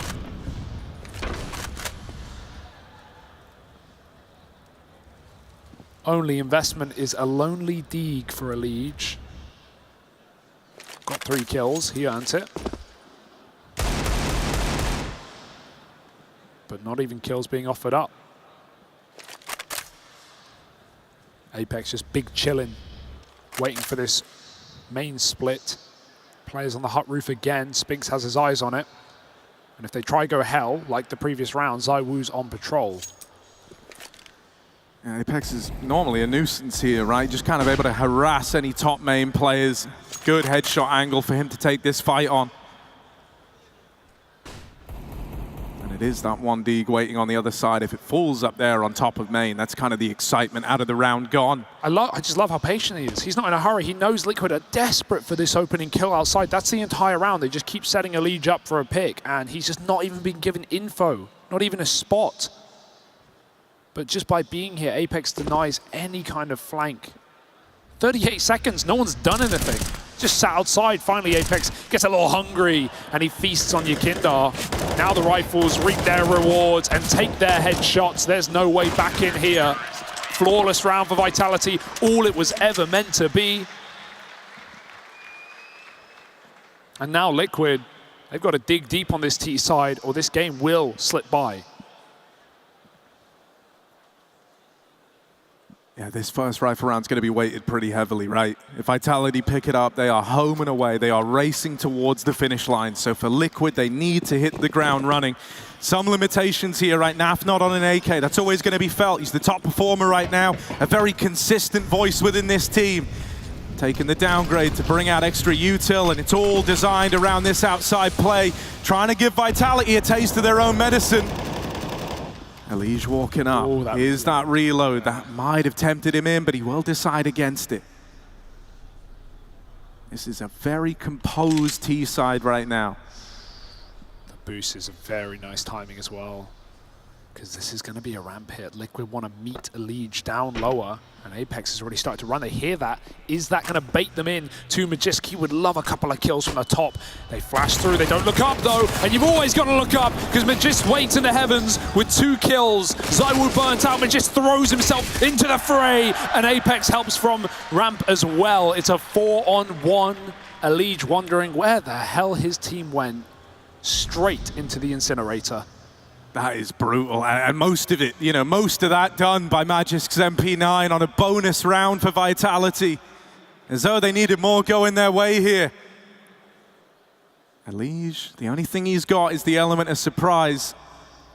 With the bomb already cut loose over towards ramp and him just being worlds apart, there should never be a way back into this 1v4, and that reality's dawning upon him now.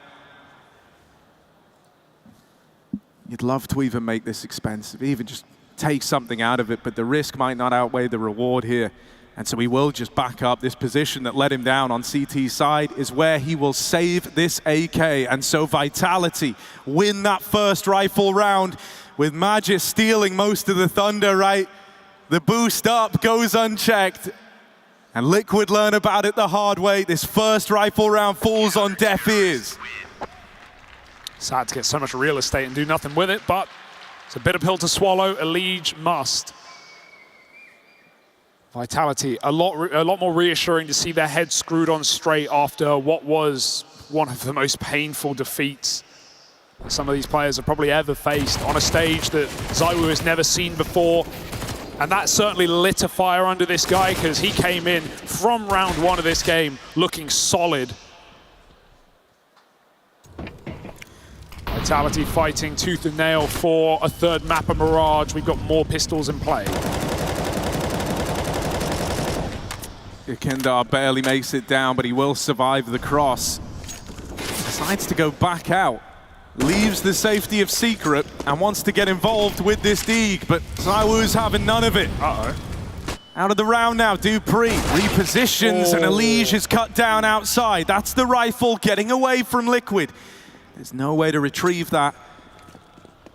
Hero gun on the hero player, and Elige doesn't find a thing. Yeah, now it's just a ramp crunch, and Apex still even has full utility. Doesn't want to be caught with nades out. Two players contacting through. An OC Deeg would be a nice addition, but Apex wrestles and wins that spray. Naf can't get a dink off, and Nitro not long for this world either. Trying to finish what his teammate started in main. Oh! Nice start, but nothing more. It was never meant to be. 13 rounds. This one's feeling a lot cleaner for Vitality. Doesn't feel like a game where they're going to start dropping the ball. We need some depth out of this Liquid T side, and we need it now. Yeah, 13 rounds and 13 players staying alive over these first 3 rounds of play for Vitality. That has built them up a very strong foundation in this second half. For Liquid now, it's going to be a grind if you want to get back into it. Yeah, and you know, something we talked about in that first map that we certainly should bring up again is these cores, right? The Danish core of the 2 players and the coach on your screens is Zonic. They were the gatekeepers for 2 years in a row straight under Astralis to keep Liquid from winning championships, from winning titles. They managed to defeat them 11 times in playoffs. 8 of those 11 in grand finals alone. So they are up for the job to take down Naf, Nitro, and Elige. And Vitality's resilience is redeeming here in map 2, 13-6.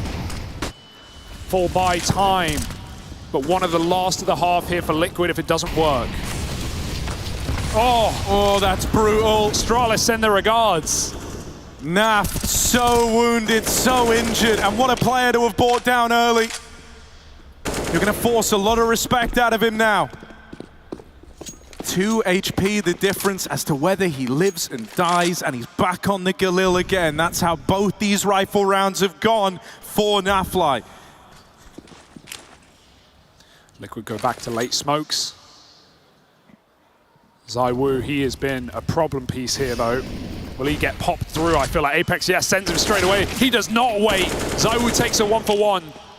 But heavy hitter of Yakindar out of the picture, and Apex now holds a smoke. If Elige sneaks through this time, it will be held. It will be stopped right in his tracks. Elige waits for that fade. Spinks does as well. Ooh, there's going to be players crossing, caught in the open perhaps. Spinks lets them as Apex falls. He's got it on lock, but not for long. Elige with 35 seconds with lower control. Now the blanket of information pulled over Vitality's head. They don't know where this one's going. Liquid might not have numbers down on B, but thankfully Vitality don't either. Naf still holding all the way up on T-Roof. He's so far removed from this round, but on numbers alone, you can pick up a round here. When Vitality look, they see the 3v4. They never want to give this a go, and Sanaf plays it super safe, super measured, knowing just him being alive is enough. Sure, he falls to Dupree, but Vitality is saving, and Liquid know that now. Couple of kills. Dupree's even moving into the ramp room. He thinks, well, why not? Why not make this one costly? Yeah, I mean, Liquid don't have the money yet to be hunting these kills, so really they've kind of lost out as far as the winning round goes. Vitality can fall by next. They have everything, plus these 2 save guns is just a bonus. And for Liquid, yeah, they're scraping at the bottom of the barrel there, just trying to put gunk together. Still, 7 rounds. And a hugely important kill for a Liege to come through Garage and keep Apex out of the picture. Stop him from fast flanking Secret, the only way that round was ever going to amount for Vitality. But it's a long road to recovery for Liquid. One that we can't consider yet. And the big difference here, you know, when you really think about it, when you really want to look at it, it's just ZywOo being so switched on. He's like a different player between these maps.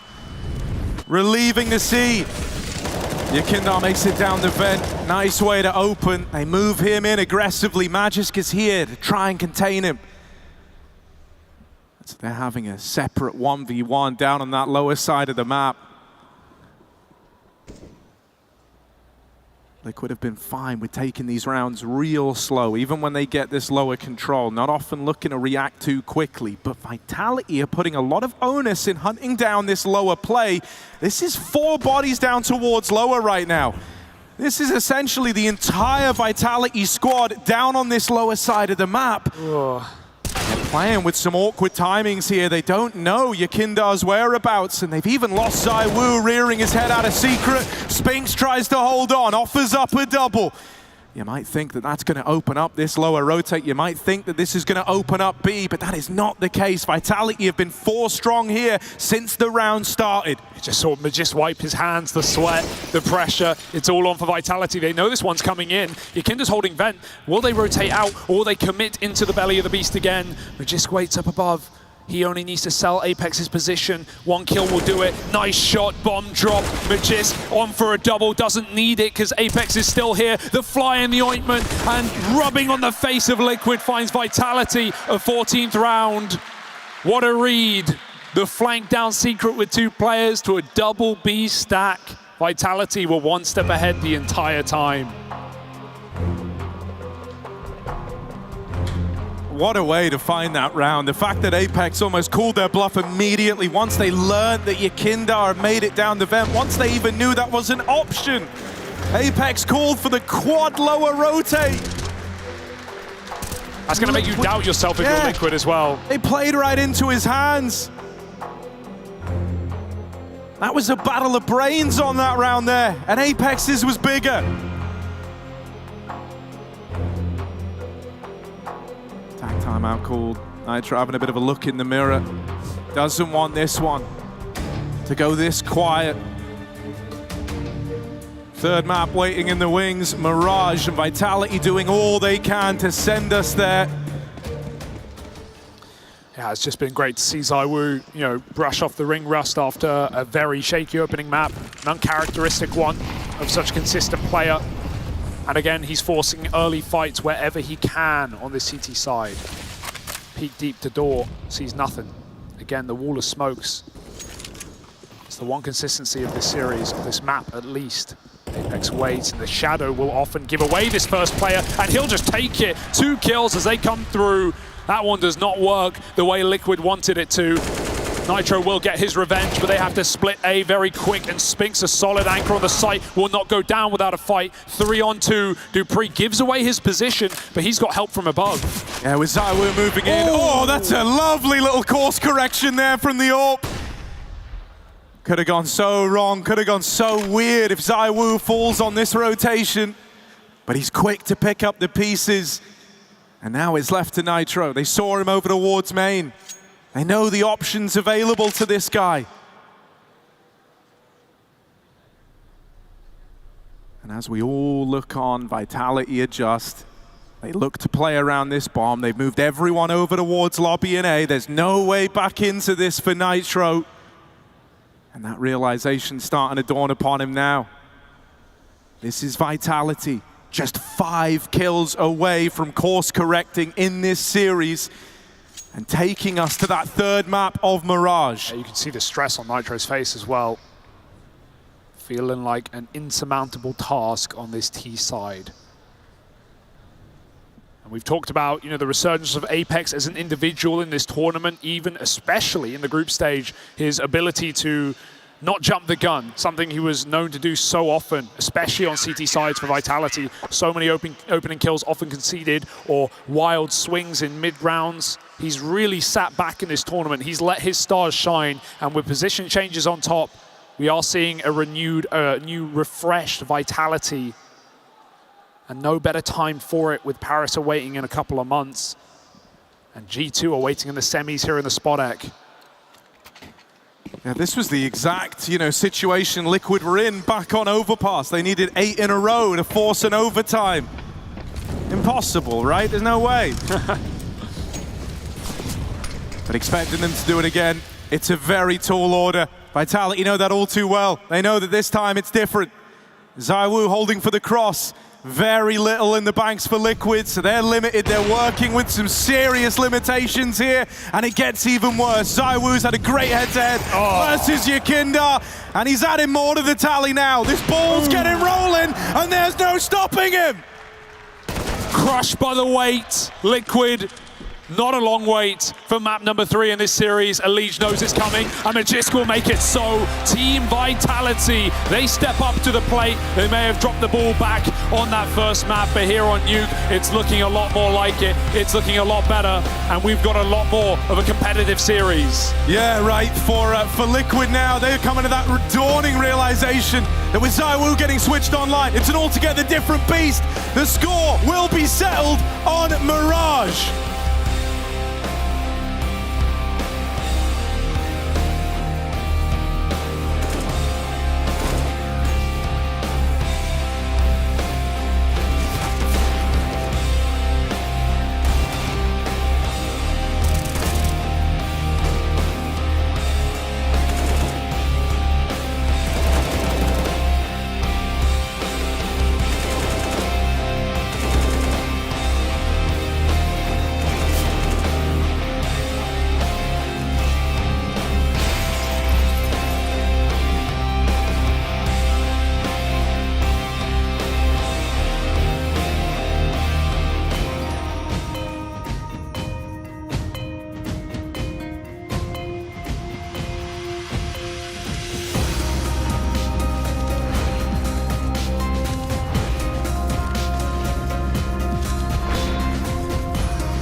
second map to firmly answer back after what was a misery on Overpass. Vitality breathe new life, and with that, keep their heads alive here at the Intel Extreme Masters Katowice.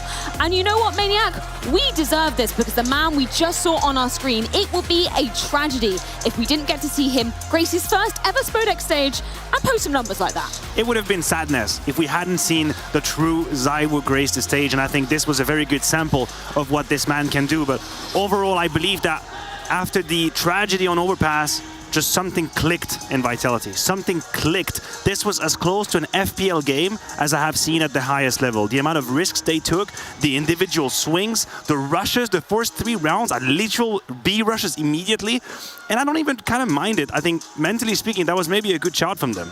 Yeah, of course. I mean, I think Vitality had a good plan on abusing rotations, or the fact that Liquid may not rotate because they're not so comfortable on the map yet. So starting off the first 3 gun rounds and anti-ecos going lower fast, I think it's a great way to keep numbers up and have a good economy going in. I mean, there's so many rounds to really talk about. Vitality finding gaps all over the place, kind of solidifying their economy the entire half. And really the only way Liquid was going to have a chance is if they were the ones aggressing. Yes. Right? I mean, OC on CT side only had 1 opening, and that was with a hero M4. It's just not enough. You have to, you know, find openings with AWP.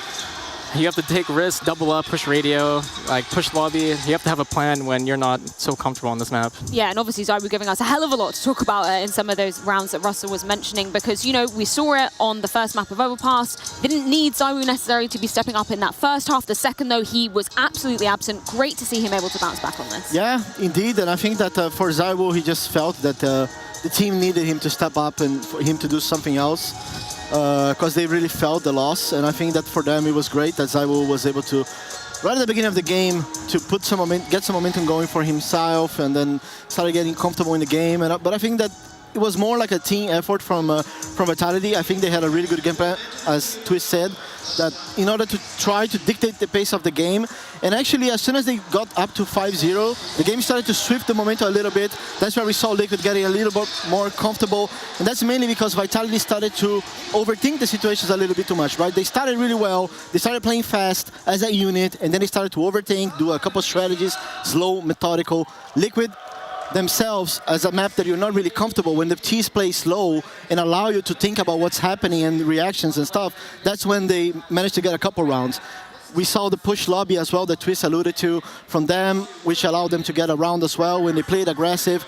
And then towards the end of the half, we just saw Vitality again going back towards using gimmicks, using a couple.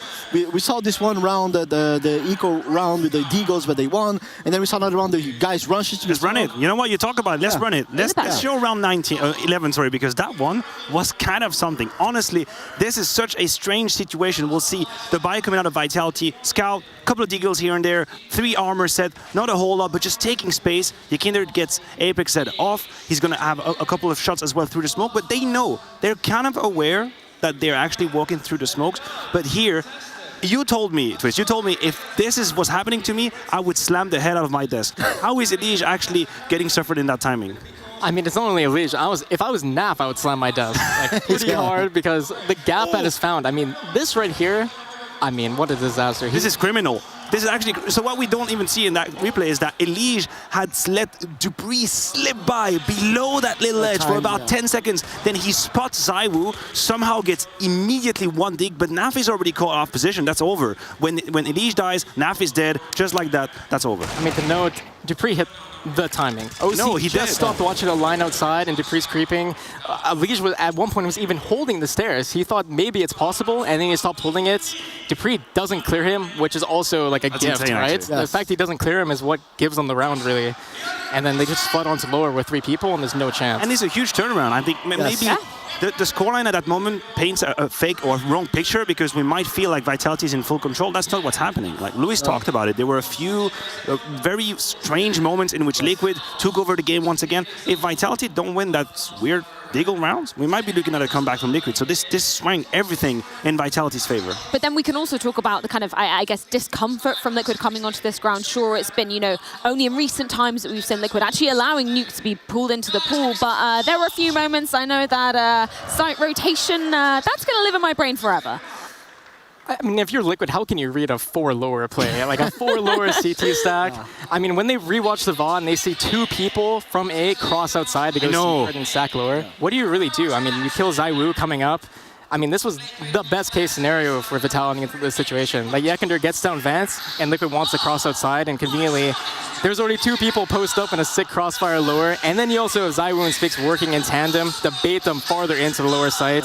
I mean, even a real nuke team could never read this. Like, my team would never read that. Like, what are they, like, I'm not sure if they're just gambling because they have the score, but it's just a crazy read. I like the attitude. I like the attitude. Exactly. I like the risk-taking. I mean, we talked about ZywOo, and we can just stay at the number, but I like the assertiveness. I like the aggression coming out of ZywOo. Like, on Overpass, he was nowhere to be found, and the problem is, when he was called upon in his duty, then he couldn't step up. But here he just said, you know what? I'm actually going to take the fight. I'm going to get the fight to me. I'm going to go and get it. First round, Galil immediately. Force by, he goes in. CT side as well. His first CT side round is a white swing in a wall of smoke. It doesn't get more aggressive than that. Literally, he saw the wall of smoke coming from Liquid. He asked to flash for Apex, white swing immediately. That was the attitude that he had. Well, either way, we know that our teams have got a lot of support and a lot of loved ones in the crowd, and we've got Banks to check in with a few of them. That's right, Freya. I've got myself amongst 2 lovely ladies here. I've got Jessica on the left of me, die-hard Liquid fan, and then Mrs. Nafly over here. Probably a very stressful time for you, realistically. I think that's why you picked to interview me, because you knew I would be an emotional mess after the first map. But you've been here many times before, and after the first map, they made a huge comeback. It was looking really good. Nuke, they're still learning. So are we fully confident you still always believe no matter what? I always do, but it doesn't get easier. After a couple of years, you kind of realize that it wouldn't be a Liquid match if it wasn't close, so you kind of get used to it a little bit, yeah. It's very true, it's very true. And you're here more just to make sure she's emotionally supported, I'm sure.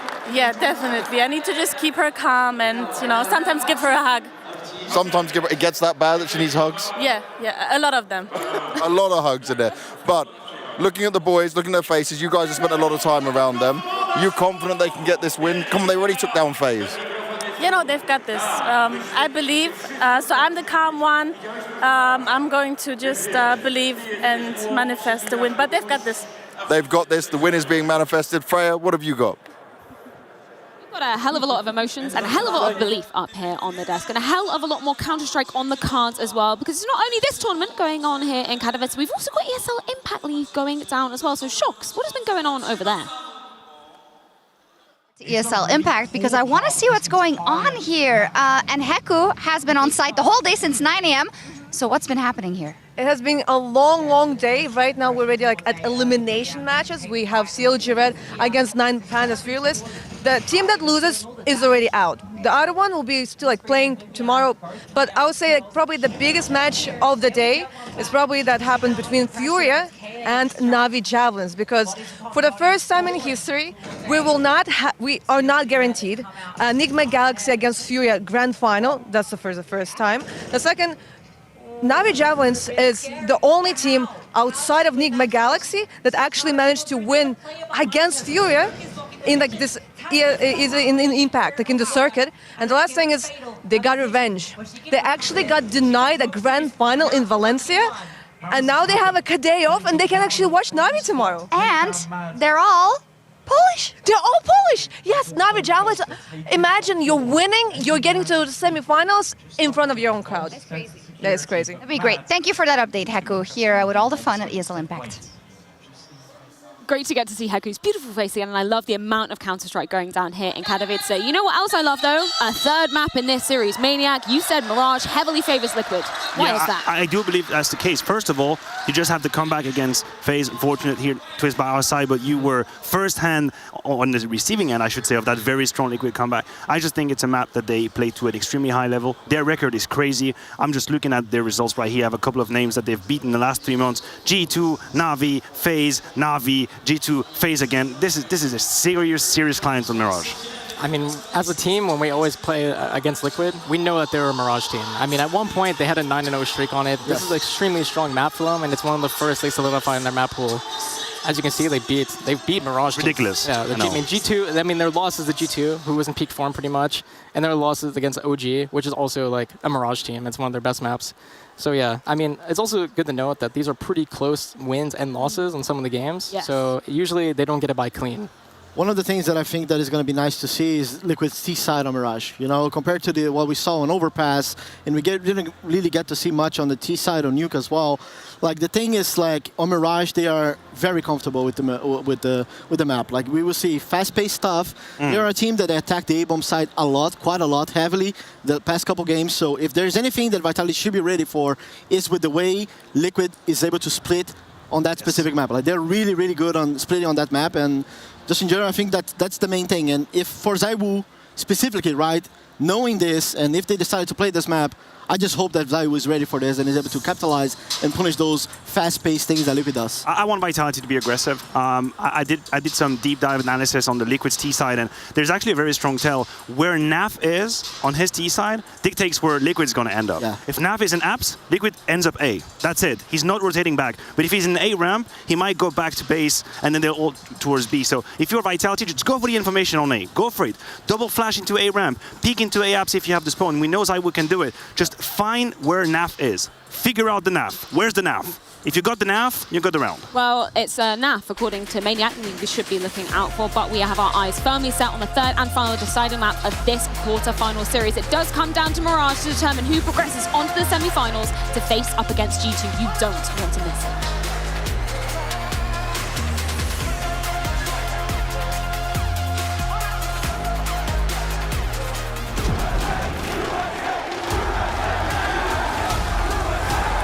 Dallas, we're back.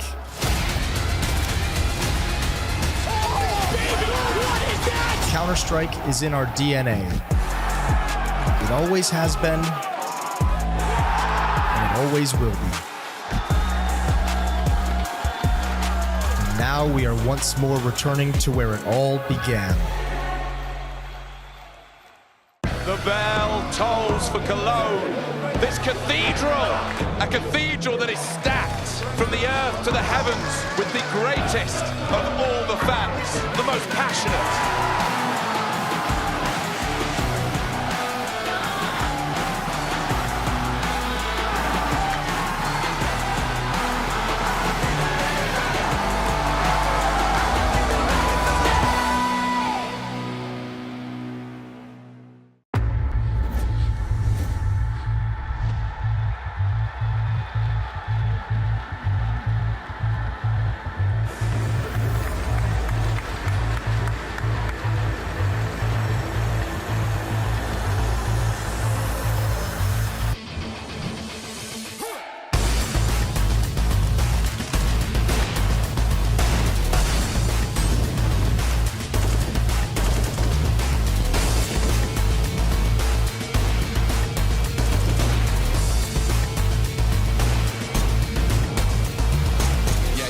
Down, but where's ZywOo's frags? He's got to start posting something, but from where?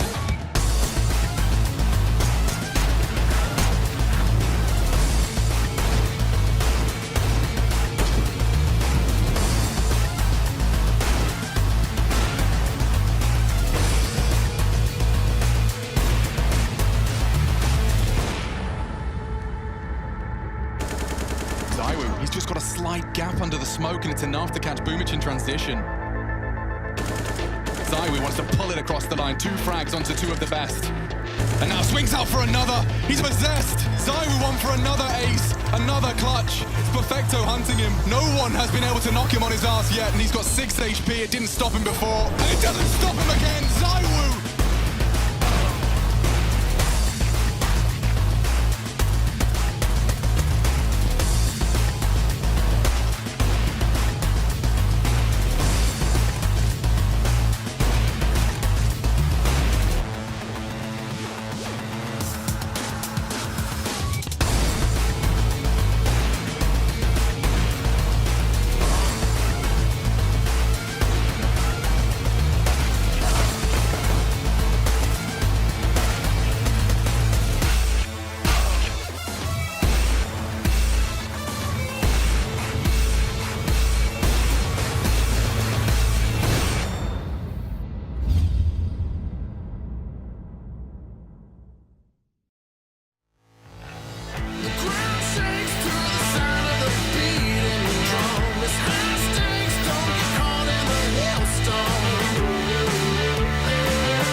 The last few hours have all been for this moment. Mirage, the third and final map. And a winner that will go on to face off against the coming Storm in G2. This is what the last few hours have been about. On one side, Liquid, they've remained focused throughout. They've been sat there ready to go, laser focused, envisioning what would be if they win this series. On the other side, we had a team huddle for Vitality. One final moment for Apex, for Zonic to put a bit of energy into this team, to get them in the right headspace going in to the final map. The bell tolls on this series as we get ready to head into it. And what a resurgence for ZywOo as well, right? We were pointing fingers at him after that first map, a 60 ADR, a 0.86 rating, an underwhelming performance from what is currently the world's best player, but he stepped up in a big way, coming back into Nuke, almost a 2.0 rating and 130 ADR. More like that will send Vitality right through the ringer and into the semi-final, but Liquid, they've been resilient. We know from Overpass, it's anyone's game. Mirage, our final map, our final battleground, and a T-side start for Team Liquid. Yeah, Vitality picked up that knife right then. Let's get into this one, shall we? We got dual Berettas for ZywOo. I seem to remember them finding some decent success back on Nuke, so let's be sure to keep an eye on it. Pretty cool, calm and collected opener here, right? Nitro wanted to bring the boys into this one slowly. Not called anything super quick out of the gate. Slow yet steady. He'll be lobbing in a smoke and a flash over that A site as Liquid take mid from top and bottom at the same time. Info, almost gone, but dupreeh gets that quick spot before the smoke blooms. They know what's going on. Vitality, they don't have a kit. Retake will be a very difficult predicament. ZywOo looking from afar with those dualies, and they're running right his way. Smoke in the apps. He doesn't have to worry about it yet. Nitro's very late. Apex gets goosed on the cross in, and Liquid have control of the site. Yeah, he's only got half the mag left, does ZywOo. Yakindar's keeping them pinned in over in the market. This is a little weird here, but it's ZywOo to break the silence. There's one from his dualies. Oh, it's a big reload, and they're right here to shut him out of the round. Nitro with that trade. And the retake having to come through. A man down, but dupreeh's changed the tide. Magisk alongside him. This Danish duo hits the ground running. Nitro's boxed in with these dualies. Picked them up off ZywOo's body, putting them to use like only ZywOo could. It's Nitro stepping up and finding this pistol round. dupreeh does not have the time. And so Team Liquid kickstart this one in a big way. What a robbery for Nitro, and we were just talking about it as well. Career highs for this guy coming in off the back of Copenhagen at the end of last year, and he's dragging them kicking and screaming into a third map here for Team Liquid. You know, when I saw Mirage as a third map of this series, my brain went to one place, and it was back at Cologne 2019, almost 4 years ago, where Liquid completed their Grand Slam run with this same core of NAF, Allegiant, Nitro. You know how they did it, Harry? They did it on Mirage at the end of a BO5, and they did it against a French team, Vitality. The question today is, will history repeat itself, or will Vitality write new chapters in this book of 2023? Well, they've come in with a big force. They want to apply that pressure straight away. Yakindar running riot down in mid, given a lot of freedom here. Up through connector, playing around these smokes. This smoke at the top of Con was dropped in by Team Liquid, and now he looks to come through it. He'll just wait, trying to gauge a reaction. That smoke's now been replenished, and that's when he looks to make his move. Magisk dinked. The MAC-10 shows its hand. They know that Yakindar's out at the stairs. They're hoping this is going to force a bit of a rotate, but Vitality is sticking to their guns on this one. They came into this round with a heavy B lean, and they've not up and left it. Fancy footwork on the ladder from Elige. Good way to find dupreeh. Apex with a response. And now they might look to send this bomb back, looking like they want to try and join up with Yakindar again, but he's been deleted at the stairs. They hoped he would roll out the red carpet for the A play. That's got to fall to NAF instead, and he will win that must-win fight. More where that came from, and we're into a 1v1. Oh, it's messy. Apex, third time's the charm. Smooth moves into the window. And you see those success rates pop up, Nitro favored. And it's not just from position either. With the bomb planted, the health advantage, the weapon, it all leans in the favor of Liquid's captain. But Apex wants to take his crown round the corner. Nitro closes and Liquid don't get forced upon. It's a costly round, but it's one they finally run away with. Back when they took the pistol on Nuke, Vitality flipped the script with a force buy of their own. Liquid will stamp it out early. This little move out of Elige, we do like that. Hitting space on the ladder and just going flying. Swing and a miss, marveled at though as Captain America holds the line down. Oh, I love this call as well. It's very risky against common B stacks. We saw it last round, but Vitality, even though they've got everyone here, they're not armed for the job. OC's Mac 10 jumping through, finds the info. dupreeh is right below. Liquid can stop and wait for some gunfights, but they're coming to them. Apex gets a headshot. dupreeh drops the bomb. It's all coming up Vitality. This has come to a screeching halt. They're trying to get the bomb out of there, out of the danger zone, but into dupreeh they go. Just Yakindar left. He might have the bomb on his back, but he is outnumbered. He is outgunned. Magisk, a spinning top that Yakindar can't put a stop to. And the reality of this situation sets in. A 1v4 being asked of Yakindar. The odds against him. This was just pistols for Vitality. This was meant to be easy street for Team Liquid. And now the whole squad looks on as Yakindar tries to do the impossible. Every contingency being watched, every escape route blocked. Yakindar doesn't even want to take the AK and give away his position. dupreeh and uncrouch, and there's the info. Yakindar goes back, can swap out guns, may as well. But 30 seconds, and the back door closed. Apex has padlocked the flank. And Yakindar, if he wants to save, Vitality have nothing to lose in hunting in the final few seconds. He could die after time. Might not be up to Yakindar in this round. Huge round for dupreeh as well, right? Like, what a time to deliver. 5-7 and a dream as they walk into his crosshair. And he's even the guy looking to knock this gun out right at closing time. Yakindar's getting hunted. They're coming from all sides. They don't want you getting out with this AK, bud. But he will just hold on to it. A small victory, but that is a full eco win nearly for Vitality. They buy a couple of pistols, no Kevlar, and they get it done with a B stack. Liquid run right into the Lion's Den. And surprise, surprise, it's full of Lions. Vitality, from a Mac 10 to an AWP, they've got it all in this round as Liquid fall back to just pistols.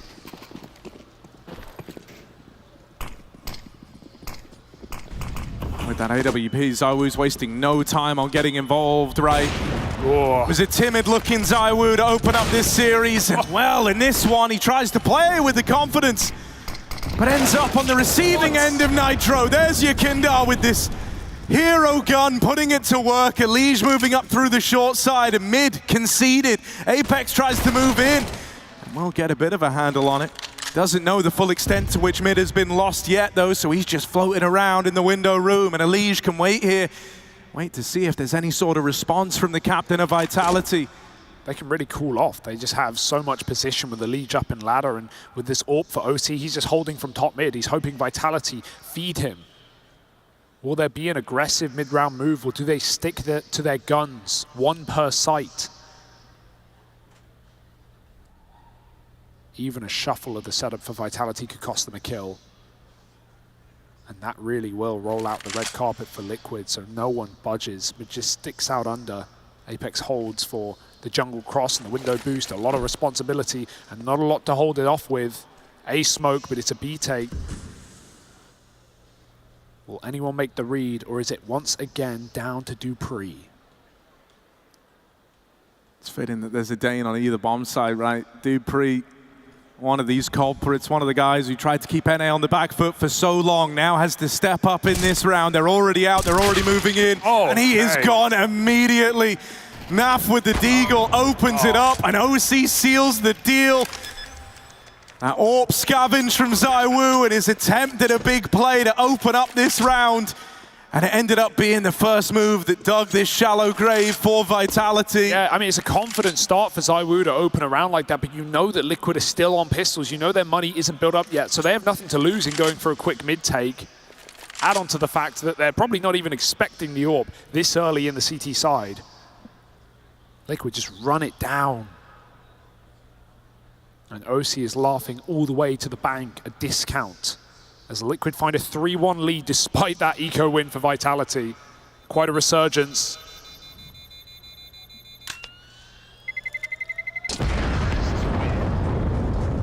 Yeah, that is a big course correction for Liquid to have found. Over in the Vitality camp, thanks to this save, they are going to be able to bring weapons out again, right? They have a chance to keep this one competitive, but the way this gets out of hand is if this round right here ends up coming up short for Vitality, then Liquid would be given quite the berth into the lead to open up this third and final map in a series where the winner goes on. Their story in Katowice not yet over. Facing G2 in that semi-final. Kindar leads the charge up through the connector. He's fast as he goes, but Spinks is waiting for it. In at ramp, Dupree drops the bomb, and Magisk is there to trade every step of the way. It's a good return to form here for Vitality.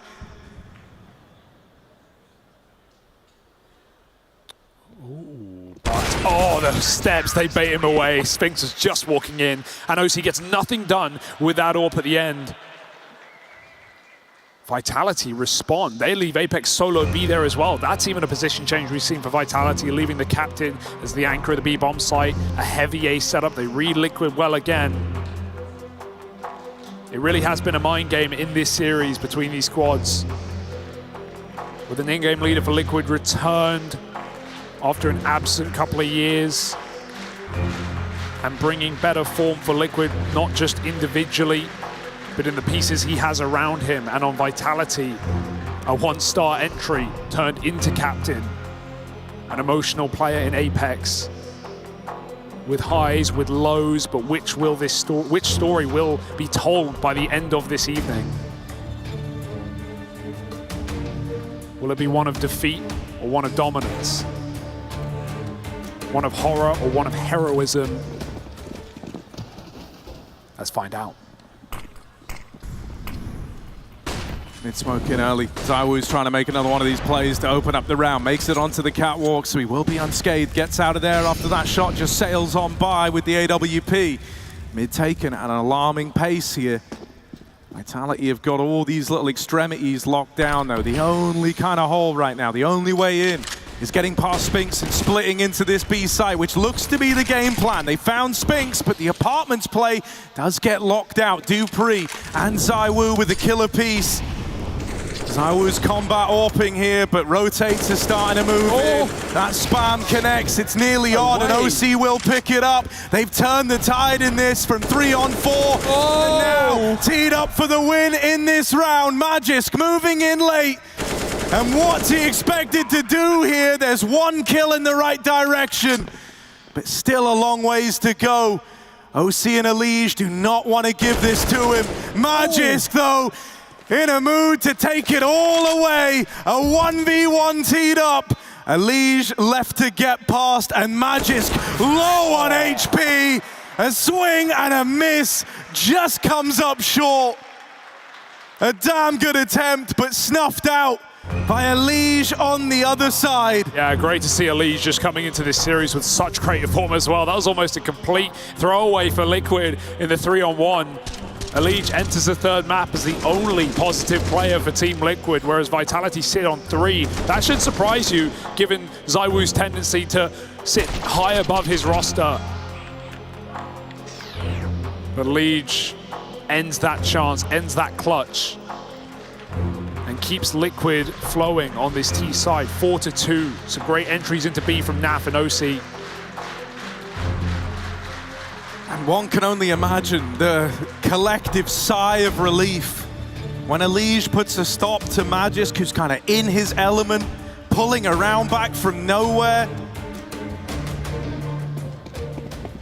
That feeling of relief now could turn into a very lucrative chance for Team Liquid throughout the opening stages of this third map. They've kind of been in the driver's seat, right? They've been in these positions to break Vitality's money. And this one is no exception to that. Yeah, we've just seen a lot of stacks on the CT side, right? A lot of just different opening positions. ZywOo starting B, Apex being solo B in a gun round with that ramp setup where we've just got 2 kills, or Dupree got 2 kills. There's been a lot of different setups here for Vitality. So Liquid calling it default here is a nice way to start another important gun round, as you said, to break that money. They wait to see if Vitality want to give us any round openers. And other than the stacks, they are absent, but this is a nice one. It's always a safe one, you feel. And the bomb back at round. Liquid lurching dangerously into the eye of the storm. Vitality with 4 strong, but that kill might change everything. Yakinda almost converts a follow-up spray. Nitro's taking the space, but that's the bomb. Jumping at the gun. OC loses it, and Vitality, even though they lost the B site, was fully open for the taking. They have the package. This kill has to come in. Magisk is now running back. He's toying with him right now. But it is going to leave this must-win fight on Yakinda. If he falls here, that's the round. The bomb is away from them. 25 seconds. Nitro too far removed. He is not going to be the hero here. He's not going to be that guy. And with Naf moving in far too late on this one, Liquid start to realize that it's done. Their best efforts will not be enough here, and that this round gets away from them. For OC, we put a lot of praise on this guy to open up the series. He had a great turnaround on Overpass, was one of the driving forces behind Liquid's legendary comeback. There, it's a slight misstep. It's moving one step too far that makes all the difference in that round. That's such an awful mistake. Even if it was cool to move up on ramp, he doesn't take it slow, he doesn't clear his spots, he just runs around the corner. And I don't think it was cool because Nitro was looking into B with Yakinda's opening kill. That MAC-10 was about to completely empty the B site. Liquid just had so much room on stairs that OC tries to get involved, and that is a big mistake that might cost the momentum for Liquid. The money-breaking round removed. Sure, another one presented, but one that Liquid don't sit as pretty in. Palace pop. ZywOo's scout awaits, but not forever. Fake out towards B, Util thrown in. Again, a ruse, a rumble as Liquid creep out into the empty bomb site. Yeah, Vitality have fallen for this hook, line, and sinker. They were fully pulling everyone over towards B. Spinks might reside in Con, and ZywOo will have a chance, but no! OC gets the bomb down! Naf's got his back! I can't believe he's just survived that there. That turnaround, he put his hitbox away. ZywOo looked for the headshot, he even lined it up, but there was no way he was gonna get it. It was on the ground. Nitro, even exits to be found, and he's got the Tech-9 to tear through to. That is a brutal way to lose your money for Vitality. As big an issue as it was for OC in the round prior. Everything opens up there from the Frenchman. Poor ZywOo, robbed of that round completely. Naf couldn't have hit the timing better if he tried.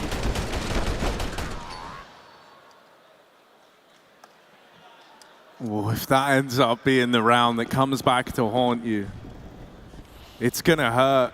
Both teams have had their fair share of missteps here to open up Mirage. ZywOo trying to set the record straight with his deagle. The path to recovery could be opened up if this guy gets switched online. Done his part in the round, or so you'd like to think. 2 should be enough. Bomb doesn't want to commit, and Yakinda's locked in this fight. Dupree made some steps there. ZywOo's pushing all the way through. All the way through. They are watching for this. Won't be able to add another to the tally, but he spots that bomb going back. It's not about the kill in this instance. It's the info that ZywOo just gained. Dupree's got a smoke. He can drop it at the last second as well. Magisk is even setting up for a hot flank, but they won't go for it. And he hears this every single step. Surely they start walking. There's no confirmation anymore. There's no guarantees. Yakinda's out under, and while they don't know about Magisk sitting at top mid, Vitality still think this is a B Apartments crawl. They could not be further from the truth. Liquid don't know, but them walking top mid is the best fake out they could have possibly amounted to. A 3-on-4, but they have the open door of this A site. All right, Magic's going to be hot on their heels, right? That's the one advantage of having him pushed up in top mid like that. He's trying to close the net. Vitality still want to give this round a go. Hell, ZywOo started it with a fantastic sequence on that Deagle, and they don't want it to be in vain. Grouping back at CT. No rotate through the window. Dupree's locked in a permanent fight here. Time's going to be the problem. Magic's getting activated through Palace, but it is being held. ZywOo moving into the site, back turn, damage done from his Deagle, but not the killing blow, and now he's that last man, the last domino to fall. Comes up short, brings OC down to 1 HP. And that misread, or rather that misinformation, not even a wrong read. Liquid play with their food, and Vitality stacking B gives Liquid so much time to get into good post plants. They have ramp, Palace, and jungle. What a crossfire for a triple plant. And they just pick them apart one by one. Great T-side for Liquid. It's fantastic to have Twists on the desk as well. Ex-Liquid player, part of the Grand Slammer. Talking about how much Liquid love this map. And you're seeing that, you know, they've got a lot of ideas here. Yeah. They don't look as flustered in the mid-round. Vitality are finding out the hard way. Liquid have come to play. They could brush off Nuke very easily, as much as Vitality did back after that first map comeback. Great shot for Yakinda. Again, snipes one through the smoke. Spinks has been getting bested in this position by the king of Connector himself. Elige doesn't check the corner, but USP had to hit the double dink, and it does. OC trades out, and there's still only one man in the site, but he's unarmed and unable to hold back this tide of teas. ZywOo stuck between a rock and a hard place, but he's got a gun to save. Yeah, Naf doesn't want to let him get away with it, so he won't. The dink traded either which way, but it's Liquid building on this T-side momentum, ramping up come the third map. This is scary, Harry. You know, while we talked about Elige being that kind of standout player, the very easy guy to identify all the way back on Overpass, when we got to Nuke, it was Naf trying to answer the call. He's kept up appearances here into the third map, and alongside him, it's Nitro, topping charts.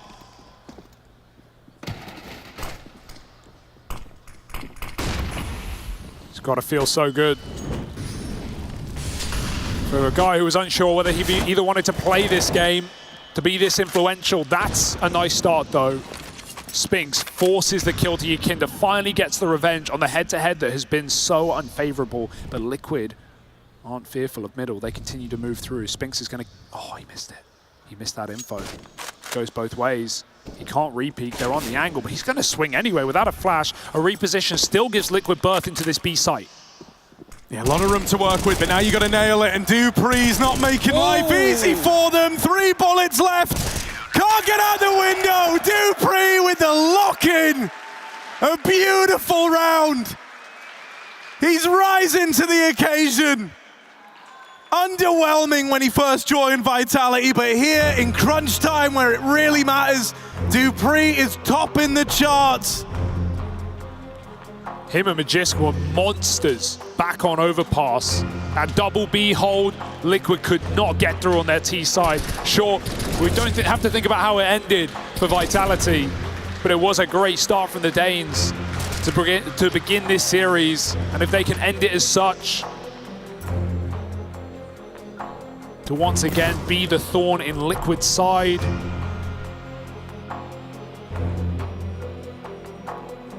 Sonic, Stoic, not shouting, not cheering them on, not yet, because Vitality have little to celebrate despite that B-hole for Dupree. They are still down by 3 rounds. And Liquid have more in the cannon.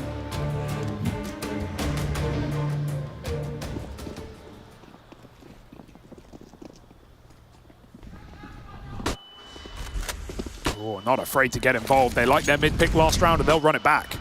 Yeah, they want to bring the fight to Team Liquid. They were expecting a lot more respect here, but somehow Yakinda is the one to win this. Not meant to come up in his favor there. Flash is streaming over to complement the mid push, but Yakinda holds the line. That is a big double kill. It is dug.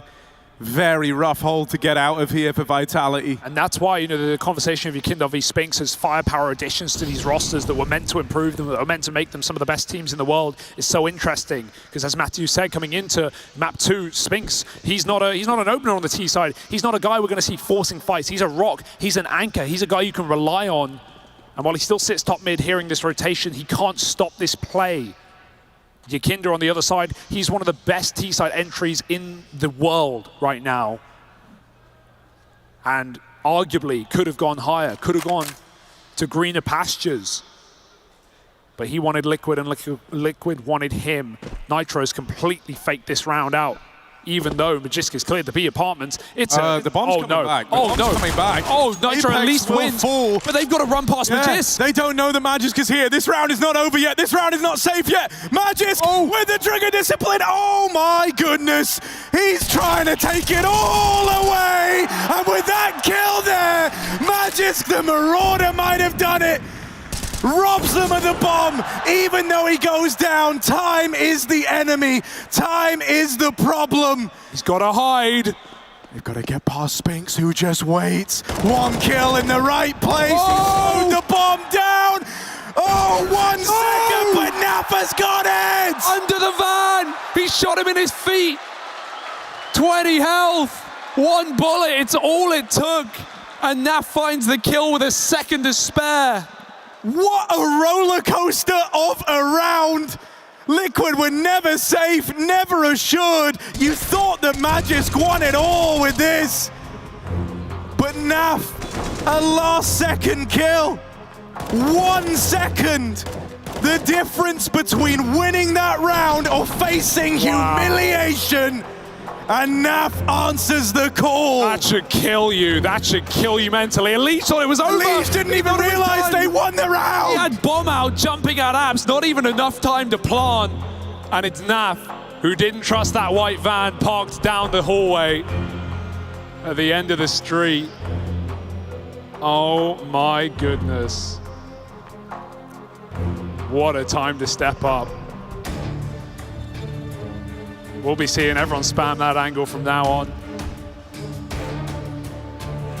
Vitality, how do you recover from this?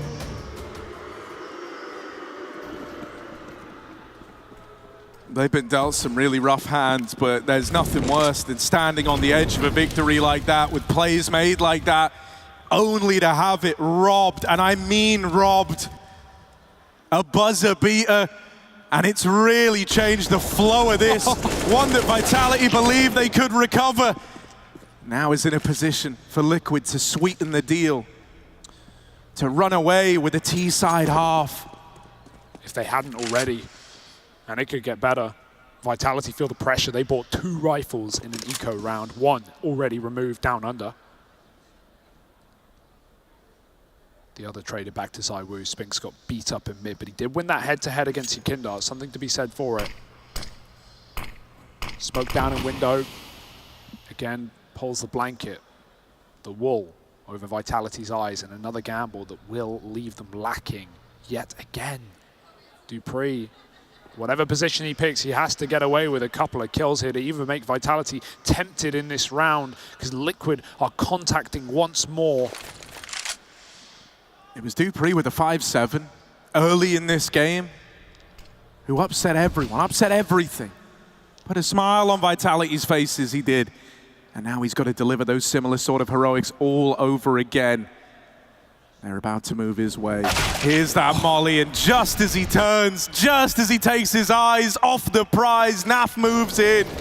Slow on the approach, but quick on the exec, and well, this one has come together for Team Liquid. They breeze past the hero gun. He's looking to pick it up, Apex, but the Liege is top mid. Ooh, he's getting jiggled and wiggled on, and Apex does find that kill. But this is not a retake round for Vitality. They're on damage control. They're on saving, trying to rip rifles out of Team Liquid setup.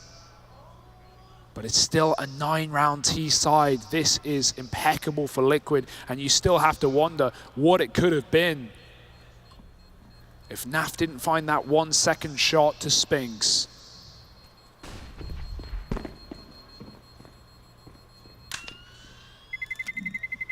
But Vitality must fight on. Liquid find a 9th round on this T side.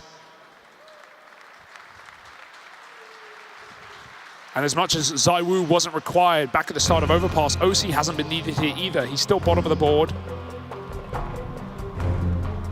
But Mr. Consistent, the backbone of Liquid, Naf, he's the one leading the fray. Side by side with Nitro.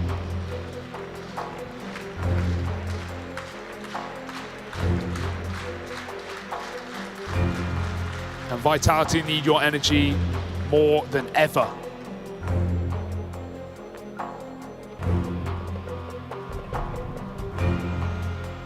Yeah, what's so threatening is, we've seen ZywOo try his hand at these opening moves and so often come up short on this third map. It's not through lack of trying.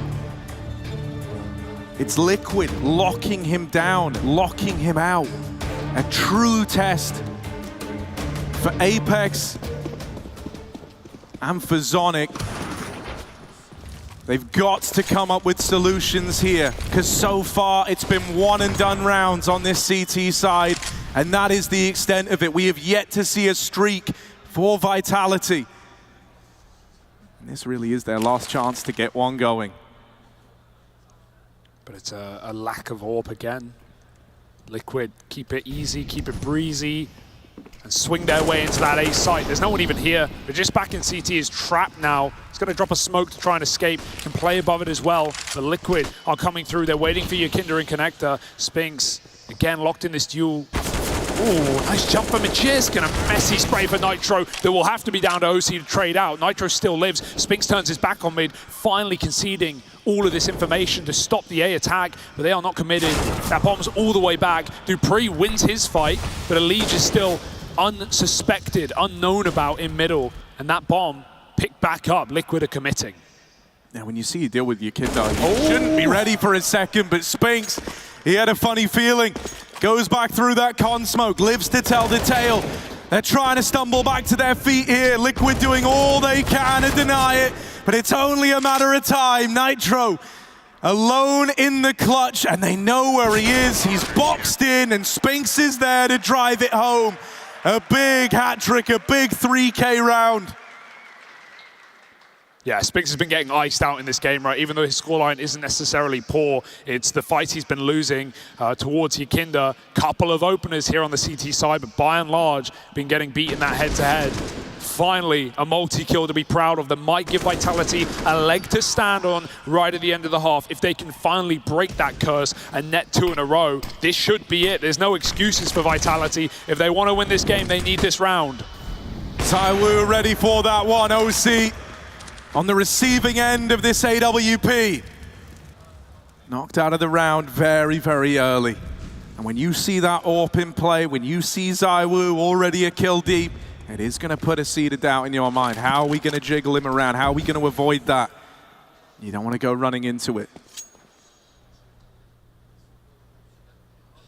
Liquid have had the fear put in them. They've slowed down on this progress of taking middle, so they're going to look for solutions elsewhere on the map.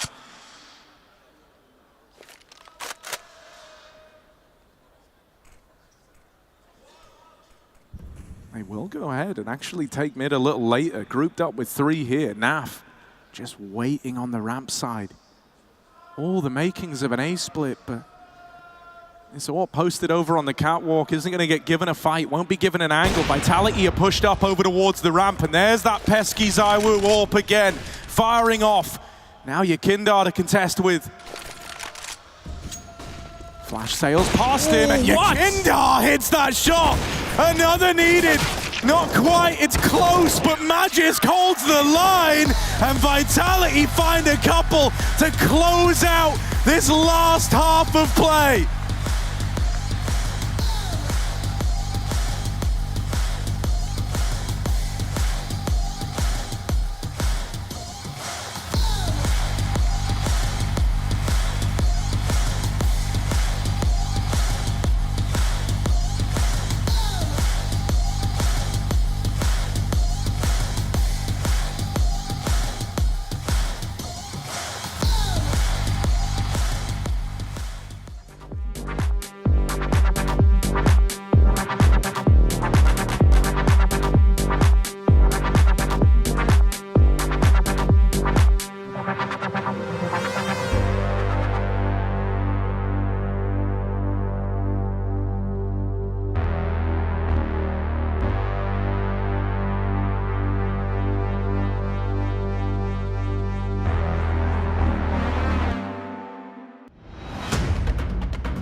In an impossible series, Liquid lead the way. At the end of that first half, they're up 9-6 for Vitality.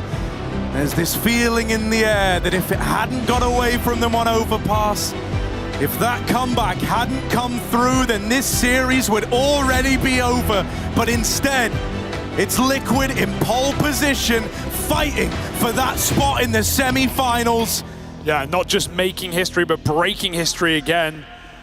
That BO5 Pro League Finals, the Vitality just edged out, long forgotten, if Liquid locked them out of a semi-final in the Spodek. A fast B play for Vitality. Nappy's been a rock this series, and he's already locked out by flashes. It's going to have to be a retake here for Liquid, but they do have the kit for it. Vitality taking a lot of space in that post plant already, pushed into the market. Ooh, ZywOo gets caught. Yakindar starts the storm, and Liquid come in on the flank. Elige here as well. Don't know exact numbers yet, so Spinks in a bit of a rough spot, needs to try and contain this, needs to stop them spilling out because his teammates are falling like flies. There's one. Dupree from back at the bench, just trying to play time, trying to win this one of the clock. That is a big dink, but now Dupree's got to do it alone. It was never going to be easy. He's getting overwhelmed. They're all around him, and the pistol is found. Team Liquid pick it up. Double digits locked in. And ZywOo, the first to fall, holding the apartment, so much on his plate, and he had that chance to put a stop to it. It really is feeling like a series of what-ifs, of what-if rounds, of what-if maps, of what-if comebacks for Vitality. And they're running out of room, running out of time this evening to end the quarterfinals. Liquid are on a hot streak, beating back against Spirit in the group stage, what they couldn't do at Rio, ending FaZe's Grand Slam run attempt here at Katowice. And now trying to stop the first Spodek appearance from being anything but just that. ZywOo will trade though. Yeah, I mean, we talked about this being ZywOo's debut in the Spodek, right? And, regardless of what happens here, there's no taking away the fact that Liquid have disrupted his debut performance, right? They've thrown it through a loop, and they're going to get to hold on to that if they keep this up. You never get that first time again, but that's an important fight for Dupree to win out. Naf is in a great spot to cause a bit of a ruckus here. Spinks moving back in, is out for blood. And with that double kill, he's teed up Vitality, a 3v1. They just need to discover which side of the map is empty. And Nitro about to get spotted. It's the bomb down in lower. ZywOo's got him locked in. So there's the reply. Yeah, that is a win condition, right? Not just ZywOo getting back online, but Spinks continuing his upward climb. He started very cold in this map, but towards the end of the CT side, we saw his confidence come back. 3-0 in opening duels, was taking a lot of quick fight out through Connector on CT side. Was starting to get the better of Yakindar by the end of that map, or first half rather. But that has to keep going and keep building. They at least break the money. Liquid put the pistols again. But just here's every step up in Palace. Not going to dethrone this guy anytime soon. 5-on-3. Kill that must be taken, and Yakindar misses that opportunity. Vitality will not give him a second one. Magic just waits, and they keep offering him these fights, so he'll keep taking them. 3K in the round. And Vitality teed up for this conversion in spite of the force out of Liquid. It gets nothing done. Magic does not forgive and forget. This one's teed up. Now, when you've seen 3 pushing Palace, you are paranoid about the stack. That's why it's a little slower here, leaving nothing a chance. No stone unturned for Vitality. But they will have this round in the bag. Yeah, they've lifted every pebble. And they know what this is for Liquid before it's even called the save of pistols back at B. A fresh feeling of relief for Vitality, who felt this game, this series, this chance at a semi slipping through their fingers, now been unearthed by that force by victory.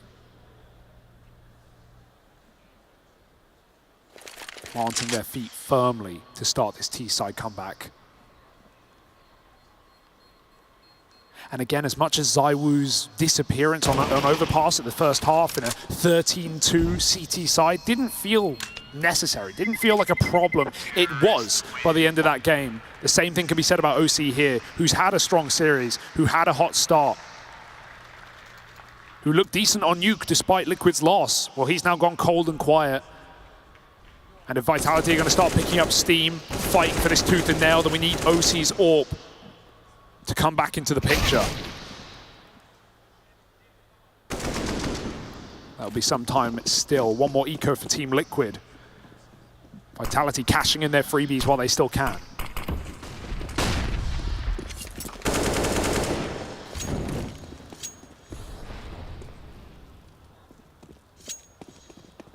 Yeah, gamble stat called, everyone leaning over towards B, with the exception of Yakindar.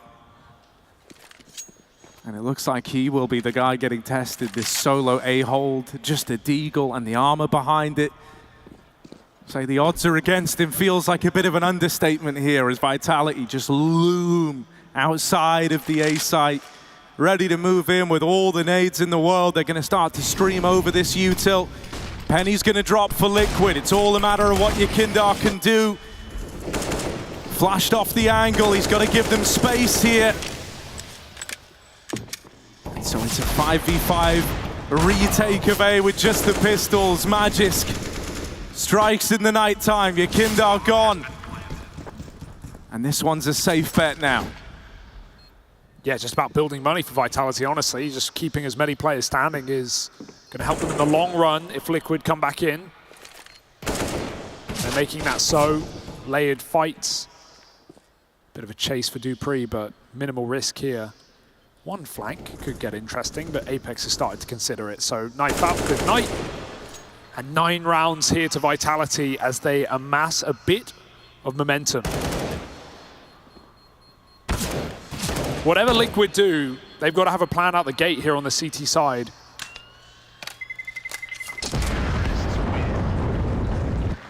Because at this point in the game, early in the half, before anyone's set, anyone's comfortable, Vitality can redeem 2-for-1 coupons. They can take an anti-eco every gun round they win. This game can slip through Liquid's fingers very quickly, and they've been known to do so in the past. Now we spoke about how, you know, snowbally this T-side can be. Liquid don't want to be on the receiving end of that, but ultimately might not be their decision. They've lent AAA early. They've got this player in window and OC as well, but he is smoked out, leaving the B hold just to Naf. Vitality seem to have their mind made up as to how this round is meant to plan out. They've not got any contingency plans. It is just the A play, and that flash brutalizes them, but Dupree holds on. Him and Apex both bought low. Trying to get out of there, trying to get out of the danger zone, but it's crossing back. They don't survive that journey. Top mid push is red. Spinks at least alleviates a bit of the pressure with that kill there, and maybe even opens up a path into the B play. Do Liquid want to believe? That's the question. Do they fall for it? Do they gamble? Already Nitro's set up inside of the site, but everyone else uncertain. It's gone cold, it's gone quiet. Vitality are recommitting through middle with a path laid by Spinks. The brickwork to give them this A connector, and OC's already spotted them, beckoning them into a lead. That's the info for Vitality. They find out the hard way. Do they really want to die on this hill and try and force this fight when they know there's too strong? 40 seconds. If they make a call to go elsewhere, it has to happen now. A boost up is dangerous. Gives OC a 1v1, around a siding kill. He's going to get some damage. Spinks pushed off the top, stays on it. That molly is going to make Spinks force a decision. He has to leave, running out of time, picked apart by a Liege, and ZywOo in a 1v3 that I don't fancy his chances. Yeah, time's his biggest enemy here. There's nothing he could be expected to do in this one. Surely the molly's nice. Does deny that swing, but ultimately he's left taking fights. Even if he wins them both, there's no collecting the round. Liquid hold on to it. And they find success with the rifles when it really matters. Keeping this distance between them and Vitality. And shutting out the two supposed stars, Spinks and ZywOo, in that 3v2. It's a feel-good moment for Liquid, but they can't dwell on it for long. They don't get to enjoy the success of that round just yet. It was always going to be a grind in this one, with Vitality building a bank early. They're reinvesting. The AWP for ZywOo now makes an appearance. And again, just keeping it simple for Vitality. They're going to do the exact same setup. Spinks top mid, 4 popping out of that A site. Spinks gets that top con smoke. It's already info lost in middle. Liquid are paranoid about the back, but they've got to look onwards. Great flash, Yakinda dinks 2, puts them down on their last legs. Nitro sneaks back, and the site is conceded. OC can do nothing about it. Meanwhile, Spinks is a big look, and that bomb's going all the way back. Yeah, lobbing in the last few bits of util to try and really sell this one, really sell the commitment. Naf kind of doting on his mind here, you know, do I want to commit to the rotate, or am I going to stay at B? It looks like it might be the latter. He's just peeled back at the right time. Spinks caught, and this is awkward now. You were shuffling that bomb back to try and follow through with Spinks. You thought he had all this room. Suddenly dupreeh might have to be the point man. He got lost earlier on, right? Stuck out on an island inside of A, but it goes both ways. Liquid, now they know he's here, now they've learned about him. This bomb still following through on the apartment's push. If dupreeh can get out, maybe he can look to play into this just a little later. That smoke at least keeps bodies here. Naf is leaving now. That one bit of util nearly sails them down the river. But Naf spotted them crossing. Not this van position again that Naf is just looking to become the master of. The AWP locked out. Nafly stands the test of time and will not give you that route into B. I can't believe Naf doubts himself twice in that round. Twice Vitality try and sneak players into B, and both times he gets that perfect spot as soon as he's leaving, jumping over market, seeing the bomb coming through. dupreeh did all he could do, right? He doesn't want to commit to a fight. He knows he's going to lose it. It's all about wasting time. It's all about keeping Vitality up and Liquid out blind. But still Naf holds strong. And this consistent rock, this backbone of Liquid, continues to keep them in this series. It's so close, it's undecided, it's not guaranteed for Liquid. But they are making a damn good case since getting onto guns on this CT side. After an underwhelming 2022 for Vitality, they made changes. They put effort in behind the scenes. They're hoping that 2023 can be their year, but that all hangs in the balance now. On top of that, the legacy of these players in this team. Apex, one of the most tried and tested faces of French Counter-Strike. Danes with 7 majors between them. A world-class coach and a team that was assembled to lift trophies. That was the original goal when these Vitality changes first got implemented. And it might get stripped away in the quarterfinals if they don't turn it around sooner rather than later. Liquid going for the kill. Naf getting involved over in mid. Just good for one, but it's a dink down range. Yakinda can't wrestle with the A1S, and ZywOo will best him in that head-to-head. So much damage, but the 2 heavy hitters are out of the round, and Elige has just missed that timing to Spinks. He won't commit, he's going to wait for his unit. It could always be an AWP, and in fact there is, it's just far, far away. OC holds the line on that A-cross, yet to come through. They have so many smokes. Do Vitality really want to dry push this with this amount of utility while it's not being announced? They need to stop Liquid from getting this control eventually, and smokes will be the pathway to do so. OC back open to the A site, and it just shoots him right through it. Nitro just getting in here in time, but he's smoked off, and that bank, that depth of util will come up good in the post plant. Vitality poised for 10 rounds. It's up to Elige on the flank.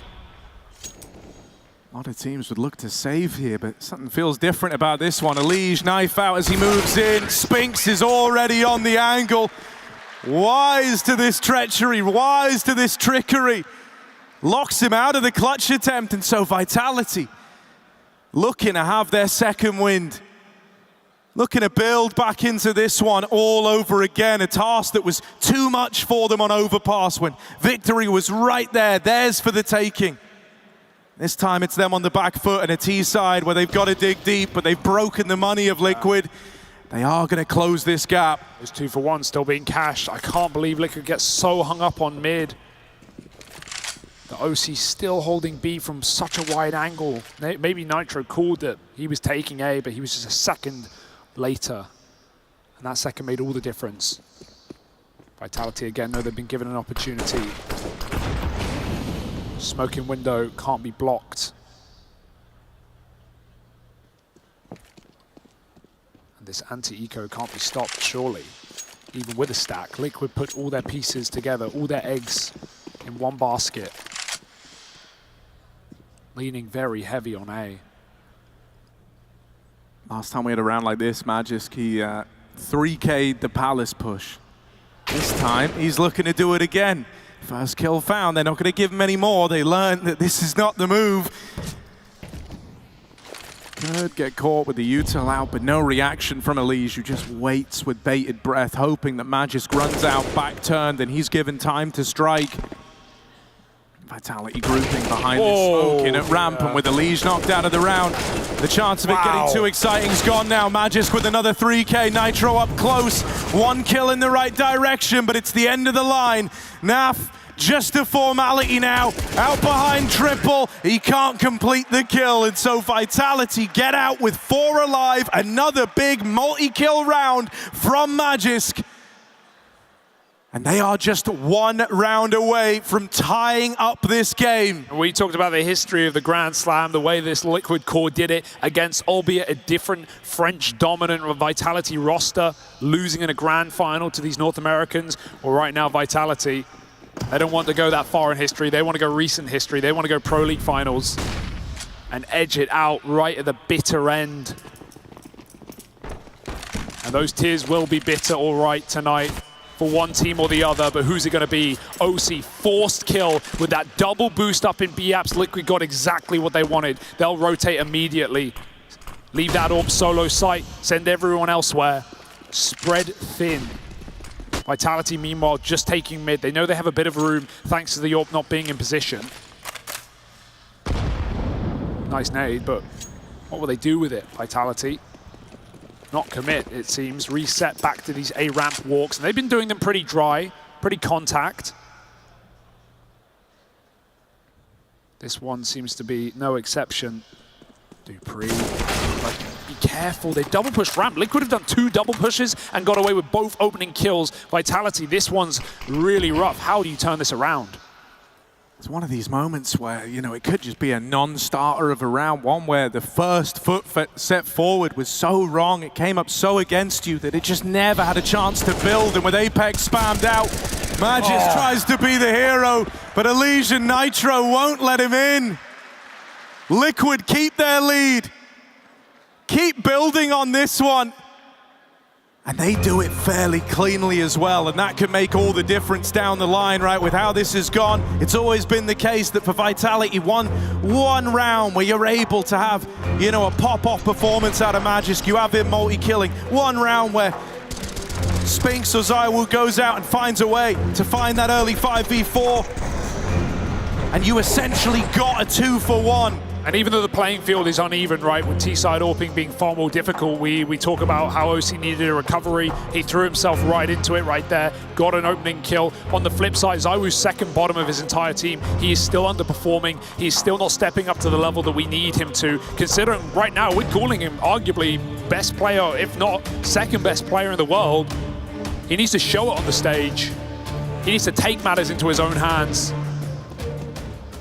And you know, if you really wanted to think all the way back to where this series opened on Overpass, it was OC kind of calling for a couple of proactive peaks to kickstart that comeback in the first place. That round was reminiscent of that. Nades. Oh, they know they've got Dupree boxed in. Ouch. Nades bring him down so low to open up this round. What can you do about that? Yakindar will flush him out, and there's even more util just streaming in over the top.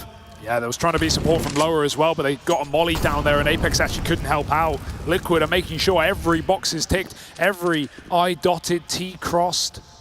No one in middle, and I love this setup in the mid round. We've seen Vitality take mid very late a few times now, and this might happen again. Elige is in the power position to take down Apex. Magisk is trying to split this from top mid. Timing's going to be everything, though. These two have got to play together. And with Yakindar winning that first fight, as long as they keep their eyes fixated on lower, there's very little love for Apex in this round. Big tag from ZywOo's AWP, but it's not the killing blow. And Elige even moves in, siphons more control away from Vitality. I think they want to save. They have nothing. They have no map control, and Elige has all the info in the world. ZywOo needed that kill to even tempt him back in. Elige checks the back, and they're turned. ZywOo flicks at least to stay alive in this round, but there is no recovering it. This one's irredeemable. 14 for Team Liquid. Surely certain. A combat save for Vitality back in apps. But again, ZywOo, that tag, only that. And I love how Elige even heard that scope top mid after the first kill came through to Magisk. He doesn't hunt that kill. He doesn't try and chase ZywOo. He runs away.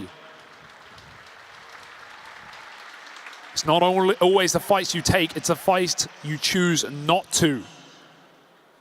And Liquid are taking this one right to the wire. 14-11, 2 away from those semi-finals. G2 waits. And Vitality, even while they change history and finally make it to the Spodek, they might be going out with a whimper in map 3.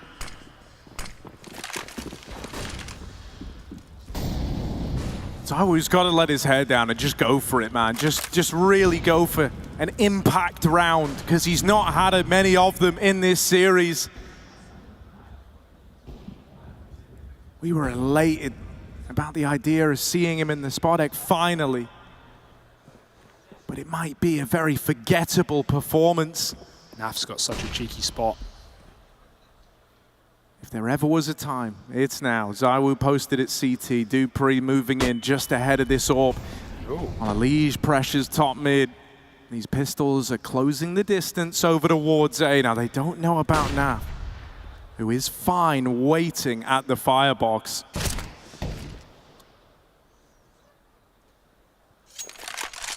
Kill presented. It's OC who strike first, back from CT, Spinks out of the picture. Dupree will get that trade, and ZywOo tries to lock this AWP in, but they still don't know about the guy at the back of the site, rent-free. It's Naf in your head. ZywOo dead, bomb loose, and he's got so much support on this palace swing, but Dupree on top of the stairs finds a nice angle. Time is ticking. Vitality are running out of options. Yakindar with a dry swing, and Dupree will meet that right where he started. OC, it's up to you, kid. It's a bit of bloodlust out of Yakindar. It's left a lot of pressure on this AWP. Dupree is on for the ace right now. Hell of a round out of him, and just OC left to beat. Apex holds as OC goes over the top. It comes down to this 1v1. Dupree needs all 5 in the round. Stealing the hopes and dreams of NA has been this whole guy's story. He's got to keep it going. OC with the pistol, not the gun for the job, not the weapon of choice here. Dupree, they might make it easy for him. He hears him dropping in, and Dupree's so calm, so collected, and just barely takes it over the line. Denies 15 to Team Liquid, and rises to top of the board. An ace. At such a pivotal moment in this game. Yeah, and the Danes have been the one who have dug deep right in this series. It was the same back on Overpass. It was Magisk and Dupree down on that B bomb side on the CT side that looked unstoppable. They've won Katowice gone by, and they don't want this one to be a whimper. What a round out of Dupree.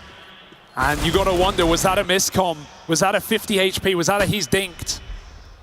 Because OC with a pistol puts him on his last legs, but now Vitality wind in their sails. They go flying, they go fighting right into this B site. Nav says goodnight. Through the smoke is a dead man. Dupree one cheese up in the B apartments as well. At a 5-on-2, Vitality jumped the gun and it fires back in their face.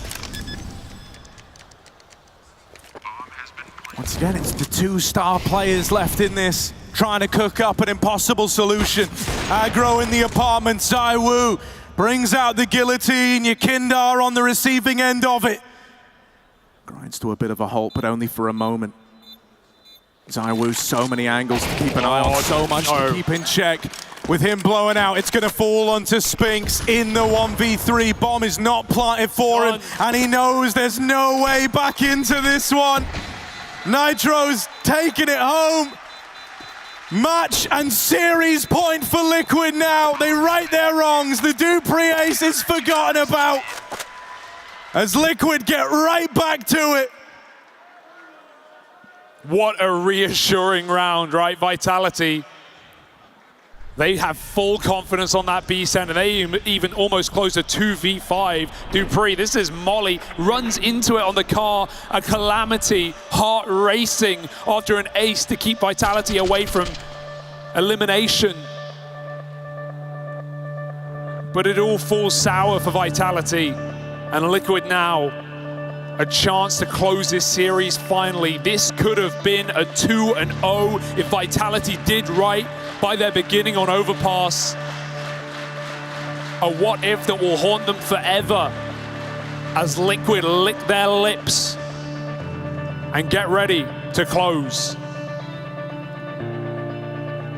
Last timeout used, last chance for that calming voice of Zonic to weigh in.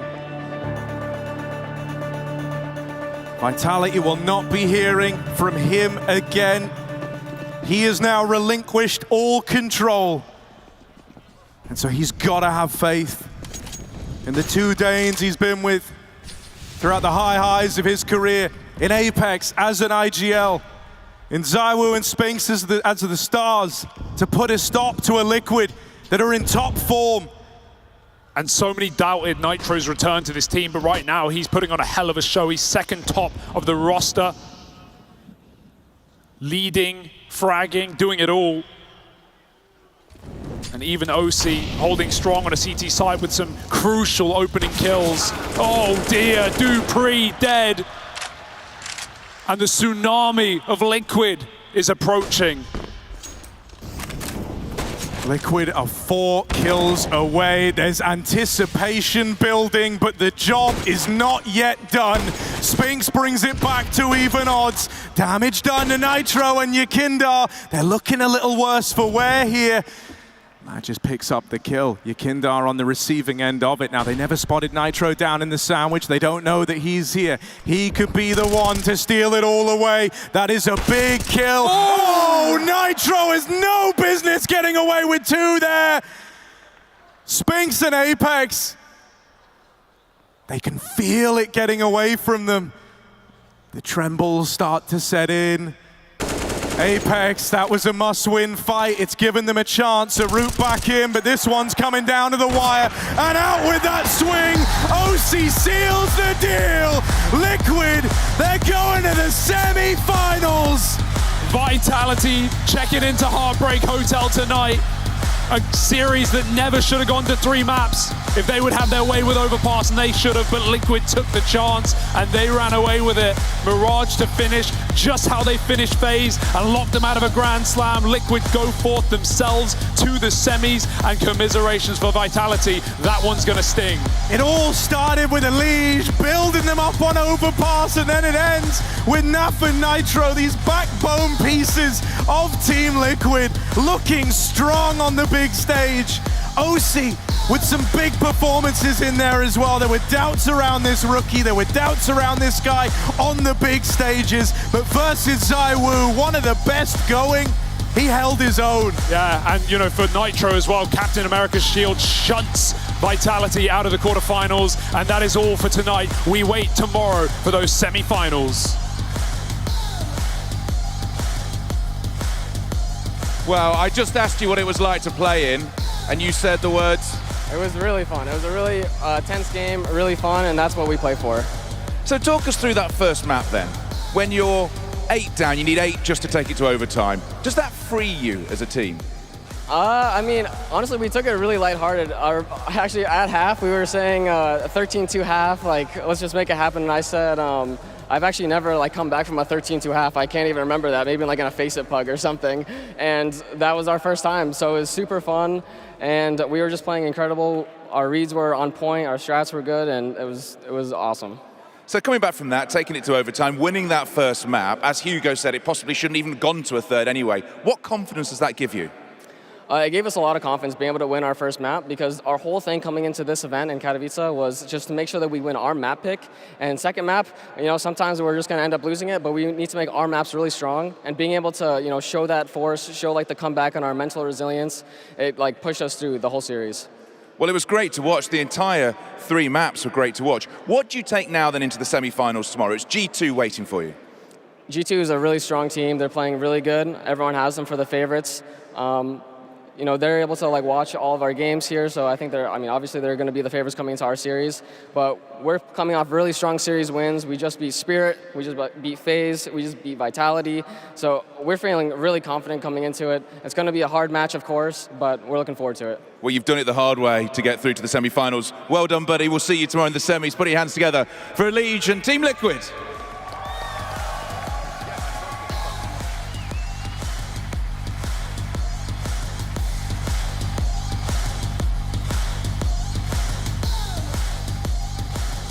Liquid writing a new chapter in this epic history book. Finally, they drown Vitality out of the series and get to taste the sweet taste of redemption for that EPL Grand Final that just slipped through their fingers. Man, Mathieu, this is a redemption arc on so many levels, and now poised to face G2 in those semi-finals. Yeah, they're going to have a much bigger task ahead of them in the semi-final, but I think now we just have to applaud the resilience coming out of Team Liquid, because I think this Mirage game was all over the place. Like, both teams on different occasions had moments where they could lose their minds, and we have to commend Liquid for staying into it. And in fact, maybe Nitro would be the one that we have to look to, because he stayed calm in these situations. Oh yeah, for sure. I mean, I think all of them stayed pretty calm, and as I expected, once they got into this force buy brawl, that it was going to end up going Liquid's way, and Liquid started running multiple fakes on them, strats that just caused complete panic, probably in the TeamSpeak of Vitality.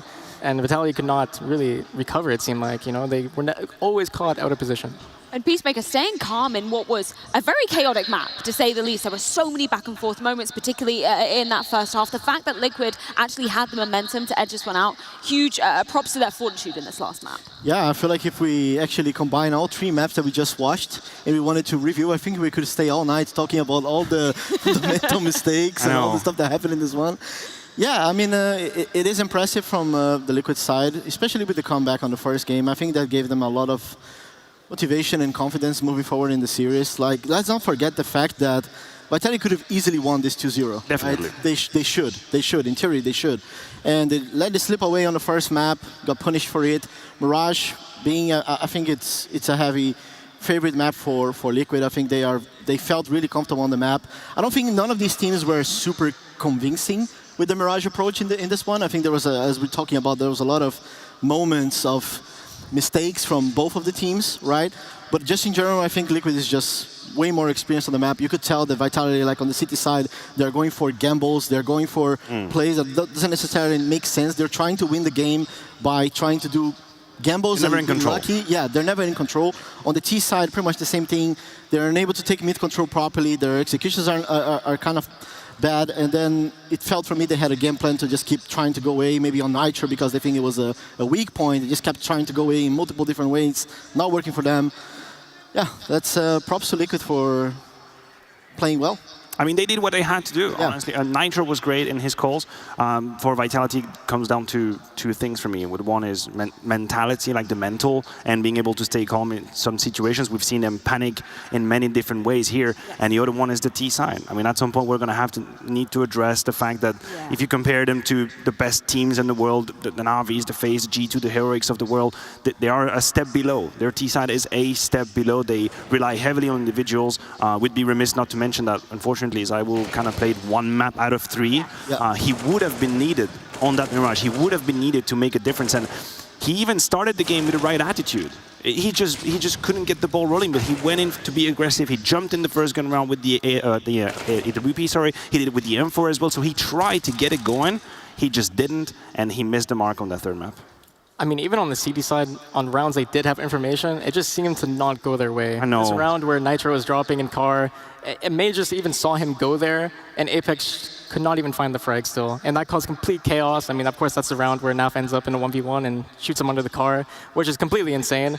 But, I mean, nothing was going their way, and they got completely outplayed on their CD side. And when you're a team with pretty low T-side percentages, you have to have a strong CD side to fall back on. And he mentions NAF, and again, we're rolling back to our pre-show when we talked about stability, being reliable. I feel like this is what he was on Mirage. Like, so many situations could have gone Vitality's way if it weren't for NAF's understanding of the situation. Like Spinx's timing on B, which to me is like a God gift. He doesn't take it, NAF punishes him. He's the one, again, finding him under the car. So many moments where NAF stepped up and calmed the situation for Liquid. He did exactly what he had to. But unfortunately for Vitality, they enter the SPO deck for the first time, but will also be departing today. But let's get a few words before their departure. Vitality fought hard the whole way here at Katowice, but it didn't kind of work out here against Liquid. Dan, there's some positives to look at this for sure, but I'm going to start on this overpass game. When I saw you guys leave that stage when you were so far ahead, it's probably the most tilted I'd seen you guys, but you were still able to fight back coming into Nuke. Everything was obviously feeling better at that point, but what did you say in between those maps? What did you do to keep yourself going? Well, obviously, we fucked up that overpass so bad. But I told my teammates that we cannot go back to the past and we need to full focus and go back on Nuke because it's the map pick. Even though we fucked it up, we knew that our map pick was really strong. So we came into the next map with a different mindset, and that worked pretty well. And then coming into Nuke, we know what you guys can do on it, and then Liquid, they're trying to play these 7 maps. It's obviously very difficult for any team to play 7 maps. You guys style all over them. But in Mirage, I felt like you would have this comfort. You would be able to get this going. And even after the first half, you kind of had it. But did it feel to you like the mid-rounds were slipping away in the second half? Not really. I mean, we fucked up 2 or 3 things. One B pop when Naf is full alone on B, and we die 3 guys where we should never die. And that's pretty unfortunate. We had some good rounds that we don't execute well the strats, like the 2 first buy rounds. I had like 3 easy kills if the flash is imperfect, but it's CS and it's always it is. Yeah. I think that our CT was a bit confusing. We lost stupid rounds and that didn't help for the T side, and shit happens. It does happen, but I would say there's some positive signs to look at here for your Katowice journey, right? First time for Zyra in the SPO deck, you guys getting a step further, a step closer. We're seeing Spinx come more alive. How would you sum up your journey here at Katowice? Well, I think a lot of up and downs. I expected us to go through this one because I think we showed some good CS at some points, like the City overpass, obviously, Nuke as well. Mirage was a bit more shaky and we did a lot more mistakes, but we need to fix those because, if we want to take a step further, we need to fix those mistakes, and I didn't expect us to do those mistakes actually, so that's it. It's all about learning from those mistakes for sure, and just anything, right, before we go on to the next events, any words you want to say out there to all the fans that's cheering for you? Well, thank you everyone. I appreciate it. That's unfortunate and that we fucked up here, but let's see. We have some positive signs, and I hope it will continue. That's it. Thank you very much, Dan. We'll see you next time. Sad to see Vitality go. Liquid march on forward. Freya, we'll go back to you. Thank you very much, Banks, and of course props to Apex for giving us a few words in what is a very tough situation for them, because I feel like, Matthew, it's been an emotional roller coaster for Vitality coming into 2023. Of course, we saw some real highs in the groups, some lows as well, obviously, versus Heroic, and I think this series kind of epitomized all of those facets that we've seen of Vitality. I mean, Apex in the pre-show interview talked about nightmare in Katowice. That this series is straight up down the alley. It is a nightmare. I mean, you were literally up 13-2 on the map of your opponent. You let that slip away from your fingers, then you completely smashed them on map number 2, which in your mind, whether you want it or not, you see that 2-0 should have been here, and then you see the third map kind of running away from you. So it does hurt. He talks about fixing their mistakes. Of course, there's always some little fixes you can brought into strategies, make sure the flashes are on point. But I do believe that the problem is deeper if Vitality want to fight at the higher level, which is the top 4, 3, 2, top 1 of Counter-Strike. And it's about being more calm. It's about making better decisions in tense situations. And I am hoping these moments teach them. I mean, you can tell me, are these the moments where you learn, even if it hurts? Is this where you're getting that experience in tense moments? Usually, I would say so, but I mean, this isn't the first time this team has been in like a big arena crowd situation. So, I mean, I think their biggest downfall still has to be communication, at least as a pro, seeing how they are from like being in the studio and stuff, communicating. It's complete chaos. It's very hard for me to understand what's happening on their game, even when I'm standing like across from them.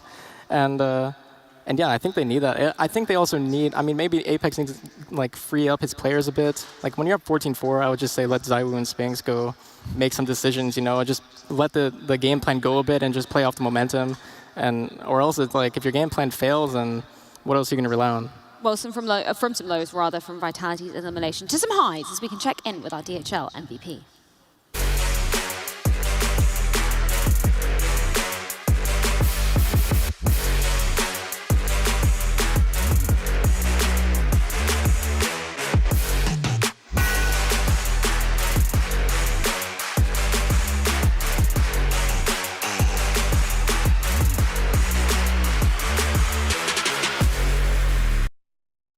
Yes, it is time for you guys at home to get involved in the action and use those Twitch channel points to your advantage. You can vote for the potential candidate that will be our DHL MVP at the end of this very tournament. We've got 5 options for you so far. Elige coming in first, and we've got Spinks, Magisk, ZywOo, and of course, Nasty Ass Nav. Twist, I'm going to put you on the spotlight. If you were voting for potentially, you know, some of your former teammates, who would you be voting for so far?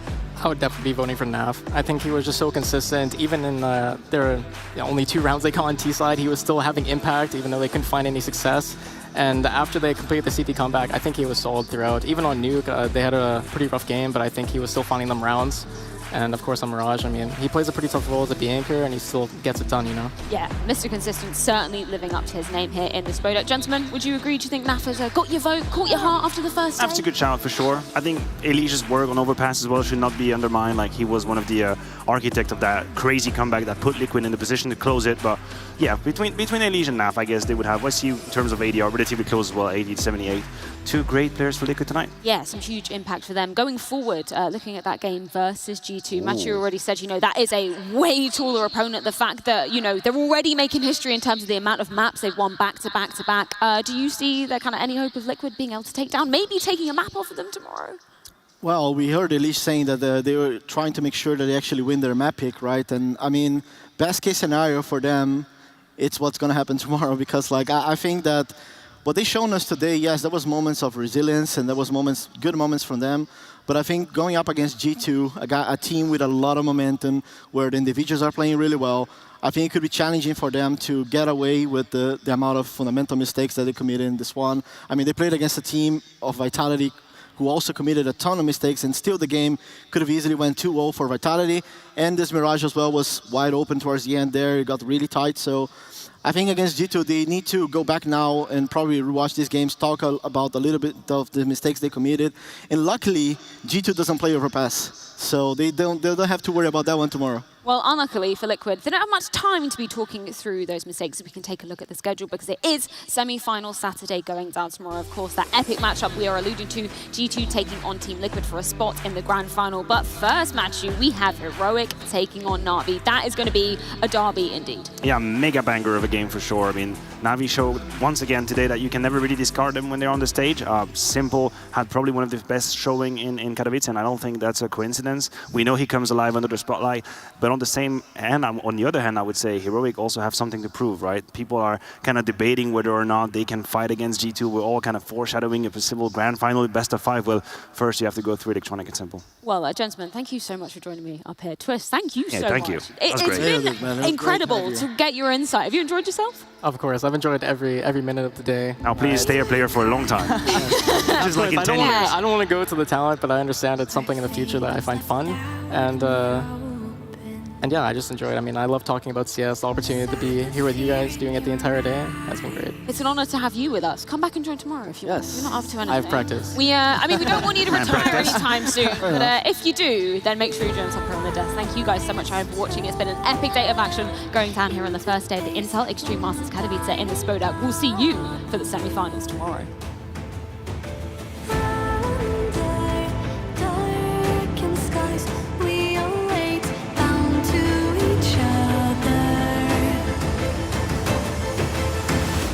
But our spirits never die. Whoa.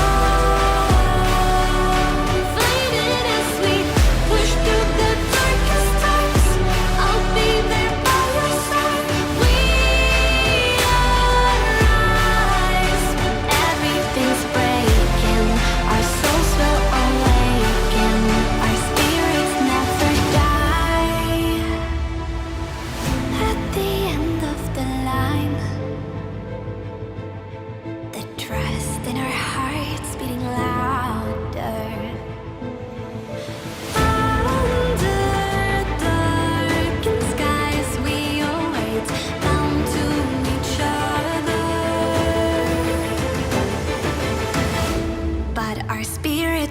never die.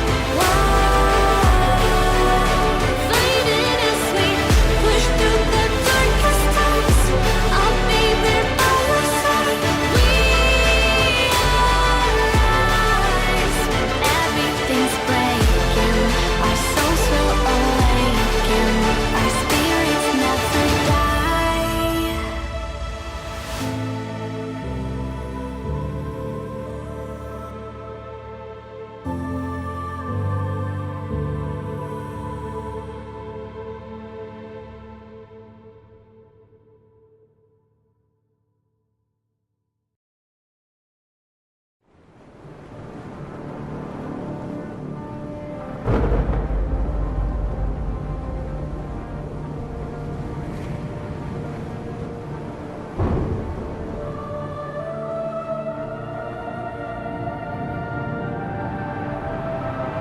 Rafa really making history. Absolutely phenomenal. And Ace is the champion of the Intel Extreme Masters World Finals. Storm's still not quite done. MC is going to take this fight, though. 3 seconds left. Last 2 rounds of matches got us started well for ESC. And this is a massive move for Zest, but he's not content with just a Nexus kill. He wants to win. And it's all done. Astralis win it. Unbelievable Rogue with a 4-0 victory over Classic. And they did it again in the grand finals. It's Natus! Give it up for your Intel Extreme Masters World Champion!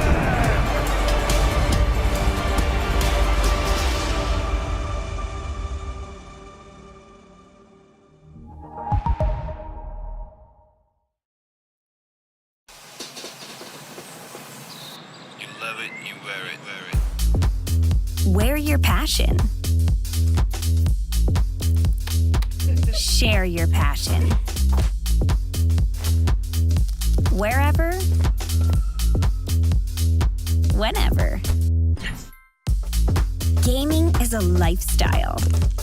Get your merch at shop.eslgaming.com.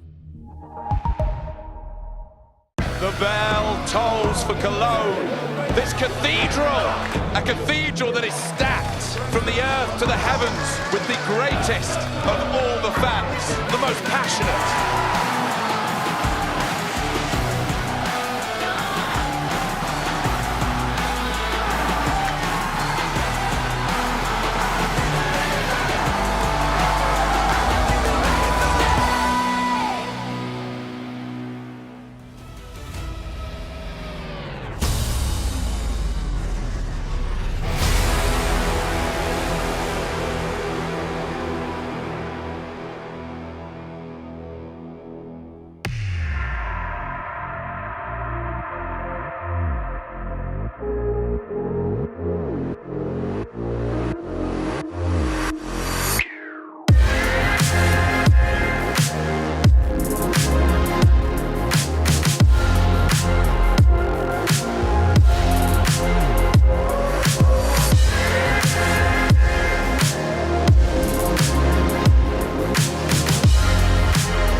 Thank you.